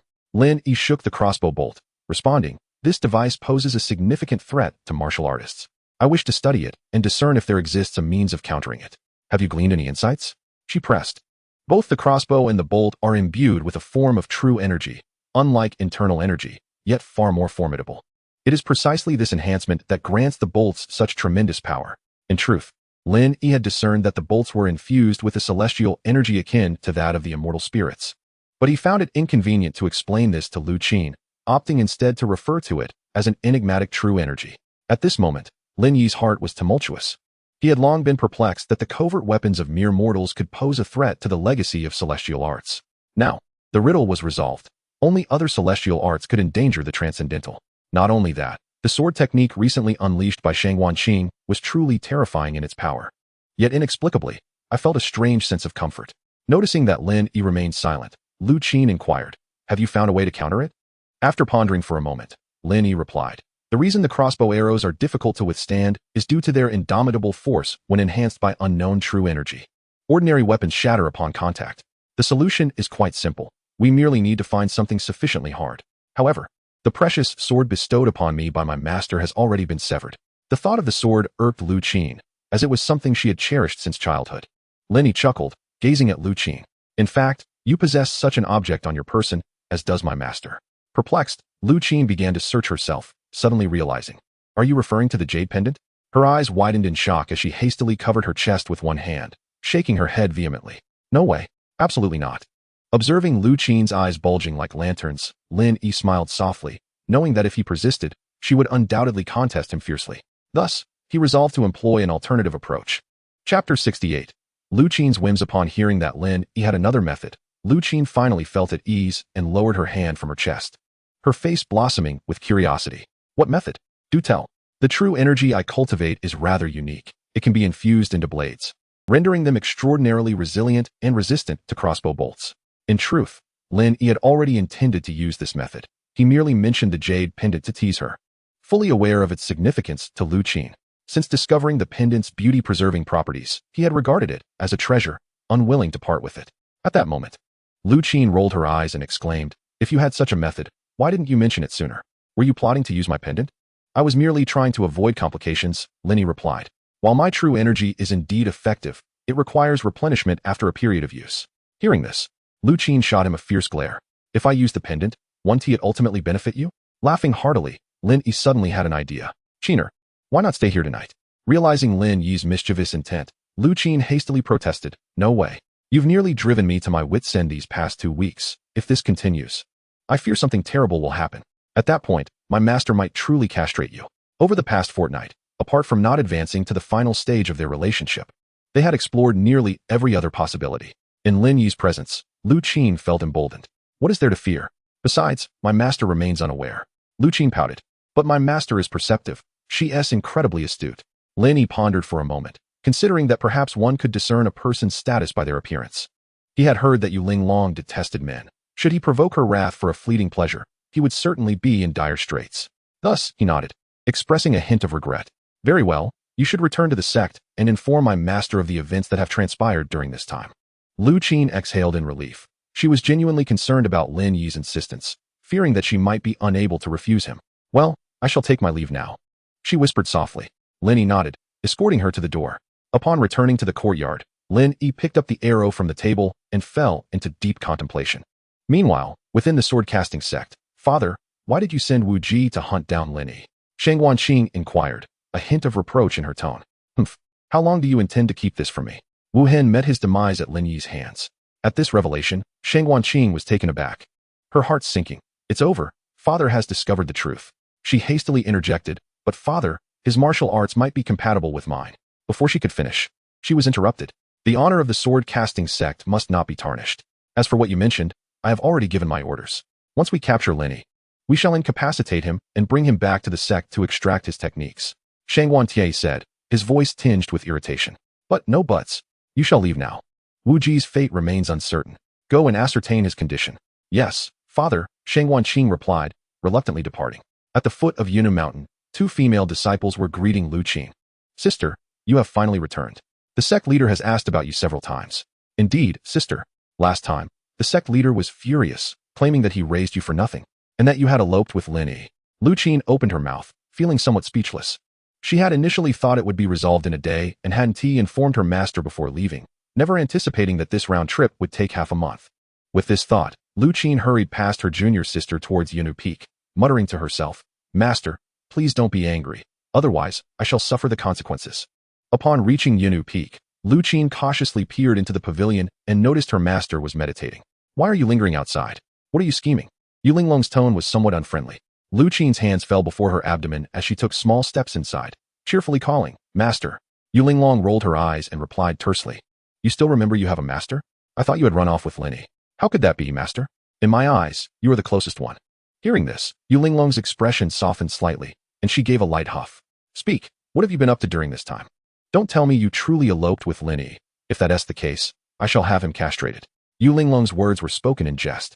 Having scrutinized Lu Qin upon her return, she noted that her disciple remained untouched. However, upon hearing this, Lu Qin secretly patted her chest, relieved that they had not been caught. Master, what are you saying? I was attending to serious matters this time. Half a month ago, junior sister Jing was injured. And as her senior sister, I naturally had to support her, so I went to confront that person. Yuling nodded, realizing the situation, her expression brightening considerably. Her voice softening. Then why were you gone for so long? Lu Qin's small face immediately fell. Master, you cannot fathom the peril we faced this time. Had it not been for Lin Yi, I might never have seen you again. Even the sword you bestowed upon me was shattered. Upon hearing this, Yuling's countenance grew serious. What transpired? Speak to me in detail. Master, it unfolded as follows. Lu Qin recounted the events of her journey, omitting those details known only to herself and Lin Yi. In her narrative, she emphasized that both she and Lin Yi had maintained a respectful distance, residing apart during this time. Hearing this, Yuling nodded with satisfaction, though her brow soon furrowed. You mentioned that the sword-forging sect possesses a type of crossbow bolt that neither you nor Lin Yi could contend with? Indeed, master. It was a crossbow bolt that severed my sword, Lu Qin replied, pouting slightly. Observing Lu Qin's distress, Yuling comforted her. Do not lament your sword. I shall provide you with another. Master, you are too kind. Lu Qin exclaimed, leaping into Yuling's embrace and nuzzling affectionately. Yuling tenderly stroked her hair. After a moment, Lu Qin straightened up. Master, Lin Yi claims he has a method to counter that type of crossbow bolt. She offered a curious glance toward Yuling, her expression brimming with eagerness. Oh, what method? In truth, Yuling was not overly concerned. No matter how formidable the crossbow bolts, they could not harm a grandmaster. However, given that most disciples of her sect were of lesser caliber, any means to neutralize such threats would indeed be advantageous. Lu Qin ultimately refrained from using the jade pendant to provoke her master, considering her own well-being. Lin Yi practiced a peculiar form of energy that rendered his sword less susceptible to breakage, a sentiment Lu Qin conveyed. Chapter 69. The Celestial Spirit Sword Refinement. After listening to Lu Qin's explanation, Yuling nodded, her curiosity piqued regarding Lin Yi's technique. Qiner, have Lin Yi ascend the mountain tomorrow. Understood, master. As night fell, Yuling waved her hand, signaling Lu Qin to return home and rest. The following day, after dawn broke, Lu Qin arrived at Xinghua village. At that moment, Lin Yi was in the courtyard, executing a series of palm techniques, albeit with a rather flamboyant flair. Lu Qin observed him from the doorway for a while, intrigued. As Lin Yi completed his set of movements, He halted and called out to Lu Qin. "Qiner, why do you not come in? I wish to watch you practice, having never seen it before," she replied. Lin Yi grinned. "So, how do you find my practice?" "Quite the display," Lu Qin retorted playfully, then quickly covered her mouth, laughing. "Lin Yi, why does your palm technique appear so feminine and enchanting?" Listening to Lu Qin, Lin Yi looked at her helplessly and said, "All my techniques were taught to me by Xiao Mei." Upon mentioning Xiao Mei, Lu Qin felt a tinge of embarrassment. After a moment's thought, she replied, "I will teach you from now on." Lin Yi curled his lips, but then they would still be women's techniques. "Do you look down upon women? If so, then do not touch me anymore." "Of course not. In my hometown, men and women are treated equally." "Really? I swear." "That is better. Then I shall also teach you a set of palm techniques," Lu Qin said enthusiastically. "Of course, Qiner, I will learn whatever you teach." After a while, Lu Qin playfully chided, "Are you here to learn martial arts or to take advantage?" Lin Yi innocently replied, "But I did learn." "You're lying. After just 2 tries. How could you possibly have learned?" Lin Yi chuckled, released Lu Qin, and demonstrated the palm technique she had just taught him. Seeing that Lin Yi had genuinely learned it, Lu Qin's mouth fell open in astonishment as she gazed at him. "How did you learn so quickly?" Lin Yi looked at her in silence, finding her words somewhat jarring. Suddenly, Lu Qin recalled something and exclaimed, "Oh, what is it? Master called for you to visit the Jade Maiden sect. I almost forgot. What is it about?" Lu Qin pondered for a moment and said, "It should be regarding the sword forging sect, and also about what you mentioned, using true qi to imbue the sword. Master may want you to give it a try." Realizing it was about that matter, Lin Yi nodded. "Then let us go." Upon arriving at Jade Maiden Peak, they found Yu Linglong holding a beautifully crafted long sword, its sheath adorned with colorful golden threads. As the two arrived, Yu Linglong gently placed the sword on the tea table. Lin Yi glanced around, puzzled as to why both Yu Linglong and Lin Yixuan's rooms were so austere, with not even a table or chairs. Did masters prefer such simplicity? "Master, would you like me to help you get a set of tables and chairs?" Lin Yi tentatively inquired. Hearing Lin Yi's suggestion, Lu Qin looked at him in disbelief. This is where master practices. Only then did Lin Yi notice a back room, likely Yu Linglong's bedroom. It turned out the layout was quite similar to Qiner's loft, just a bit larger. Disregarding Lin Yi's proposal, Yu Linglong looked at him and said, "Lin Yi, I heard Qiner mention you have a method to counter the crossbows of the sword forging sect?" Suddenly, Lin Yi's eyes flickered as he glanced at Yu Linglong's chest, about to say something. At that moment, Lu Qin nudged him and slyly blinked. Lin Yi instantly realized that Yu Linglong was not Qiner. If he dared to tease her with the jade pendant, he might very well be sent down the mountain. With that thought, he obediently explained the matter regarding true qi. "Your martial arts practice is indeed peculiar. Could it be that your master is also a master craftsman?" Upon hearing Yu Linglong's inquiry, Lin Yi thought to himself, could she possibly believe that his spiritual essence was solely for tempering swords? However, it was for the best, as it spared him from further explanations. Let her misunderstand if she wished. Seeing Lin Yi's silence, Yu Linglong assumed he was in agreement and refrained from further inquiries, as she held little interest in sword forging. After a brief moment, she grasped the sword resting on the tea table and swiftly drew the long blade, causing a flash of cold light to sweep across the room. Gleaming brilliantly, the sword dazzled with an icy radiance. "What an exquisite sword!" Lin Yi couldn't help but exclaim. Lu Qin, filled with delight, gazed at the precious weapon, excitedly sitting beside Yu Linglong and clinging to her arm, her face alight with anticipation as she asked, "Master, is this for me?" "This sword was my companion during my adventures in the martial world 20 years ago." Upon uttering those words, she seemed to realize she had inadvertently revealed something. Quickly casting a glance at Lin Yi promptly straightened himself, feigning ignorance of her slip. He sighed with relief only after Yu Linglong diverted her gaze, silently acknowledging the taboo of a woman's age. "This sword is forged from celestial stone, infused with the blood of a phoenix during its creation. Not only does it possess divine qualities, but it is also extraordinarily sharp." "Lin Yi, refine it and see for yourself," Yu Linglong said as she handed the sword to him. Lin Yi accepted the long sword, astonished at the notion that phoenixes truly existed. However, he soon recalled the dragon from the small island, finding the idea less difficult to accept. The moment he grasped the sword, he felt an icy chill that pierced his hand, despite his body having been tempered by celestial essence, rendering him impervious to ordinary elements. Curiously, he examined the sword but could not discern its material, sensing that, without the infusion of his celestial essence, this blade could likely withstand the crossbow bolts of the sword forging sect. What a treasure! Noticing Lin Yi's reaction, Yu Linglong allowed a satisfied smile to grace her lips. Lin Yi steadied his focus, placing his palm against the blade, his celestial essence flowing forth in response to his will, gradually surging towards the long sword. After a moment, observing no adverse reactions, he increased the infusion of celestial essence. This approach was inspired by the celestial essence stored within the jade pendant, although he was cautious, knowing that typical blades could not endure excessive celestial energy, hence the initial slow infusion. Half an hour later, as both Yu Linglong and Lu Qin grew somewhat impatient, the previously inert long sword began to emit wisps of mist, accompanied by faint sounds resembling a phoenix's call. Yu Linglong gazed in astonishment at her sword, acknowledging the uniqueness of this young man's forging technique. After a while, vibrant, multicolored lines appeared on the sword, seemingly alive as they flowed across the blade, only to return to normal moments later. At this juncture, Lin Yi withdrew his hand, taking a deep breath. The substantial amount of celestial essence he had expended had depleted most of what he had accumulated through cultivating the celestial harmony technique. Observing the long sword in his hand, he felt an inexplicable sense that it had come to life. Shaking his head, he returned it to Yu Linglong. Yu Linglong, astonished, accepted the sword and casually waved it. To everyone's surprise, as she swung the blade, a piercing shriek resonated through the air. Chapter 70. The Emergence of the Divine Sword. Did you hear any sound just now? Yu Linglong asked, her expression tinged with curiosity. Lu Qin nodded vigorously, her eyes sparkling as she fixated on the long sword in Yu Linglong's hand.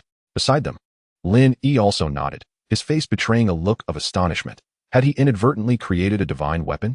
After a brief moment, Yu Linglong waved the sword again, but this time, nothing unusual occurred. She furrowed her brow and, with a deliberate gesture, flicked her finger heavily against the blade.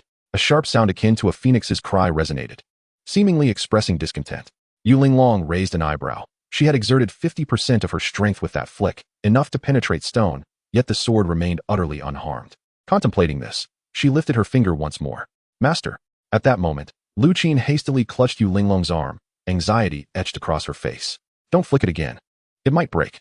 In Lu Qin's eyes, this sword had already become hers. Yu Linglong, exasperated, gazed at Lu Qin, fully aware of her thoughts. Reluctantly, she handed over the long sword. All right, it was intended for you anyway. Oh wow, master, you are so wonderful, Lu Qin exclaimed, planting a kiss on Yu Linglong's cheek. You little rascal, Yu Linglong said, wiping her face and shooting her a playful glare. Lu Qin, undeterred, joyfully began to play with the sword in her hands.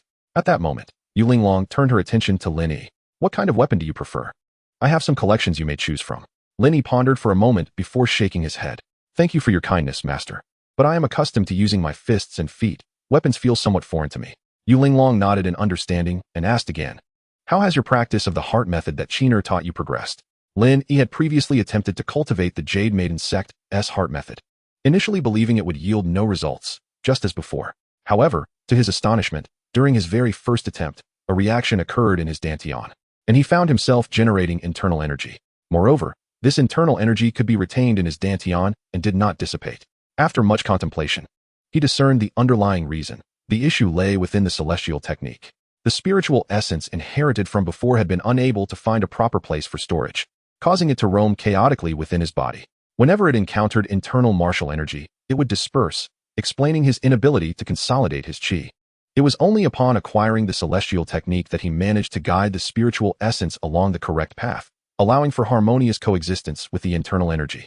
Hearing Yu Linglong inquire about his training, Lin Yi beamed with pride. He extended his palm and activated the Jade Maiden sect's heart method. A gentle stream of true energy manifested in his hand, faintly shimmering with a cerulean aura. Lin Yi did not perceive anything particularly extraordinary about it. The only sensation he felt was that the Jade Maiden sect's heart method was remarkably swift in its cultivation. Lin Yi, an astonished voice broke the air. How have you managed to manifest the Jade Maiden sect's true energy externally? Yu Linglong gazed at him in bewilderment. What was happening with this young man? Could it be that the Jade Maiden sect's techniques were indeed accessible to men? The assertion that the techniques of the Jade Maiden sect could be cultivated by both men and women was merely a casual remark. Historically, the practices of the Jade Maiden sect have been exclusively for women, and the sect has never had male disciples. Allowing Lin Yi to cultivate was merely an experiment, one that unexpectedly led him to attain the master realm. If Lin Yi were to uncover the thoughts of Yu Linglong, he would surely experience a moment of clarity.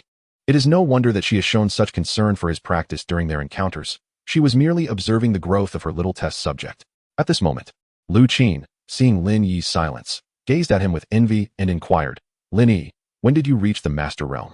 Upon hearing Lu Qin's words, Lin Yi realized the misunderstanding that had occurred between them. Gradually retracting his palm, he clarified, I have not reached the master realm. This occurred when my master passed away. He recounted how he had dealt with Lin Yi on that small island. After hearing his explanation, both of them came to understand. So, you possess unclaimed true energy within you. No wonder it can harmonize so perfectly with the Jade Maiden sect's techniques, Yu Linglong remarked. At that moment, Lu Qin suddenly recalled the way he had struck Wu Ji from the air. The urgency of the situation had prevented her from processing it at the time. Realizing it now, she exclaimed, "No wonder you were able to send Wu Ji flying with that strike." Remembering Wu Ji, Lin Yi couldn't help but boast. He had thought he would have to flee in disgrace, but in the heat of the moment, he recalled the harmonizing immortal technique and delivered a strike. "Though I executed that strike hastily, it was sufficient to make him suffer. I doubt he is faring any better than junior sister Jing did back then. Is that true?" Lu Qin displayed a joyful expression, for she harbored a deep-seated animosity toward Wu Ji. "Of course it is," Yu Linglong affirmed, nodding. A direct strike to the chest with the inner strength of the Master Realm could very well determine Wu Ji's fate. Suddenly recalling something, she looked at Lin Yi and said, "Lin Yi, the people from the sword-casting sect are pursuing you relentlessly. If you have nowhere else to go, you may stay here for a while." Her eyes gleamed with a cold light as she added, "I would like to see whether the sword-casting sect dares to act recklessly within the territory of the Jade Maiden sect." Hearing Yu Linglong's words, Lin Yi felt a surge of gratitude. This woman often claimed to despise men, yet she showed genuine concern for him. However, he thought that residing in a place filled solely with women might prove somewhat inconvenient. After some contemplation, he politely declined, saying, "It's best if I refrain for now. The sword-casting sect cannot pose a threat to me at this moment." "Very well, should you find yourself in need in the future, do come to the Jade Maiden sect," Yu Linglong said with a casual glance in his direction. Lin Yi opened his mouth, beginning to understand why Lu Qin sometimes uttered words that struck deep.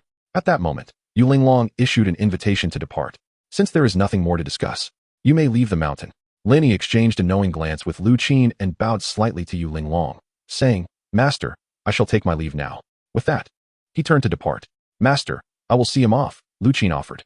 Their subtle gestures did not escape Yu Linglong's watchful eyes, prompting her to wave her hand dismissively. "Go on, but ensure he is escorted down the mountain before nightfall." "Understood, Master." Lu Qin cheerfully dashed out. At the mountainside, Lin Yi stood motionless, and upon seeing Lu Qin descend, his face lit up with a radiant smile. "Qiner, let us head to your place." He reached out to grasp her hand. However, Lu Qin evaded his grasp, exclaiming, "Oh, refrain from such actions. The junior sisters are watching. What does it matter? They are well aware of our bond." He attempted once more to seize her hand, and this time, Lu Qin could not evade, allowing him to hold her. Throughout their journey, Lu Qin's cheeks flushed. Despite their intimacy in private, this was their first time so openly displaying it before the junior sisters. Especially as they passed by junior sisters who, from time to time, stifled giggles behind their hands. Chapter 71. Yu Linglong encounters an attack before long. Lin Yi eagerly pulled Lu Qin into the pavilion. "What are you doing?" "Qiner, allow me to share a joke with you." Shortly thereafter, the sound of laughter echoed through the pavilion, likely incited by Lin Yi's jest. At the Forged Sword sect, the disciples were consumed by anxiety, proceeding with utmost caution. Following the murder of their elder brother, Wu Jin, at their doorstep, and the severe beating of the third brother, the sect leader had shattered several cups in a fit of rage, causing the disciples to keep their distance, fearful of being collateral damage. Wu Jin had been in a coma since yesterday, and despite the sect's specially formulated healing medicine, there was no sign of recovery. Standing nearby, Shang Wanqing coldly regarded the unconscious Wu Jin on the bed. "You are fortunate indeed. Why did Lin Yi not strike you down with a single blow?" She then murmured, "I wonder where father has dispatched the sword attendant. If they were here, Wu Jin would stand no chance of returning alive." At this moment, Shang Wanqing's heart was filled with murderous intent towards Wu Jin. As dusk approached, Lu Qin, pushing and pulling, finally managed to persuade the reluctant Lin Yi down the mountain. Approaching the small courtyard, Lin Yi spotted someone standing at the entrance. As he drew closer, he recognized it was the elder lady. "Elder lady, why are you here as night falls?" Upon seeing Lin Yi, the elder lady became instantly animated. "Oh, you have finally returned. For days, I had not seen you or Qiner. I only realized you were back last night when I saw the lights on here." Surprised at her search for him, Lin Yi inquired, "Elder lady, do you require something from me? With the cold weather upon us, I have made some garments and wish to ask you to deliver them to the young girl."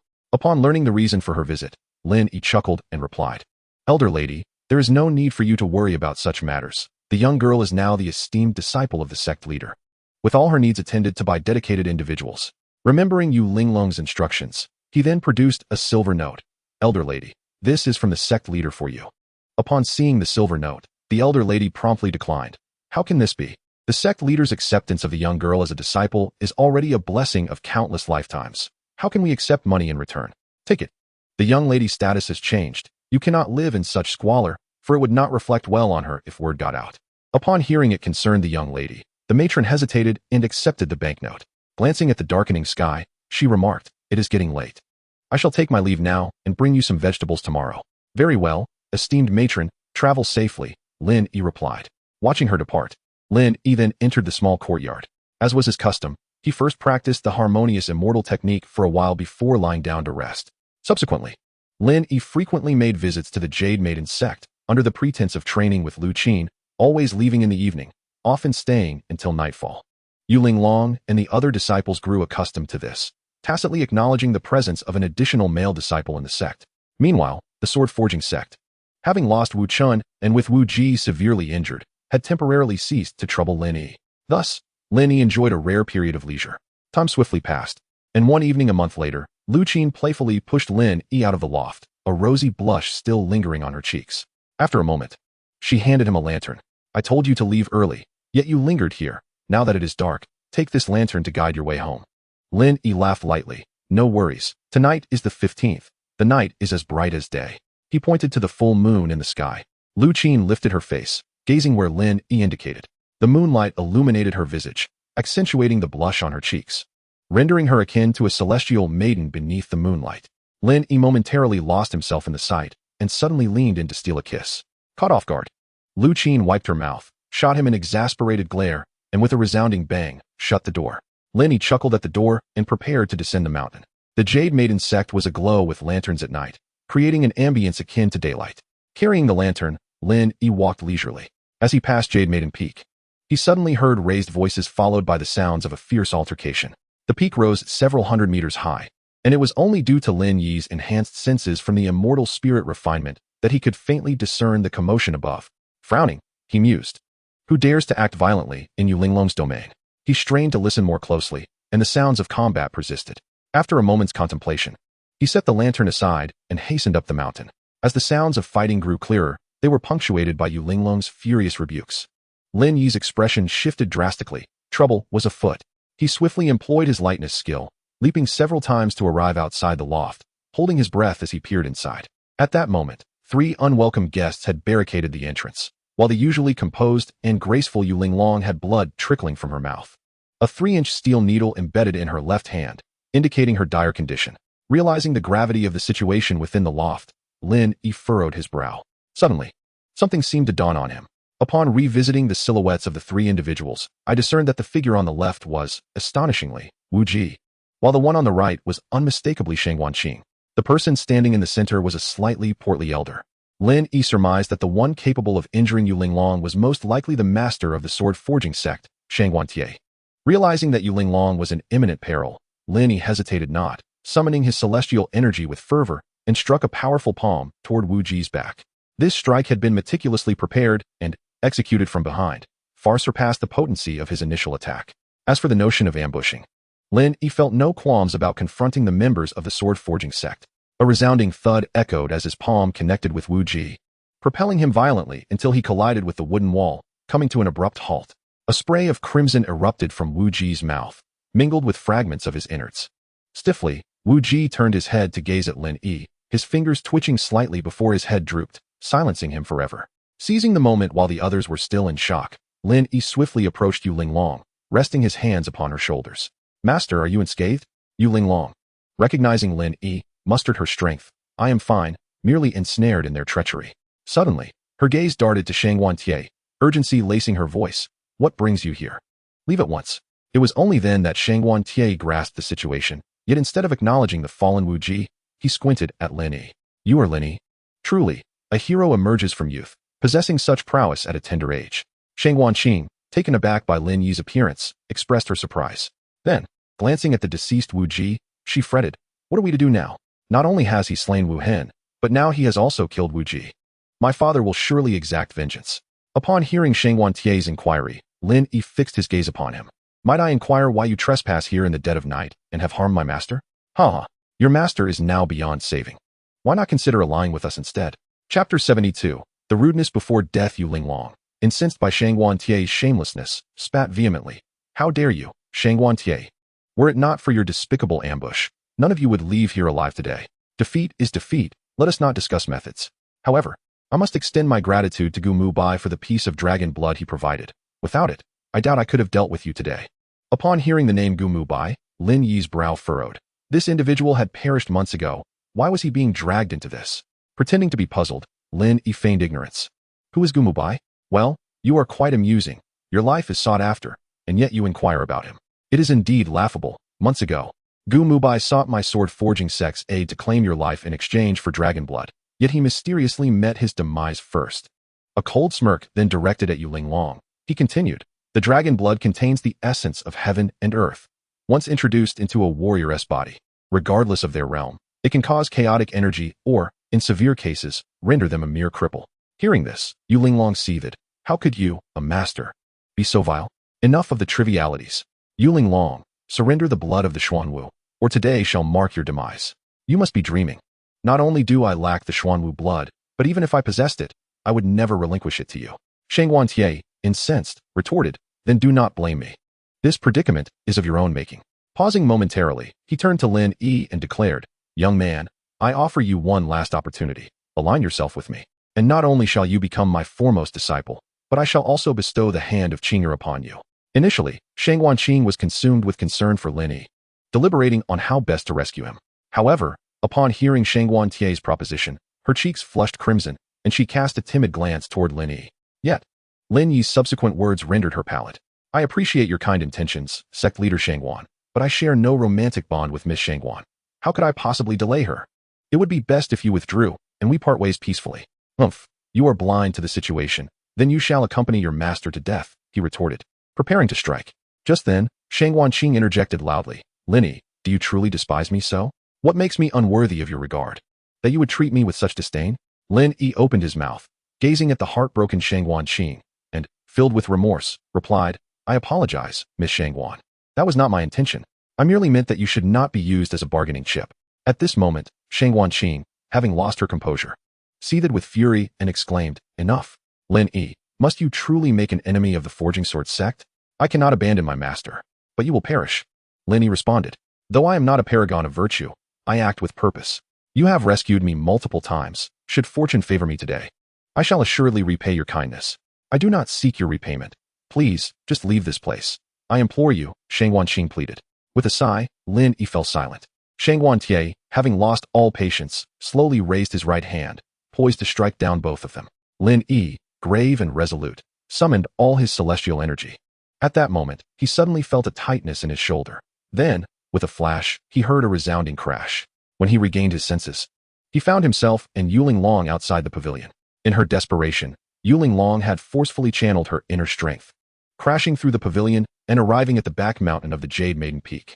Behind them loomed an abyssal cliff, while a gaping hole marred the pavilion, with Shangguan Tie and his companions hastily emerging from within. Yuling Long swiftly removed a steel needle from her palm and aimed it at Shangguan Tie. Humph, mere trifles. He scoffed. True to the mastery of the Forging Sword sect, he effortlessly caught the needle with a mere flick of his hand. I shall offer you one final chance. Yuling Long, surrender the blood of the Xuanwu. Yuling Long glared at him fiercely, her expression rife with indignation. Lin Yi, this time I have brought you to ruin. Master, how could you say such things? We are, after all, family. Yuling Long smiled, her beauty blooming like 100 flowers, and despite her grave injuries, her extraordinary visage could not be concealed. Indeed, we are family. It is a pity for you and Qing'er. Suddenly, Yuling Long straightened her body, took a deep breath, and summoned her inner strength to declare loudly, disciples of the Yunnu sect, heed my command. From this day forth, Lu Qing'er shall be the new leader of our sect. No one shall defy this order. The voice of her master-level inner strength resonated throughout every corner of the Yunnu sect, instantly causing a stir among the disciples, many of whom rushed toward Yunnu Peak. Shangguan Tie comprehended Yuling Long's intentions and scoffed. Humph, do you think the Yunnu sect can endure without you? Yuling Long cast a cold glance at him, forcefully gathering her disordered true energy, preparing for a desperate strike.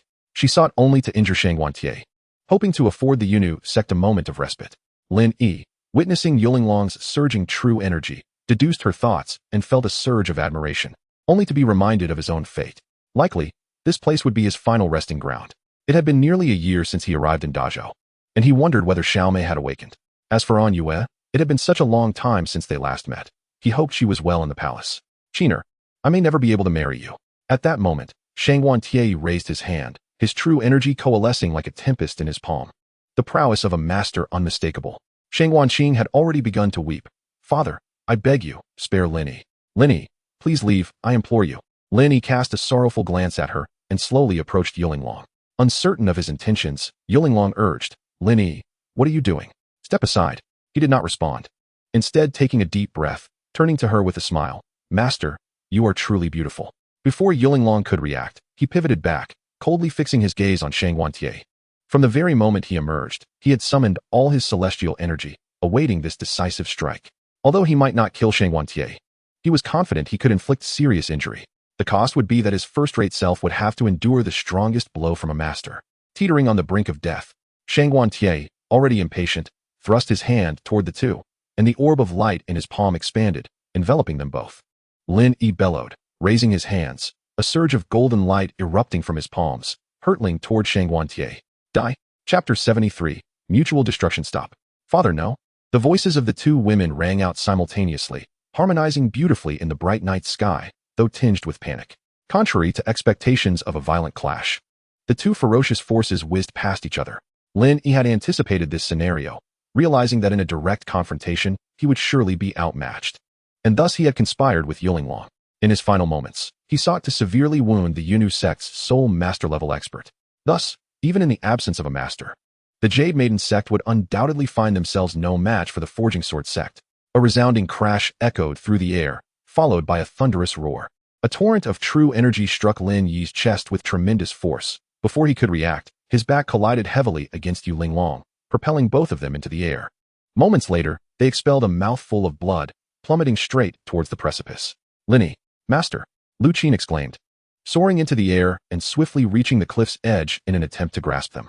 As their figures grew smaller in the distance, Lu Qin felt an overwhelming urge to leap after them, but was fortunately restrained by Yang Jing.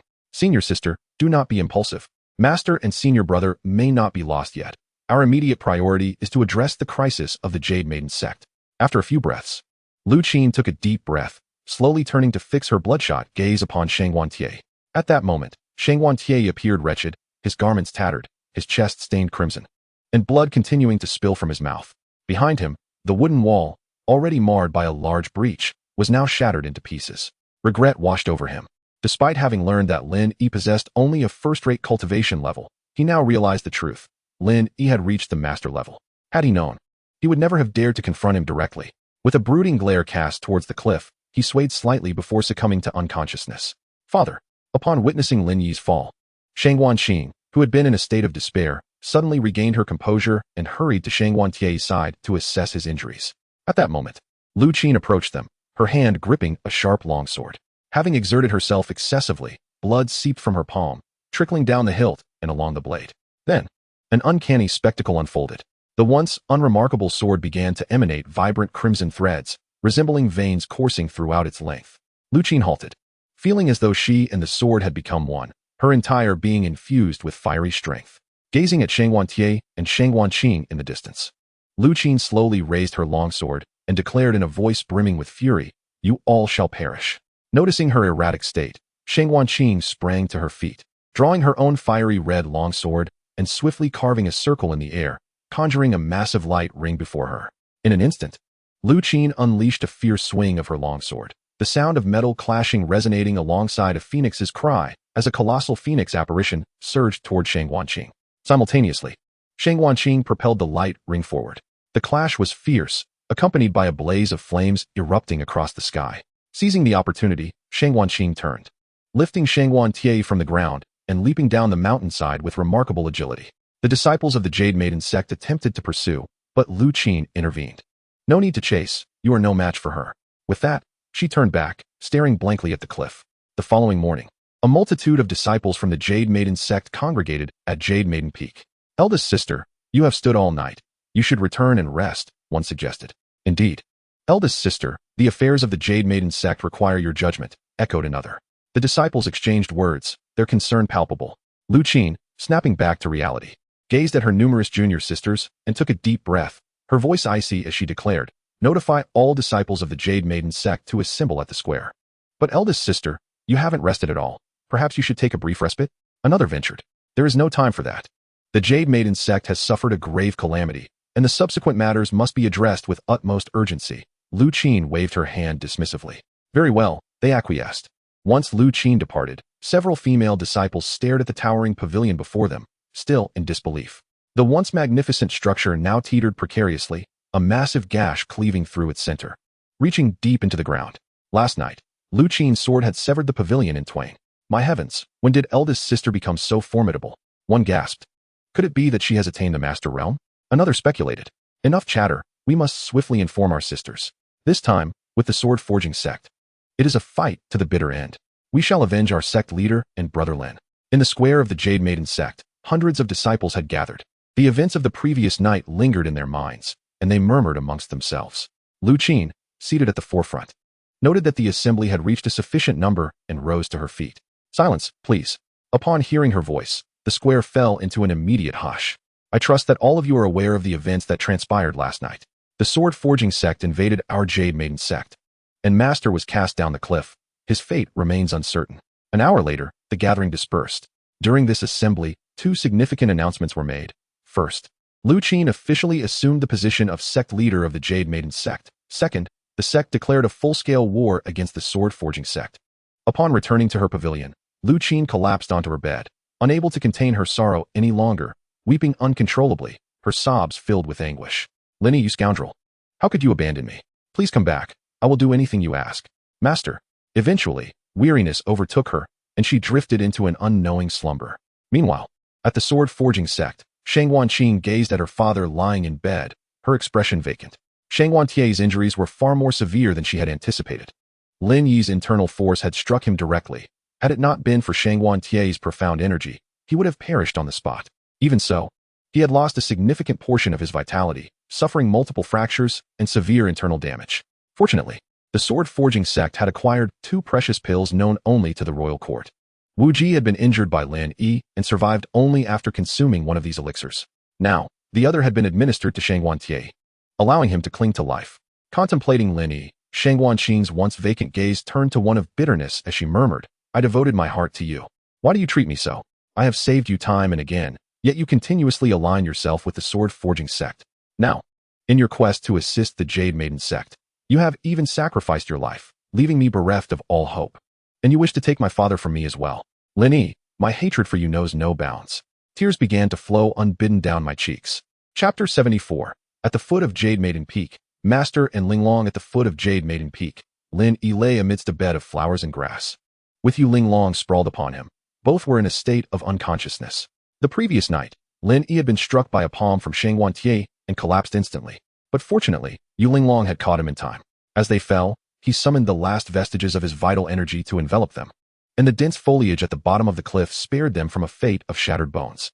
They had been unconscious for an entire night. And now the sun was high in the sky, marking the arrival of noon. Suddenly, a faint sound emerged. Yu Linglong slowly opened her eyes. Her cheeks flushed, her eyes bloodshot and her expression dazed. She seemed unaware of the events that had transpired. Moments later, feeling an uncomfortable heat coursing through her body, she instinctively twisted and turned. Realizing something soft lay beneath her, she propped herself up, only to find Lin Yi trapped beneath her. Upon seeing Lin Yi's face, a look of struggle crossed Yu Linglong's features, yet the heat within her intensified, clouding her consciousness. With a soft moan, she could no longer resist and leaned in to kiss Lin Yi. In his unconscious state, Lin Yi dreamt he had transformed into a divine dragon soaring through the skies. Suddenly, a beautiful phoenix appeared, relentlessly pursuing and pecking at him. After what felt like an eternity, he ultimately succumbed and reverted to his human form. 2 hours later, Lin Yi gradually opened his eyes, only to find himself unable to move, as pain surged through his body like a tempest. I'm still alive, but it hurts so much. What is weighing upon me? He murmured through gritted teeth. Just then, he felt the weight upon him shudder slightly. Yu Linglong had actually regained consciousness. Remembering what had transpired and realizing they were both utterly bare, she felt a surge of embarrassment for having compromised Lin Yi, who was indeed Qian'er's man. Hearing Lin Yi muttering to himself caused her heart to race uncontrollably. What is this? Does it have a heartbeat too? Lin Yi exerted considerable effort to lift his head and glance down at his chest. A startled cry echoed through the valley, reverberating back and forth. Lin Yi was genuinely frightened this time, and he managed to muster a bit of strength, sitting up with a swift motion. What are you shouting for? Do you wish to scare me to death? Yu Linglong retorted angrily. Having lived for decades, she quickly accepted the reality of the situation and stood up confidently, unabashedly revealing her exquisite figure before Lin Yi. After a brief moment, she found her clothes and began to dress herself with a leisurely pace. Lin Yi swallowed hard, completely entranced by the sight before him. Once Yu Linglong had finished adorning herself, she cast a glance at him and quipped, "Can you still move? Do you require assistance in putting on your clothes?" "No, it's fine," Lin Yi stammered as he fumbled with his garments, awkwardly draping them over himself. Yu Linglong rolled her eyes and approached him, swiftly pulling his clothes onto him. "Hey, master, what are you doing? Do not call me master. I am not your mentor." After a short while, Lin Yi regained his composure and began to assess his physical condition. The discovery made him gasp in shock. Nearly all the bones in his chest were fractured, and his internal organs bore multiple injuries. His hands and feet were dislocated, likely from the fall, but thankfully, Yu Linglong's vital energy had shielded him from more severe harm. What was even more dire was that he now possessed only a minuscule amount of celestial essence, rendering him incapable of healing his injuries. Suddenly, an idea struck him, and he raised his arm towards Yu Linglong. "Master, please help me realign my bones." Yu Linglong shot him a disapproving glance and walked over to lift his arm. Crack, crack. "Ouch, that hurts. Could you be a little gentler?" Before long, his limbs were realigned, though Lin Yi cast a resentful look at Yu Linglong. He then retrieved a wax pill from his clothing. The Great Healing Pill. It was specially sent by An Yue upon learning of Xiao Mei's severe injuries. Cracking open the wax seal, Lin Yi swallowed the pill whole. In a short while, he began to feel his wounds gradually mending. At that moment, his gaze fell upon a pool of fresh blood on the grass, and he opened his mouth to speak. Yu Linglong had already noticed his stare. Her face flushed slightly as she realized that her decades of maintaining her purity had inadvertently been compromised by this young man. "Master, what transpired here?" Lin Yi could not restrain his curiosity, given the bewildering circumstances he found himself in and his desire for clarity. "I told you not to call me master. Do you want me to break your limbs again and reset them?" Lin Yi wiped the cold sweat from his forehead and cautiously regarded her. "Then what should I call you?" Yu Linglong pondered for a moment, her brow arching as she replied, "Call me Linglong." "What?" Lin Yi's mouth fell open upon hearing her words. "What's with the surprise?" Yu Linglong frowned. Fixing her gaze on him, Lin Yi hesitated, feeling somewhat awkward as he looked at her, and softly uttered, "Linglong." Yu Linglong shot him a sidelong glance before she began to explain. "It was through sheer luck that we managed to reclaim our lives. But how could this have happened?" She glanced at the blood on the ground. Upon hearing this, Yu Linglong's face turned crimson as she stammered, I do not know how it came to be. When I awoke, something felt amiss. It was as if my consciousness had been taken from me, which led to what happened between us." Lin Yi frowned, suddenly recalling that Shangguan Tie had mentioned before that Gu Muhai had given him the blood of the dragon and used it to harm Yu Linglong. "Linglong, allow me to take your pulse." At this moment, Yu Linglong also remembered Lin Yi's remarkable medical skills and nodded as she extended her hand. Without hesitation, Lin Yi grasped her palm. With a slight shift of his focus, the remaining trace of celestial energy was summoned, beginning the operation of his celestial medical technique. However, Yu Linglong, noticing Lin Yi holding her hand, blinked in confusion. "Is this how one takes a pulse?" After a brief moment, Lin Yi ceased his examination. "So, what did you find?" "Nothing serious, just a poisoning, a dragoness venom." After a pause, he added, "I've experienced it myself before." Lin Yi then explained the nature of the dragon's poison. Upon hearing that she had been poisoned, and by such a vile toxin, Yu Linglong immediately felt anxious. She couldn't possibly call upon Lin Yi every time the symptoms flared.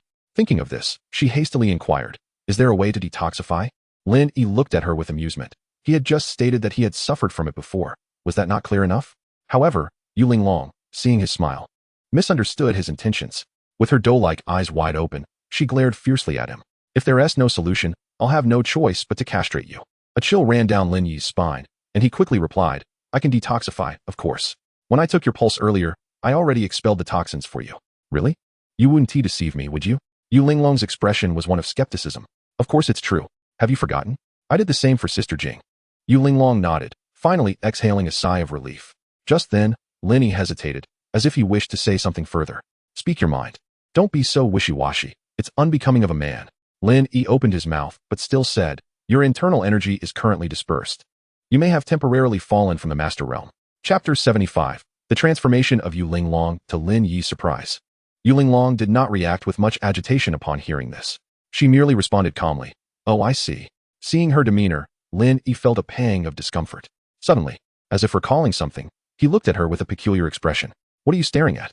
"I do not need your pity," Yu Linglong retorted angrily. "Not that. I meant to say that you might only have temporarily fallen from the Master Realm, and before long, your powers could increase significantly, even surpassing your previous capabilities. Upon hearing that she could return to the Master Realm, Yu Linglong struggled to contain her excitement and raised an eyebrow at him. What do you mean? Clarify. After a moment of hesitation, Lin Yi mustered the courage to explain, the martial arts I practice are rather unique. They can alter one's physique and enhance martial talent. Yu Linglong did not fully grasp his meaning and frowned. How can one enhance it? Just as we did earlier. Lin Yi then fixed his gaze on the pool of blood on the ground. Yu Linglong immediately understood, a faint blush creeping onto her cheeks. She pursed her lips and shot him a sidelong glance. Could you perhaps refrain from being so vague? Why didn't you say this sooner? With that, she raised her leg and delivered a sharp kick to his backside. Oh, Lin Yi did not anticipate that she would kick him. In an instant, he was struck, his entire body rolling over in pain as he covered his rear with one hand, wailing in distress. Chuckling at Lin Yi's predicament, Yu Linglong could not help but burst into laughter. Upon witnessing her amusement, Lin Yi abruptly ceased his cries, his gaze fixed intently upon her. She was undeniably enchanting. Her unparalleled beauty and the melodious chiming of her laughter seemed to infuse the entire cliff base with vibrant hues. Realizing Lin Yi's somewhat predatory gaze, Yu Linglong immediately stifled her laughter, fixing him with a stern expression. What are you staring at? Keep it up, and I'll pluck out your eyes. Lin Yi chuckled softly. Unable to restrain himself, Linglong, you are truly beautiful. Hearing his words, Yu Linglong suddenly recalled that he had spoken similarly to her on the summit of Yunu Peak. Albeit then he had addressed her as master, and now it was Linglong. Striving to regain her composure, she retorted sharply, enough of the chatter. Let us tend to your wounds. Once you are healed, we shall devise a way to escape this place. Lin Yi nodded. His injuries were indeed severe, and the great healing pill could only offer minimal restoration. The remaining recovery would rely on the rejuvenation of his celestial essence before he could heal himself. However, based on his previous experience in Xinghua village, the celestial essence should have already been replenished. Could it be that the severity of his injuries was causing the delay? Lin Yi summoned his celestial essence and attempted to utilize his healing arts. After a brief moment, he sighed, having just detoxified Yu Linglong. His celestial essence was now nearly depleted, insufficient to sustain his healing techniques. Observing his sigh, Yu Linglong expressed her concern. What is the matter? It seems I cannot heal for the time being. My internal energy may take until tomorrow to recover. Upon learning this, Yu Linglong felt reassured and gently replied. Do not fret. After all, there is no danger here. Lin Yi gazed at her in astonishment. Could he be mistaken?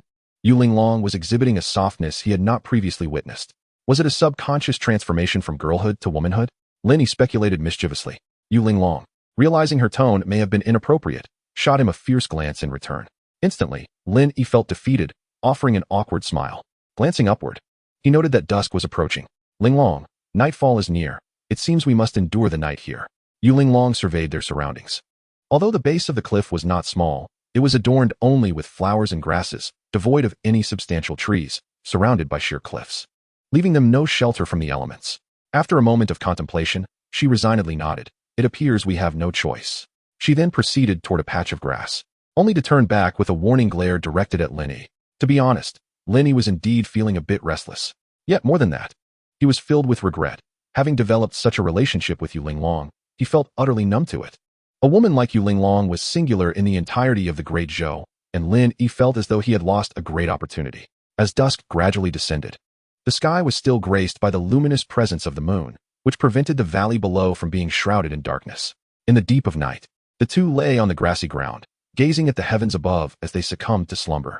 Fortunately, the night remained clear and devoid of storms. Otherwise, they would have been drenched to the bone, though it remains uncertain whether this was a fate Lin Yi desired.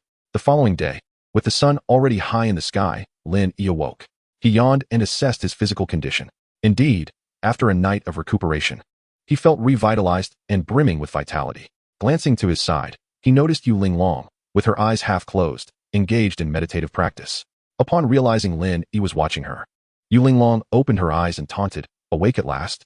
How does it feel to have the sun warming your backside? Lin Yi merely smiled, choosing to disregard her mocking remarks, as his priority was to heal his injuries first. He then closed his eyes once more and began to gently channel his healing techniques, allowing the abundant celestial energy to flow throughout his body. In a short span of time, Lin Yi returned to his normal state, rising to stretch his arms and legs as if he had never been harmed. Yu Linglong stared at him in astonishment. This was not the first time she had witnessed his healing prowess. Yet it was remarkable that less than the time it takes to burn an incense stick had passed since he had been gravely injured, and now he appeared completely unscathed. Noticing the look in her eyes, Lin Yi could not help but grin with satisfaction. How is your condition, Linglong? Would you like me to examine your injuries? He inquired. Snapping back to reality, Linglong replied nonchalantly, no need. On that day, you absorbed most of the force from Shang Wantie's strikes, so I was not injured. At the mention of Shang Wantie, Lin Yi felt a surge of resentment. It was this individual who had caused Xiao Mei to fall into a deep coma. And now he had nearly brought about Lin Yi's demise as well. This enmity had grown considerably. Suddenly, the image of Shang Wanqing at the peak of the Jade Woman Mountain surfaced in his mind, prompting a resigned sigh. What troubles you? Are you reminiscing about a past acquaintance?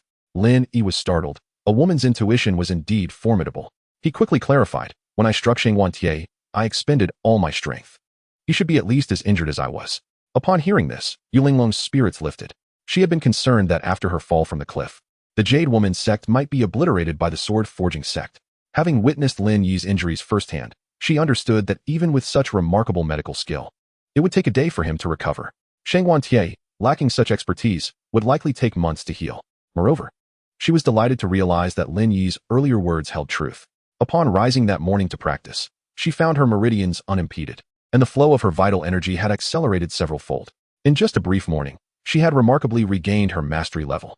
Now, if she could find a way back to the Jade Woman sect, it would soon be the sword-forging sect's turn to face trouble.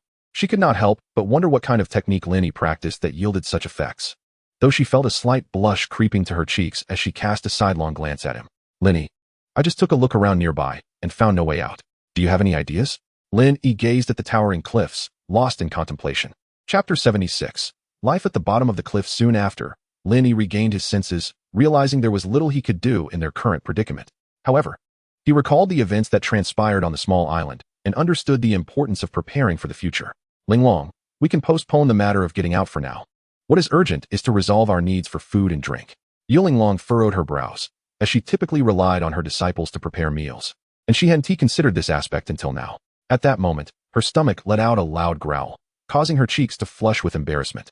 Lin Yi burst into laughter, but halfway through, his own stomach echoed the sound. Giggling, Linglong couldn't help but cover her mouth. As they laughed, their gazes suddenly locked, staring deeply into each other's eyes. Just then, a sharp eagle's cry pierced the air, reverberating through the valley with an unsettling clarity. Linglong quickly averted her gaze towards the source of the sound. Lin Yi followed her line of sight, spotting a massive eagle soaring around the cliff, which was over 100 meters high. He recalled how he had once called down a wild goose on the small island and squinted his eyes. Should he give it a try? If he failed, he would surely be mocked by Linglong. Stealing a glance at her, Lin Yi decided to take the risk. It was better than starving. Just as he prepared to greet the eagle, he suddenly noticed Linglong bending down to pick up a stone. With a swift whoosh, the stone sliced through the air. Before Lin Yi could react, the eagle was struck directly. Aside from a few feathers drifting through the air, it fell without even a struggle. What the? Lin Yi couldn't help but exclaim. Wasn't it said that even the best archers in the Great Zhou couldn't shoot 200 meters? Vulgar. Linglong scolded him upon hearing his expletive. Yet her expression reflected a sense of pride at his astonishment. With a loud thud, the eagle landed on the ground. What are you waiting for? Go retrieve it. Oh, right. Lin Yi exclaimed, quickly striding over. Moments later, he returned, holding an eagle larger than a rooster. This bird is truly hefty. It must weigh around 10 pounds. He remarked, pausing before continuing, but I wonder where we can find water. Otherwise, this will be challenging to handle. At that moment, Linglong beckoned him to follow her. Indicating she had seen a pond nearby, Lin Yi raised an eyebrow and stepped forward to accompany her. After a short while, they indeed discovered a vast pond before them. Lin Yi's spirits soared. Now, they need not worry about food or drink. Moreover, judging by the pond's size, it was likely larger than a basketball court, and there was a high probability of fish and shrimp residing within. Linglong, you are amazing. Lin Yi could not help but gently embrace her. Virtue. Linglong shot him a glance. Soon, Lin Yi had meticulously prepared the eagle, washing it thoroughly in the water from the pond. Returning to Linglong's side, he was once again troubled. Both of them had been cast down the cliff empty-handed, without fire. Were they to resort to eating it raw? What was the matter? Noticing Lin Yi's distress, Linglong inquired. There's no fire. Linglong immediately rolled her eyes and grabbed a handful of dry grass from the ground. Presenting it to Lin Yi. Puzzled, he asked, what are you doing? On the maiden peak, I saw your inner strength radiating flames. Upon hearing her reply, Lin Yi mimicked her eye roll. That was golden light, not fire. Linglong persisted, her beautiful phoenix eyes fixed intently on him. Just give it a try? Lin Yi felt somewhat helpless. Linglong seemed like a different person, occasionally displaying the capriciousness of a young girl. opening his mouth to avoid dampening her enthusiasm. He extended a finger, concentrating his celestial energy at the tip, and directed it towards the dry grass. A soft sound of ignition followed. Excellent, Yu Linglong praised, placing the ignited grass on the ground. It was then that Lin Yi realized, with an expression of surprise, that he was unaware of the celestial energy's potential to ignite. Half an hour later, the raw goose transformed into a succulent roast, exuding an enticing aroma. Although Yu Linglong had once roamed the martial world in her youth, she had never tasted such a dish. Upon catching the scent, she could not help but swallow hard. Lin Yi, skilled at winning a girl's favor, eagerly tore off a juicy leg and offered it to her. Here, you eat first. Thank you. After a while, both of them had eaten their fill. Yu Linglong, somewhat unmindful of her appearance, leaned against a rock, her belly slightly protruding. I told you not to eat so quickly, but you wouldn't listen. What do you care? Yu Linglong replied. I hunted the eagle. Are you dissatisfied? She gently caressed her belly, acknowledging she had overeaten, yet it was indeed delicious. Lin Yi chuckled and shifted the topic. Linglong, it's still early. Let us search for a way out. You go ahead. I can't move right now. Yu Linglong waved her hand. Observing her belly, Lin Yi sighed in resignation and ventured out to explore the surroundings alone. An hour later, Lin Yi had traversed the entire canyon and returned to the pond's edge. At this time, Yu Linglong had stood up, her belly returned to normal. And upon seeing Lin Yi, she proactively asked, so, how did it go? Any discoveries? Lin Yi shook his head. The canyon isn't very large, there's no way out. The only option is to climb back up the cliff. Yu Linglong did not appear surprised, calmly nodding. Why are you not at all astonished? Because I already circled the valley floor this morning. Yu Linglong blinked innocently. Why didn't you say so earlier? You didn't ask. Do you have any plans for how to leave? As you mentioned, one could simply climb directly up the sheer cliff. Lin Yi opened his mouth, hesitating to speak. His earlier remark was made out of sheer helplessness. From below, the cliff appeared to pierce the clouds. How could one possibly ascend it? Yu Linglong seemed to discern his thoughts and cast him a fleeting glance. You were correct yesterday. My cultivation is advancing swiftly, and I have already regained the mastery of my realm. At this pace, I shall soon break through my current limitations and enter the mid-stage of mastery. Upon hearing Yu Linglong's words, Lin Yi felt a surge of happiness for her, yet he could not refrain from asking, what does that have to do with climbing a cliff? You have yet to truly comprehend the significance of reaching mastery, she replied, pausing momentarily before continuing. A master can glide a distance above the ground. If I reach the mid-stage, I will be able to utilize the protrusions of the cliff to ascend step by step. Understanding dawned upon Lin Yi. Now that there was a means to escape, his anxious heart was set at ease. However, the events of the following days would utterly disrupt their plans. Chapter 77. Out of necessity, 7 days later, the two sat by a pool, Yu Linglong's expression somewhat grim. After a while, she turned to Lin Yi, saying, my cultivation speed has slowed. Lin Yi had anticipated this conclusion days ago, but was reluctant to dishearten her. The residual celestial energy within Yu Linglong would inevitably be depleted. Noticing Lin Yi's silence, she emphasized, my cultivation speed has slowed. Do you have any solutions? Lin Yi hesitated for a moment, cautiously regarding her. If I speak, you must not be angry. Enough with the pleasantries, just tell me, she urged. Your accelerated cultivation was a result of our previous intimate connection. Now, you merely need to replicate that. Lin Yi quickly relayed this, then swiftly leaped away to a considerable distance. In his imagination, he envisioned Yu Linglong erupting in anger and striking him, yet that scenario did not unfold. Instead, she merely rolled her eyes at him and beckoned with her finger, come back and explain. Tentatively, Lin Yi returned, emboldened by her lack of aggression, and began to clarify. Now I understand. I suspected your technique was flawed. If this continues, wouldn't everyone be able to become a master? It appears that the effects diminish with repetition. At this juncture, Yu Linglong abruptly fell silent, studying Lin Yi with a conflicted expression, ultimately refraining from further comment. With a dismissive wave, she stated, I am hungry. Go catch some fish. As Lin Yi had anticipated, the pool was teeming with fish and shrimp. During this period, they had subsisted almost entirely on fish. Nodding in agreement, Lin Yi did not shy away from Yu Linglong and removed his outer garment. For the past few days, he had entered the water in this manner, later utilizing his internal energy to dry himself thoroughly. Yu Linglong observed him, a flicker of struggle crossing her face, before she suddenly turned and walked away. Shortly thereafter, Lin Yi caught a carp weighing 3 to 4 pounds and tossed it onto the shore. Upon emerging, he noticed Yu Linglong's absence but thought little of it. Assuming she had gone to find a more suitable place, swiftly channeling his vital energy, he evaporated the moisture from his body. Before long, the carp was skewered over the fire. As the sun reached its zenith, Lin Yi grew increasingly concerned about Yu Linglong's absence and contemplated searching for her. Creak. At that moment, the sound of footsteps crunching on dry twigs reached his ears from behind. Lin Yi turned to find Yu Linglong approaching from the side. Where have you been? The fish is done, she said. Without uttering another word, she fixed her gaze upon him and suddenly bit her lip. Come with me. What for? He asked, puzzled by her abruptness. Just come, no need for so much chatter, she replied. Lin Yi, intrigued by her unusual demeanor that day, decided to follow her. They walked for a while, eventually stopping amidst a cluster of flowers not far from the waterhole. This spot, discovered by Yu Linglong, was adorned with a riot of colorful wildflowers. To Lin Yi's astonishment, there was a clear patch among the blossoms, covered with a thick layer of dry grass. Standing at the edge of this clearing, Yu Linglong lowered her head, her cheeks flushed. Linglong, what does this mean? Lin Yi asked, a hint of confusion in his voice. After a moment, Yu Linglong suddenly lifted her head, biting her crimson lip as she gazed at him intently. With a swift push, she sent Lin Yi tumbling onto the dry grass. Amidst his startled exclamations, she gradually loosened her belt. Indeed, Yu Linglong's cultivation speed had surged once more, her internal energy growing even more rapidly than before. The following day, Lin Yi inquired, Linglong, has your training speed slowed down today? Blushing slightly, she replied, just a little. A month later, nestled in Lin Yi's embrace, Yu Linglong murmured, today, I shall attempt to fly to the cliff. Then, a trace of reluctance crossed her face. Once I ascend, things will change. I will still be your master, and you may share your bed with Qin air. Lin Yi pondered for a moment and gently chided her. Linglong, what are you saying? That would make me a heartless man. Yu Linglong suddenly straightened. If you do not heed my words, I shall remain here forever. After I escort you up, I will return. I will follow you down. You are quite handsome. I am already 48. It does not matter. Your appearance is no different from that of an 18-year-old. Lin Yi, please do not pressure me. Seeing the distress on Yu Linglong's face, Lin Yi's heart softened. Very well, I will refrain from initiating any contact after we ascend.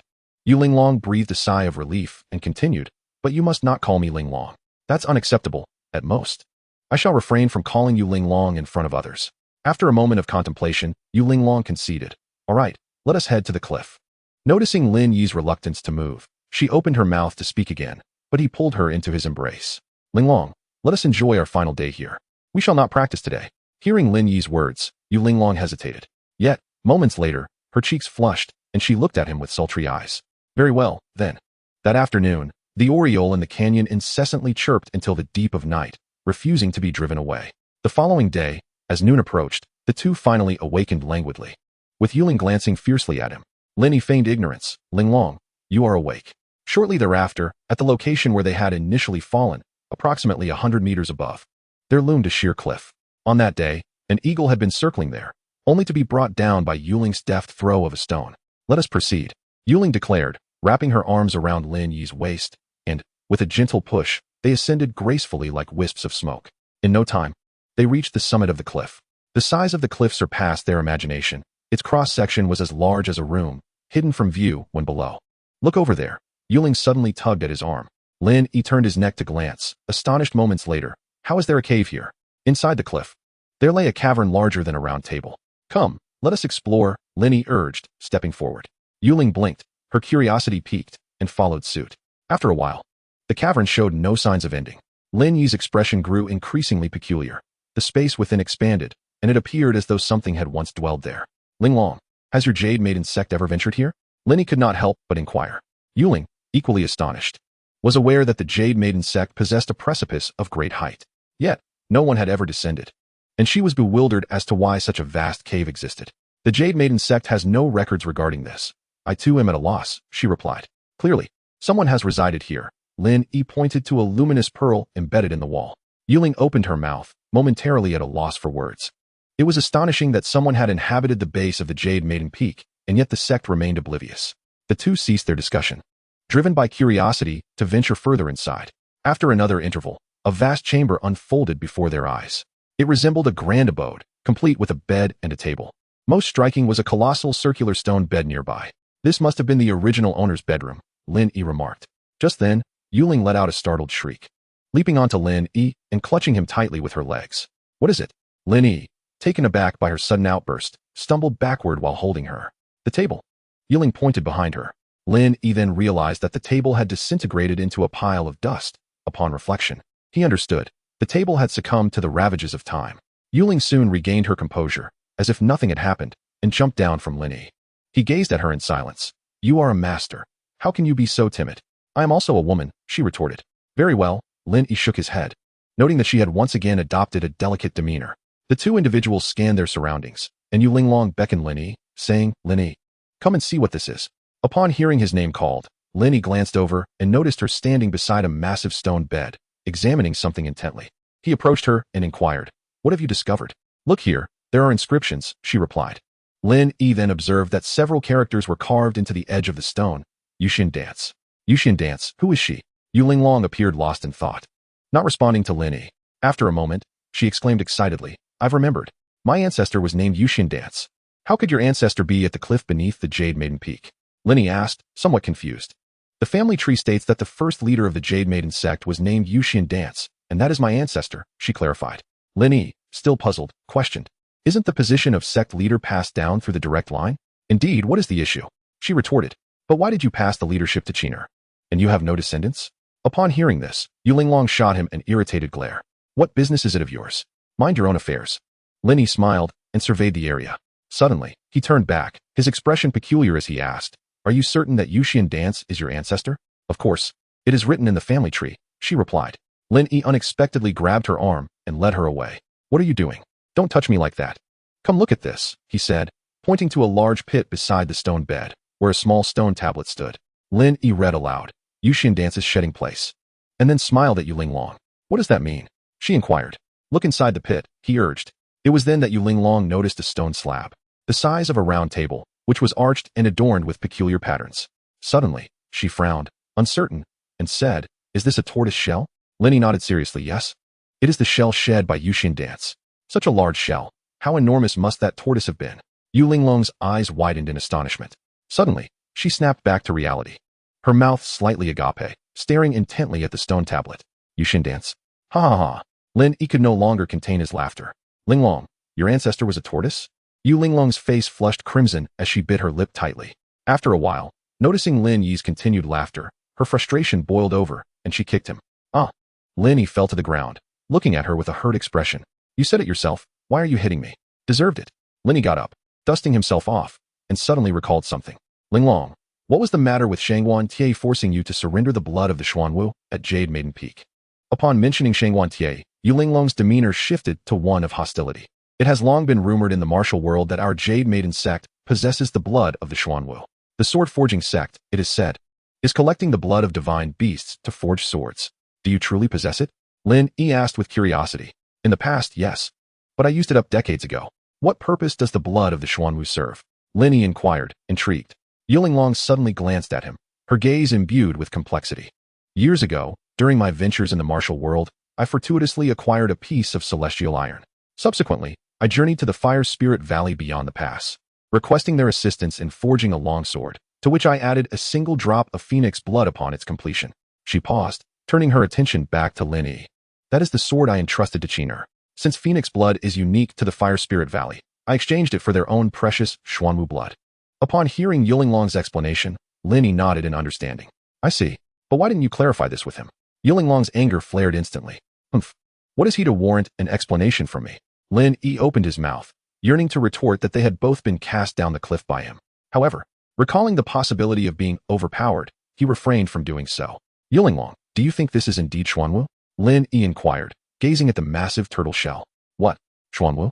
Yu Linglong had not considered this possibility until Lin Yi's words startled her, plunging her into silence. After a moment, observing the fluctuations of her expression, now pale, now flushed, Lin Yi wondered if she had succumbed to madness. He hastily shook her, asking, "Are you all right?" "I am fine. I merely recollected certain matters," Yu Linglong replied. Her gaze evasive. "Lin Yi, do you think it is possible for a human to bear offspring with Xuanwu?" Curiosity piqued, Lin Yi pondered her question before responding. "In legends, Xuanwu is a divine beast capable of taking human form. Your query, in that light, holds a considerable likelihood. You share this belief?" "Merely conjecture. As these are all tales of yore." Yu Linglong nodded, choosing not to pursue the topic further. Before long, they had thoroughly explored the area, but perhaps due to its ancient nature, they found nothing particularly noteworthy. "Let us depart," Yu Linglong suggested. Lin Yi hesitated, glancing at the turtle shell. "Yu Linglong, could that truly be Xuanwu's shell? Are we to leave it here?" Upon hearing Lin Yi's words, Yu Linglong fixed him with a fierce glare. "It shall remain here. Do not entertain any thoughts of taking it, otherwise I shall break your legs." Lin Yi, bewildered, muttered, "If we're not taking it, why be so fierce?" Suddenly, He kicked a stone the size of his palm. Looking down, he grinned widely. Chapter 79. Mechanisms and Arrays. Lin Yi laughed heartily as he picked up the stone. Yulin, seeing him brandishing a mere stone, scolded, "What are you doing? Have you lost your mind? Do you know what this is?" "What is it?" "Xuanwu blood," Lin Yi exclaimed, brimming with excitement. Ever since learning of Gu Muhai's transaction with the dragon blood and the forging sect, he understood the immense value of divine beast blood. Thus, stumbling upon a piece now filled him with exhilaration. "That worthless stone?" Yulin frowned at him. "I cannot be mistaken. This is undoubtedly Xuanwu blood," Lin Yi asserted with certainty. "Such a statement undoubtedly bears merit. Ever since I cultivated the heart method of the harmonious immortal technique, I have become particularly sensitive to spiritual energy. Just now, when I accidentally kicked a stone, I sensed an immense surge of spiritual power, coupled with the sight of the tortoise shell in the cave. It is not difficult to deduce that it belongs to the Xuanwu bloodline." With this thought, Lin Yi's eyes sparkled as he gazed intently at the tortoise shell. "Do not entertain thoughts of disturbing the tortoise shell," Yulin admonished, observing Lin Yi's eager expression. After a moment of hesitation, she vaguely explained, "If this truly is Xuanwu, then it is a divine beast. To desecrate a divine beast would not be wise." Upon hearing Yulin words, Lin Yi found her reasoning sound. What if this creature were not dead and became aware that I had taken its shell? It would undoubtedly pursue me to the ends of the earth. The memory of that dragon still lingered vividly in his mind. After some contemplation, he dismissed the notion. "There is another passage over there. Shall we venture in?" Lin Yi inquired, pointing to a corner. "Since we are here, we might as well take a look," Yulin replied. Lin Yi nodded and led the way into the branching path. This time, they traversed for almost an hour without encountering anything peculiar. The cave twisted and turned, ascending and descending, and just as they were on the verge of becoming disoriented, Lin Yi came to a halt. "There is no further path," Lin Yi remarked, staring at the stone wall ahead. "Let us see if there are any mechanisms," he suggested. After a thorough search, Lin Yi struck the wall with his spiritual energy, only to shake his head in disappointment. "It is merely a solid rock. Have we exited from the Jade Maiden Peak?" Lin Yi pondered aloud. "We have been walking for nearly an hour, while it only takes half an hour to leave the Jade Maiden sect from the peak. If we are not underground, then we must be beyond Jade Maiden Mountain." A look of confusion crossed Yulin face as she furrowed her brow. Why would Xuanwu create such a tunnel? Was it merely for amusement? Lin Yi also found it perplexing. What kind of idle person would carve out such a lengthy dead end? "Ah, what is this?" Yulin suddenly pointed to the ground. Lin Yi looked down and discovered a pattern etched into the floor, resembling a meridian diagram. "Human meridians do not appear this way," he noted. Suddenly struck by an idea, he placed his hand over the diagram and gradually infused it with a trace of spiritual energy. Believing Lin Yi had uncovered something significant, Yulin refrained from interrupting him. However, moments later, Lin Yi suddenly spat out a mouthful of blood and collapsed onto the ground. "Lin Yi, what is wrong?" Yulin exclaimed, startled, as she rushed to support him. After a brief moment, Lin Yi waved his hand dismissively. "I am fine. It was merely a backlash of my inner power." "A backlash? How could this happen?" After a moment of reflection, Lin Yi explained in terms she could comprehend. "This diagram is likely a formation that requires specific inner power to activate. I attempted to forcefully activate it, which resulted in the backlash." "Are you suggesting it is a Chiman formation?" "Close enough," he replied. "Shall I attempt it with my internal energy?" Lin Yi had just come to a realization that this place was likely an array set by the Xuanwu, which could only be activated by its spiritual power. Any mismatched spiritual energy would not only prove ineffective, but would also result in backlash. As for ordinary internal energy, it held no significance. Just as he was about to express this thought, he abruptly paused. At that moment, Yulin had already placed her hand upon it, and in an instant, the pattern began to glow. Watching the increasingly radiant design, Lin Yi felt a sense of being slapped in the face. Yulin, too, gazed curiously at her palm, having merely circulated her mind method and infused a bit of internal energy. A rumbling sound of cracking stone resonated. Moments later, a passage wide enough for a person appeared in the stone wall ahead. The two exchanged glances. "Lin, how did you accomplish that?" "I don't know. I just infused a bit of true energy as you instructed," Yulin replied innocently. This defies logic. Lin Yi could not fathom how this was a celestial array, activated merely through internal true energy. After a brief moment, he suddenly turned to her and asked, "What is the name of your mind method?" "It's the Jade Maiden skill. Did you not learn it as well?" Yulin exclaimed, before abruptly covering her mouth. Lin Yi felt a sense of foreboding and uncertainly asked, "Given that name, it should be something women practice. Are you sure I can learn it?" Yulinglong's eyes darted around, contemplating that if he were to discover she had been deceiving him, he would likely find ways to bully her. Clearing her throat, she stated with seriousness, "The martial arts of the Jade Maiden sect can be learned by both genders. Have you forgotten that you have already cultivated internal energy to the realm of a master? Her explanation resonated with Lin Yi. Although he had activated his internal energy through celestial means, he found the Jade Maiden's skill flowed quite smoothly, not limited to women alone. All right, let us proceed and see where we have emerged. You still haven't explained why I was able to open the stone door, Yu Linglong said, somewhat dissatisfied. As Lin Yi walked towards the passage, he explained, this must be the array left by Yu Xinwu. The martial arts of your Jade Maiden sect were also passed down by her, so it is quite natural that you could open it. So that is the case, Yu Linglong realized. The passage was only a few meters long, and they soon stepped out. Lin Yi, we have finally emerged. Yu Linglong exclaimed joyously while hugging his arm. Do not rejoice too soon. What if we are at the bottom of another cliff? You have a morbid imagination, Yu Linglong pouted, releasing his arm. Just then, the passage behind them suddenly closed on its own. Lin Yi turned to glance back, noting that this mechanism was quite sophisticated. Let us proceed and see where we are. Agreed. After a brief tea break, a wide road appeared before them. This is the official road, Yu Linglong exclaimed with delight. It appears we have truly emerged. See if you recognize this place. It should still be near Jade Maiden Mountain. Yu Linglong nodded and began to survey her surroundings. At that moment, both individuals were suddenly startled by the sounds of a fierce altercation ahead. They exchanged glances and simultaneously declared, let's go and see. They hastened toward the source of the commotion. Before long, they halted, observing two factions, one clad in white and the other in black, engaged in a tumultuous clash. Chapter 80. The chaos in Yunzhou ceased this at once. Yu Linglong exclaimed with a fierce cry. As her voice resonated, she gracefully leaped into the fray.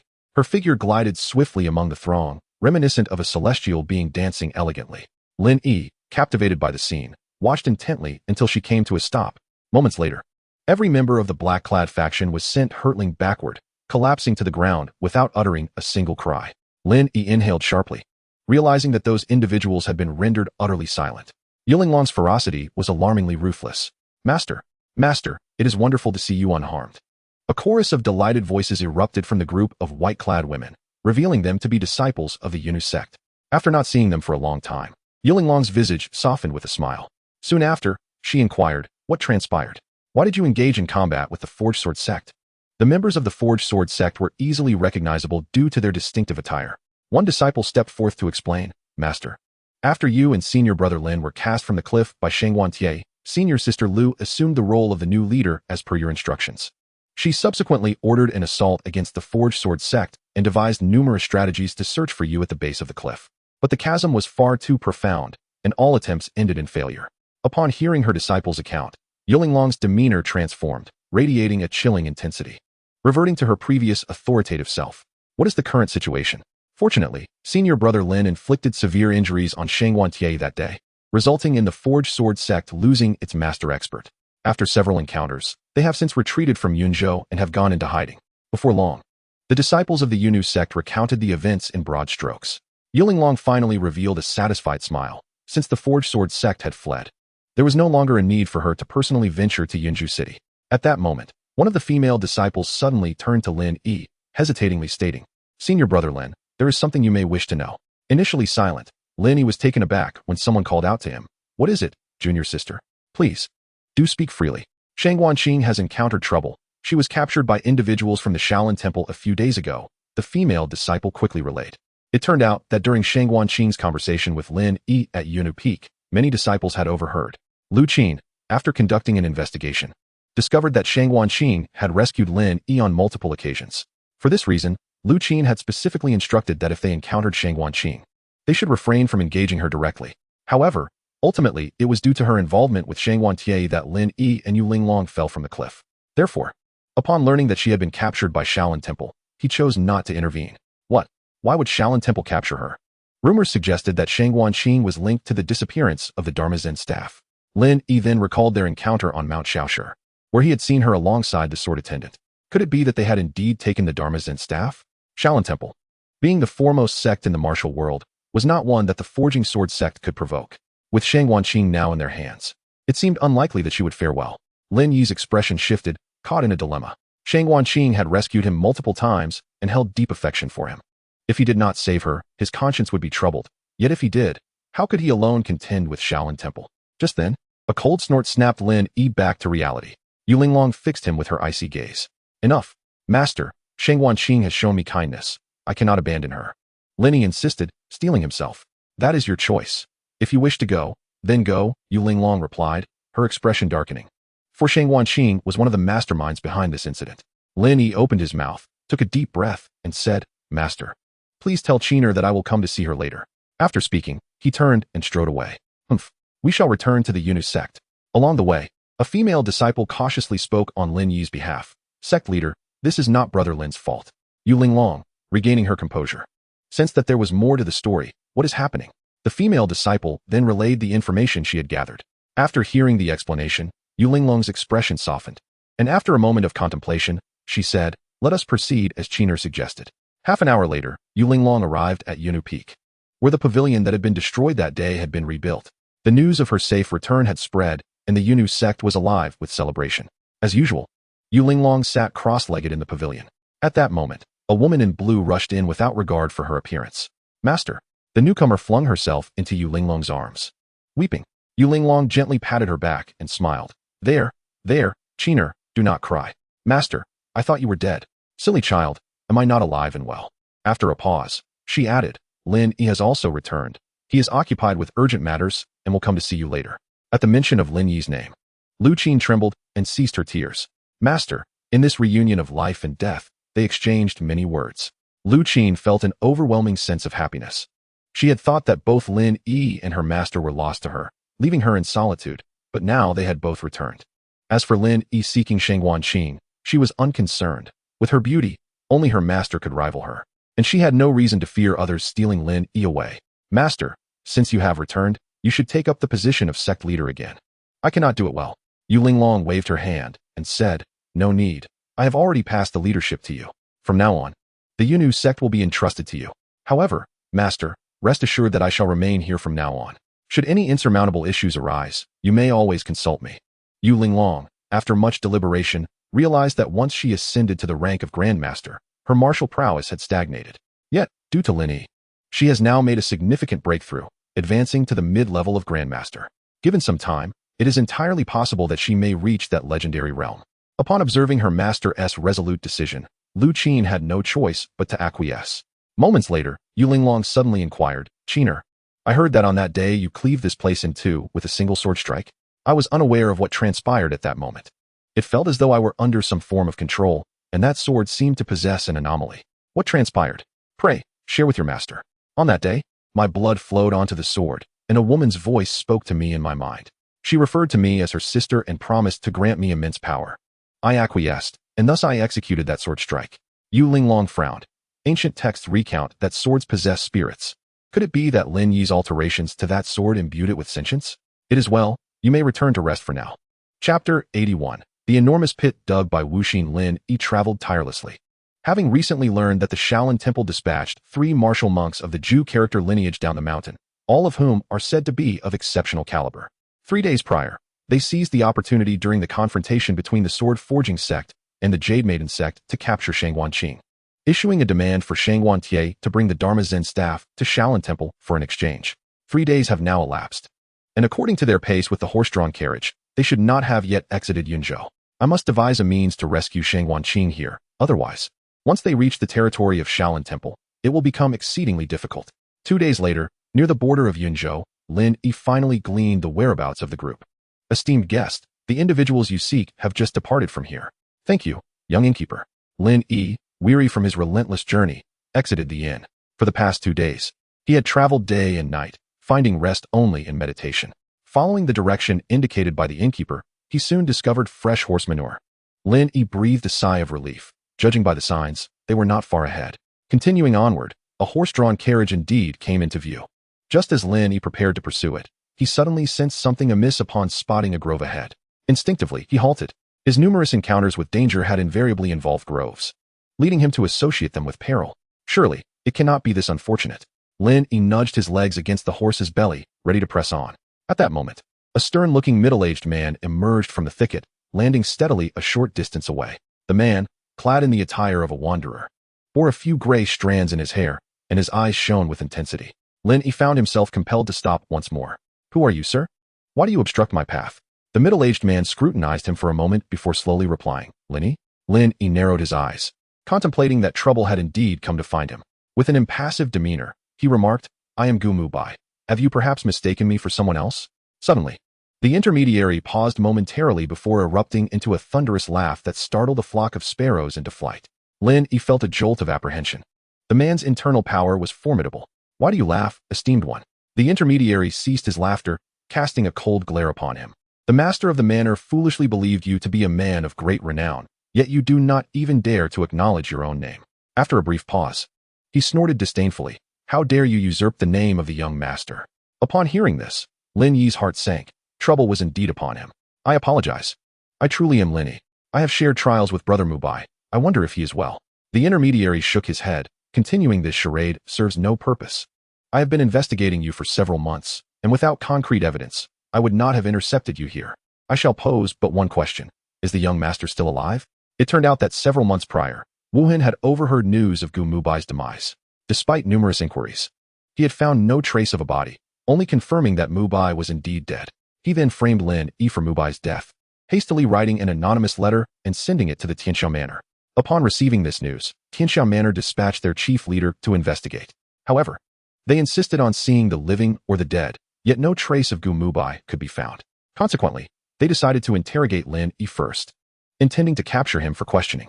However, Lin Yi had a penchant for trouble and had recently clashed with the sword-forging sect, ultimately being cast down a cliff. Just when the chief leader found himself at a loss, he suddenly learned that Lin Yi had re-emerged, prompting his pursuit to this location. As the middle-aged man inquired about him, Lin Yi sighed. He had originally intended to deceive this individual to prioritize rescuing Shang Wanqing, but now it appeared unavoidable. He was perplexed, wondering how Tianxiao Manor had acquired this information, which had only been disclosed to Lin Yixuan. Could it be that Tianxiao Manor had purchased intelligence from the Tianji Tower? This thought left Lin Yi somewhat disheartened, as he had believed his relationship with Lin Yixuan to be one of profound understanding. Observing Lin Yi's prolonged silence, the middle-aged man sighed deeply. It seems the young master has indeed encountered misfortune. His expression darkened ominously. In that case, I shall have to take your head back to the manor for my report.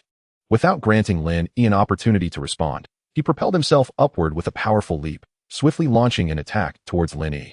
Lin Yi, however, would not resign himself to fate. If evasion was not an option, he would retaliate.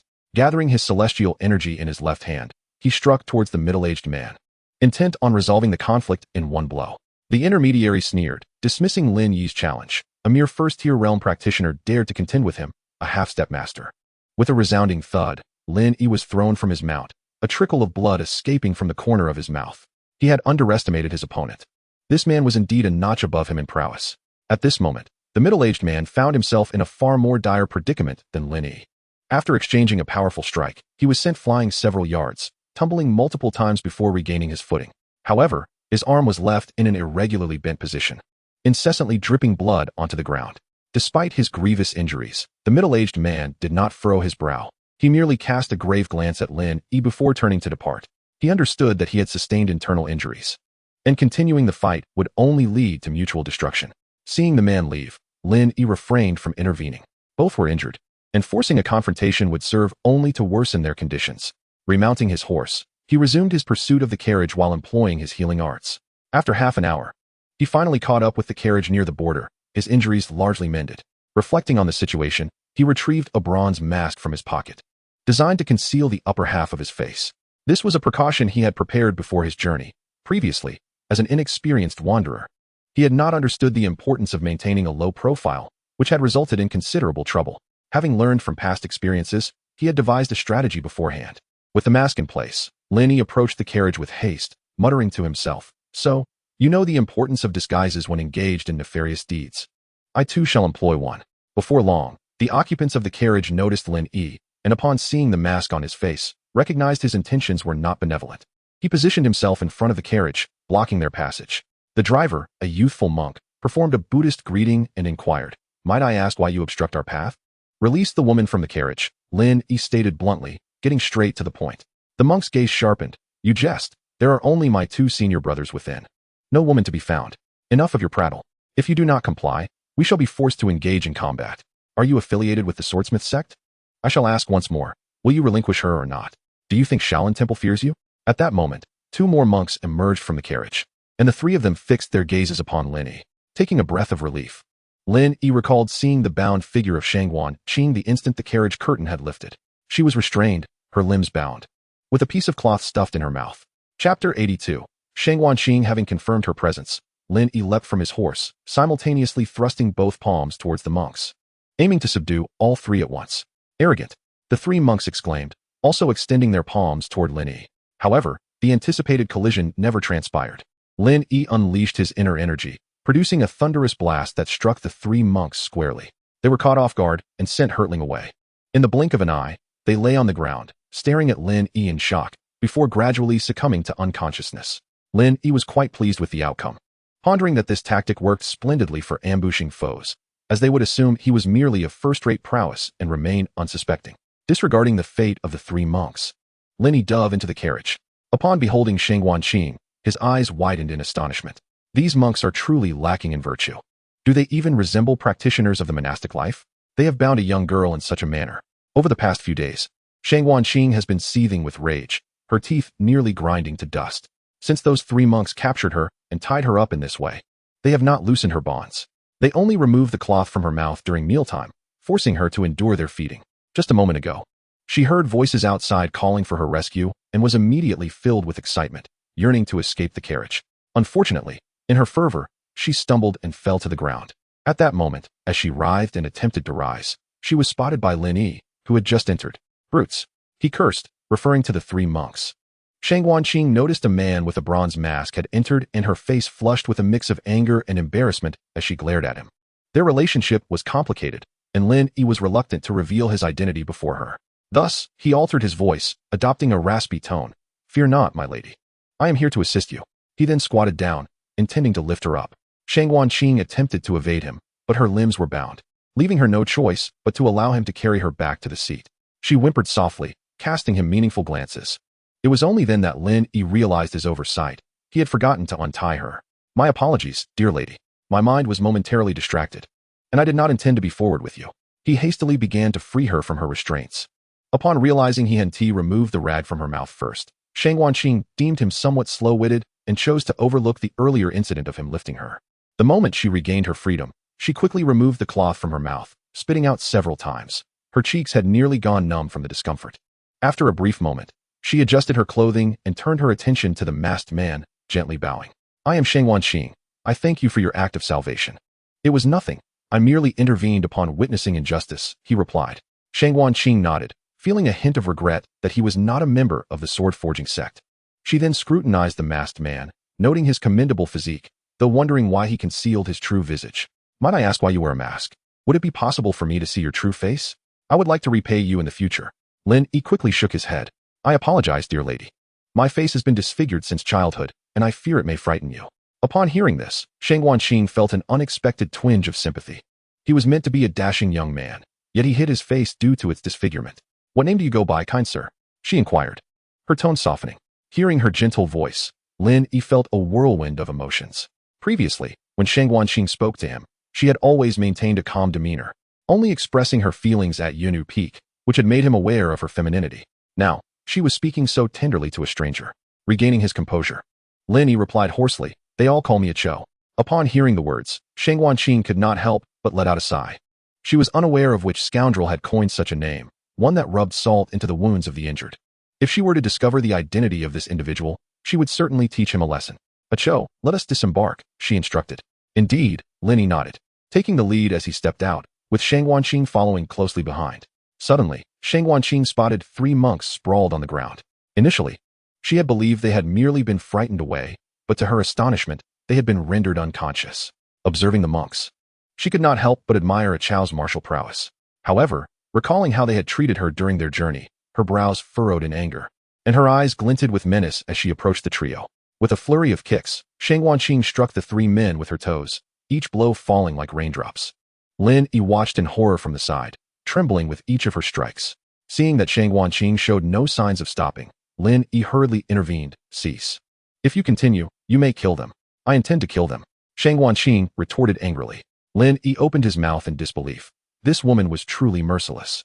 "Miss Shangwan, they are from the Shaolin Temple. If you were to kill them, it would undoubtedly bring about tremendous trouble."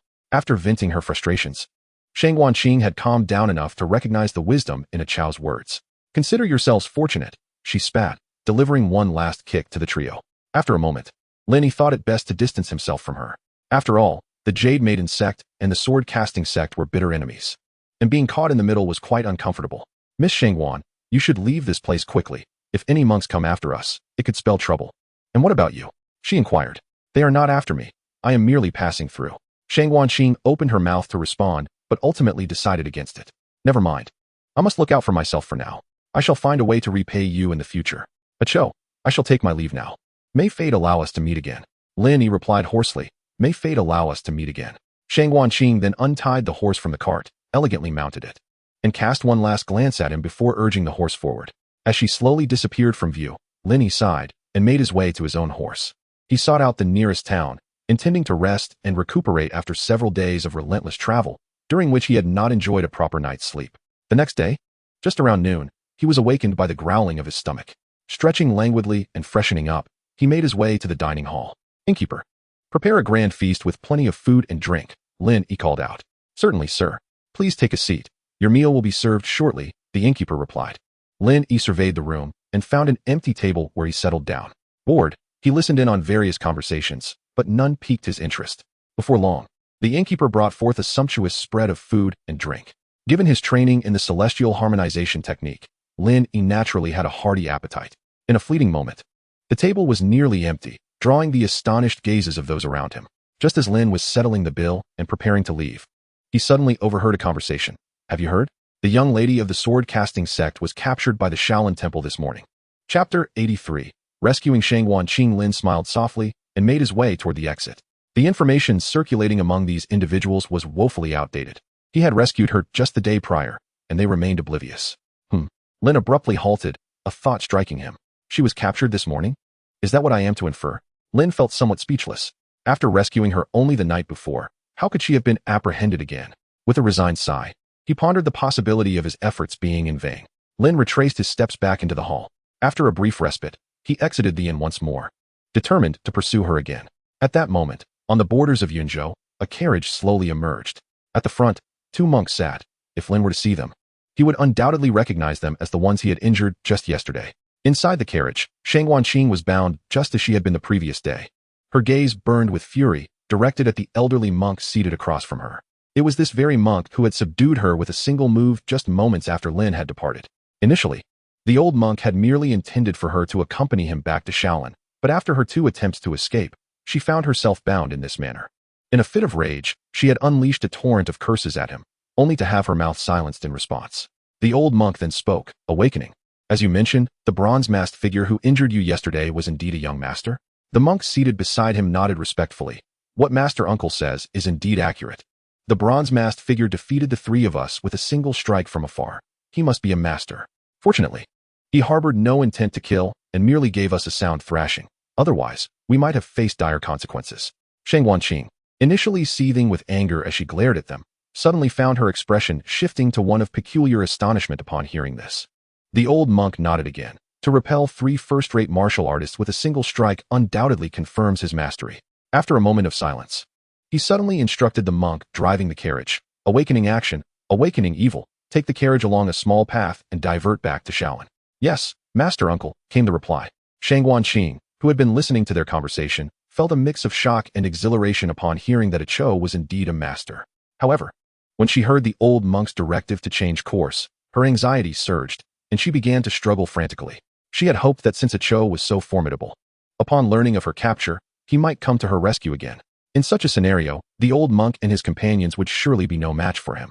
But now, with the old monk's intent to alter their path, she was gripped by panic. Once they entered Shaolin, her chance to escape would vanish entirely. The old monk, observing Shangwan Qing's turmoil, seemed to anticipate her thoughts. Shangwan, please refrain from thrashing about. Upon our arrival at Shaolin, the ropes will be removed. After a moment's pause, he continued. The old monk took a detour, not out of fear of the youth, but rather to avoid needless enmity. The purpose of Shaolin is solely to reclaim the Dharma stick. Shangwan Qing struggled for a while before resigning herself to her fate. Since the die was cast, she would have to accept it. I wonder if my father has received news of my capture. He must be bringing the Dharma stick to Shaolin. Yet, it is somewhat regrettable, as it was something we had labored tirelessly to obtain. The old monk, noticing that Shangwan Qing seemed to have come to terms with her situation, instructed Ju Wu, please remove the cloth from Shangwan's mouth. Yes, master. With that, He took away the rag from her mouth. Indeed, Shang Wanqing ceased her cursing, merely closing her eyes with an air of indifference.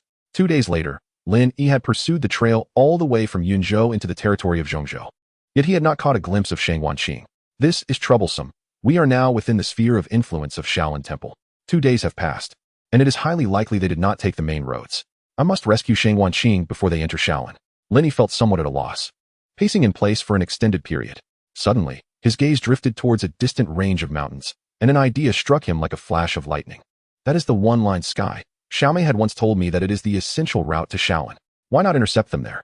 Resolute, he turned his horse towards one-line sky. At that moment, at the cliffs of one-line sky, a band of robbers lay in ambush. The leader exclaimed, "Boss, a plump target is approaching. Prepare to take him down. We'll treat the brothers tonight," he replied. "Rest assured, boss, everything is ready." Moments later, Lin Yi entered one-line sky, glancing around in surprise at the familiar surroundings. Suddenly, his keen senses picked up on a conversation nearby. "Boss, he has entered. Should we shoot?" The leader, stunned, stared at Lin Yi, and upon hearing the word shoot, he jumped in alarm. "What do you mean shoot? Are you seeking death? Stop immediately. Put down the arrows." Lin Yi, intrigued, wondered if these were indeed the bandits of one-line sky. Yet their voices seemed oddly familiar. Moments later, he was astonished to see a rope descend from the cliff, followed by 2 shifty figures climbing down. As they approached, they broke into a jog towards Lin Yi. "Boss, old 2. Lin Yi finally recognized their faces and couldn't help but exclaim, "Young Master Lin has a good memory. You still remember us?" The leader said with a broad smile. It turned out that these 2 were once subordinates of Gu Muhai. Lin Yi looked at them, somewhat speechless. "How have you turned to banditry?" "Alas, we had no choice. After Gu Muhai's demise, the Tianxiao Mountain Manor was searching for us everywhere. Old 2 and I had to hide day and night, eventually resorting to banditry," the leader replied, a hint of melancholy in his voice. Lin Yi opened his mouth, but remained silent. The circumstances that have befallen the 2 individuals bear a trace of their own making. Yet, such is the way of the world. For those who have lost, surviving without losing their lives is considered a fortunate end. You should venture out and seek honorable employment. The Tianxiao Manor is unlikely to trouble you any longer. The elder brother, taken aback, inquired, "How does the young master know this?" Lin Yi glanced at them with a knowing look. "It is because they are currently pursuing me." The elder and younger brothers gaped in astonishment, with the younger brother unable to restrain himself, exclaiming, "Could it be that Gu Muhai was truly killed by you?" The elder brother hastily covered his mouth. "Young Master Lin. The younger brother speaks nonsense. We know nothing." Observing their anxious demeanor, Lin Yi chuckled lightly. "There is no need for alarm. Tianxiao Manor is already aware that I was the one who killed Gu Muhai. Just yesterday, I dismissed their emissaries." The elder and younger brothers exchanged nervous laughs, refraining from further comment, for such words, if mismanaged, could jeopardize their lives. Noticing their fright, Lin Yi felt a twinge of boredom and waved his hand dismissively. "You may leave now. I have matters to attend to and shall remain here for a few days." "Are you planning to capture someone, young master?" they asked. "Indeed. I intend to rescue an individual from the clutches of several monks," he replied. The elder and younger brothers shared a glance. "Young master, this is not the sole path leading to Shaolin Temple." Taken aback by this revelation, Lin Yi queried, "What do you mean?" The elder brother, somewhat sheepish, explained, "The locals are well aware of the bandits in this area. Many now take a detour through the back roads." Lin Yi pondered. "Then why do you remain here and not take the small path?" "You jest, young master. Most of those who traverse this vicinity are from the Jianghu world, and we can rely on the natural terrain here. However, the small path is fraught with potential dangers, and given our limited skills, we would certainly be ill-equipped to handle them." Lin Yi realized that while these 2 seemed rather dull-witted, they did possess a modicum of self-awareness. However, this posed a dilemma. It was precisely because the monks had taken a detour that he had missed them. Now, it was quite probable they would opt for the back roads once more. Suddenly, he had an idea, and his eyes lit up as he glanced at the elder and younger brothers. After a moment's contemplation, he produced several silver notes and handed them to the elder brother. "You will guard the small road for me for a few days. If you see any monks accompanied by a woman passing through, come and inform me." Upon seeing the silver notes, the eyes of the elder and younger brothers gleamed with excitement. During their time stationed at a narrow passage, they had gained considerable notoriety, causing locals to avoid the area. Only distant travelers would occasionally pass by, and even then, they often encountered formidable foes. It had been nearly half a month since they had last had any business. The elder brother promptly accepted the silver notes. "Rest assured, young Master Lin, we will keep a keen watch. Remember, just observe. If you notice anything, return to inform me. Do not engage. You will not be a match for them." "Understood," the younger brother replied. "I'll notify the brothers to keep an eye on the small road." Ultimately, Lin Yi resolved to remain vigilant at this location for the monks were astute. Having taken a detour last time, they were likely to reverse their approach this time. Finding a small stone, he settled into a cross-legged position and began to practice the He Xianju. During this period, Lin Yi became acutely aware of the chasm that separated him from the realm of masters. Since acquiring the celestial cultivation method, he had initially experienced a burst of enthusiasm, but soon fell into a state of complacency. Resolutely, Lin Yi made up his mind to advance his mastery of the celestial harmony technique. A day later, Lin Yi remained seated in complete stillness, having entered a state of profound oblivion, oblivious to the passage of time. On the following day, he maintained his meditative posture, and despite his companions bringing him meals, they could not rouse him. Had it not been for the faint rise and fall of his breath, they might have feared he had perished. On the third day, Lin Yi's body underwent an extraordinary transformation. Observers would notice a dragon-shaped mark appearing on his forehead, within which a liquid reminiscent of golden jade flowed restlessly. That day, his companions returned, and upon noticing the mark, the second one exclaimed, "Look at this, big brother." The elder brother, now aware of the situation, gazed gravely at Lin Yi. After a moment, he abruptly turned to his companion and said, "Forget what you just saw."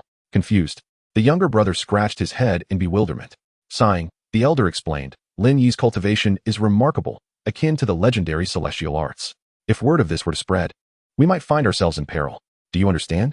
Realizing the gravity of the situation, the younger brother responded, "Then let us leave at once and refrain from visiting for the next few days."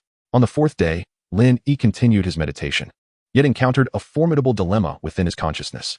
Before him stood a shimmering golden wall, and though he felt an overwhelming urge to shatter it, he vaguely recalled that he was engaged in cultivation. On the fifth and sixth days, Lin Yi resolved to break through this barrier.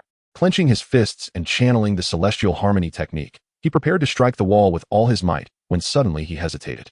The celestial harmony technique? It dawned on him that he was in the midst of practicing it. In that instant, the golden wall vanished.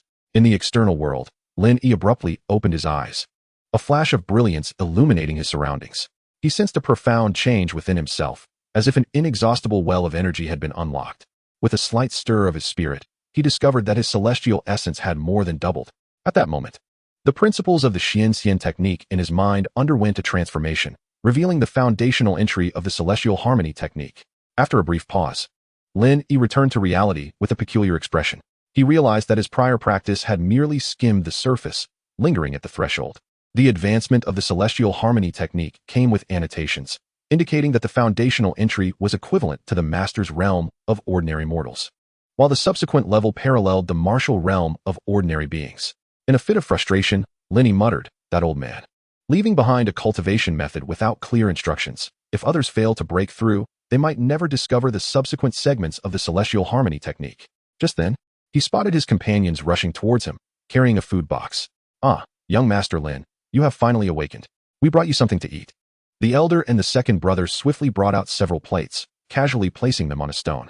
Lin glanced at them and found the contents quite satisfactory, featuring both beef and chicken.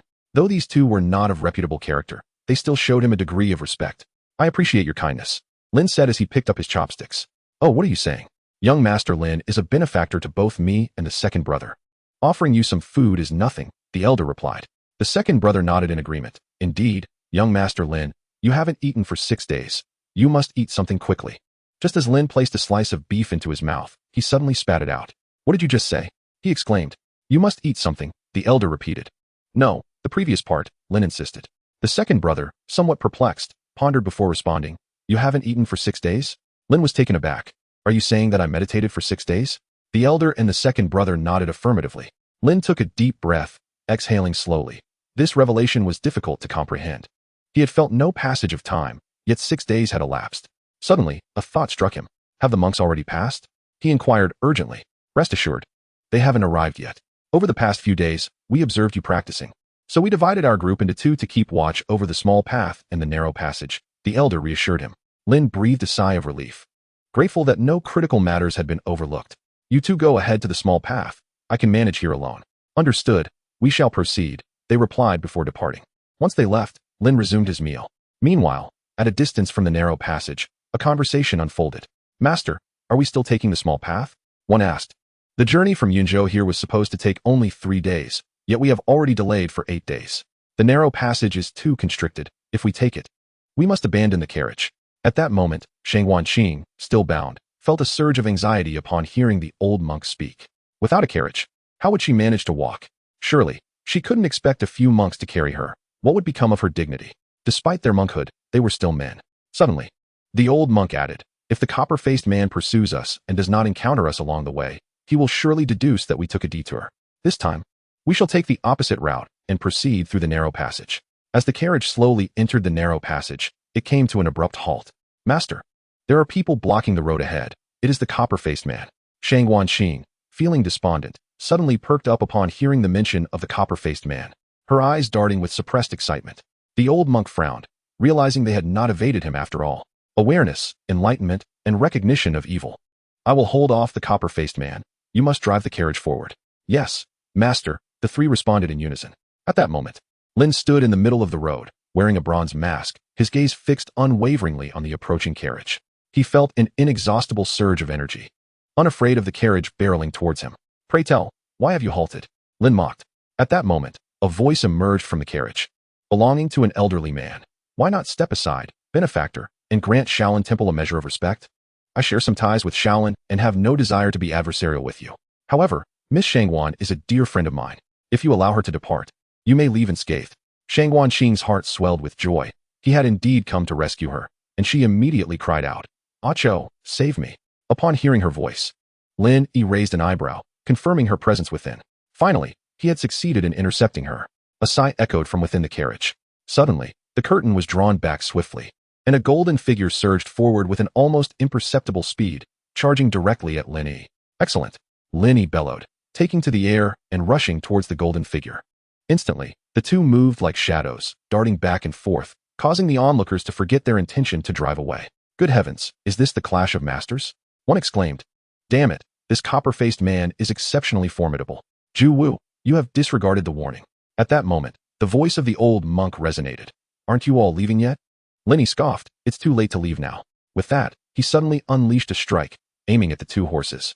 With a loud thud, the horses fell before they could even whinny in protest, collapsing in a pool of blood. The carriage curtain fluttered in the breeze, and Shang Wanqing caught sight of the scene. The tall figure, the piercing gaze, and the hair dancing in the wind. Just a gentle strike, and the horses succumbed. For reasons unknown, Shang Wanqing felt a slight flush of color on her cheeks, her heart pounding wildly, as if echoing in her ears.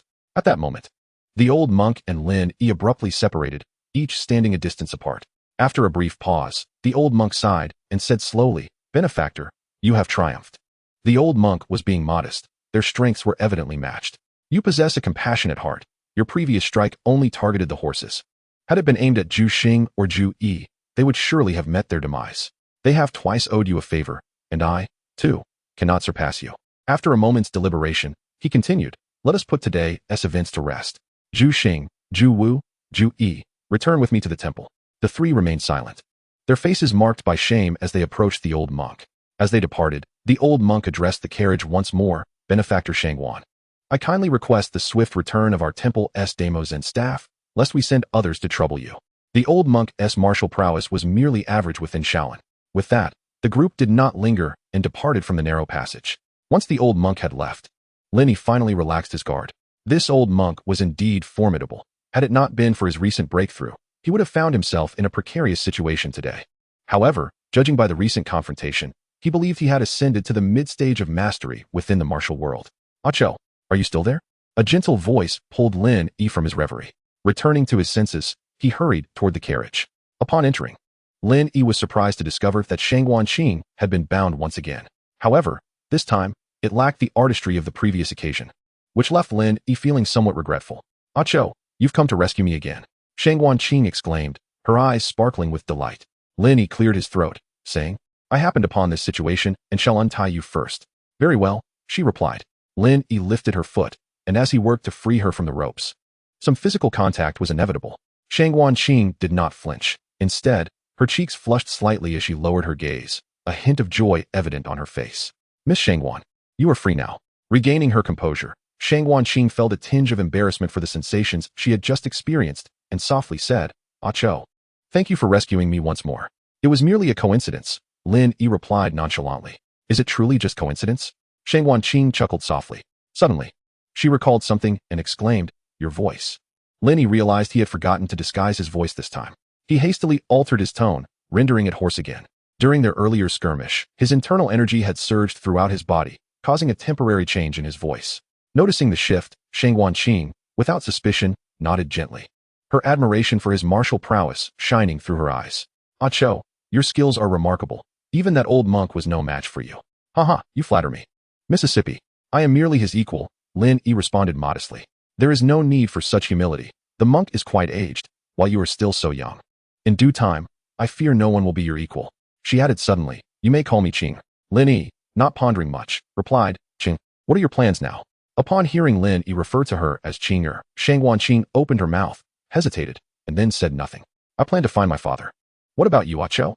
"I have matters to attend to and may not be able to accompany you," he said. Hearing this, a trace of disappointment flickered across Shang Wanqing's face. "Ah Cho, may I know where you reside?"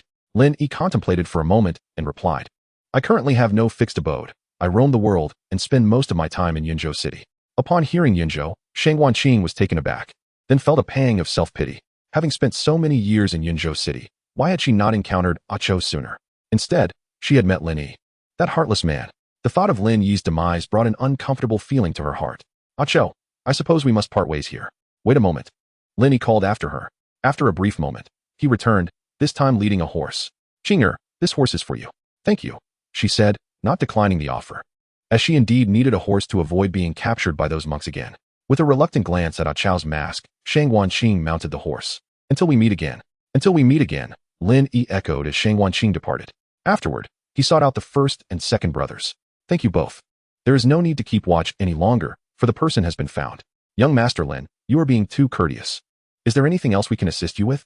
Lin Yi pondered for a moment and inquired, "Is it possible to find a horse here?" "No problem. We happen to have several fine steeds available. One will suffice." "Very well then. Second brother, go and select the finest horse." Half an hour later, Lin Yi returned to the narrow passage, gazing at the spot where Shang Wanqing had departed. Chapter 86. The hidden lair of the sword forging sect. Lin Yi's return ultimately. Lin Yi pursued her. In truth, he had no desire to entangle himself further with Shang Wanqing, as their relationships were exceedingly complex. However, considering her current perilous situation, he could not bear to leave her unaccompanied. 10 days later, in Yunzhou, Lin Yi trailed Shang Wanqing from a distance, observing her enter a densely wooded mountain, presumably the hiding place of the sword forging sect. This location was perfectly aligned with the Yunnu sect, situated in a remote corner of Yunzhou. Both Shaolin Temple and the Yunnu sect would find it exceedingly difficult to trace her here. It must be said that Shang Wantie possessed a remarkable talent for finding refuge. She should be safe now. Along the way, several scouts from Shaolin Temple had been dealt with, and since 3 days ago, no further spies had been spotted. After a moment, Lin Yi turned his horse around, preparing to return to the Yunnu sect. Within the mountain, Shang Wanqing led her horse through winding paths for half an hour, eventually stopping before a relatively large residence. "Miss, you have finally returned. The sect leader has been terribly worried about you," exclaimed a black-clad attendant, visibly agitated at her arrival. "Indeed, you have worked hard," she replied, proceeding into the residence. "Father, I have returned.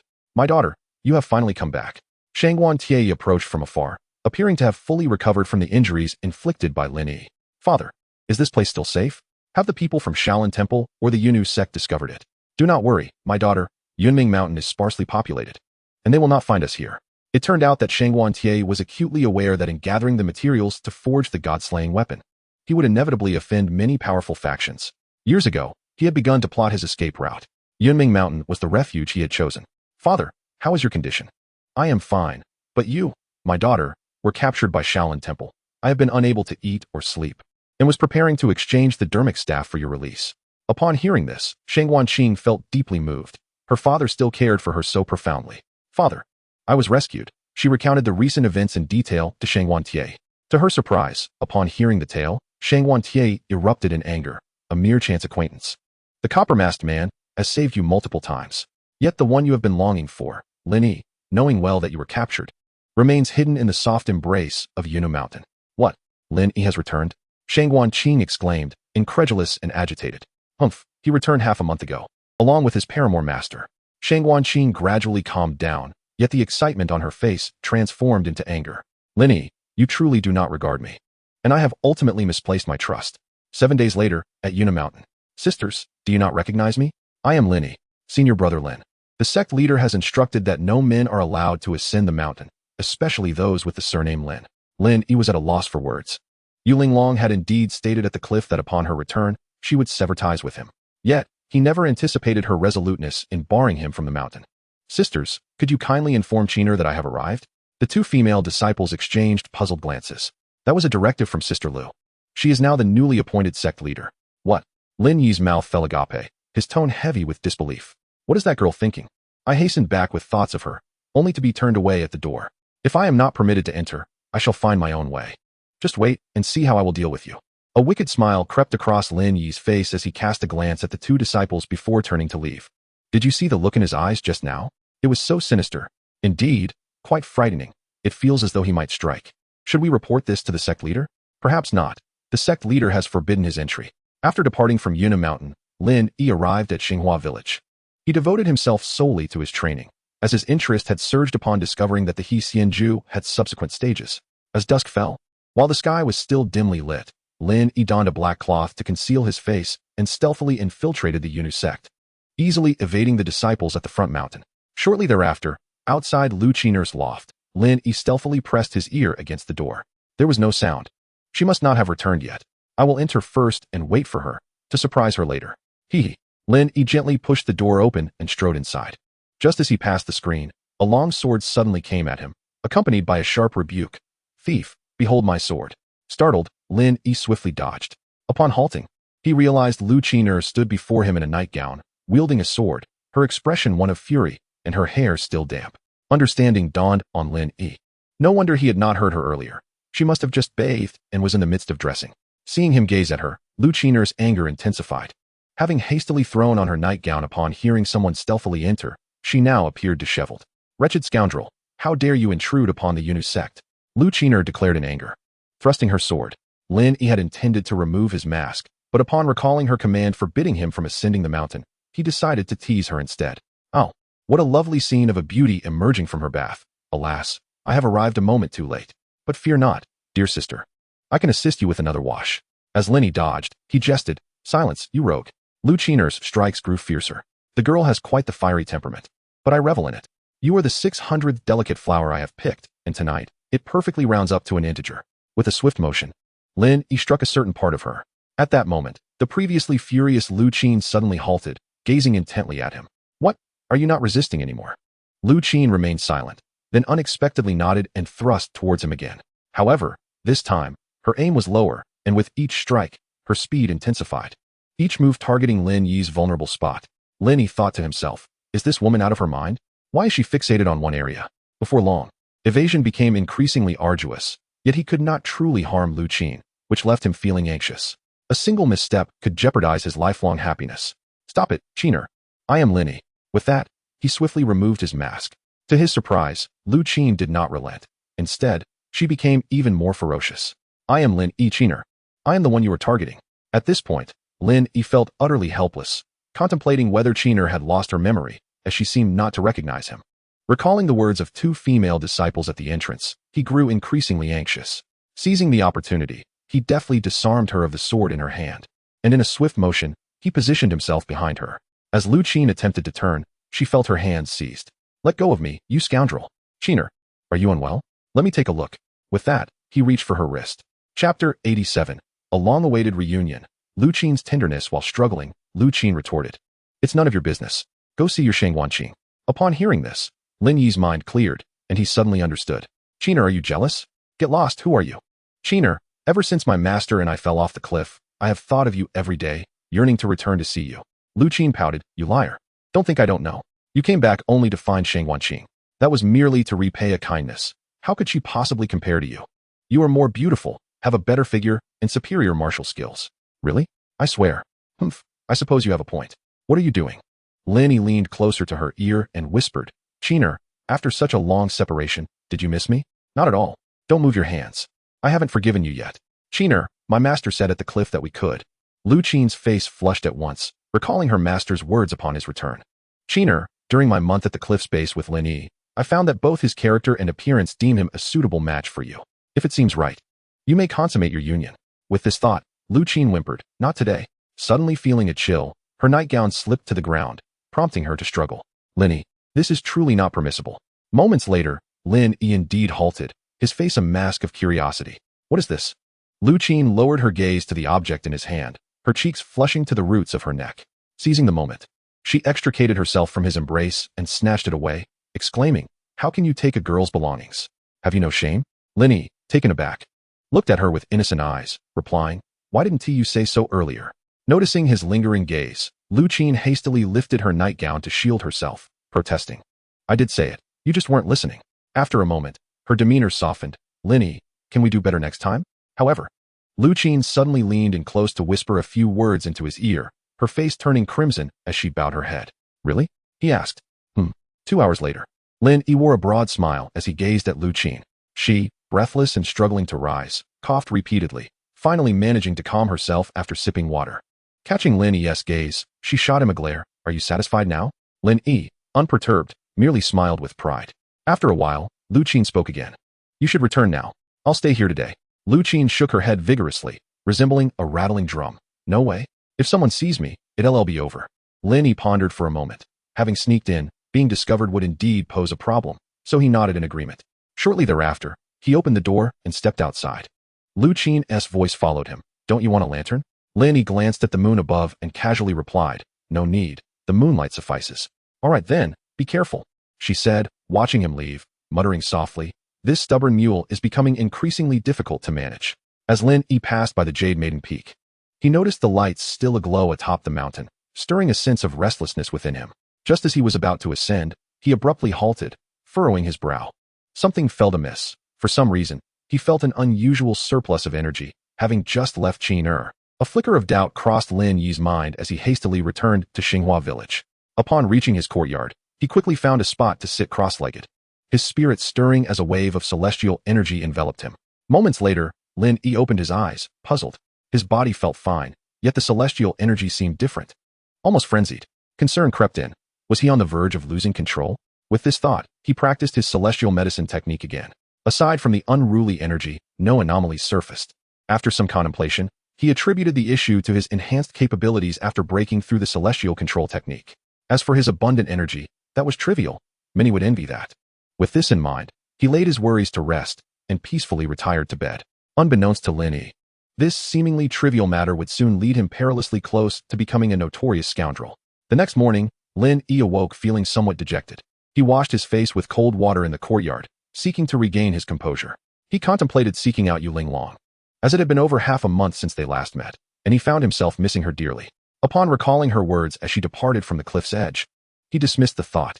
After a moment's contemplation, Lin Yi resolved to visit the Tianji Tower first. With the disappearance of the sword-forging sect, there was nothing left to deter him in Yunzhou City.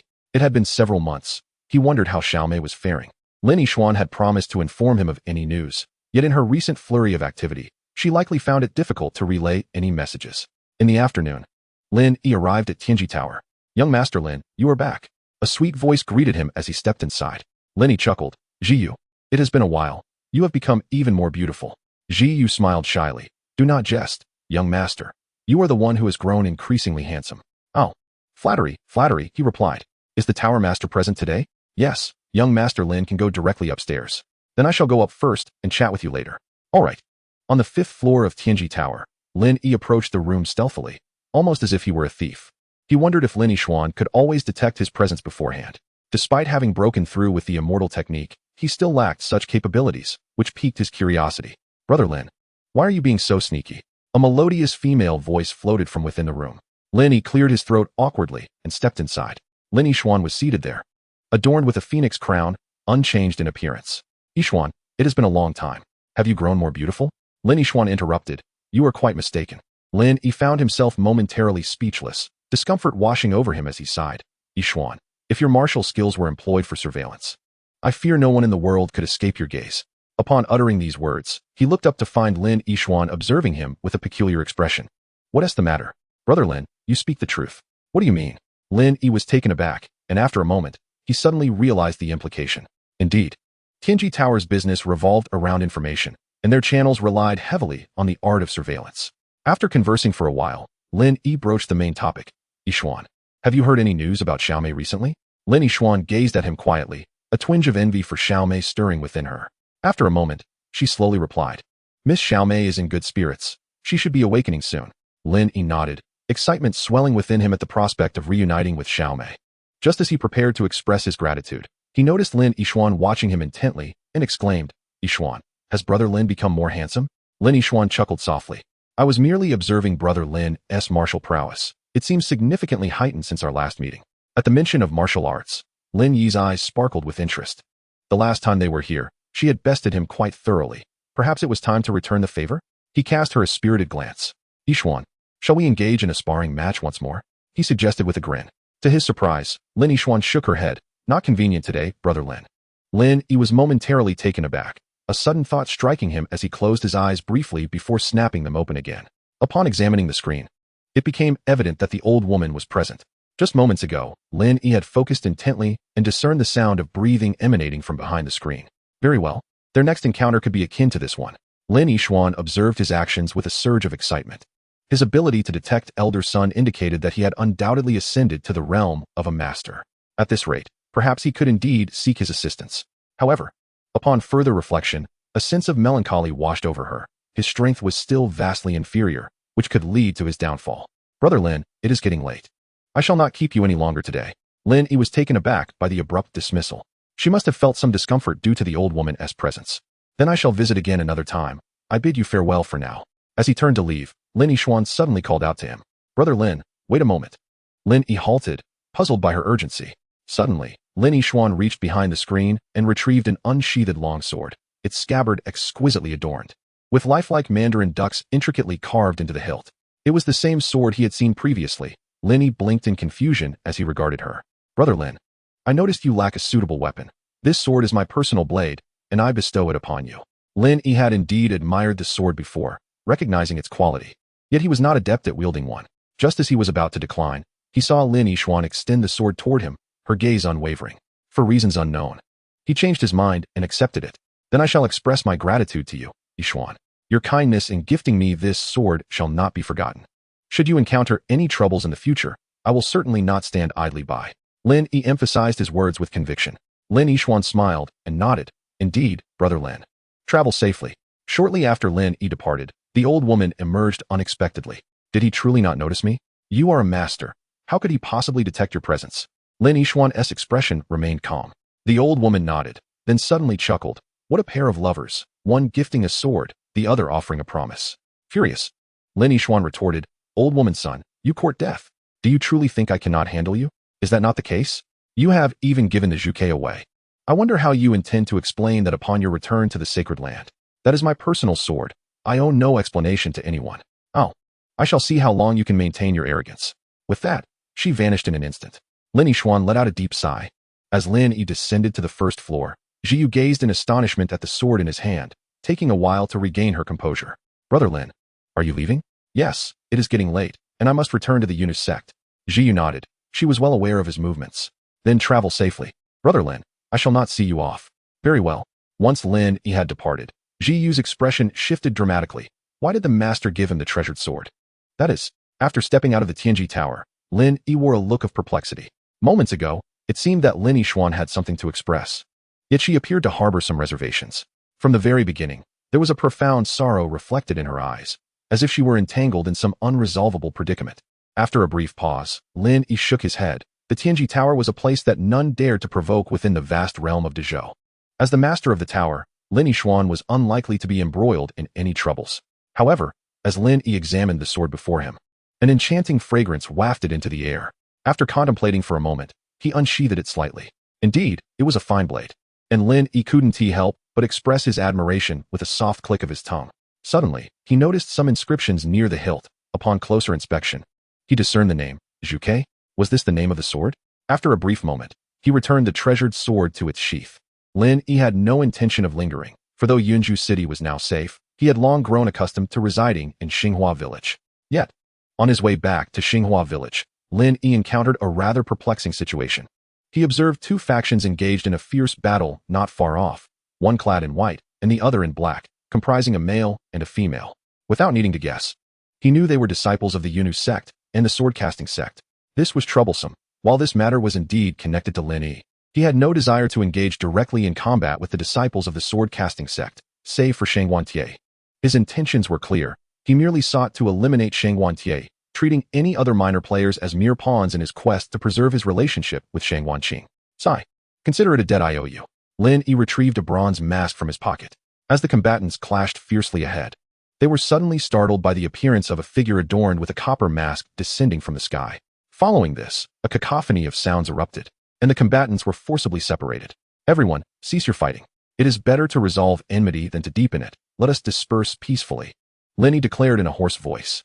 Who are you? Why do you meddle in our affairs? Came a voice. What should we do, senior sister? Lin Yi, growing impatient, bellowed, silence. I said no more fighting. Thus, there shall be no more fighting. Whoever dares to strike again shall face dire consequences. With that, he raised his hand and struck the ground, causing a pine tree, thicker than a bowl, to snap with a resounding crack. The once tumultuous factions fell silent. The sound of a pin dropping could be heard. After a moment, two voices emerged, a man and a woman, declaring, we leave. Retreat. The disciples of the Yunu sect and the sword-casting sect exchanged fierce glances before turning to depart. As they finally left, Lin Yi let out a sigh of relief and slowly removed the mask, preparing to leave himself. At that moment, a delicate voice rang in his ears. Lin Yi, startled. He turned to see her, an unexpected encounter indeed. Noticing his silence, the newcomer taunted, what is this? After merely 2 months apart, have you forgotten your benefactor? Miss Shangwan, it has been a while. I was simply taken aback to see you, Lin Yi replied, his surprise evident. As Shang Wanqing prepared to deliver another jibe, her gaze fell upon the mask in Lin Yi's hand, coupled with the signs of battle around them. Her heart raced with alarm. How did you come to possess a Cho's mask? What have you done to a Cho? Lin Yi silently lamented his misfortune, having forgotten to conceal the mask. Observing Lin Yi's prolonged silence, Shang Wanqing assumed that Ah Cho had fallen victim to his treachery, and her heart was instantly filled with sorrow. Lin Yi, why have you treated me this way? It was you who abandoned me on Jade Maiden Peak and took my father's life. Now, even Ah Cho has met his demise at your hands. Why did you not eliminate me as well? As she spoke, tears began to stream down her face. Seeing Shang Wanqing so agitated, Lin Yi felt a twinge of discomfort. Just as he was about to explain, Shang Wanqing suddenly, in a fit of rage, drew her sword and swiftly traced a circle before her chest, conjuring a brilliant crimson ring of light. Lin Yi, I demand that you pay for Ah Cho's life. Chapter 89. The Return of Ah Cho. Shang Wanqing's emotions upon witnessing the glowing circle before Shang Wanqing. Lin Yi was taken aback. She was prepared to fight to the death. Miss Shangwan, cease this madness. The situation is not as you perceive it, he implored urgently. You are destined to be the first to perish beneath the blazing moon, Shang Wanqing declared, slowly retreating from the circle. At that moment, Lin Yi felt overwhelmed. Shang Wanqing was utterly disregarding his words, fixated solely on avenging Ah Cho, but Ah Cho was, in essence, himself. Lin Yi had witnessed the potency of this technique before. To counter it, he would need to summon all of his mastery as a transcendent being. If this continued, they might both suffer grievous harm. As the circle was on the verge of unleashing its power, an idea struck Lin Yi. He infused his spiritual energy into the bronze mask, and with a crack, a fissure appeared on its surface.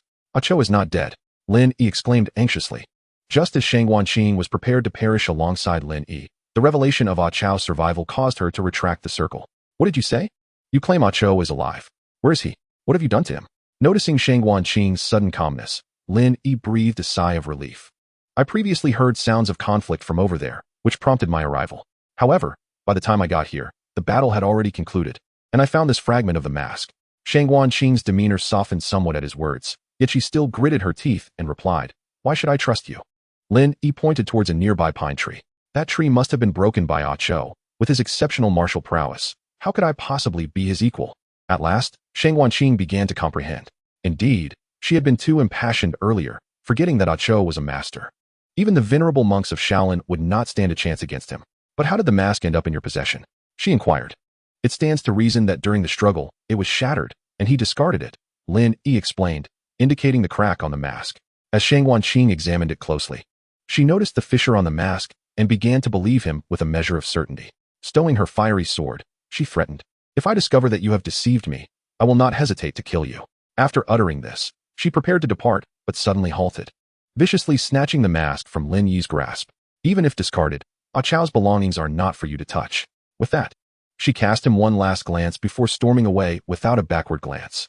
Lin Yi felt a sense of helplessness. Was his character truly so poor in Shang Wanqing's eyes? To think that I am still outshone by that unsightly fellow, Ah Cho, whose words are few and voice unpleasant. After some delay, I realized that dusk was fast approaching. Contemplating my next steps, Lin Yi resolved to first seek lodging in a tavern in Yunzhou City for the night, while also crafting a bronze mask. This would afford him the opportunity to present himself before Shang Wanqing once more. Shang Wanqing held Ah Cho in high regard, judging by her previous demeanor. Should she fail to locate him for an extended period, she would likely return to confront me with fervor, a situation I would prefer to avoid.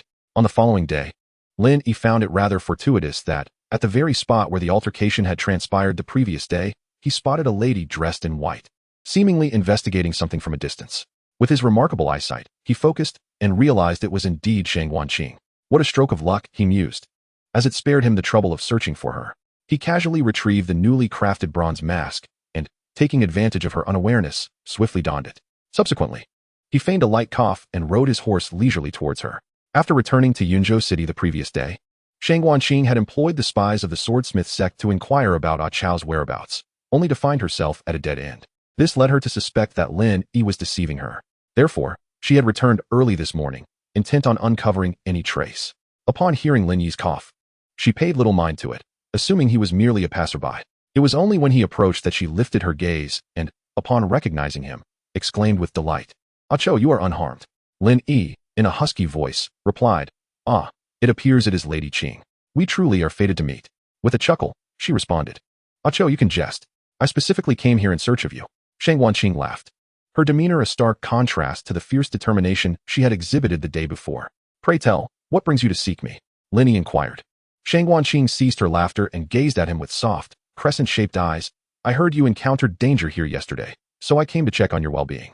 "I appreciate your concern, Lady Qing. Yesterday, I merely intervened in a skirmish between a group of individuals, moved by compassion to halt their conflict." Lin Yi recounted succinctly the events surrounding the clash between the Jade Maiden sect and the disciples of the Swordsmith sect. Upon hearing this, Shang Wanqing's eyes sparkled with admiration, as if reflecting a spring's gentle waters. "Ah Cho, you truly possess a chivalrous spirit and a heart full of kindness." After a brief pause, she added with a hint of bitterness, "Unlike certain treacherous souls, deceitful and malicious, who prey on virtuous women." Feigning ignorance, Lin Yi replied, "You flatter me, Lady Qing. I wonder, to whom do you refer?" "A notorious scoundrel known as Lin Yi," she spat, her teeth clenched. "This man is ruthless and cunning. Should Ah Cho encounter him, you must exercise caution." Lin Yi stifled a laugh, nearly choking in disbelief. How absurd, he thought. She had unwittingly bestowed upon him the title of a notorious rogue, despite his repeated efforts to rescue her. "Ah Cho, are you unwell?" Shang Wanqing inquired, her concern evident in her voice. "Cough. No, I merely choked inadvertently," he managed to say. "Oh, as long as you are well. Where might you be heading?" Lin Yi, fearing exposure, sought to leave early and remarked, "I have some personal matters to attend to." Shang Wanqing nodded and suddenly produced a mask from her bosom. "Ah Cho, I heard that your mask shattered yesterday, so I took the liberty of crafting you a new one." She approached Lin Yi and handed him the mask. After a moment of contemplation, he accepted it. What a magnificent piece, crafted from pure gold and exquisitely made. It was clear that considerable effort had been invested in its creation. Feeling the warmth she had left on it, Lin Yi was somewhat touched. "Thank you, Miss Qing. I shall don it soon," he said, shaking the golden mask in his hand. Upon seeing him accept it, Shang Wanqing looked up at him with glistening eyes. "Ah Cho, my home is on Yunming Mountain, east of Yunzhou. If you have the time, you are welcome to visit." Lin Yi nodded. "Will you come to see me?" she asked. Lin Yi, feeling cornered, replied, "Yes. I will visit you when I have the opportunity." Upon hearing this, Shang Wanqing's face lit up with a joyful smile, and she stepped aside. "Please be safe. I'll be waiting for you at Yunming Mountain." With a wave, she bid him farewell. Lin Yi reciprocated the gesture, then hastily squeezed his horse's belly and departed. Feeling somewhat overwhelmed by Shang Wanqing's earlier demeanor, he could not help but shudder at the thought of how gentle she was now, and how fierce she might become if she ever learned the truth. He quickened his pace. Chapter 90. Yulinglong is very upset. By the time Lin Yi returned to Xinghua village, it was already afternoon. He had initially planned to dine at the inn, but upon reaching the entrance of his small courtyard, he noticed a basket of vegetables hanging on the door. Lin Yi smiled, guessing that the kind woman had left it there upon knowing of his return. To his surprise, there was even some meat inside, leading him to abandon his thoughts of the inn. Once back in the courtyard, he hung the zhuke on the wall and decided to first satisfy his hunger. After enjoying the meal he had prepared himself, Lin Yi noticed that it was still early, so he sat cross-legged on his bed to practice the He Xianju. However, it wasn't long before he became restless, his thoughts drifting to Yulinglong and Lu Qin, occasionally flashing to Lin Yishuan's image. With a long sigh, Lin Yi gradually ceased his practice.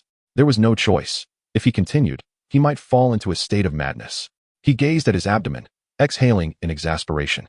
His energy had been rather excessive lately. Looking outside, he noticed that dusk had begun to fall, realizing that he had been practicing for 2 hours unknowingly. He reflected that since coming down from the cliff, he had not seen Yu Linglong, and decided to pay her a visit. Just as he was about to leave, he suddenly recalled something and paused. It was not until darkness had fully enveloped the surroundings that Lin Yi stepped out of his room once more. Half an hour later, in Yu Linglong's loft. Lin Yi, what brings you here? Yu Linglong looked at him with a hint of panic. Linglong, it has been a while. I missed you and wanted to see you. Enough. Have you forgotten what I said while at the cliff? Lin nodded slightly, gazing at her with an innocent expression. I haven't forgotten. Once I come up, I must address you as master. Yu Linglong sighed in relief. As long as you remember, what brings you here now? Haven't we already discussed this? Lin Yi, you cannot renege on your word. Yu Linglong felt a tinge of anger. Lin Yi grinned mischievously and suddenly wrapped his arms around her from behind. I promised to call you master, but I never said I couldn't do this. Startled by the sudden embrace, Yu Linglong gasped. Upon hearing his words, her face flushed with indignation. You shameless rogue. Master, I once read a story about a scoundrel like you. She attempted to push him away but felt her strength wane. Lin Yi leaned closer to her ear and asked, Master, is your bedroom behind you? Yu Linglong shyly nodded. 2 hours later, Yu Linglong sat up, glaring at him with annoyance. You've had your way again. Lin Yi chuckled, admiring her flawless figure. Still looking? Are you a donkey? Suddenly, a thought struck Lin Yi, and a lewd smile crossed his face. Linglong, do you remember the last time I brought a big rooster? You threatened me by saying if it made a mess here, I would have to do something for you. Yu Linglong recalled the incident, feeling a bit embarrassed, for she had indeed held a slight disdain for Lin Yi back then. Suddenly, Lin Yi leaned in close and whispered a few words. Upon hearing them, Yu Linglong's face turned crimson, and she glared at him in embarrassment and anger. How could you suggest that? That is so filthy. Half an hour later, when Lin Yi attempted to kiss Yu Linglong, she swiftly slapped him away. EW. Your mouth is filthy. Lin Yi smirked ambiguously. Linglong, the day is drawing to a close. Shall we rest? No, you cannot stay here overnight. What if we get discovered? I'd lose my reputation. Do not worry, I shall leave before dawn. Yu Linglong pondered. Even if she refused, he likely would not depart, so she reluctantly acquiesced. The following morning, Lin Yi indeed sneaked away before dawn, and Yu Linglong breathed a sigh of relief. In the days that followed, Lin Yi frequently visited the Jade Maiden Peak. Initially, Yu Linglong vehemently opposed his presence, but upon realizing that his martial prowess had nearly equaled hers, she relented. One early morning, just as dawn was breaking, Lin Yi stealthily descended from the Jade Maiden Peak. By the time he returned to Xinghua village, daylight had fully arrived. As he approached the little courtyard, a sudden sense of unease enveloped him. What could be amiss? An inexplicable anxiety arose within him. He carefully scanned the surroundings, but found no suspicious figures. After a moment's contemplation, he pushed open the courtyard door. In that instant, a chill ran down Lin Yi's spine as he beheld the scene before him. A group of black-clad figures, armed with crossbows, either squatted or stood within the courtyard. Their arrows aimed directly at the entrance. A rough count revealed at least 40 or 50 individuals. The sword-casting sect. Lin Yi inhaled sharply. Although he had recently made significant breakthroughs in his cultivation, he was still merely comparable to a mid-stage grandmaster. Confronting a few crossbow bolts from the forging sword sect posed no challenge, but the sheer volume of arrows now loomed insurmountable. The cloaked figure offered Lin Yi no respite. A cacophony of mechanical springs heralded a deluge of arrows raining down upon him. This was it. In that fleeting moment, Lin Yi harbored a deep-seated animosity towards the forging sword sect, regretting his decision to rescue those disciples outside Yinzhou City. Yet, the anticipated scenario of being pierced by countless arrows did not materialize. As the storm of arrows approached, Lin Yi was startled to discover that they were moving at an unusually slow pace, nothing like the blinding speed he had previously encountered. These were not the forging sword sect's crossbows. His taut nerves suddenly relaxed, and he stole another glance at the cloaked figure before him. Despite their similar garb, they were distinctly different from the forging sword sect's men. It dawned on him that in his moment of panic, he had mistaken them for foes. At that instant, the barrage of arrows reached him. With an unhurried gesture, he extended his palm and waved gently. Instantly, as if commanded by an unseen force, the tempest of arrows altered their course, hurtling back at an accelerated pace. A chorus of anguished cries erupted, and soon, not a single cloaked figure remained standing in the courtyard. All lay motionless upon the ground. Humph, seeking death, Lin Yi scoffed at the fallen adversaries. Well. After just a few days, you've actually advanced to the master realm, came a sudden, ominous voice from behind him. Lin Yi turned to find himself face to face with a member of the Tianxia Villa. This individual had once fought him at the Yunzhou border to rescue Su Guangqing from the clutches of the Shaolin monks. Yet now, he held a disheveled woman captive. And upon closer inspection, Lin Yi recognized her as Auntie. Auntie, little Lin, run quickly. This man intends to harm you. Auntie cried out anxiously upon seeing him. The middle-aged man smirked darkly at Lin Yi, stating, I am aware of your formidable skills, but should you make even the slightest move, I shall snap her neck. It turned out that since their last encounter, the middle-aged man had returned here and meticulously orchestrated an investigation into Lin Yi. Upon discovering his whereabouts, he had ambushed him with 50 sharpshooters, intent on eliminating him in one fell swoop. These marksmen were comparable to the regular army of the court, meticulously trained by Tianxia Villa, making it nearly impossible for anyone below the master realm to escape their deadly barrage.